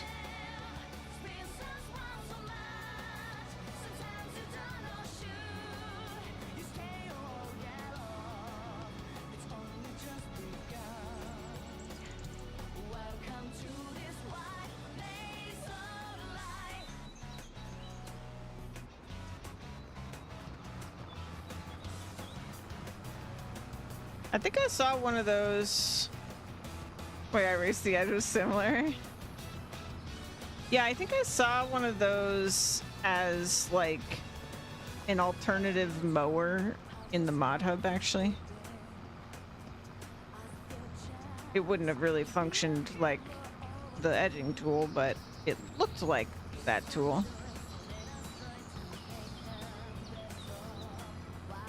It's like the tool that like landscapers use to trim like the edge of a lawn really straight, right? Is that what you're talking about? Or am I thinking of something else? Yes? Okay, yeah.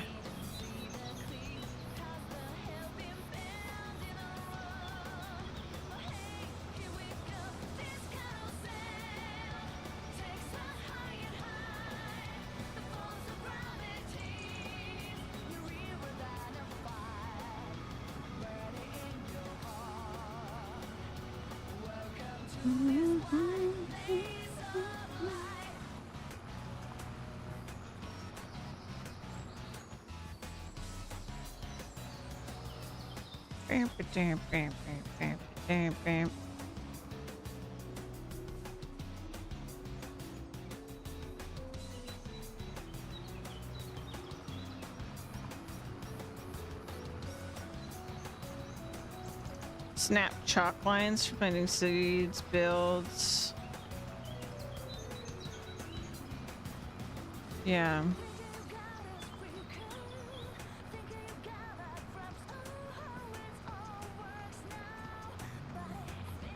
Bulbs. Oh, okay, yeah.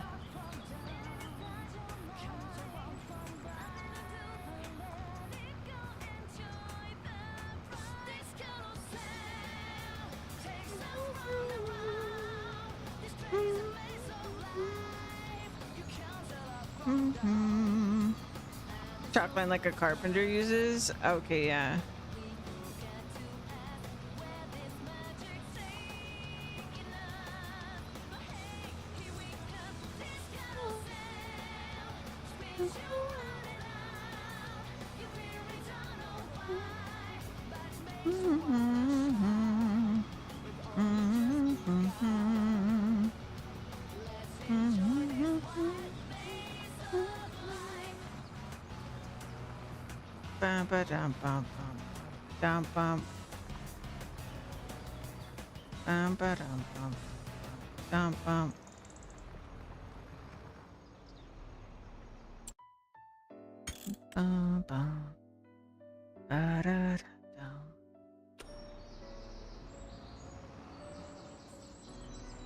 Now this is a field.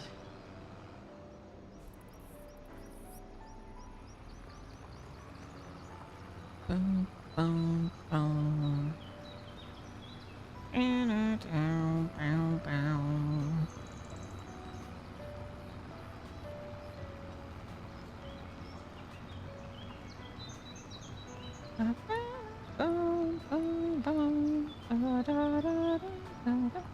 See, and I just carving your own fields is just so satisfying. Like it is stressful sometimes, like it was with the Straight Edge, where you just like you really want it to be a certain way.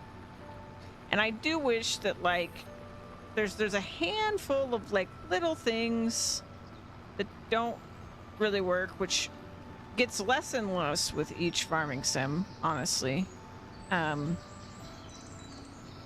don't really work when you make your own fields. So the one that comes to mind for me isn't even really a base game thing. The fields are alive with the sound of plowing.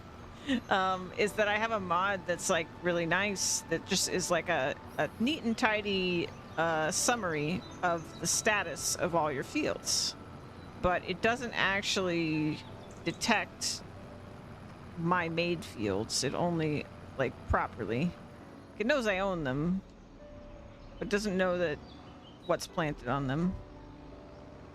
And then like the other one is a base game feature, which is that if I were to make this a field and then I sold it back to the NPCs, they wouldn't make contracts for this field. They wouldn't plant this field because they don't recognize it as a field. It has to be like predetermined as a field of the map instead of like it doesn't recognize that you turned it into a field, that you plowed it.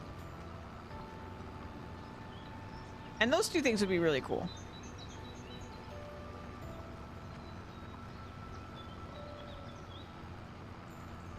Yeah, like when the map was originated, exactly. Because like this is one of my favorite things to do in Farming Sim now. Like it's just like really, I like feeling like I really customized the map and made it my own. And plowing fields I find way more satisfying than like going in the landscaping tool or placing things, though that can be satisfying too. Like I did a good like mix of those two things in our No Man's Land playthrough, and it was really satisfying like result where, you know, my farm in particular, like I was so proud of like my little farm area with all my animals, because it was just like so, it looked so natural and like, but I made it myself. Like before I touched it, it was just a grassy hill with some trees, really. But then it had my house with my chickens, and it had my barley field in front, and it had a little fence that went around, and it had different sheds for different equipments, and it had a little repair workshop that I used to fix up my stuff, and it had my sheep and my horses and my pigs. Like it just sort of became it, like, and it grew so organically like over time. Yeah. But it's kind of crazy because Farming Sim didn't, like, a lot of the features I use as if they were the only things to do in Farming Sim used to not even be part of the game. Like, when I started playing Farming Sim, if I remember correctly, and I might have some details wrong because I have a bad memory, but like, you couldn't even decide where your animals were. Like, maybe the map had some sheep or something, and you could buy the plot of land that had the sheep. But like, you didn't place down a pin for your animals. You didn't place down anything. There weren't placeables. That was not always a thing in the series. It's crazy how like used to it Farming Sim players are now, where like it's just kind of this given thing, but like it wasn't always a thing. We used to just, buy equipment and farm land. Pretty much. Like, yeah, they keep adding. Like, they've added so much. Like, honestly, I worry for them a little bit because I think, every time they add a feature, right? Then it's like, let's say, okay, Farming Sim 27, right? Comes out. And let's say they didn't add a single new feature. They just wanted to commit to improving every existing feature. That is already a Goliath task. Just improve, even in a small way, improving every existing feature would be so much work. Because there's just so many different things you can do in the game at this point that, like, it's kind of nuts. But I feel like they kind of they couldn't even do that. Like, if they did that, there'd be a really large portion of the fans of the game that would be upset, right? Because for a new entry, they want more than one improvement to whatever their favorite feature is, right? Because most people don't do everything. They do a couple things, or they hone in on one of the features is like their favorite thing. So most people, I would say, probably want new features. The other thing people want is like new content, right? They want new maps, they want new machinery, all that stuff. Like, new machinery is another really complicated one because, Giants, I think, really prioritizes trying to do machinery that's real machinery. Like, they occasionally use this fictional brand called Lizard to add fictional equipment to fill gaps, but most of the time they try to get an actual real piece of machinery. But that means they have to, like, work with an actual brand. Like, they have to collab with an actual brand to put real machinery into the game. And I'm sure brands have all sorts of weird demands about, what level of quality they want their equipment to be shown in, right? Because it's like advertising for them.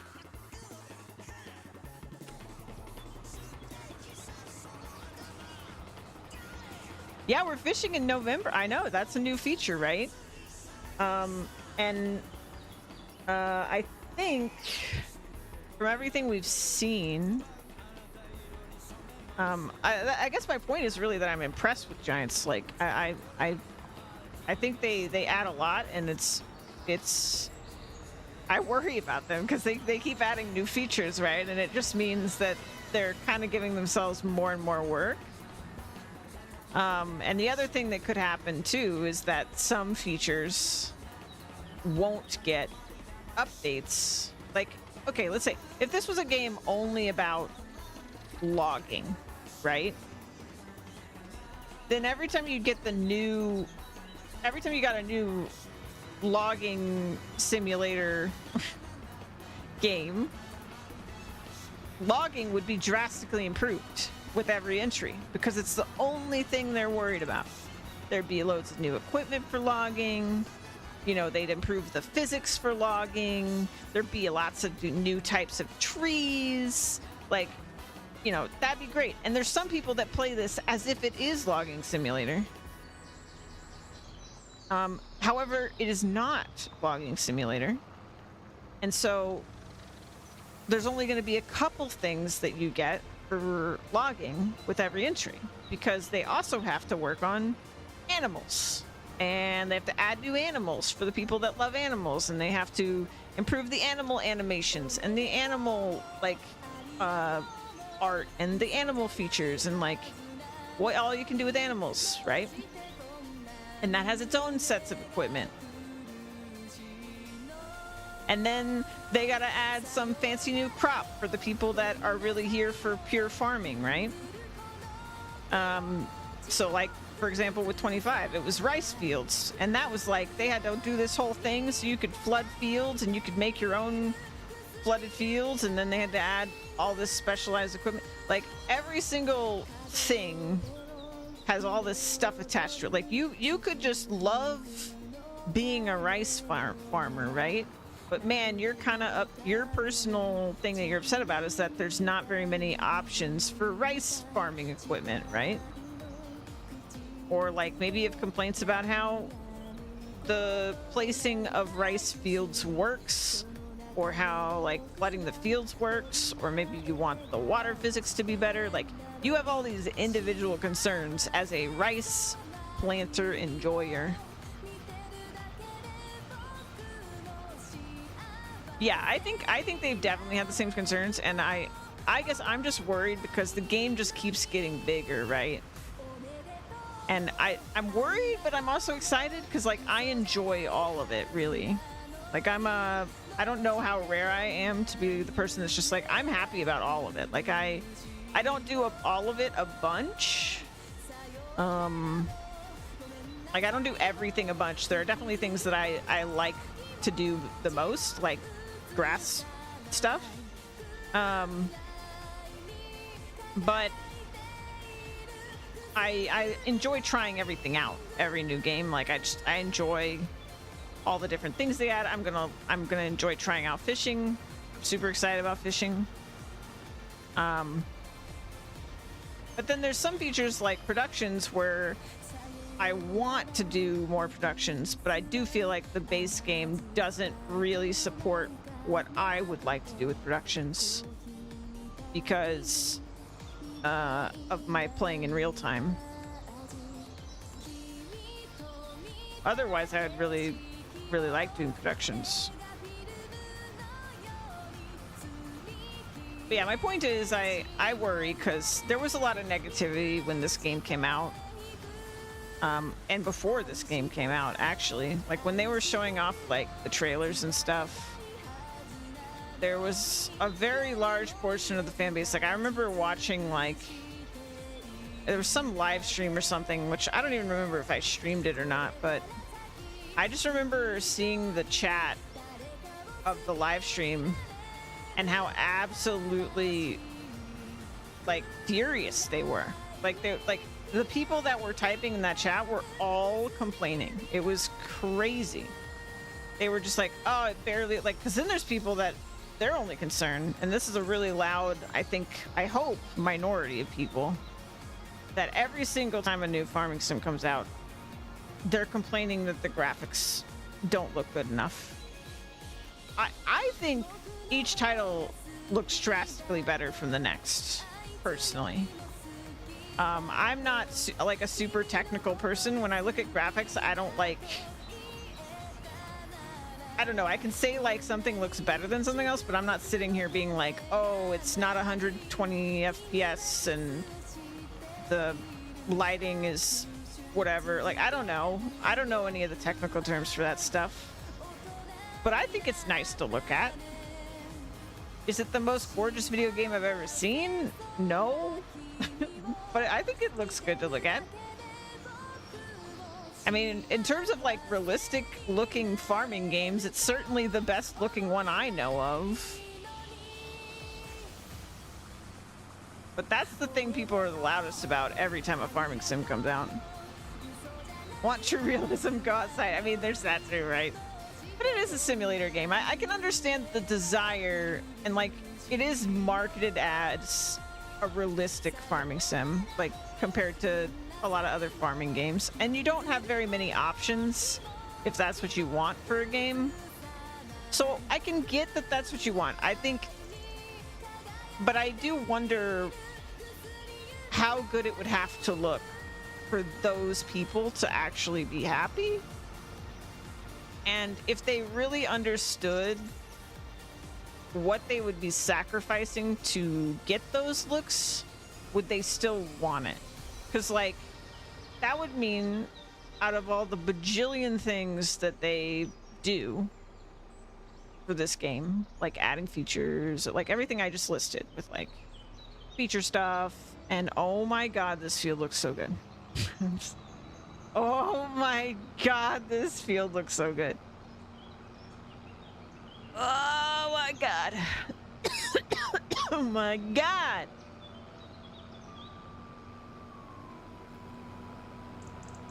It just goes on forever.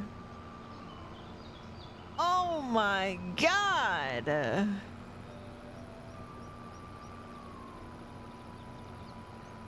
Oh my god.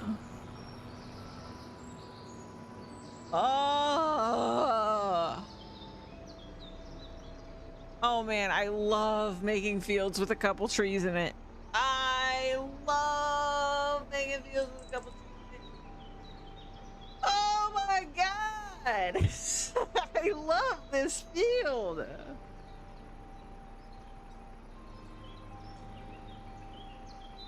Oh my god.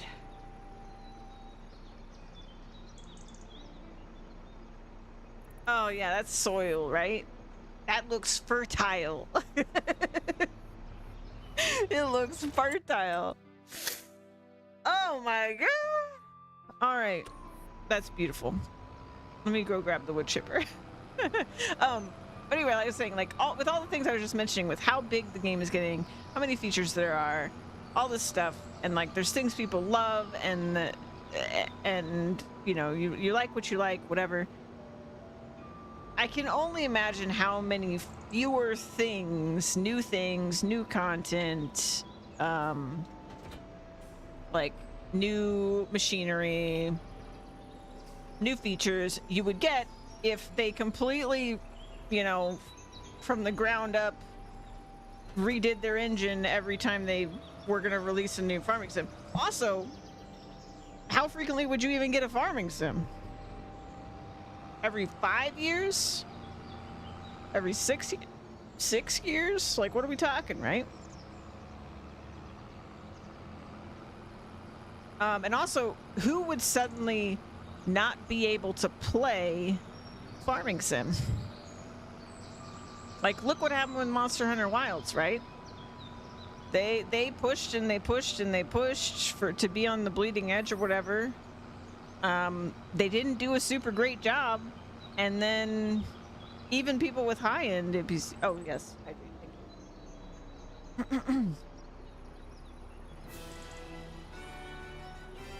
Even people with high-end NPCs like myself were having problems at launch. Like, yikes.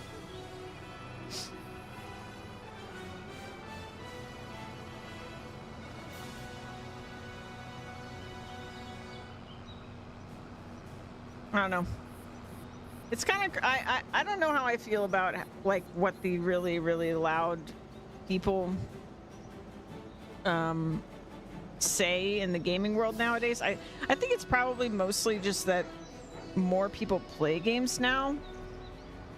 So it just means there's more opportunity for the people that are gonna like complain and whatever to be there.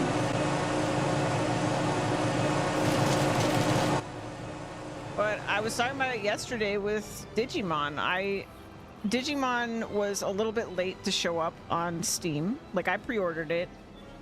It wasn't available for download until like, I think like 30 minutes or so after when they said it would be available.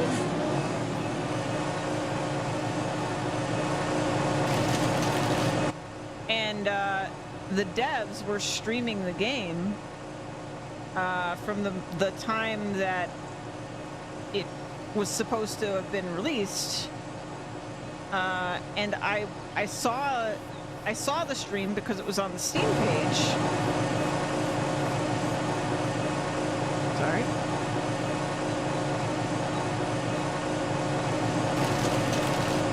I saw the stream because it was on the Steam page, and people were absolutely spamming all caps. Refund the game. Don't shut up. Don't let them get away with it. They're never going to release the game. I've refunded the game. This is ridiculous. How dare you?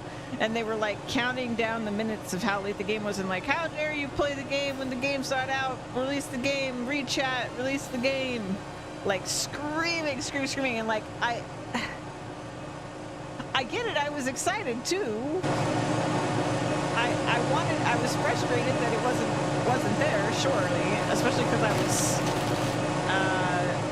streaming it,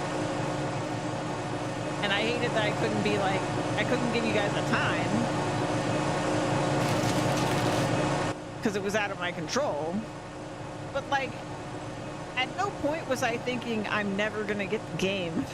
You know what I mean? Like, I wasn't thinking, oh no, they're never gonna give me the game, or like, man, I bet I won't even have the game, 24 hours from now. No. I was 30 minutes is a reasonable, just like, hey, there was a little bit of a hiccup with Steam.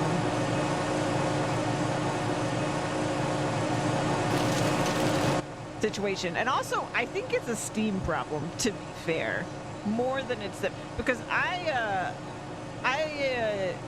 don't really like the Steam experience of pre-ordering a game. I'm spoiled though by PlayStation. I don't know how Xbox does it, because I haven't had an Xbox in a long time, but I love how PlayStation does it. Like, PlayStation, you get that like cool countdown screen, and then the moment the countdown hits 0, you can play the game, or in some cases, if there's no pre-download, that's when you can download it, right? But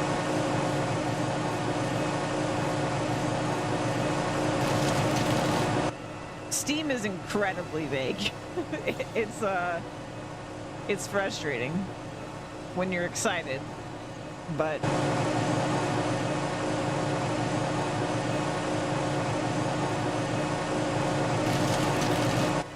I don't know, maybe I'm just naive or whatever, but I just feel like people don't really appreciate, like, yes, you paid for something and you should absolutely get what you paid for 100%. Like, I was mad about Wilds, right? But also, we're so lucky that games are so good and we have so many options. Like,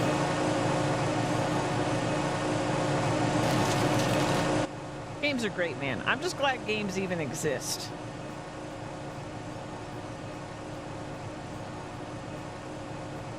I just love games. And I would just rather not be mad.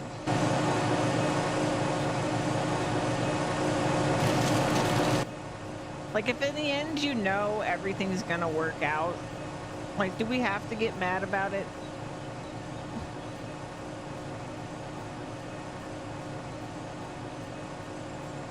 Like, if you're actually being scammed or robbed or whatever, then fine.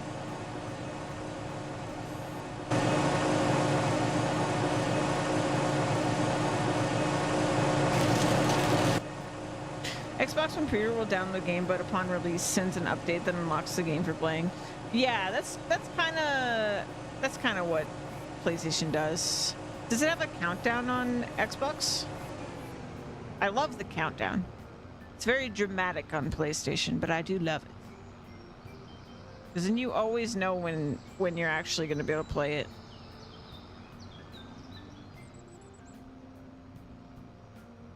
No countdown? Ah. I wish everyone would do the countdown thing.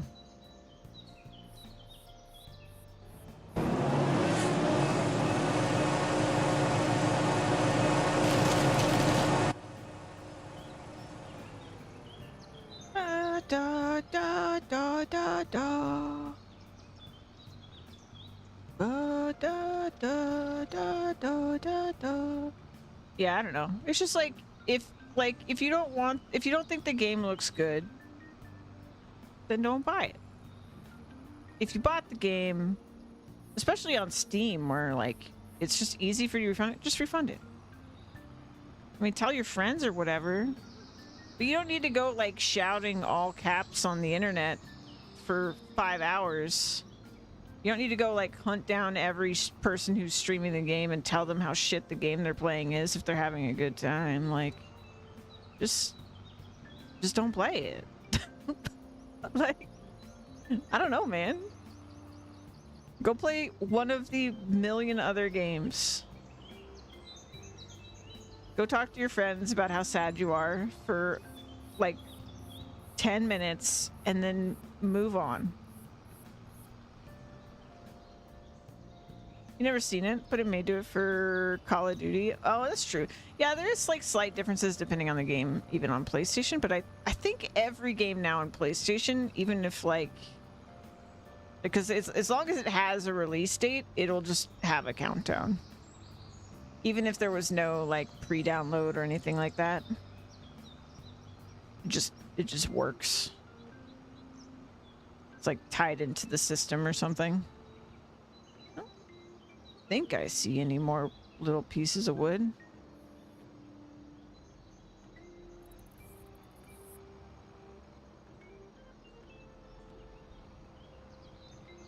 Oh, I spoke too soon.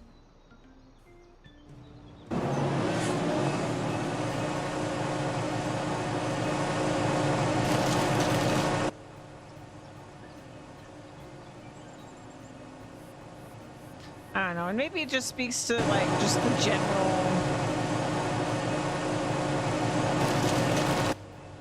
tribalism a little bit too, of, you know, if somebody likes something you don't like, I feel like it's much more common for people to kind of get mad and yell at each other about it instead of just being like, oh yeah, I don't like it. Cool that you like it though, you know?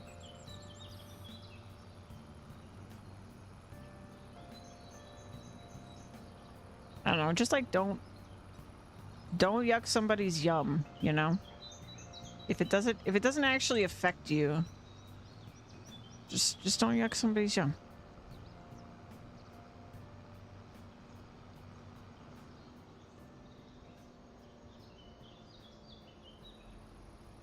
It also surprises me too, because I just love listening to people have a good time. Like, for example, with Diablo 4, I don't really like Diablo 4. I've talked about it, I've mentioned it. But I love listening to people who talk about how much of a good time they're having in Diablo 4. I just like listening to people talk about having a good time. Talk about loving a video game, even if it's not a game I like.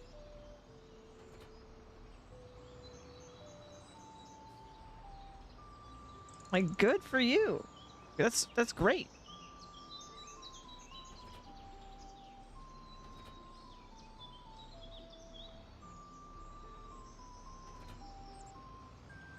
If anything, I should be like jealous that you're having a good time when I'm a dummy that can't have a good time with whatever game it is.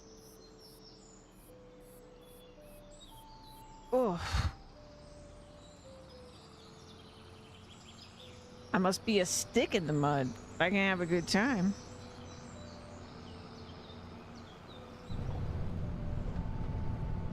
All right, so field, wood chipped, plowed. Now I need to go get the fertilizer spreader, which I will fill up before we come over here, because I don't know how much fertilizer this is going to take, but I think it might take a bit of fertilizer. This is a big field. Where am I going? Where am I?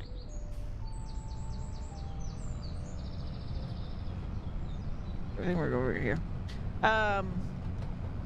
We're gonna do that. Then, seeding it, which should be the more long process here. Get it seeded. Fertilize it again. And see how much time we have left, because then I want to basically just buy all of the fields and then prep them all with grass and then live in grass paradise in the middle of a forest. Shocking.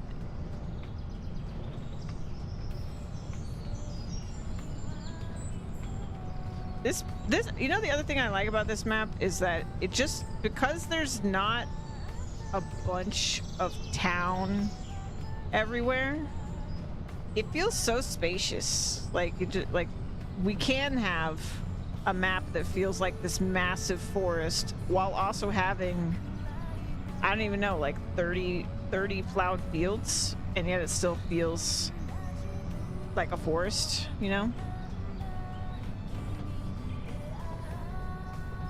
It's great.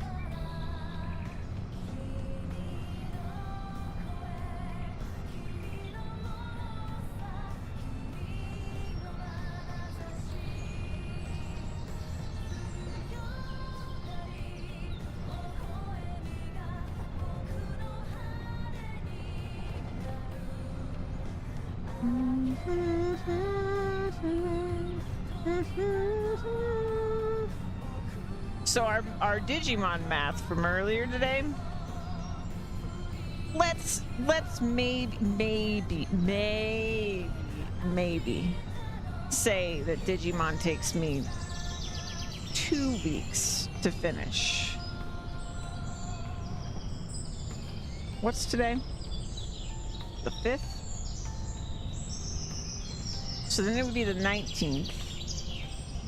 So if it took me 2 weeks, then I pretty much would go straight into the second Katamari game. Would beat that. Maybe beat a couple short games. And then it's gonna be the new Katamari. And then before we know it, it's gonna be fishing DLC. Digimon might have thrown a wrench in my plans a little bit in terms of finishing a bunch of games.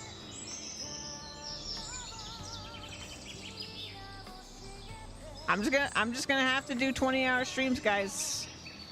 I don't know what to tell you. It's the only way. I got games to beat.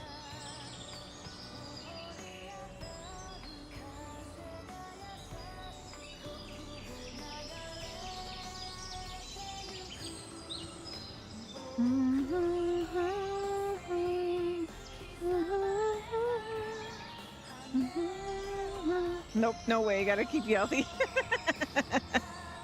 I've been vetoed.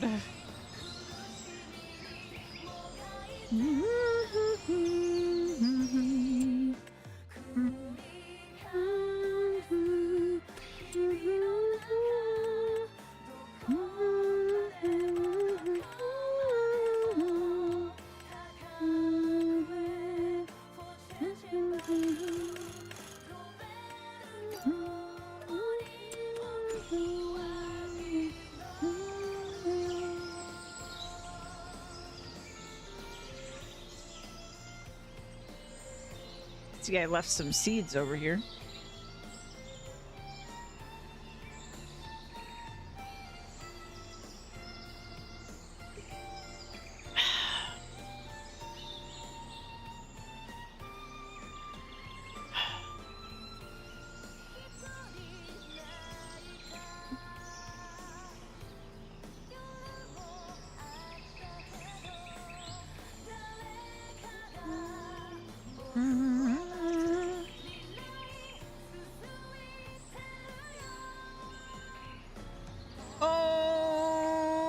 Okay.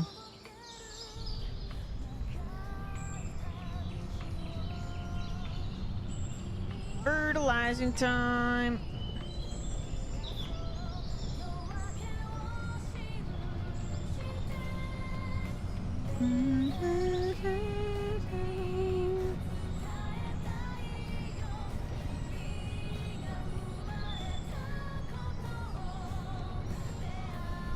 I don't know, maybe Digimon won't take me 100 hours. Maybe it'll just be like a sweet 60. That wouldn't be too bad. That'd be just like a week of pretty long streams, right?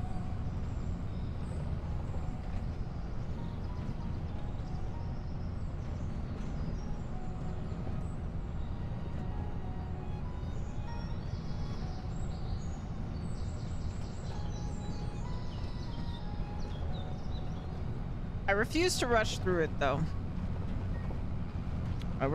I will stream more hours, but I will not rush through it.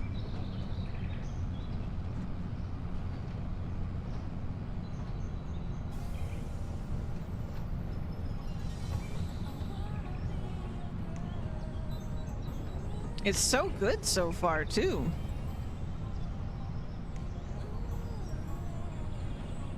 No, I think my only complaint so far about the Digimon is that it's kind of weak in the music department. It was really quiet from the music perspective. I feel like most of the time music wasn't even playing. Am I crazy? Did anybody else notice that?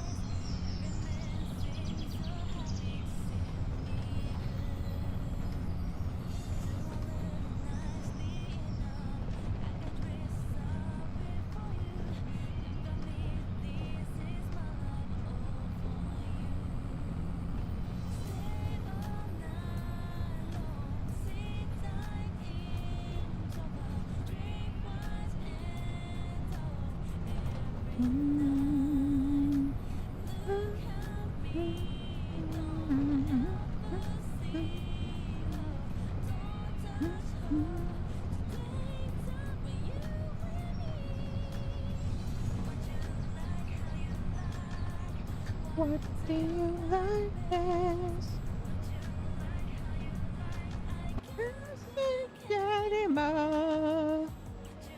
Mad driver. I got skills. Ain't afraid to use them. How you doing, Titans?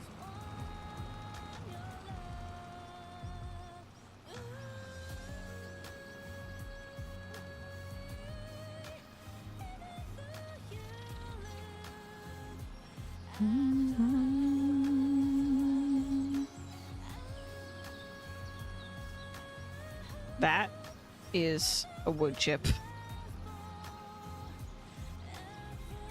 Gosh darn it. You're good, still eating? Nice.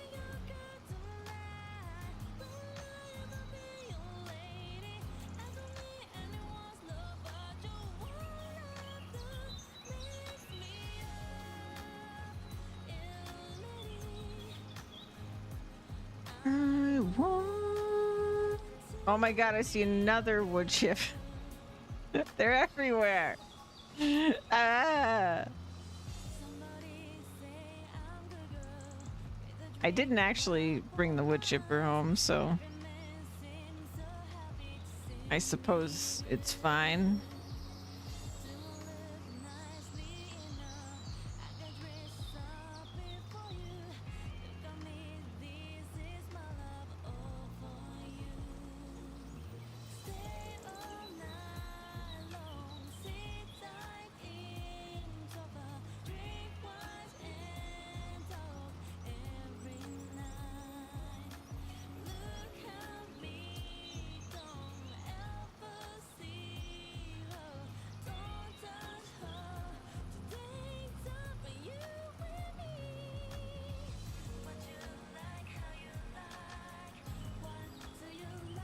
I think the light is tricky over there.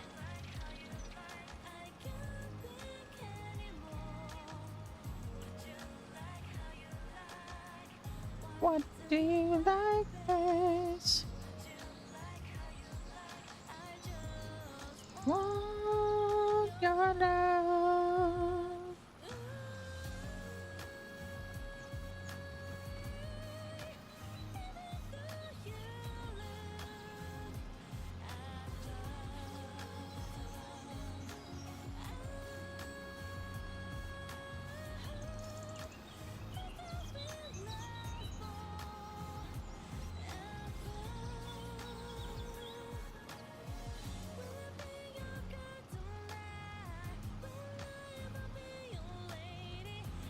I don't think I can make this go as far as I want.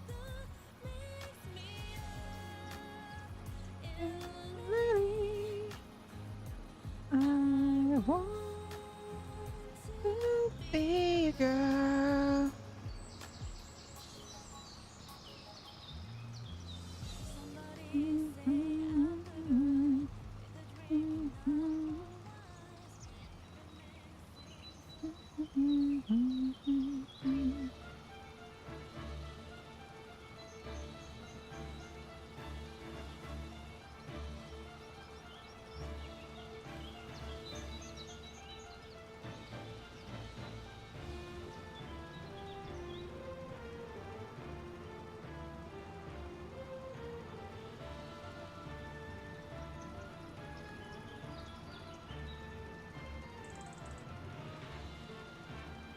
Bum, bum, bum, bum, bum, bum.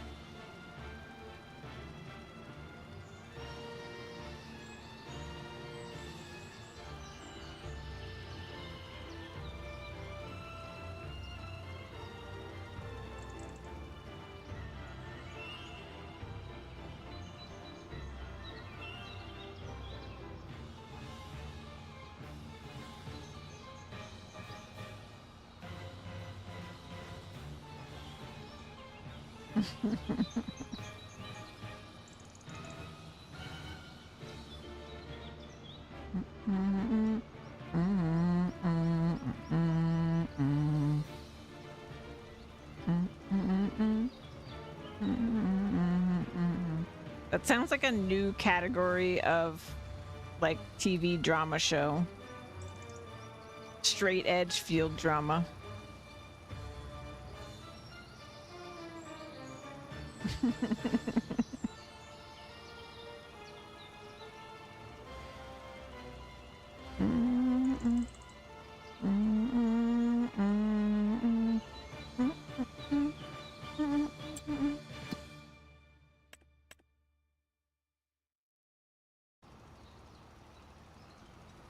To be or not to be a straight edge, that is the question.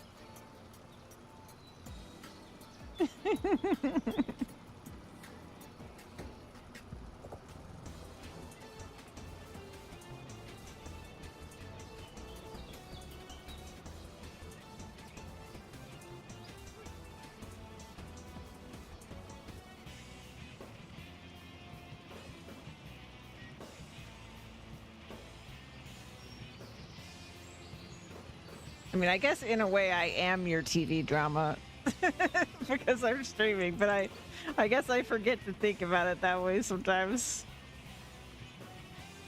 I am your drama TV.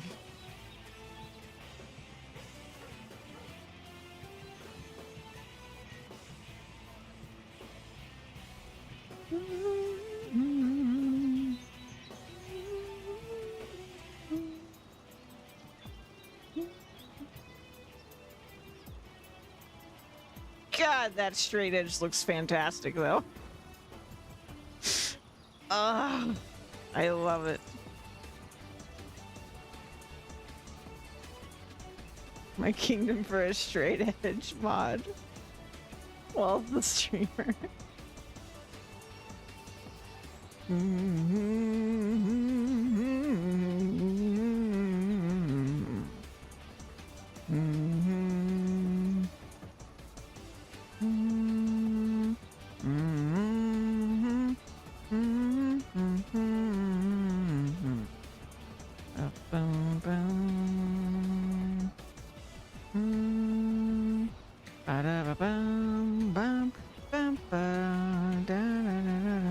It is really nice. It was worth the extra effort. For sure.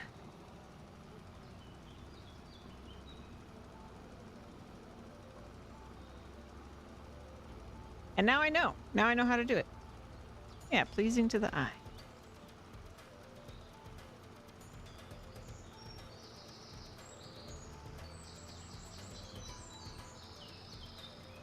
It's amazing how much the fence really made it so unpleasing to the eye when it wasn't straight. Whereas, like, when there's no fence, it really doesn't bother me that much. Like, have a more artistic edge, you could say.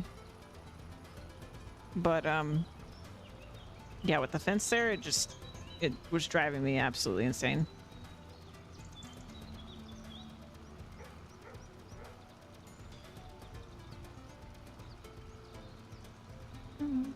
Ba-ba-dum-ba-dum.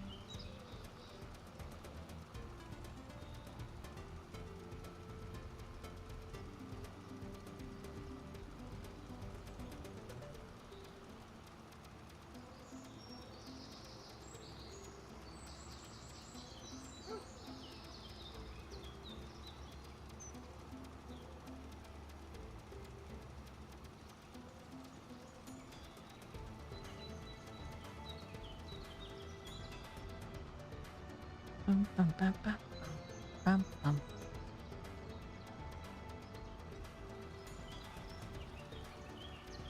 Ba-da-bum-bum, ba-dum-bum.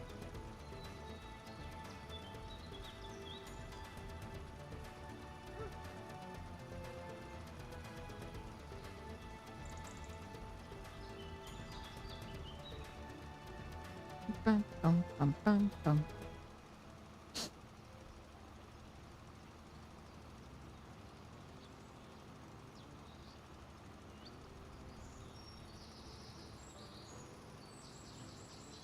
You know it's a big field when even the fertilizing step takes this long. 42 meter working with just still isn't quite enough.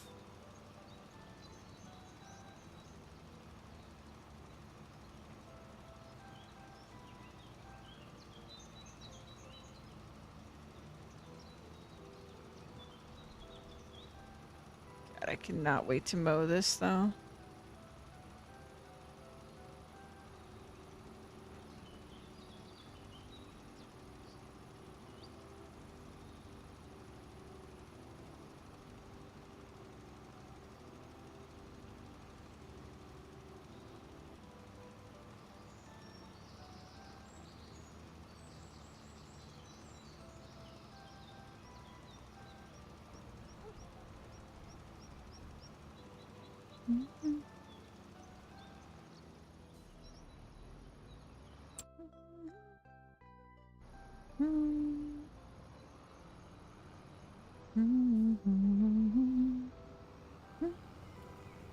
I'm tempted, Lola.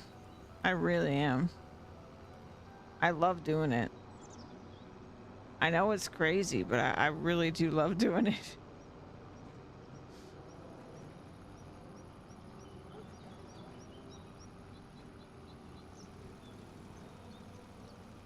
Well, that reminds me, we don't actually have like a windrower. I can afford that now too. Do some, why not try it out? Yeah. There is a new hand mower that I could try. I don't think it'll be the same, but I could give it a shot. It's much wider than old Betsy, but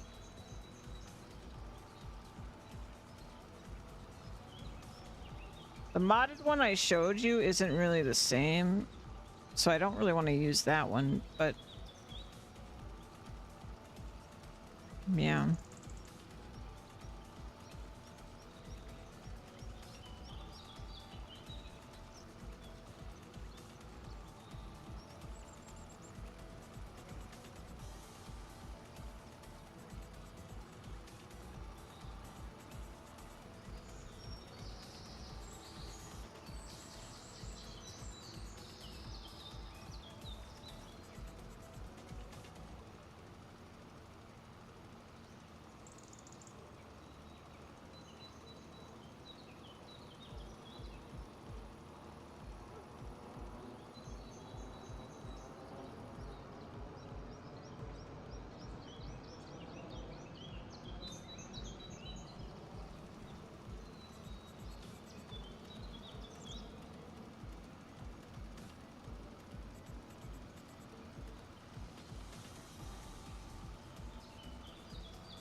I really want to play Tokyo Jungle too.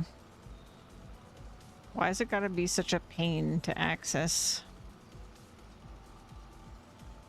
I just need to get my PS3 out of a box and hook it up. It's too newfangled, yeah.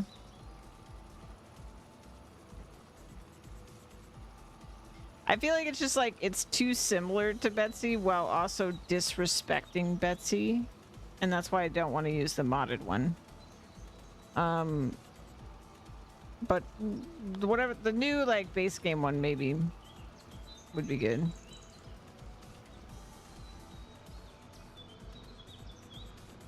I don't want to disrespect Betsy's memory, but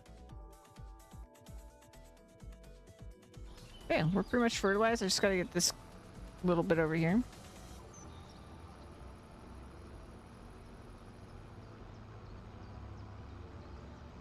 Very good.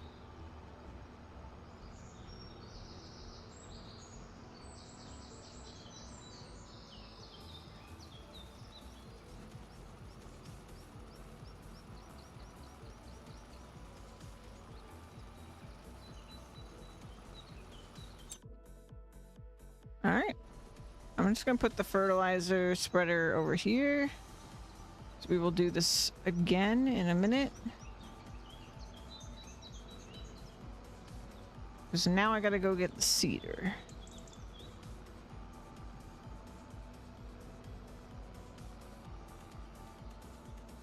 This over here with the wood chipper.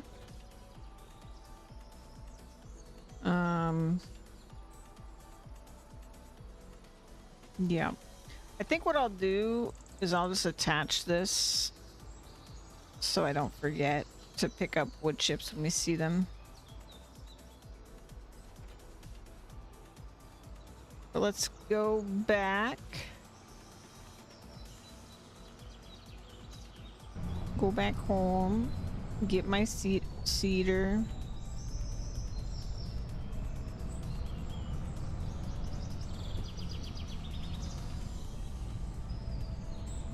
Don't mind me, I'm just ramming into some trees.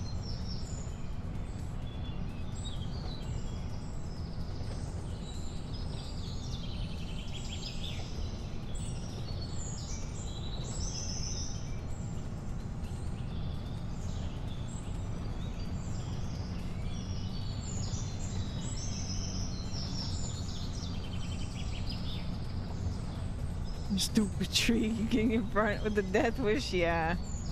Why they keep jumping in front of my tractor? Really weird.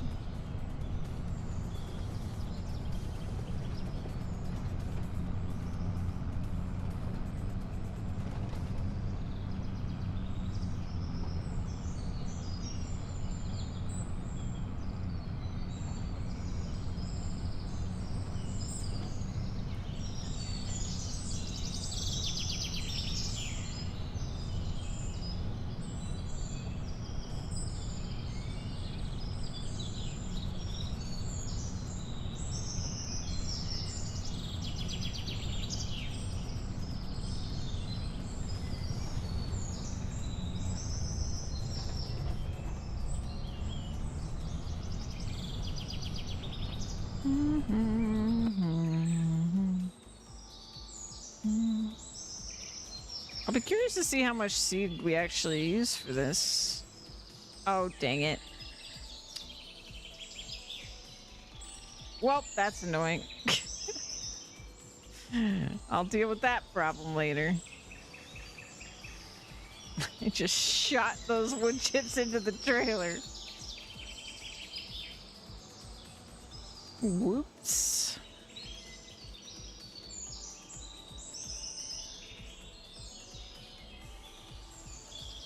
Okay, we can get one bag here of seed.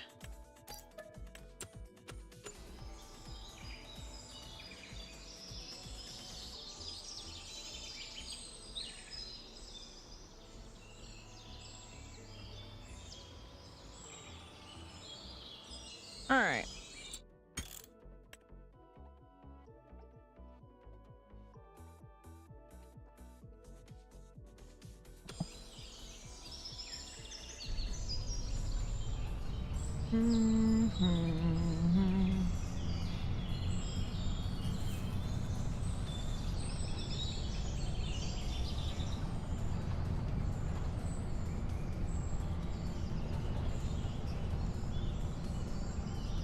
Bum, bum, bum.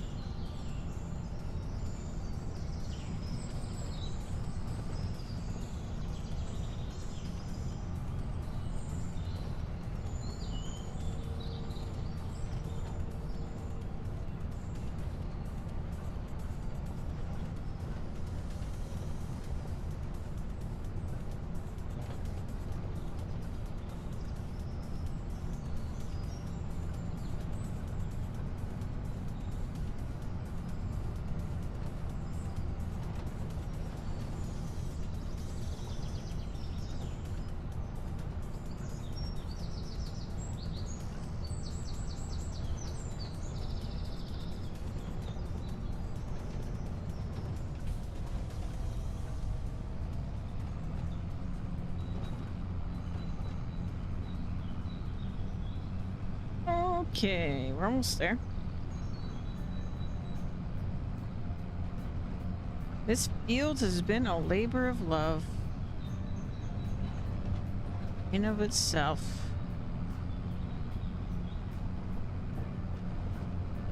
Bum, bum, bum, bum. Bum, bum, bum, bum, bum, bum, bum. Bum, bum, ba-dum. Ba-da-ba-da-ba-dum. Ba-ba-da-ba-dum, ba-dum. Ba-dum, bum, bum. Bum, bum, bum. Let me do a little row here first, I think.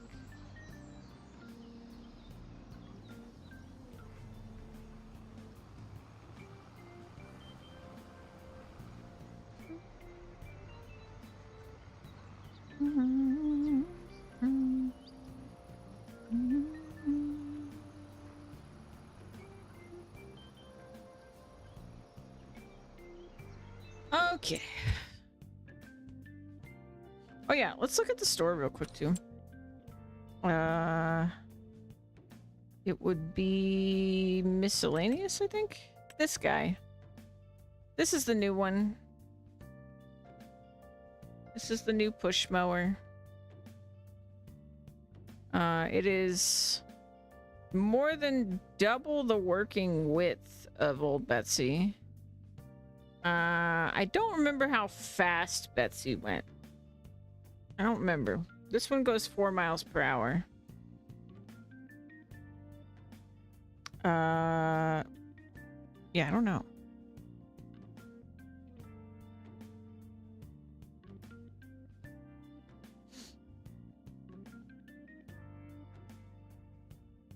But it's kind of funny looking, you know? Maybe I'll fall in love with it. I don't know.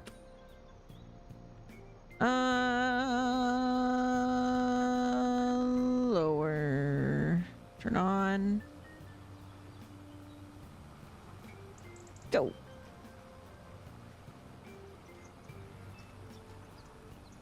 Boom, bum, ba, ba, dum. Bum, ba, bum.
And after I seed this, we can see how many acres this field is, because we'll see, oh.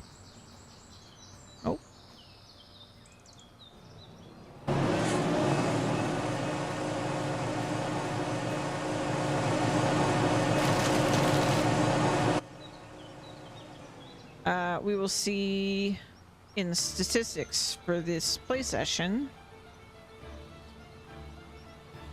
how many acres I have seeded.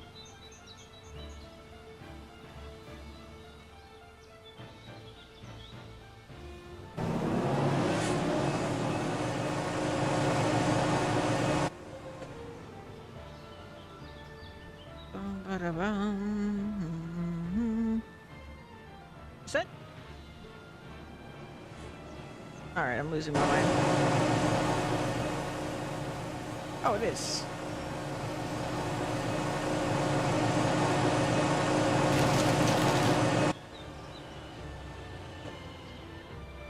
Bam, bam, bam, bam, bam.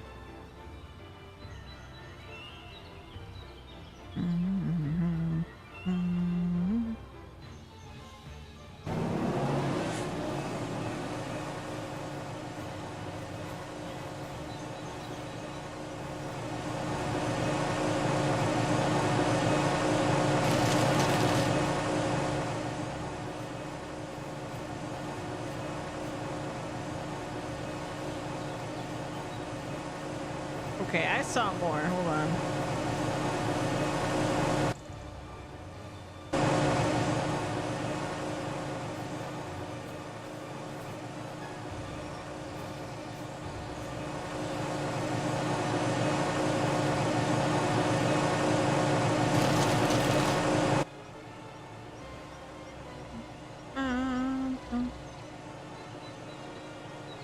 That's one too.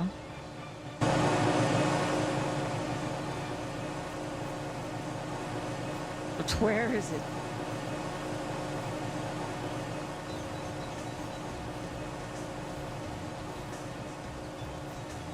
Oh my god, please.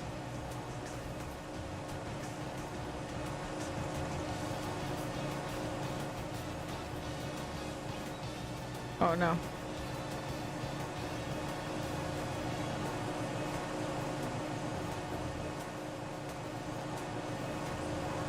Wait.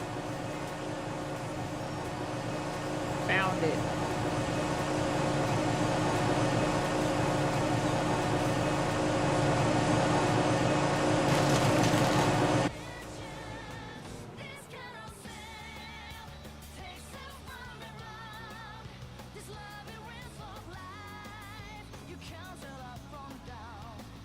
Oh my god.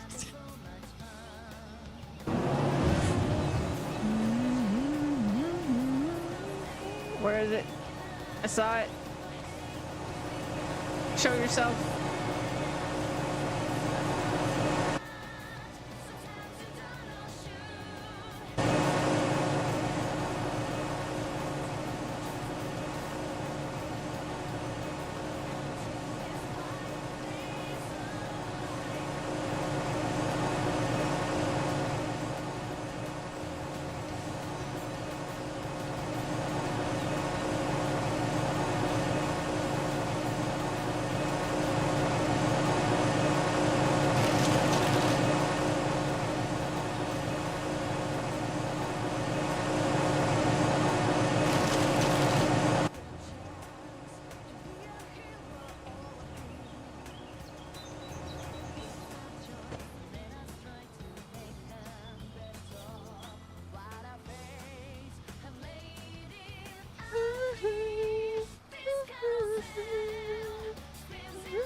Bum bum ba da bum bum bum.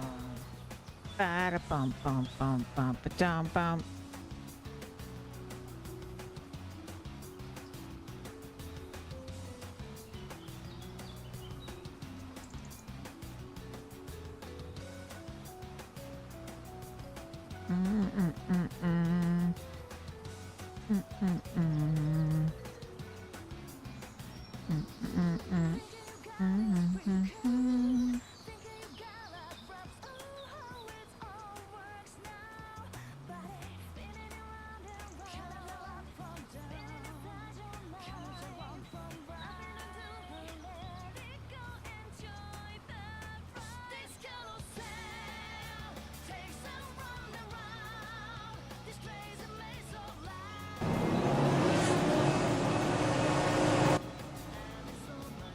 Trick of the light.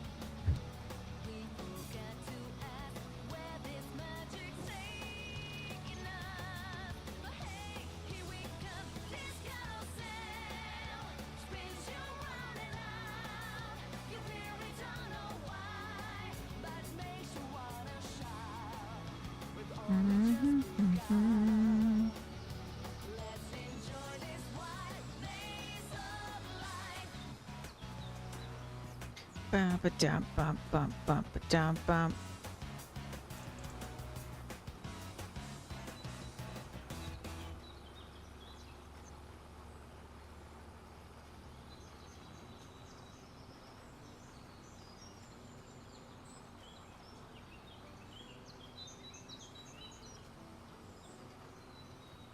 Got a little less than 5.5 hours of daylight in October.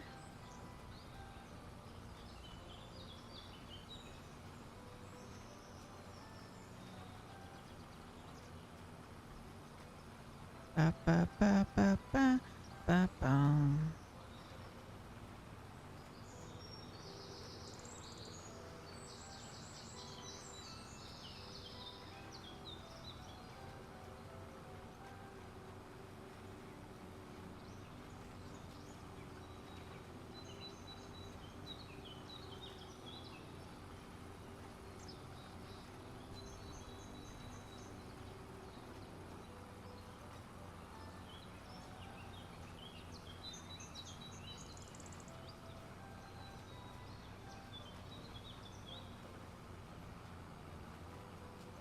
Well, I can say that I haven't gotten mad at myself for how I made the field in terms of working the field just yet, so that's good. I think all the spacing and the curves and everything are fine for working the field.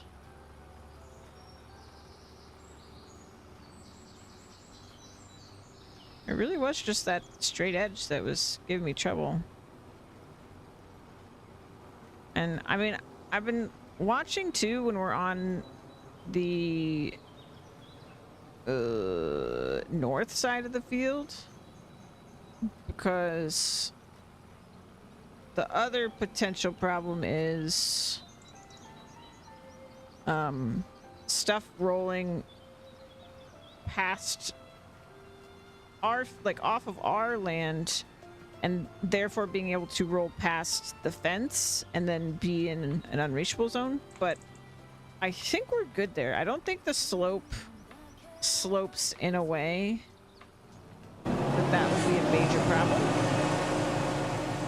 or like that will happen. I'm not even sure that the bales will roll over there that much. It's really just near this, near that side where the fence is, that, especially down here in the southern part of the field, where I think most of the rolling is going to be happening. We'll see, though.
I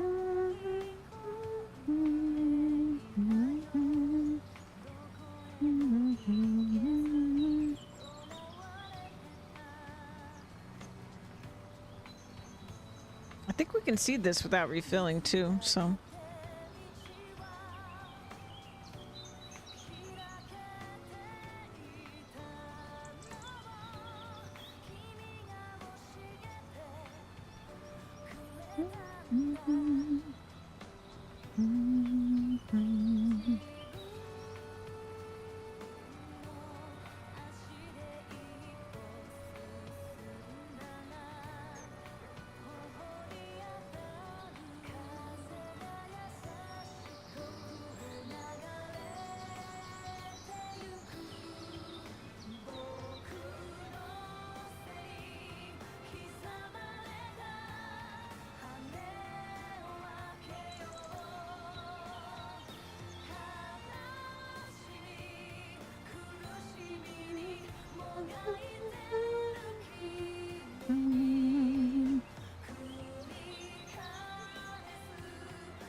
I love the view when I'm going like right here. This is a good view of the field. We can't see it all, and also draw distance isn't the best. But man, it's pretty.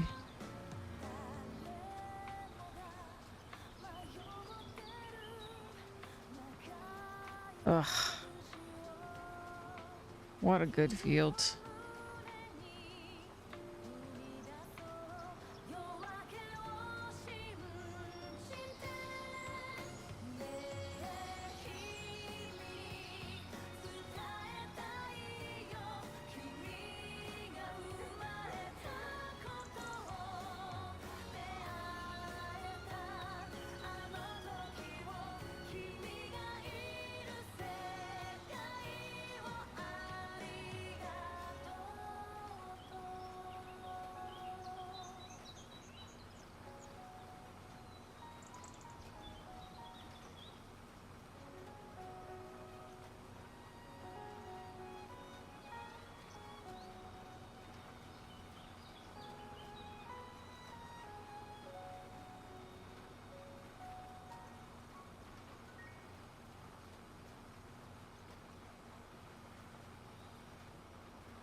What do you like? What do you like best? What do you like? Can't think anymore.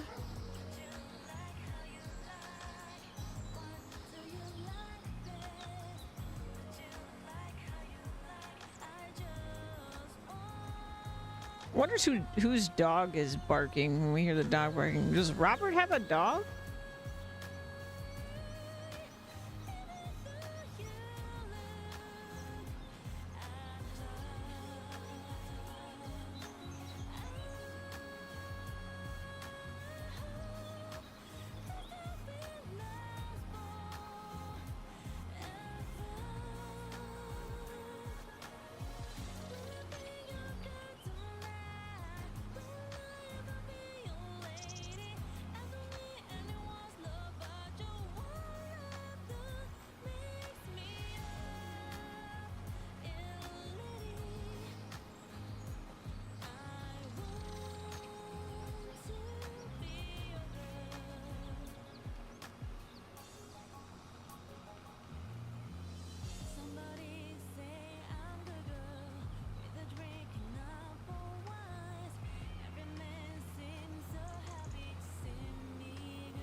I haven't seen that many wood chips.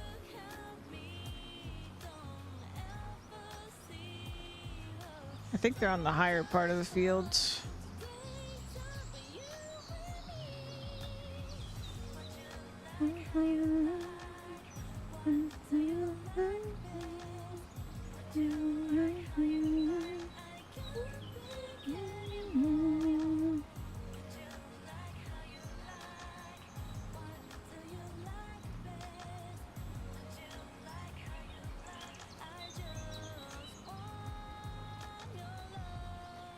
Oh, there were big changes in PoE 2.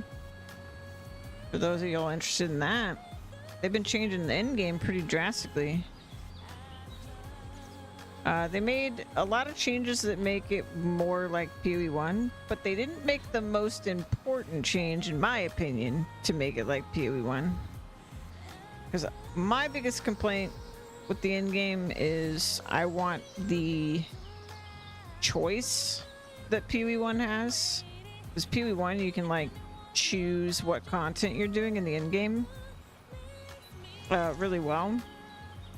Whereas PoE 2 you get forced to really like do stuff you don't want to do a bunch to do the stuff you do want to do. Which is kind of like how most end games in video games work. So I feel like it gets rid of the thing that's like special about PoE's end game that made it good. But the changes they did make are things a lot of other people were asking for. Like now it's back to complete a map you just have to kill the map boss, and every map will have a boss instead of doing the slay rares. With the exception of unique maps which might have different objectives to complete. And now towers are not how you apply tablets. Now you use tablets just in your map device. So it's basically like tablets are just pure scarabs from PoE1 now. The thing that's really missing for me, more specifically, is like the Atlas being a control point for what content you're doing. But yeah. And I'm also not convinced that the like way the exploring of maps works is adding any value, but also they're not done with it, so maybe it will later.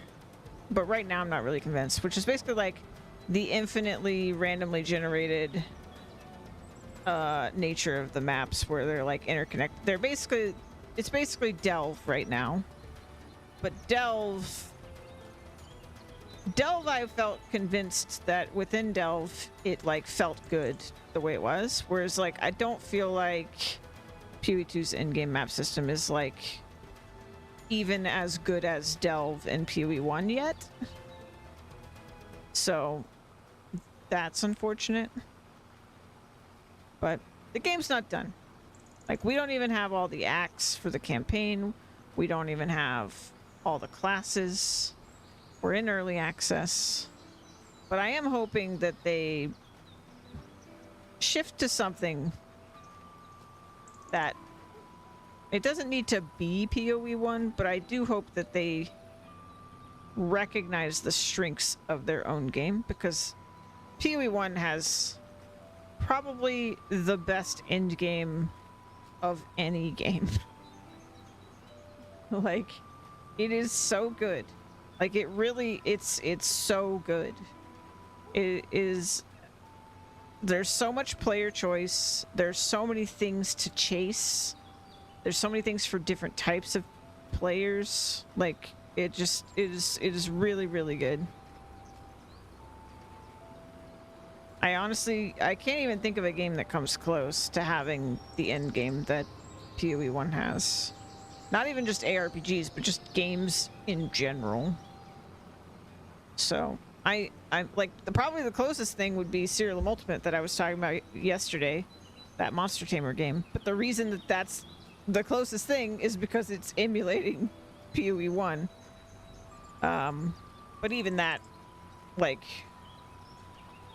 at most it's like a 10th as good as PoE1's endgame. Like, PoE1's endgame is just crazy. And I think Serial Ultimate's endgame is great, because Serial Ultimate kind of doesn't have an end. Like, I mean, it does have an endgame, but like,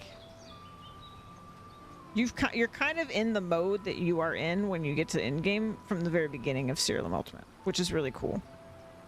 Like, it's slightly different, but like, it really manages to keep giving new things to unlock and stuff like that. Like, it does a really good job. I love the way Serial Ultimate works. But PoE1 is just like, I mean, it's just had time, and obviously, like, it's got way more devs and stuff than an indie game like Serial. But yeah, it's just crazy. We'll see what they do.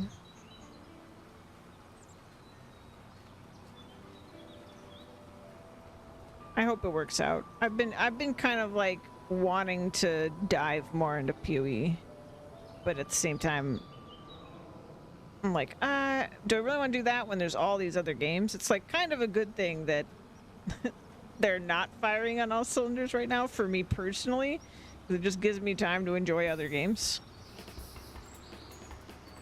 I just really hope that it works out eventually to where it's like a must play for me personally.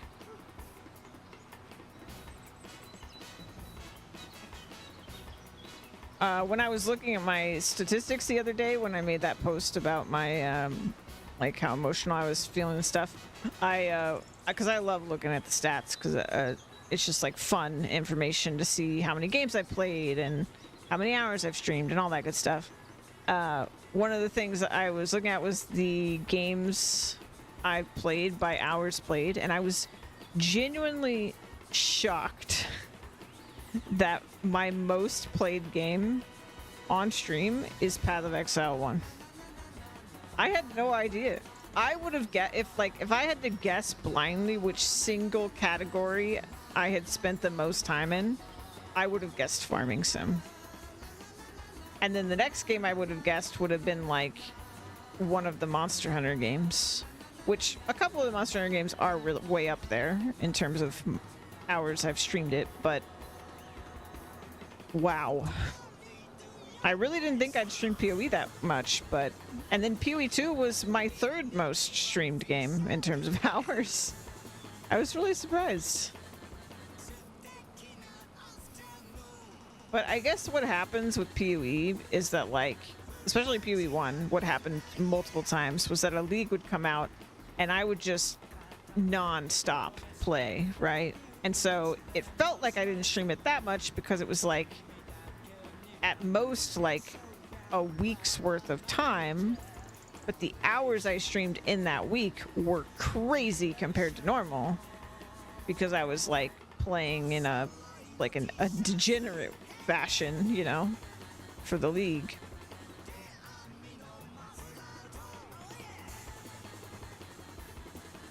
Whereas like Farming Sim, I would guess is the game I've played.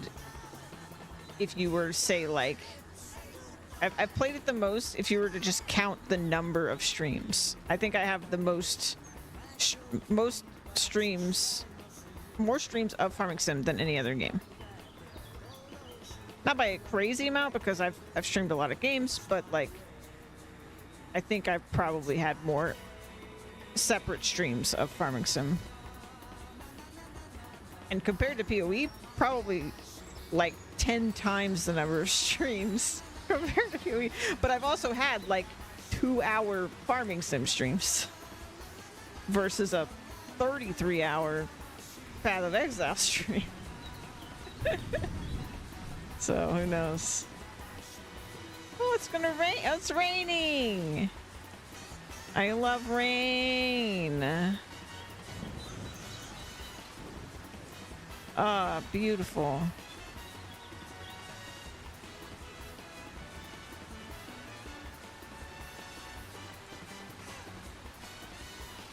But yeah, I just thought it was interesting.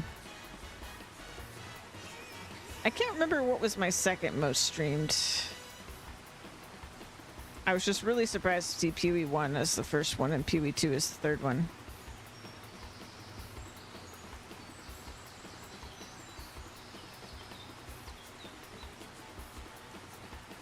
I actually don't think that Twitch Tracker has all of my information because Twitch tells me I've streamed like 5,600 hours and Twitch Tracker tells me I've streamed 4,600 hours. Like it's missing an entire 1,000 hours of time, and I'm not sure why that is.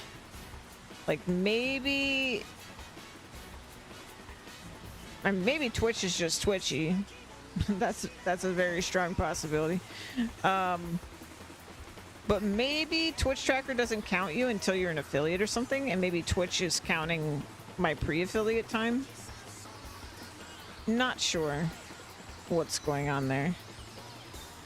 Though, pre-affiliate time would not add very many games to my total number of games played, because before I became an affiliate, I think I had only streamed Monster Hunter. And I became an affiliate when I streamed Ni no Kuni, which I'm pretty sure was the very first game that I streamed that was not Monster Hunter. I can't remember if I streamed Yakuza before Ni no Kuni. There's a chance that I did. But I'm pretty sure it was after.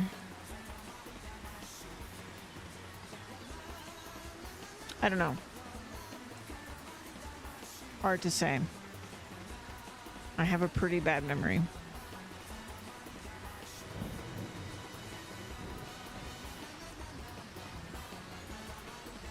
But if I remember from when I was editing my streams, I think that lines up. I think it was Ni no Kuni.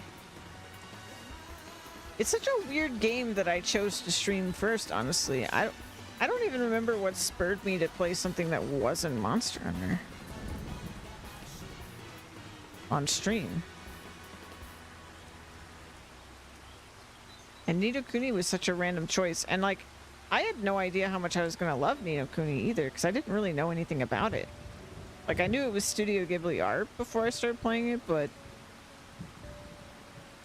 what I ended up loving the most about that game was that book that you unlocked pages for as you played. I was nerding the heck out that there was like an entire book, magical book to read, and we read every single page of that on stream. I loved it so much. That was actually like hands down my favorite thing about Ni no Kuni was that book. That was so cool. And like, not just that it was an entire book, but like it was an entire actually good book. Like it was actually interesting. It didn't feel like bloated information or anything. It was just really interesting to read.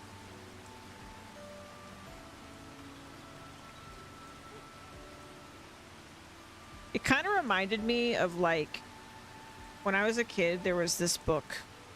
Like, I don't know why it reminded me of this, but there was this book that I think it was called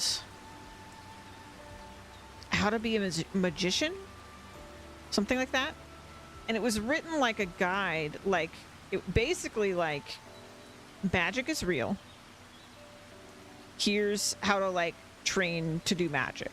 And it would like talk about like how to focus on something in a way to make something magical. Like it was crazy. It was just an actual like written as if it was a real how-to guide on how to do magic. And I loved it. I loved that thing.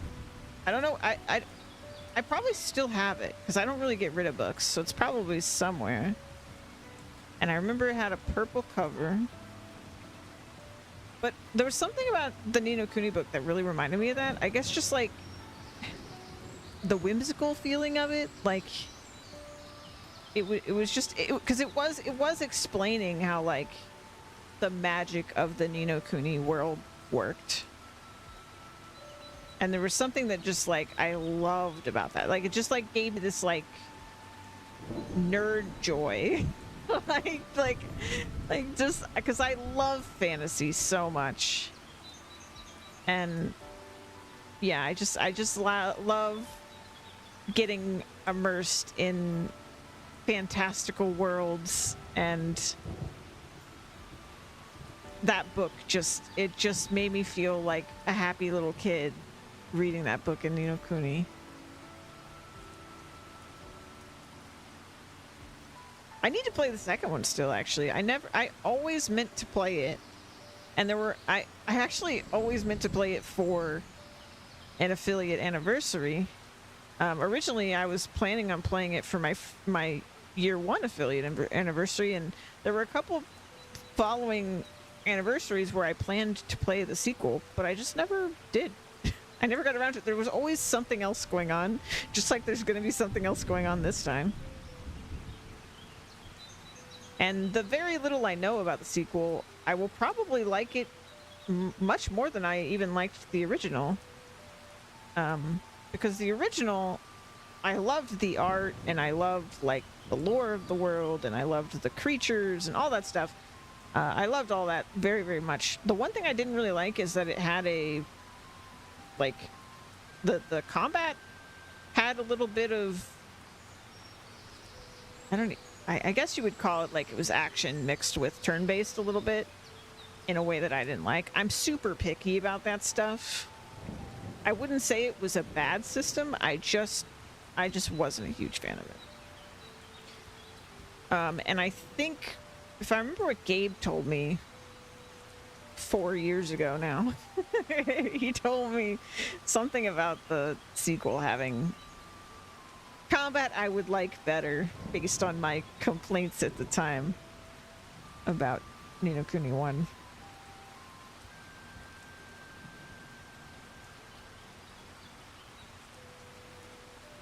Kuni kind of gives like Ni no Kuni almost gives the magic feeling that like Dragon Quest games feel, but better. It's that like childish wonder, happy fantasy RPG feeling.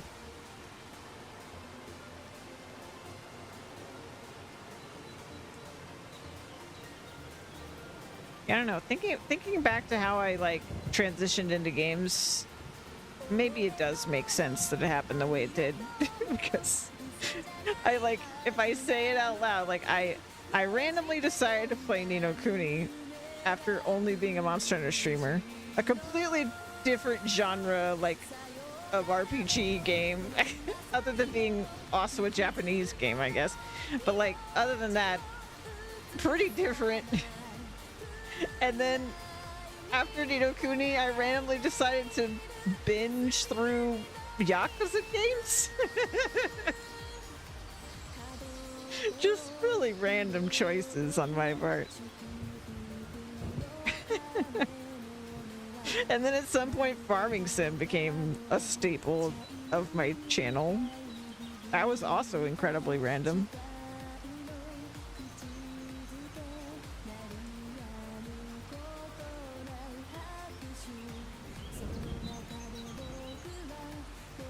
Oh.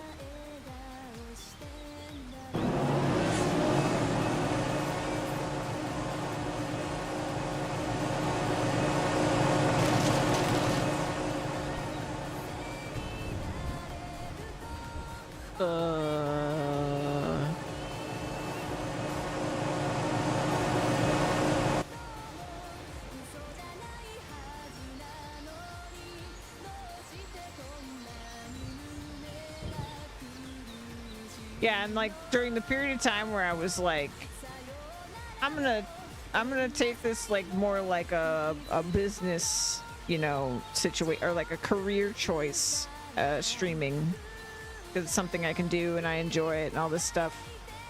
I really struggled to figure out what my like brand was, because I'm just kind of random. So it's kind of a relief to not really like think about that anymore. I just play what is fun. We just hang out. I'm just here to make friends and have a good time, you know?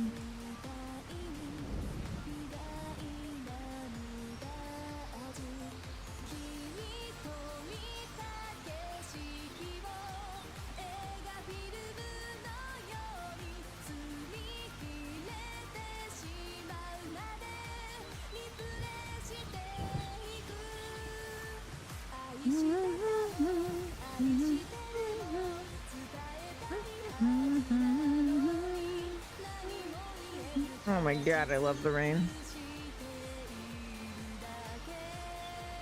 Rain sounds and my favorite karaoke song from Yakuza. I'm living the life.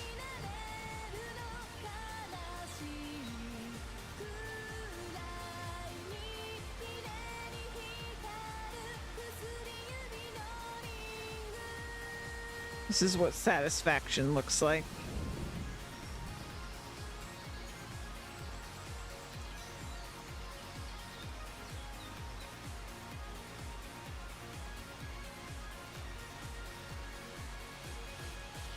The only way this could be better is if I was mowing right now.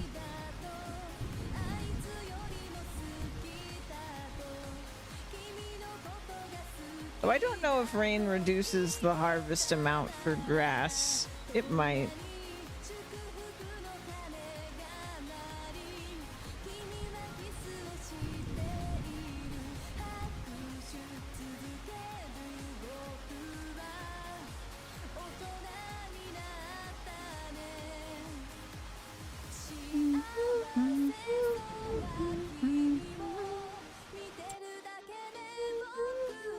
Oh my god, look at that beautiful grain.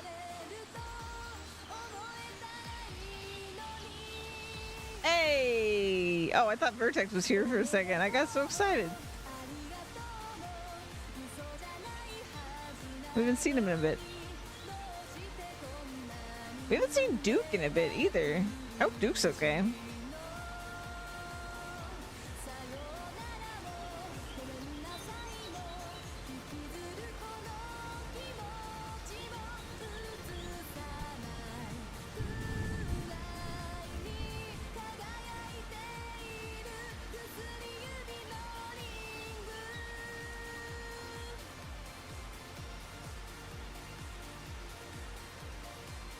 Are you on auto join dungeons, Lola?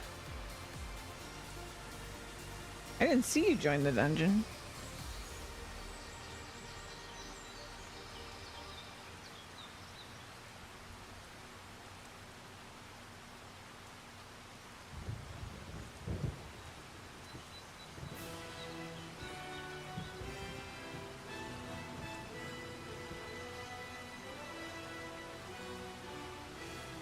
There you go.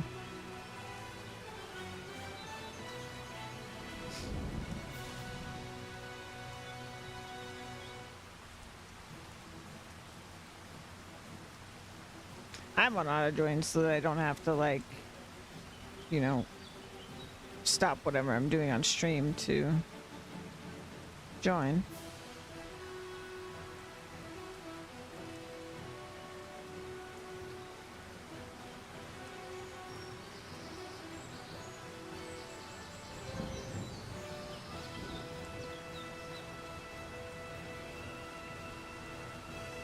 Ugh, I love rain noises.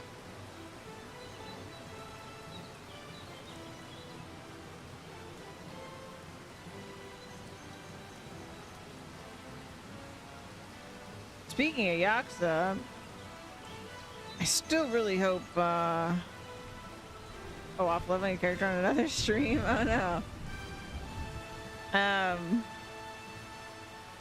I hope, Steeps plays Yakuza 0. I would be so curious to see her reaction to the Yakuza series.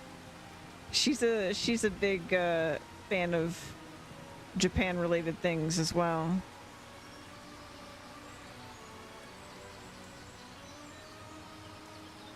I want to see more people's first reaction, like blind first reaction, essentially, to Yakuza.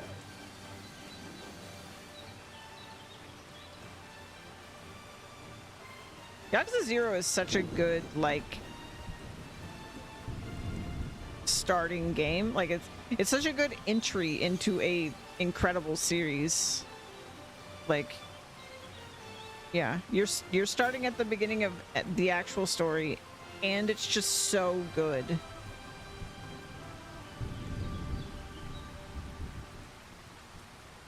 Like, it's so many people's favorite Yakuza.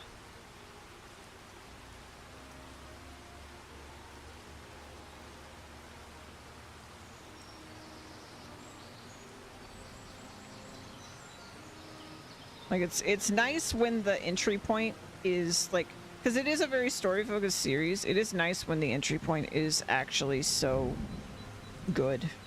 Because sometimes with, like, really long series, you're like, okay, the first one isn't as good, but you still have to play it, you know? You still have to play it, otherwise you won't understand XYZ. Yakuza 0.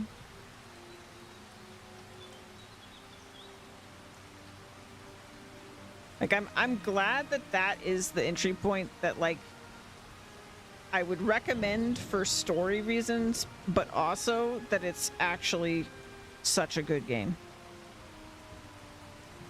Because I think of, like, Dragon Age. When I was playing Dragon Age, there were people that were like, yeah, like, you might, like, I mean, people have wild opinions about Dragon Age, but some people would be like, oh yeah, you know, Dragon Age Origins is super dated now and it doesn't run very well and, like, all this other stuff. And, like, they'll come up with all these excuses why you could just skip it because you can still understand the story and everything. But, and actually people do the same thing with Yakuza, honestly, because they just want you to get to, like, the latest and greatest, but they're wrong, and you should definitely play them in order. If you have not played Yakuza, play them in order. Trust me, they're all good games. They are all actually really good games. It's one of the only series that I've played that's so story focused, where genuinely like the entire series is incredible. The only one I even have started to have concerns about is actually the newest one, Infinite Wealth, where I feel like the story has gotten a little bit worse. But like, that is 13 games into a series. It's crazy. And it's still a very good game. It's just a minor drop off compared to the rest of the series in my opinion for story stuff. But yeah, Yakuza series is so solid.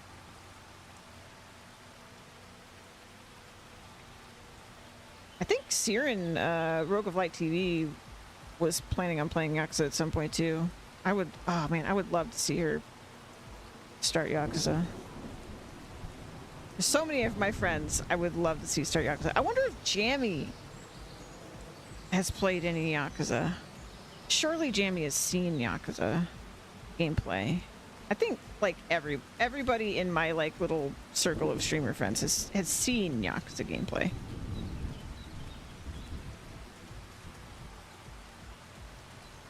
Yeah, next one's the remake of 3. Yeah, I'm excited for that too. Because a lot of people, when they were like, when I was originally like, you know, constantly playing Yakuza, and a lot of people were getting Yakuza and coming to me as like the Yakuza person, right? They like heard about Yakuza through me, so they would come to me and talk about their experience. They'd come in and they'd be going through the series, and they would get to 3, and the problem with 3, it's an incredible game. The problem with 3 right now, this very moment, is that if you're playing through the series, you play 0 first. If you're like playing in the correct order, you play 0 first. 0 came out after Yakuza 5. So in terms of like quality of life and graphics and stuff like that, you can see how like 0 is sort of like placed above, right? Like it's in a really good spot because they had a lot of learnings by the time they made it. Then you play Kiwami 1 and Kiwami 2, which are the remakes of Yakuza 1 and Yakuza 2. So again, huge graphical upgrade. You've got brand new like translations and stuff that are better than when they originally were brought to the West.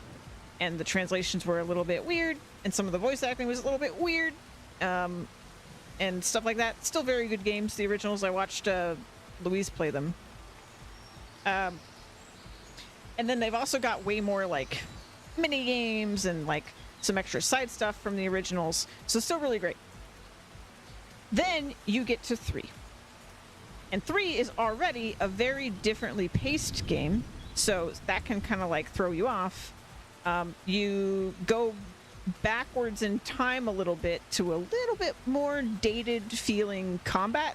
It's still very fun combat, but it's just a little bit more dated feeling. Graphics are obviously more dated, even though you're playing a remaster. If you're playing like the quote-unquote newest, best version of Yakuza 3 that exists.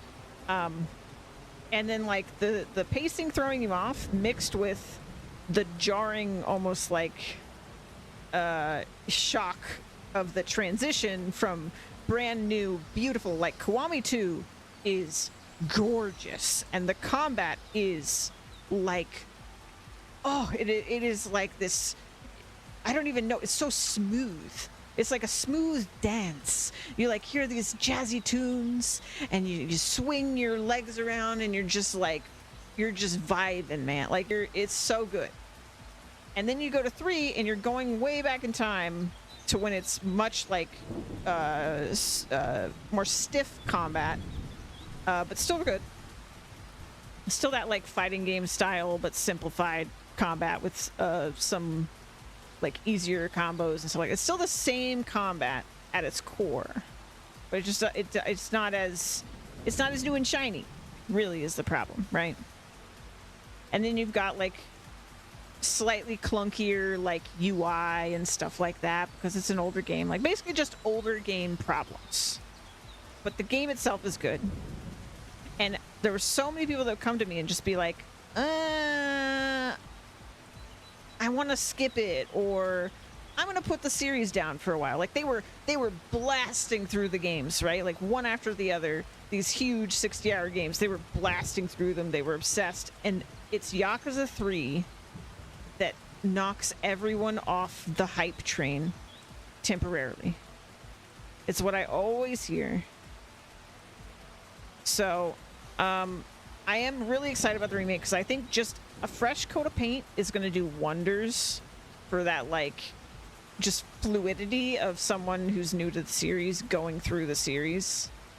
They're just not going to have that moment of like, oh, you know, I'm going backwards now. Yeah. And technically 4 and 5 are also... 4 will now be... If you were going to play like the newest version of every game, when you get to 4, that will be the new... Like, oh, the graphics aren't as good because it's older. Oh, the UI is a little weird because it's older. Like, that'll be the new game in the series that when you hit it, you'll get that feeling. But I think it won't be as bad as it was with Yakuza 3 for people, because Yakuza 4 has faster pacing. So you'll be pulled into the story a little bit faster, and then you won't care. You won't care as much about all that other stuff that doesn't really matter, because you'll get pulled into the game, you know? Whereas Yakuza 3 just has a slower start, which I love, by the way. I love that it has a slower start. It's meaningful that it has a slower start. I won't spoil anything. I'll just say that.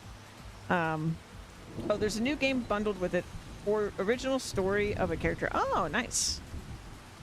Yeah. Yeah, I'm hoping, you know, that we just get more people to play, and I want to watch more people play. It's just really fun to see people's first time reactions to that stuff.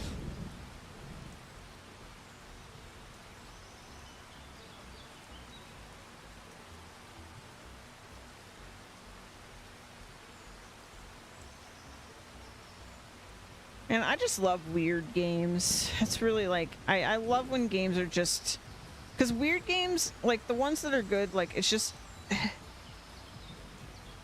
I just love like the goofiness, like just have fun, you know, like Tokyo Jungle and Yakuza and all these games. Yakuza is special because it's goofy and it's like one of the best stories in video games. But yeah, we did it. We planted it. All right. I didn't see a ton of wood chips or anything, but I did kind of get into a zen state at some point, so I could have missed some stuff.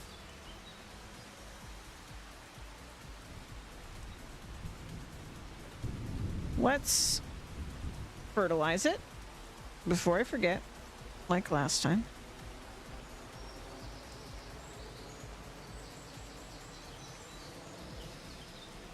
Also, I'm going to save.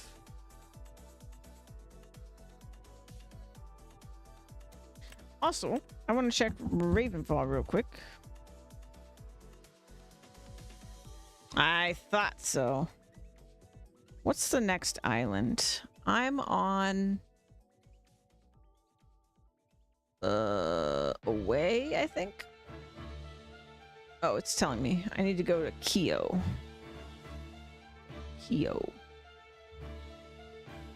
Because my crafting is level 205. We've got a times 100 for an hour and 37 minutes.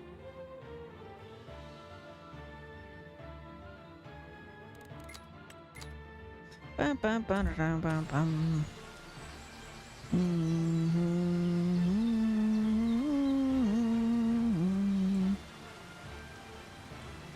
Is this going to be difficult because it's raining?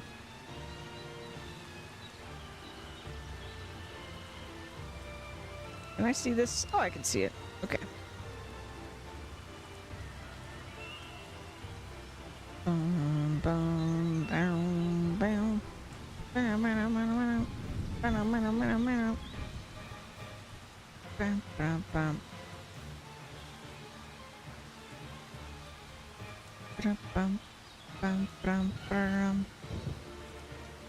Bum, ba-da-da-dum, ba-da-da-da-dum. Bum, ba-da-ba-da-da-dum.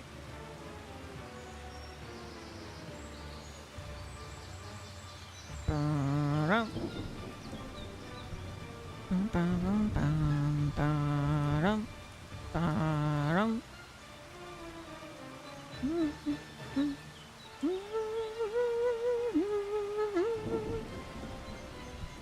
Bum, bum. Bum, bum, bum, bum, bum, bum, bum, bum, bum, bum, bum.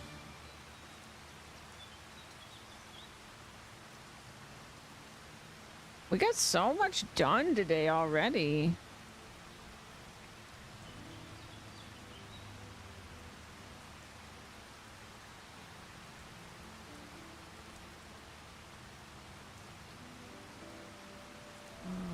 Bum, ba-da-dum.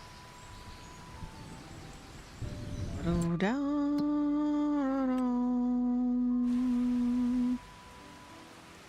Ba-dum, bum. Bum, ba-dum, bum. Dum. Mhm. Bum, bum. Bum, bum. Bum, bum.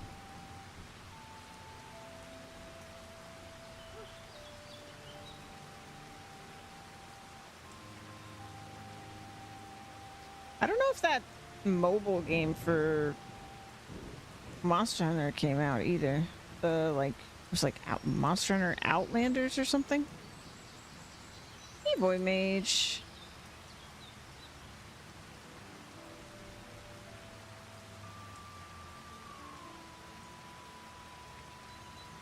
I don't think my phone could run it, but I still wonder if it came out. It looked fun.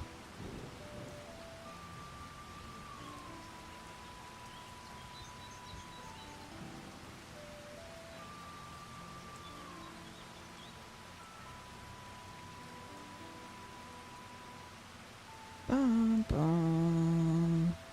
Bum, bum. Bum, bum. Bum, bum. Bum, bum. Mm. Mhm. Bum, bum. Bum. Bum, bum, bum, bum, bum.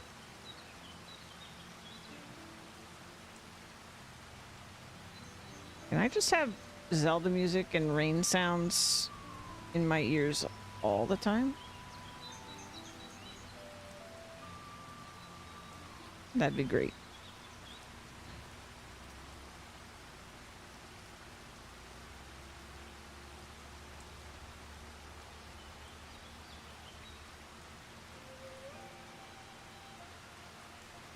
I love this song too.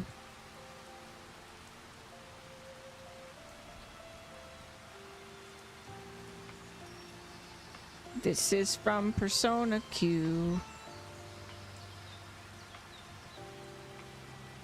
I have meows in my ears all the time. You got cats.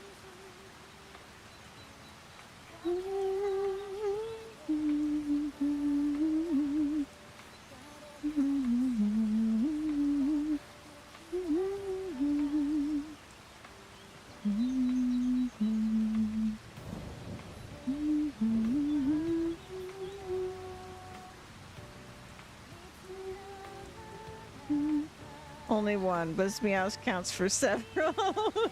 Very talkative cat. I like that. I've had talkative cats before. They're pretty great.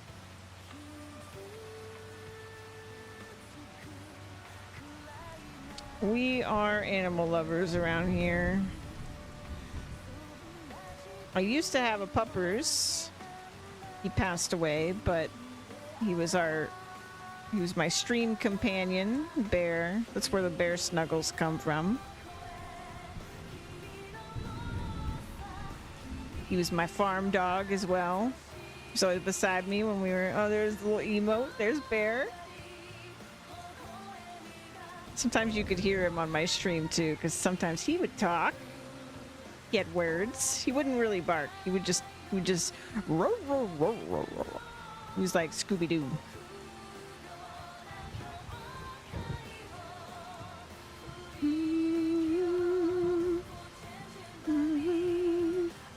Or he would whine for pets.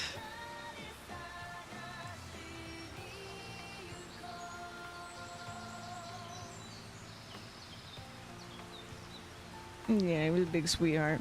I imagine if he was still here with me, I would have to have a different seating arrangement because I don't know how he would cuddle with me in this chair. I'd have to get a bear connecting chair. Short cuddles.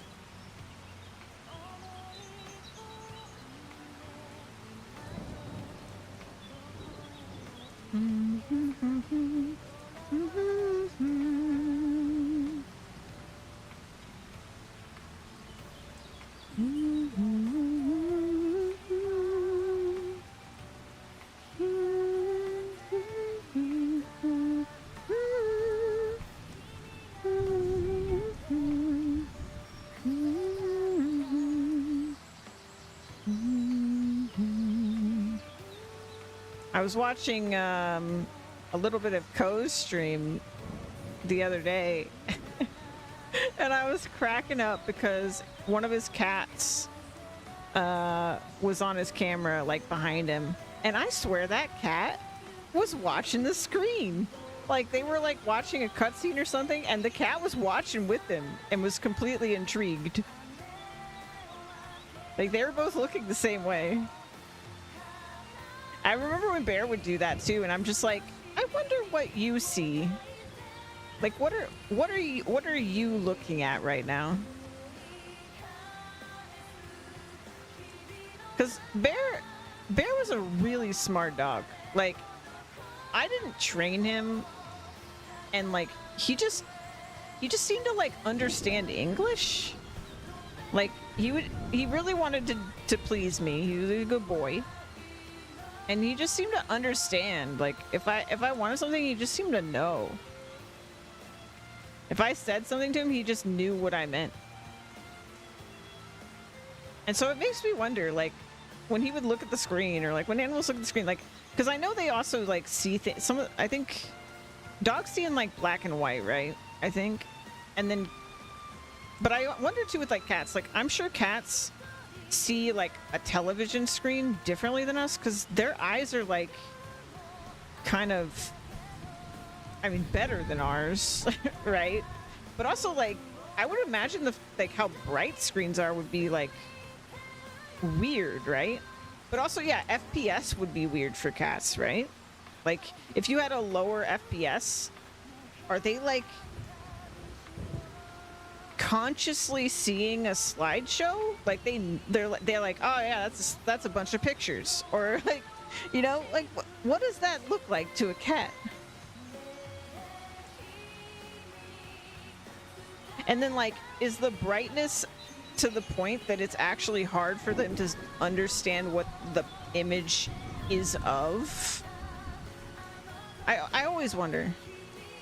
Mine like motion and sound. Yeah, like, are they just intrigued because they see like basically like colors moving, or do they actually understand what they're looking at?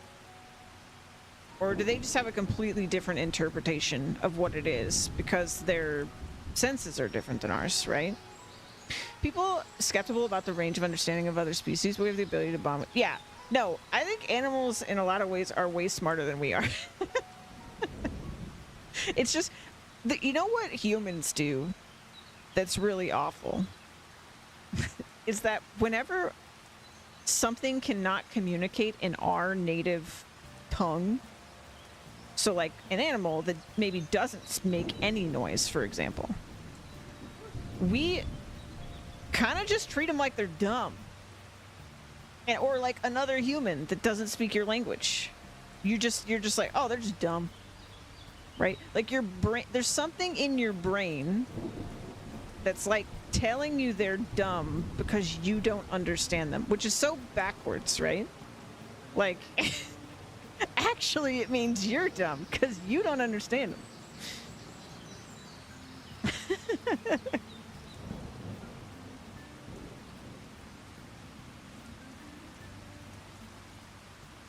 I like that part of my brain. I don't know. I think there is something that, like, it's especially like with someone speaking a different language. I think it's especially true. Like, you see it happen when someone whose first language is like something else, right?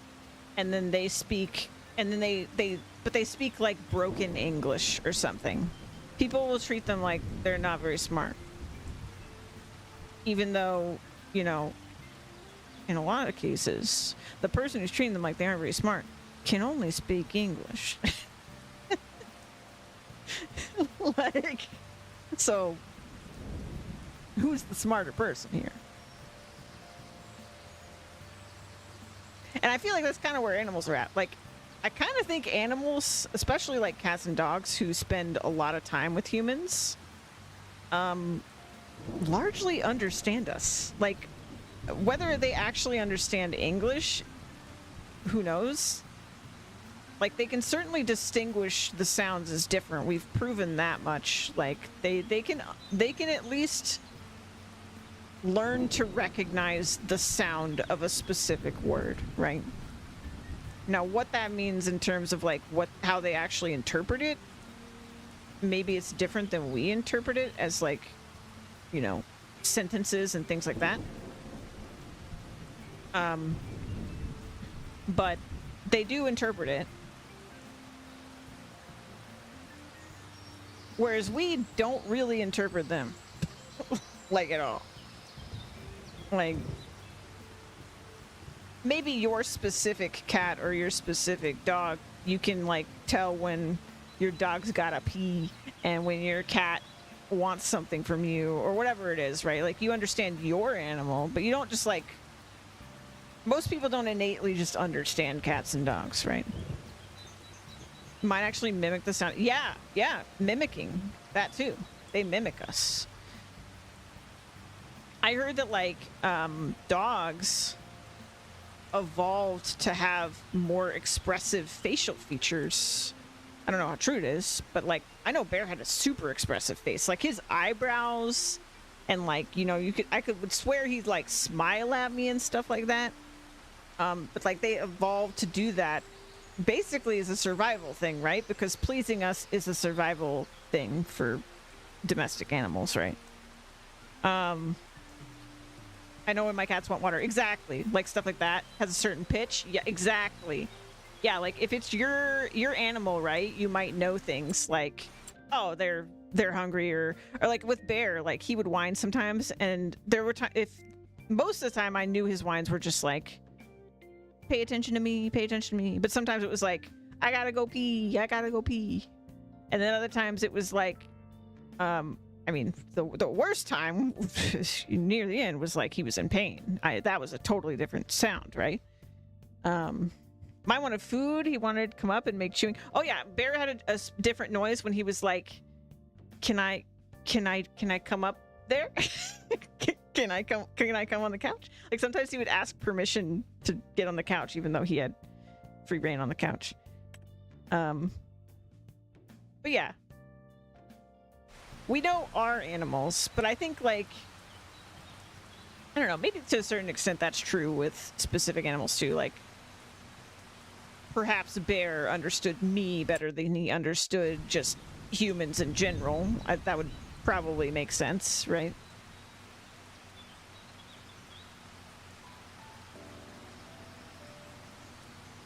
But there were quite a few times I wished I could understand Bear, but I joked that if Bear could speak English, most of the time I'm pretty sure he would just be going, Mom, Mom, Mom, hey, Mom, Mom, Mom, Mom, Mom. Just like that, like, all the time. Mom, look at me. Mom, look at me. Look. Mom.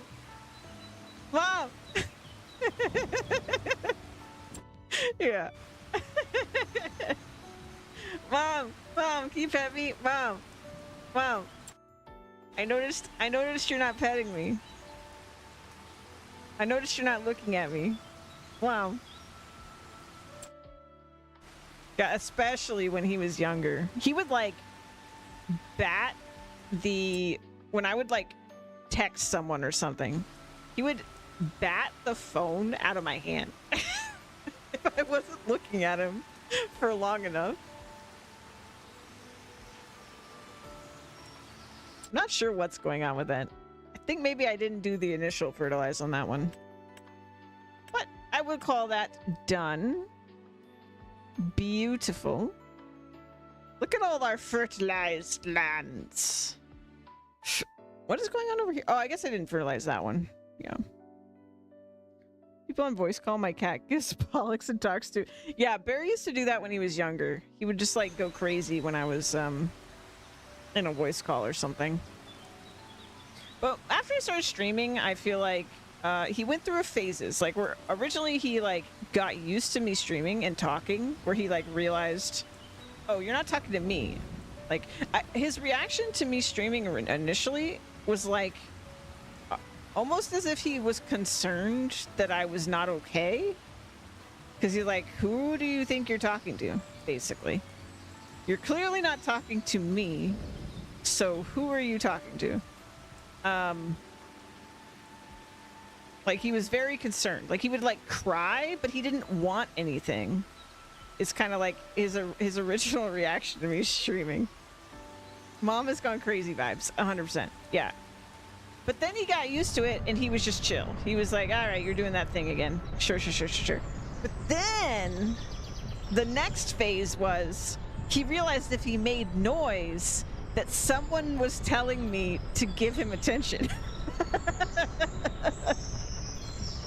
So he would whine into my mic on purpose to get chat's attention so that I would talk about him to you guys and he would get attention.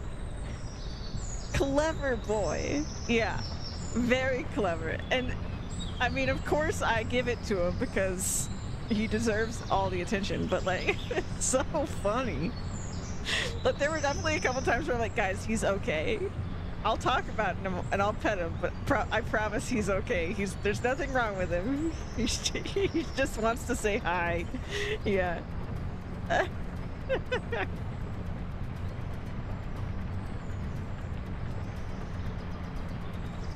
Oh man, Bear was so funny. I think I still have, hold on. Here, I'll pause it real quick.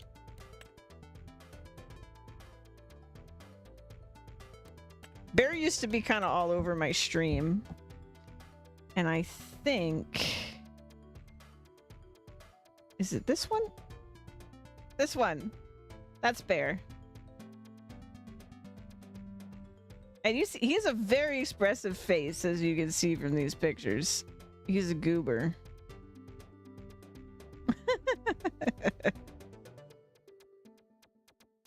That's my boy.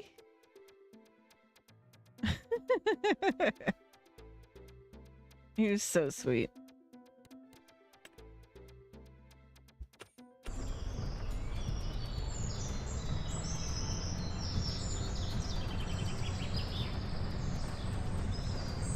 But I don't think I will ever... I don't know. It's so hard to imagine. How long did I have Bear? I had him.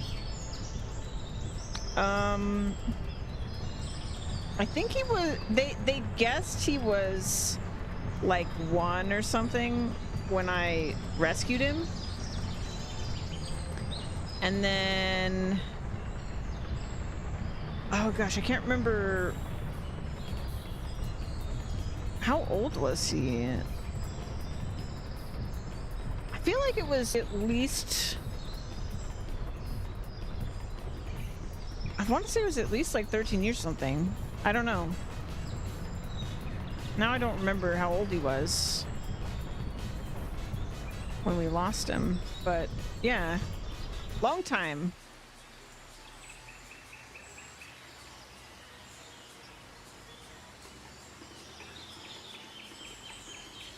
And he's the only pet I've had that was like when I was on my own.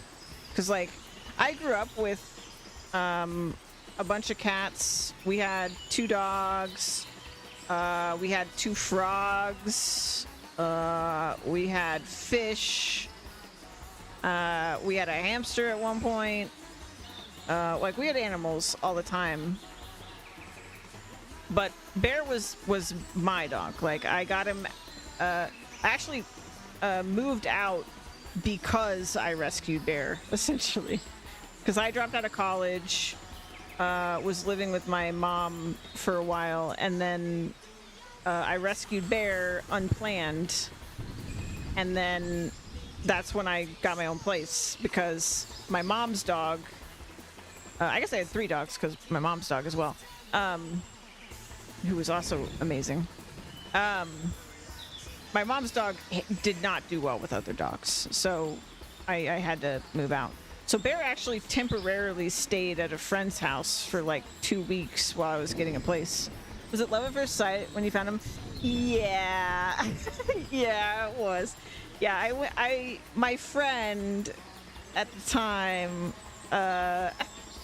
who was gonna be my roommate, but then that ended up not happening, was like, let's just go to a dog pound and visit some dogs. We're not gonna get a dog. Don't worry, we're not gonna get a dog. I'm like, okay. Me being not smart was like, okay, sure. We went to go visit a different dog whose name was Bear, actually. It was like a corgi mix of some kind. And one of my dogs growing up was a corgi, so I was like, okay, yeah. Meet cute dogs, sure. And then Bear, his name was Billy Bob. Pitbull mix. But we met him in the little meeting room, and he immediately did the weirdest undog-like posture ever.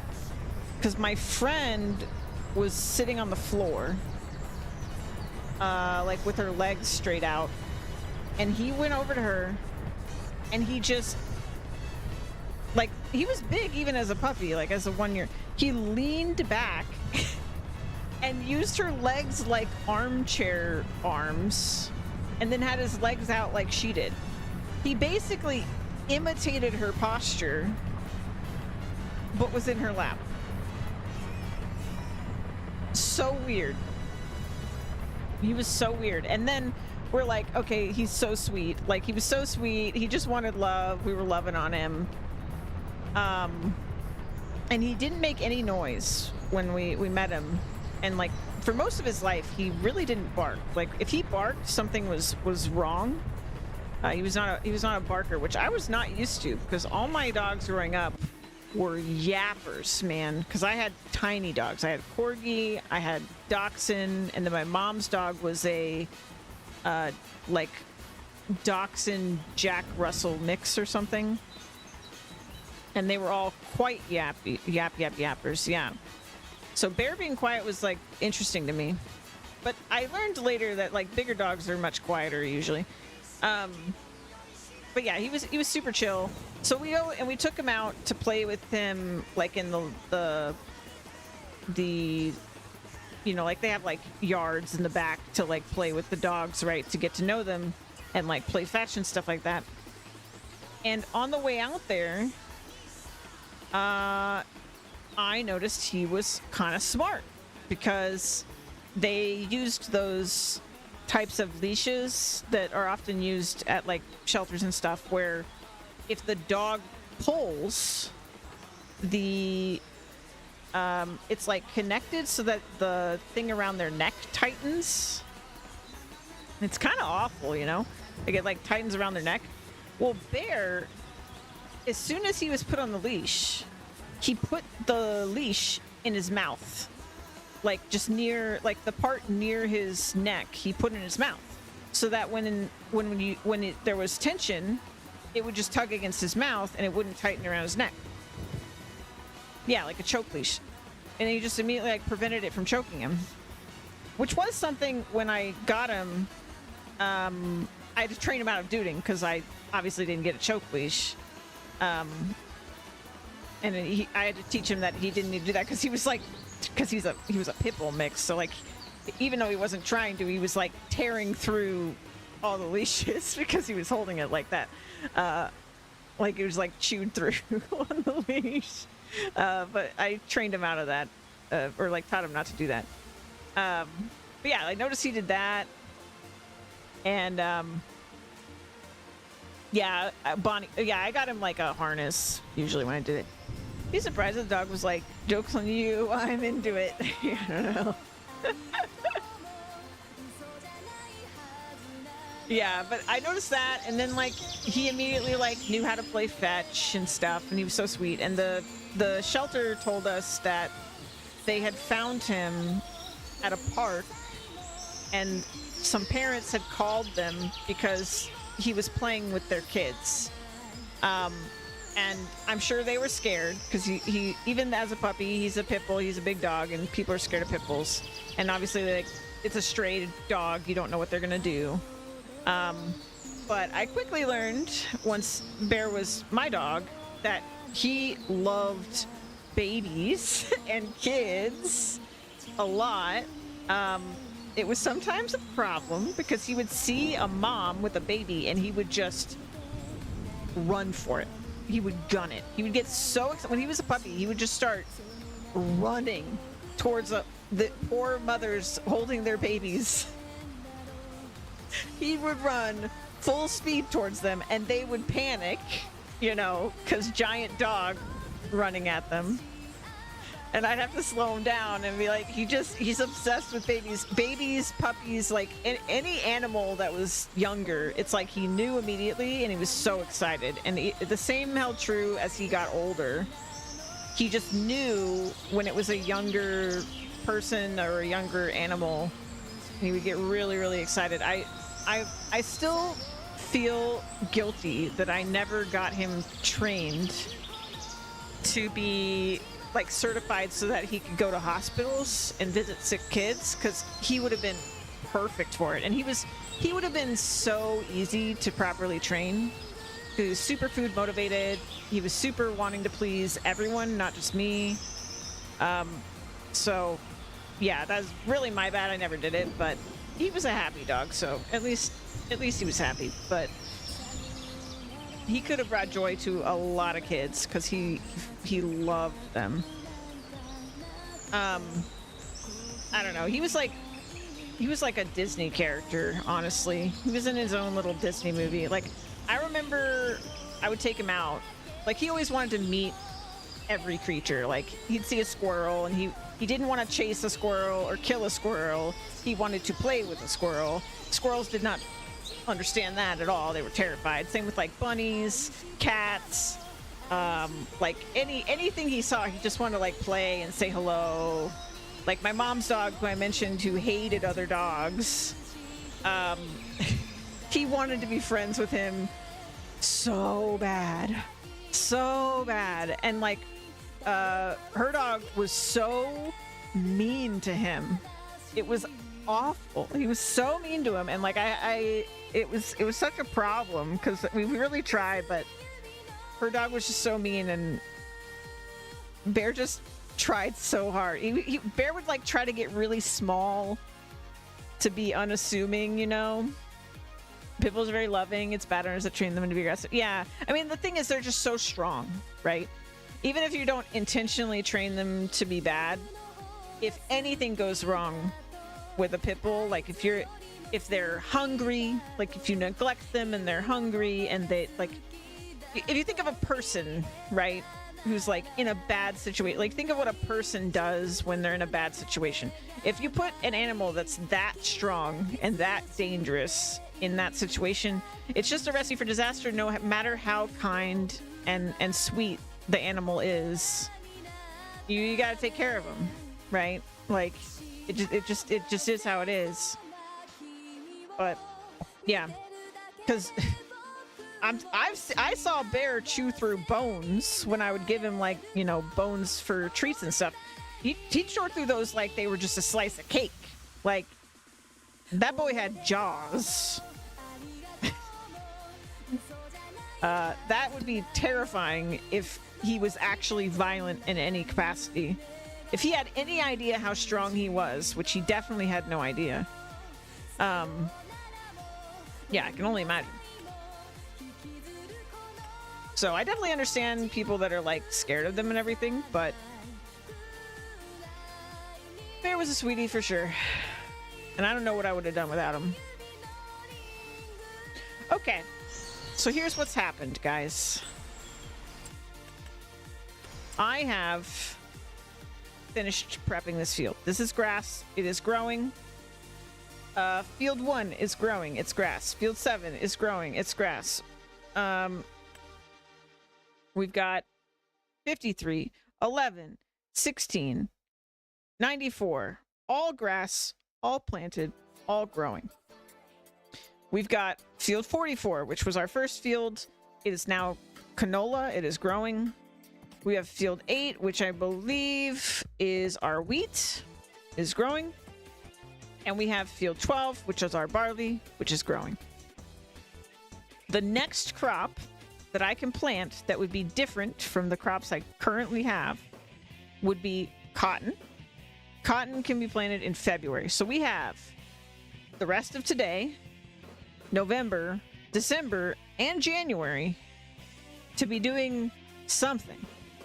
December, grass will not grow.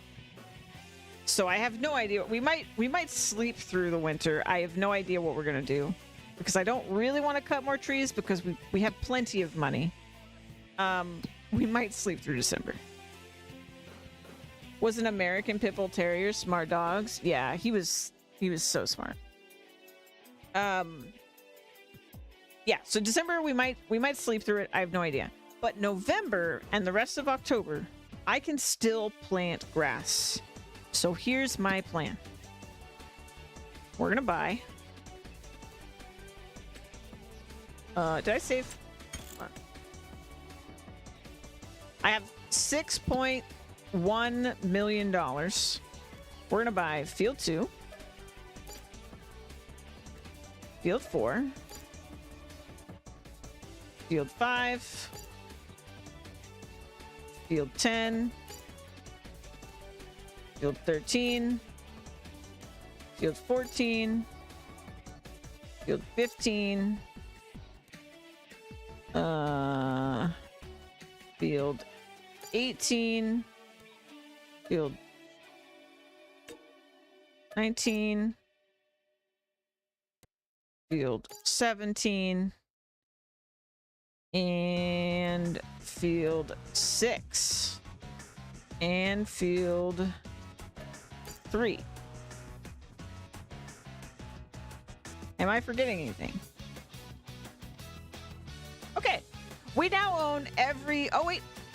I spoke too soon. Field 9. Okay, now we own every single farm plot that is an existing plot. Why not 68? Oh, 68 is the area around field 18, but field 18 is the actual field.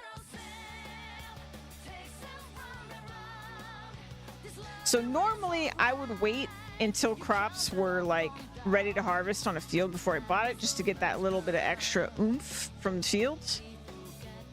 In this case, there's really no point in me doing that because we would make so much more money just putting grass on all these fields.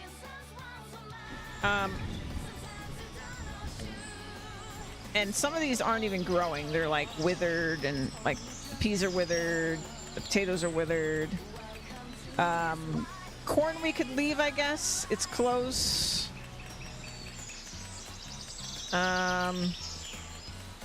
Yeah. And all these other plots are just trees, basically, for the most part.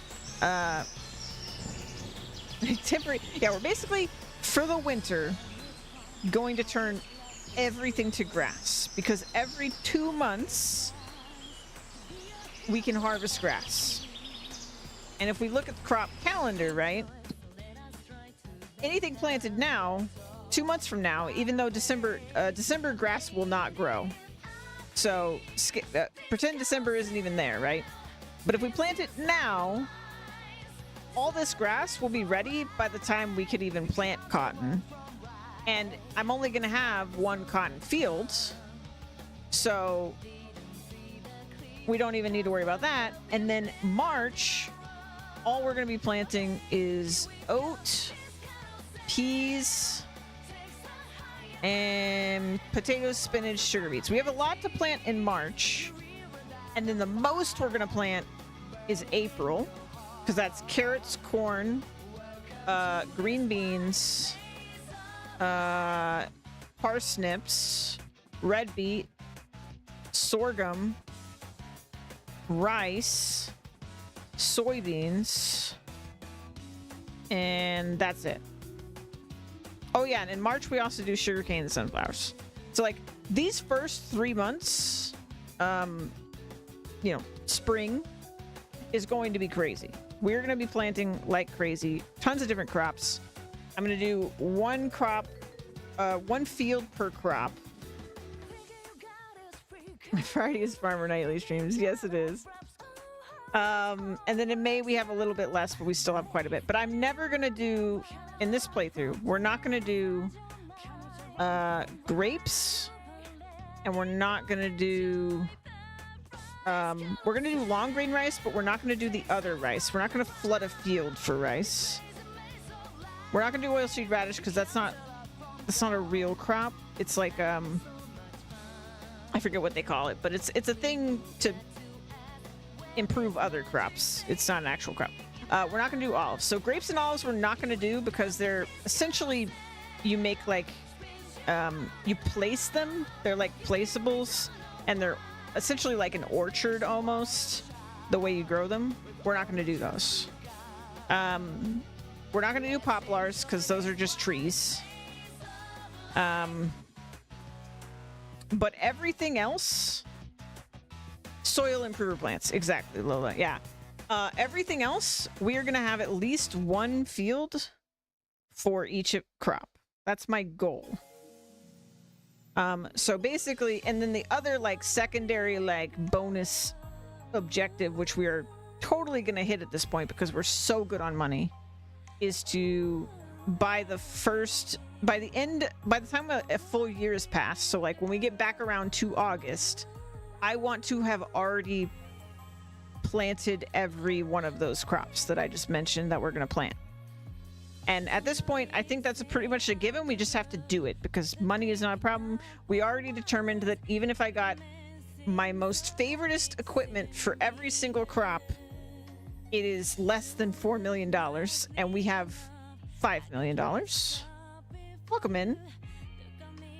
Welcome into Ravenfall. And then we're going to be making money from the grass. So we're going to be making money. We're going to be making money from our crops and things as those come around. So I think we're good. It's just a matter of doing it. And now we own all the land. So that part of the factor, that part of the money equation is done. We have bought it. We're good. We own everything we're ever going to own in terms of land. Unless I change my mind on doing more forestry, but I don't think I will.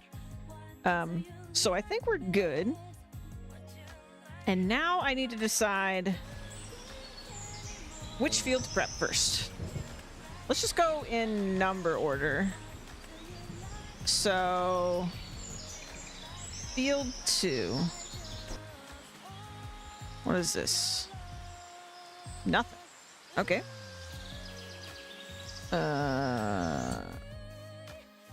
Nothing's here. Okay, let's do field 2.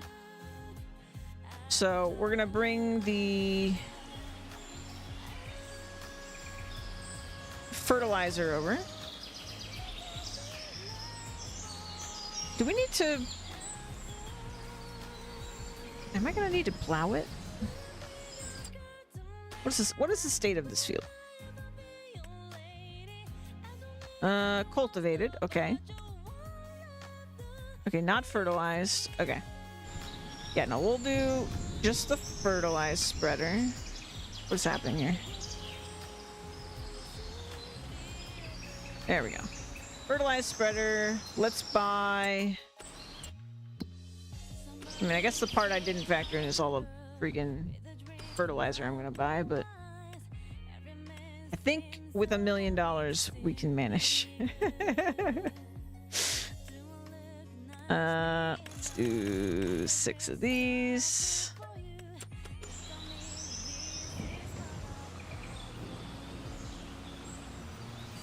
Also, for our bale storage... Oh, that's the other thing I'm going to buy, actually.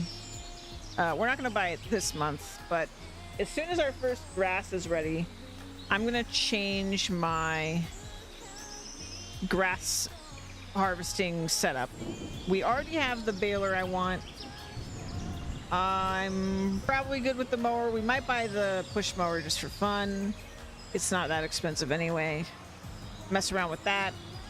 But I need a windrower. We actually don't have a windrower because back when I originally bought the mowing equipment, we were broke as heck. So now that we're not broke as heck... Oh yes, let me bring that back up. I took it down when I was showing something. There you go. Thank you, Lola. Thank you, Lola. Bless you.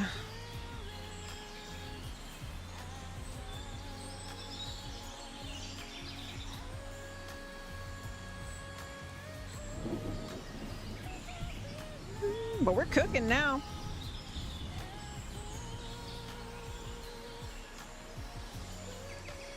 Making progress. I am whimming at Farming Sim.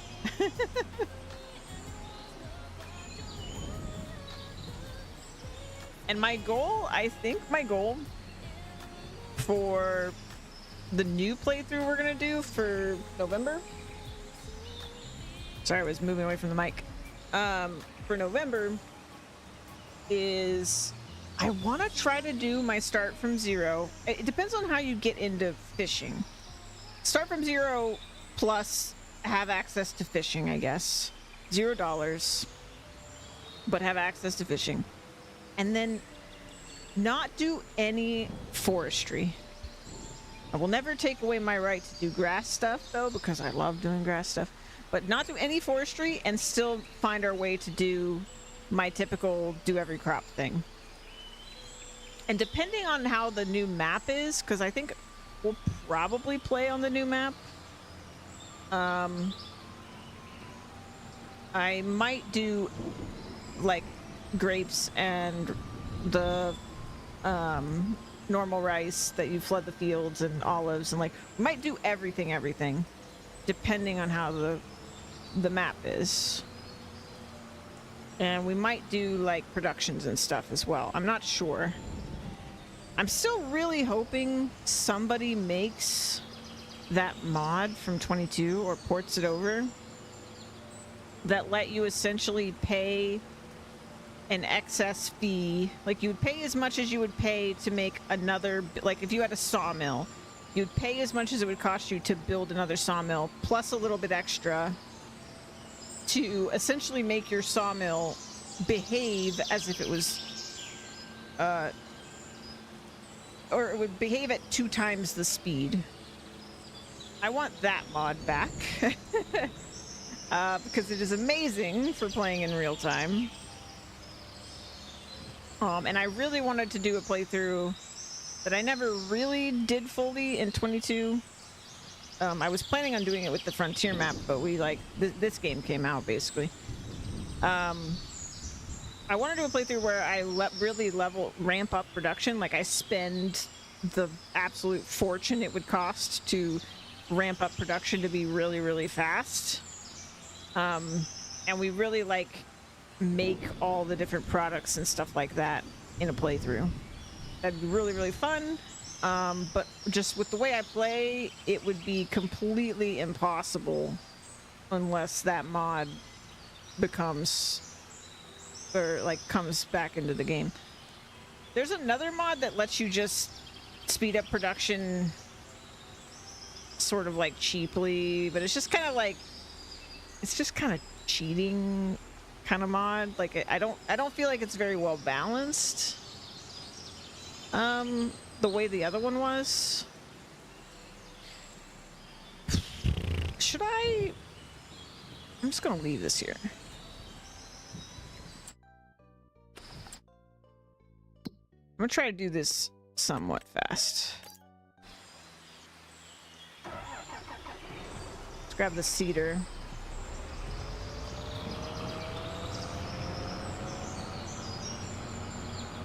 Because as many of these fields as I can get planted before the end of today is a better.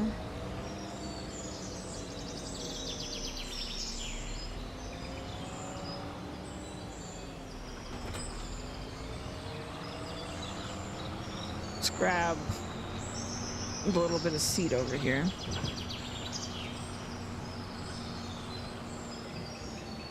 I kind of want to get a low loader. I need some way to like lug more of my equipment around. But I think I would actually need a truck to lug everything. And I just don't know that I want to go that far.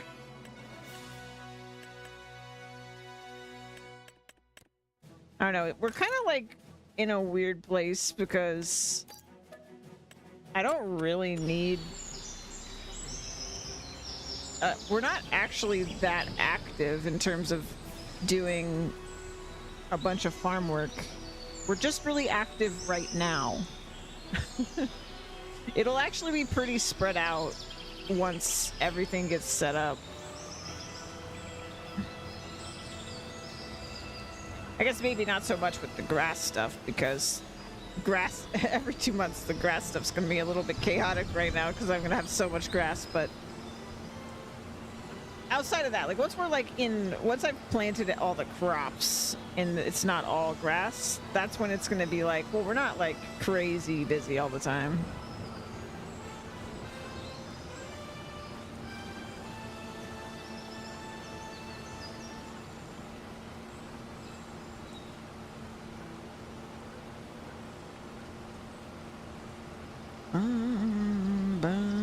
God, this map is gorgeous. I love it. Ba-da-ba-dum, bum. Ba-da-ba-dum, bum. Ba-da-ba-dum, ba-da-dum. Ba-da-ba-da-bum, ba-da-dum, bum. Bum, bum, bum, ba-da-bum, bum. Ba-da-dum, ba-da-da-da-da-dum, ba-da-dum, bum, bum, bum, ba-da-bum, bum, bum.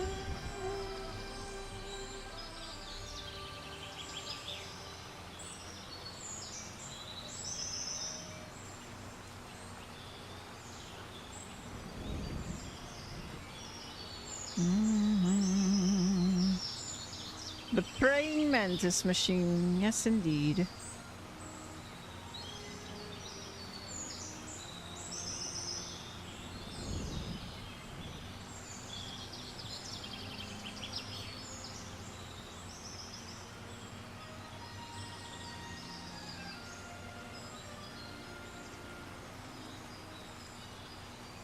Shoot!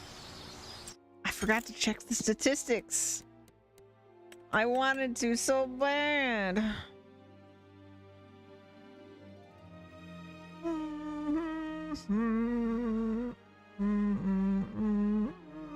Oh, you can't actually see acres. I thought you could. Oh, wait, no, you can. Over here.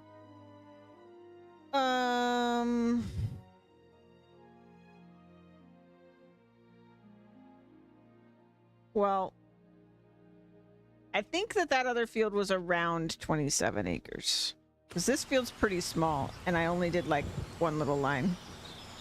So that field I made was around 27 acres big.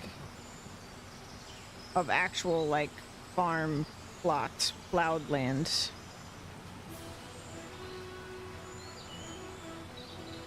So for anyone who can visualize how big an acre is, which I can't, there you go.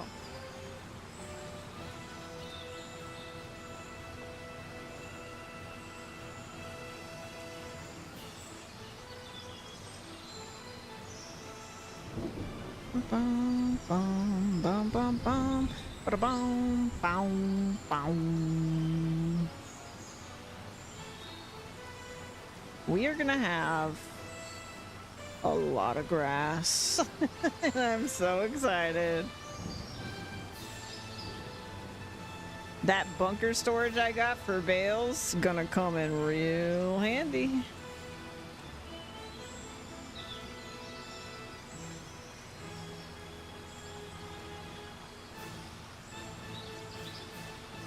That bunker storage is now what I'm always going to use in Farming Simulator 25, by the way. Finding that was such a nice thing to find. That is, we're going to have that bunker in every single playthrough from now on in Farming Simulator 25.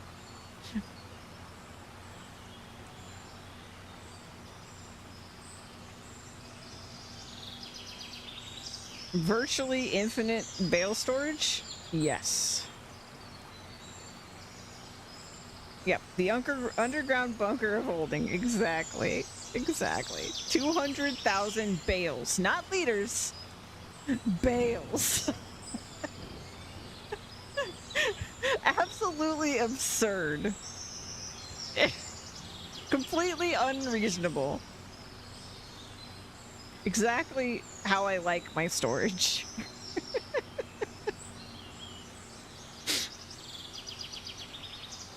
Hey, it's the underground. It can be as big as you are willing to dig.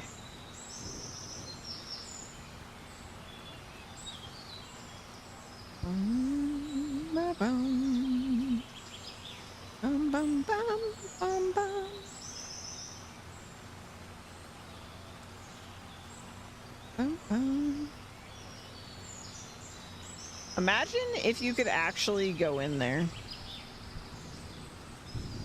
Like if I could go in my underground bunker storage and see just like crazy halls of storage of bales. I would love it. If the town develops a sinkhole, guess who they're coming after with flaming pitchforks? No one lives here except for Robert. It's fine. I own all of Robert's land anyway. What can he do about it?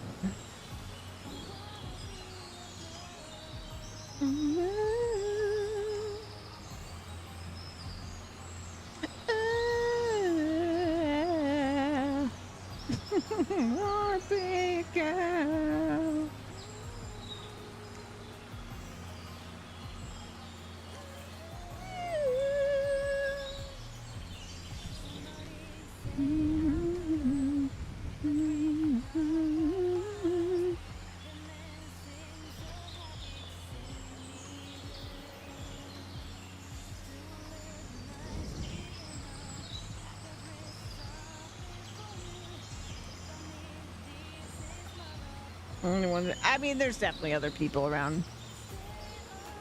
I don't know. Robert's the only one I even know here. I've never even talked to anybody else. I just bought their farm and their farmland, and they just had to deal with it. I mean, does anybody even have property anymore after what I just did? Because I don't think so.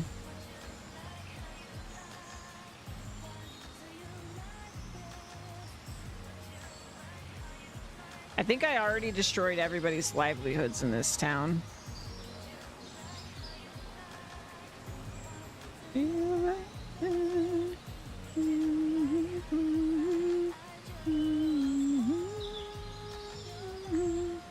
I'm basically big farming. I came in here and I ruined everything for everyone except for myself. Alrighty. What is the state of field 3? Let's go in order. Why not? Harvested. Okay, so we have to plow this. That's fine.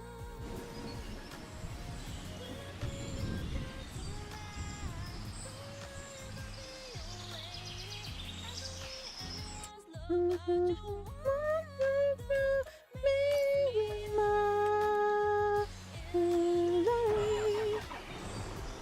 wouldn't normally be like resetting my tractor, but we have to go all over the map right now. So I think it would just be boring to watch.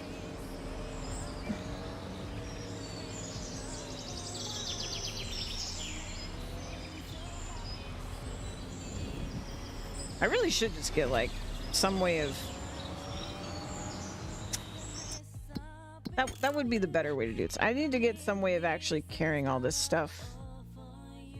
Actually, let me get my bigger plow.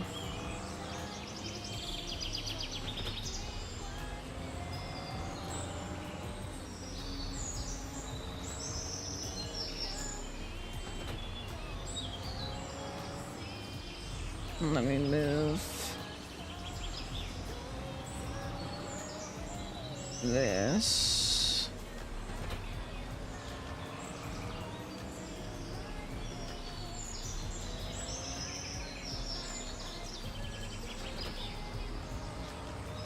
Okay. Let's buy a moving setup. Let's be reasonable. We have money. It's fine. I need something pretty large. I would love to use a low loader, but I just don't think it's going to be enough. Unless it's like a truck attaching low loader. So the biggest one I can get, that is... So like, how big is this? Yeah, that's not even big enough for the fertilizer spreader and the seeder.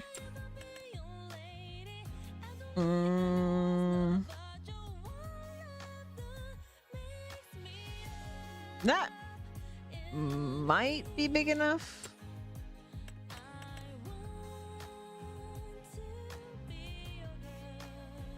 I can't tell if that's bigger than the other one.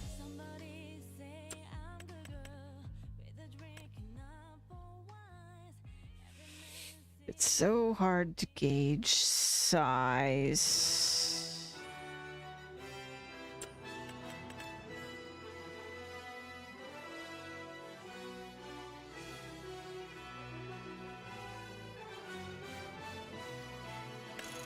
I think this one's bigger.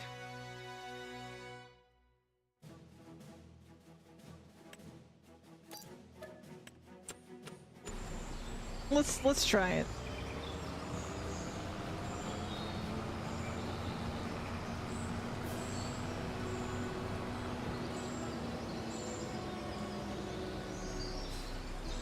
That looks so much tinier in person.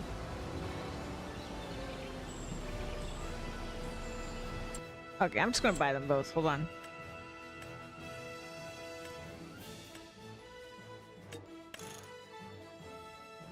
Wide.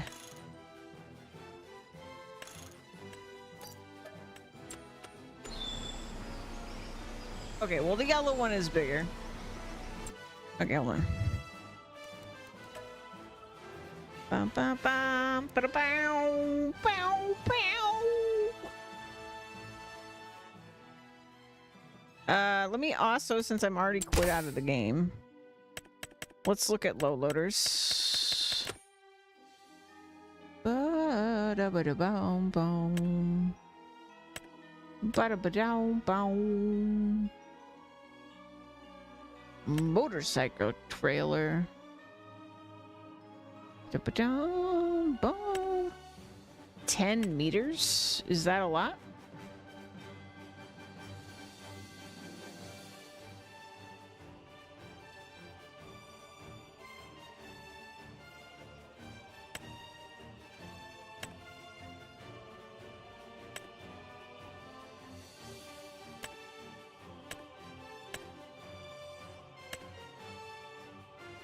Bum bum bum ba da bow.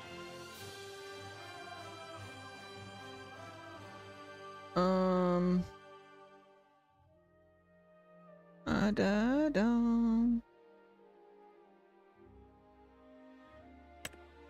Boom, boom. I'm just trying to avoid getting a truck because I really don't have very much storage space for vehicles. But I think Dangerville.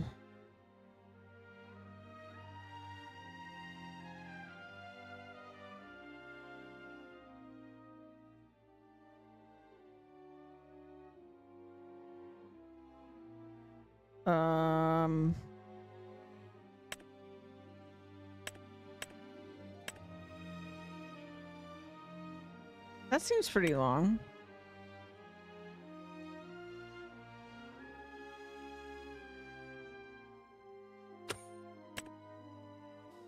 I honestly can't tell if that's any longer than the other one, though.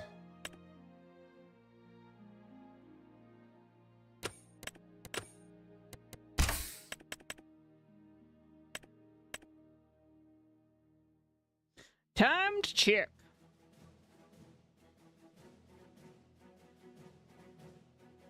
So plow, we can always carry on the front of the tractor, no problem. It's the fertilized spreader and the seeder is majority of the time that's what we want to like lug around with us to manage all our fields. And they're both kind of long is really the problem.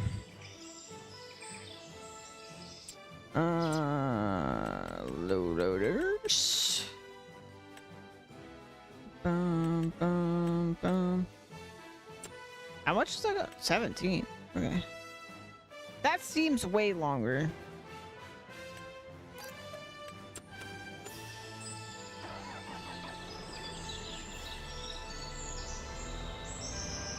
Bum, bum, bum, bum. Is it way longer?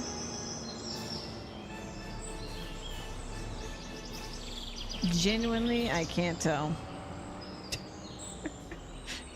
If anything, it's about the same.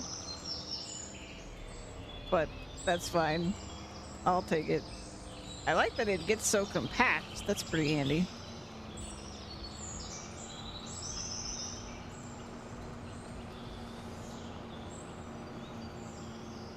It's a little guy. Alright, so let's go to 2. Getting late for me. Oh yeah, you know it is getting late. I need to actually stop. Let's test if this works and I'm gonna wrap up. And then we'll, next Friday, we will go and prep all these fields. Yeah. Thanks for being here, Lola.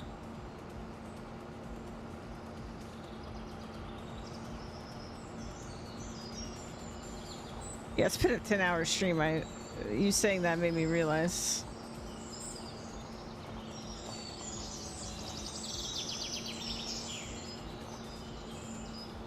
How long it's been. Okay.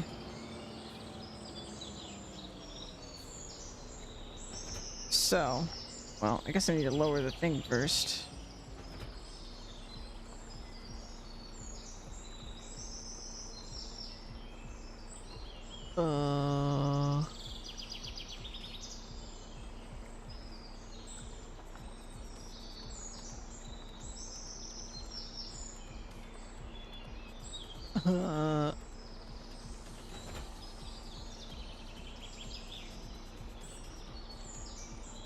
Oh. I see. It's like manual.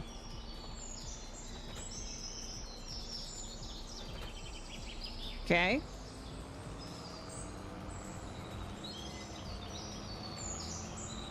Press well, bye. I will probably stream tomorrow, but maybe not. Keep it on Discord.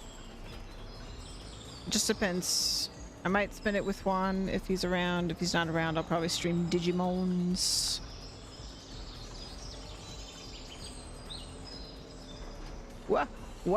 Wahoo! Okay. I clearly gotta get on there straighter if this is gonna work.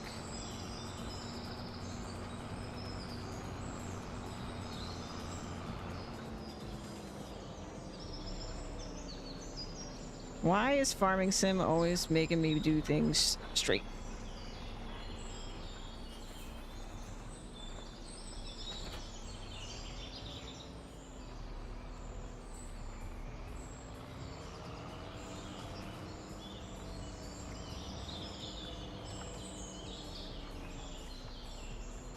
It might not be long enough.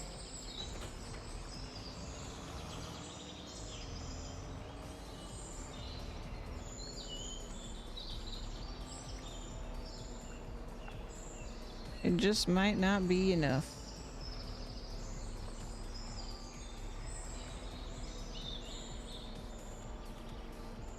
Uh.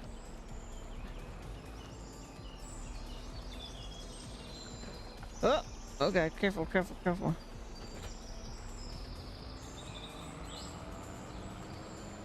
This doesn't seem safe to me. Or simple.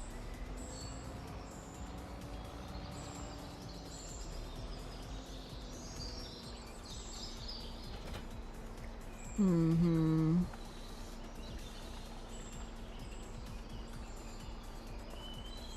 Okay.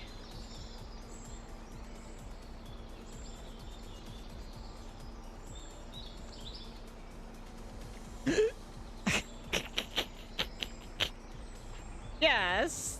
That's good, right? I can just barely turn. Okay. Yeah, we're gonna need a different solution than this. But Lola has a good point. Oof, it's been 10 hours. Let's call it here. I will be back. It may be tomorrow. If not tomorrow, definitely Sunday. Let me find someone to raid. Thank you guys for hanging out.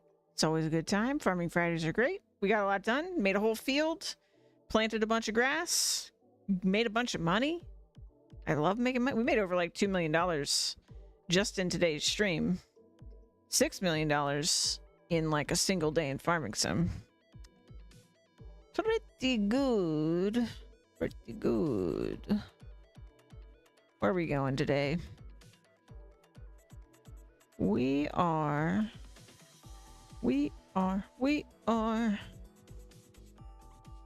Oh, we're gonna go see Omega, of course. Omega. Go see Omega. He's on Be Right Back, but that's okay. He's gonna be playing Ghost of Yotai. That's going around. People loving or excited about the Yotai. Yeah, I'll see you guys tomorrow or Sunday. Keep an eye on the Discord to see when I go live. There's my Discord. Bye.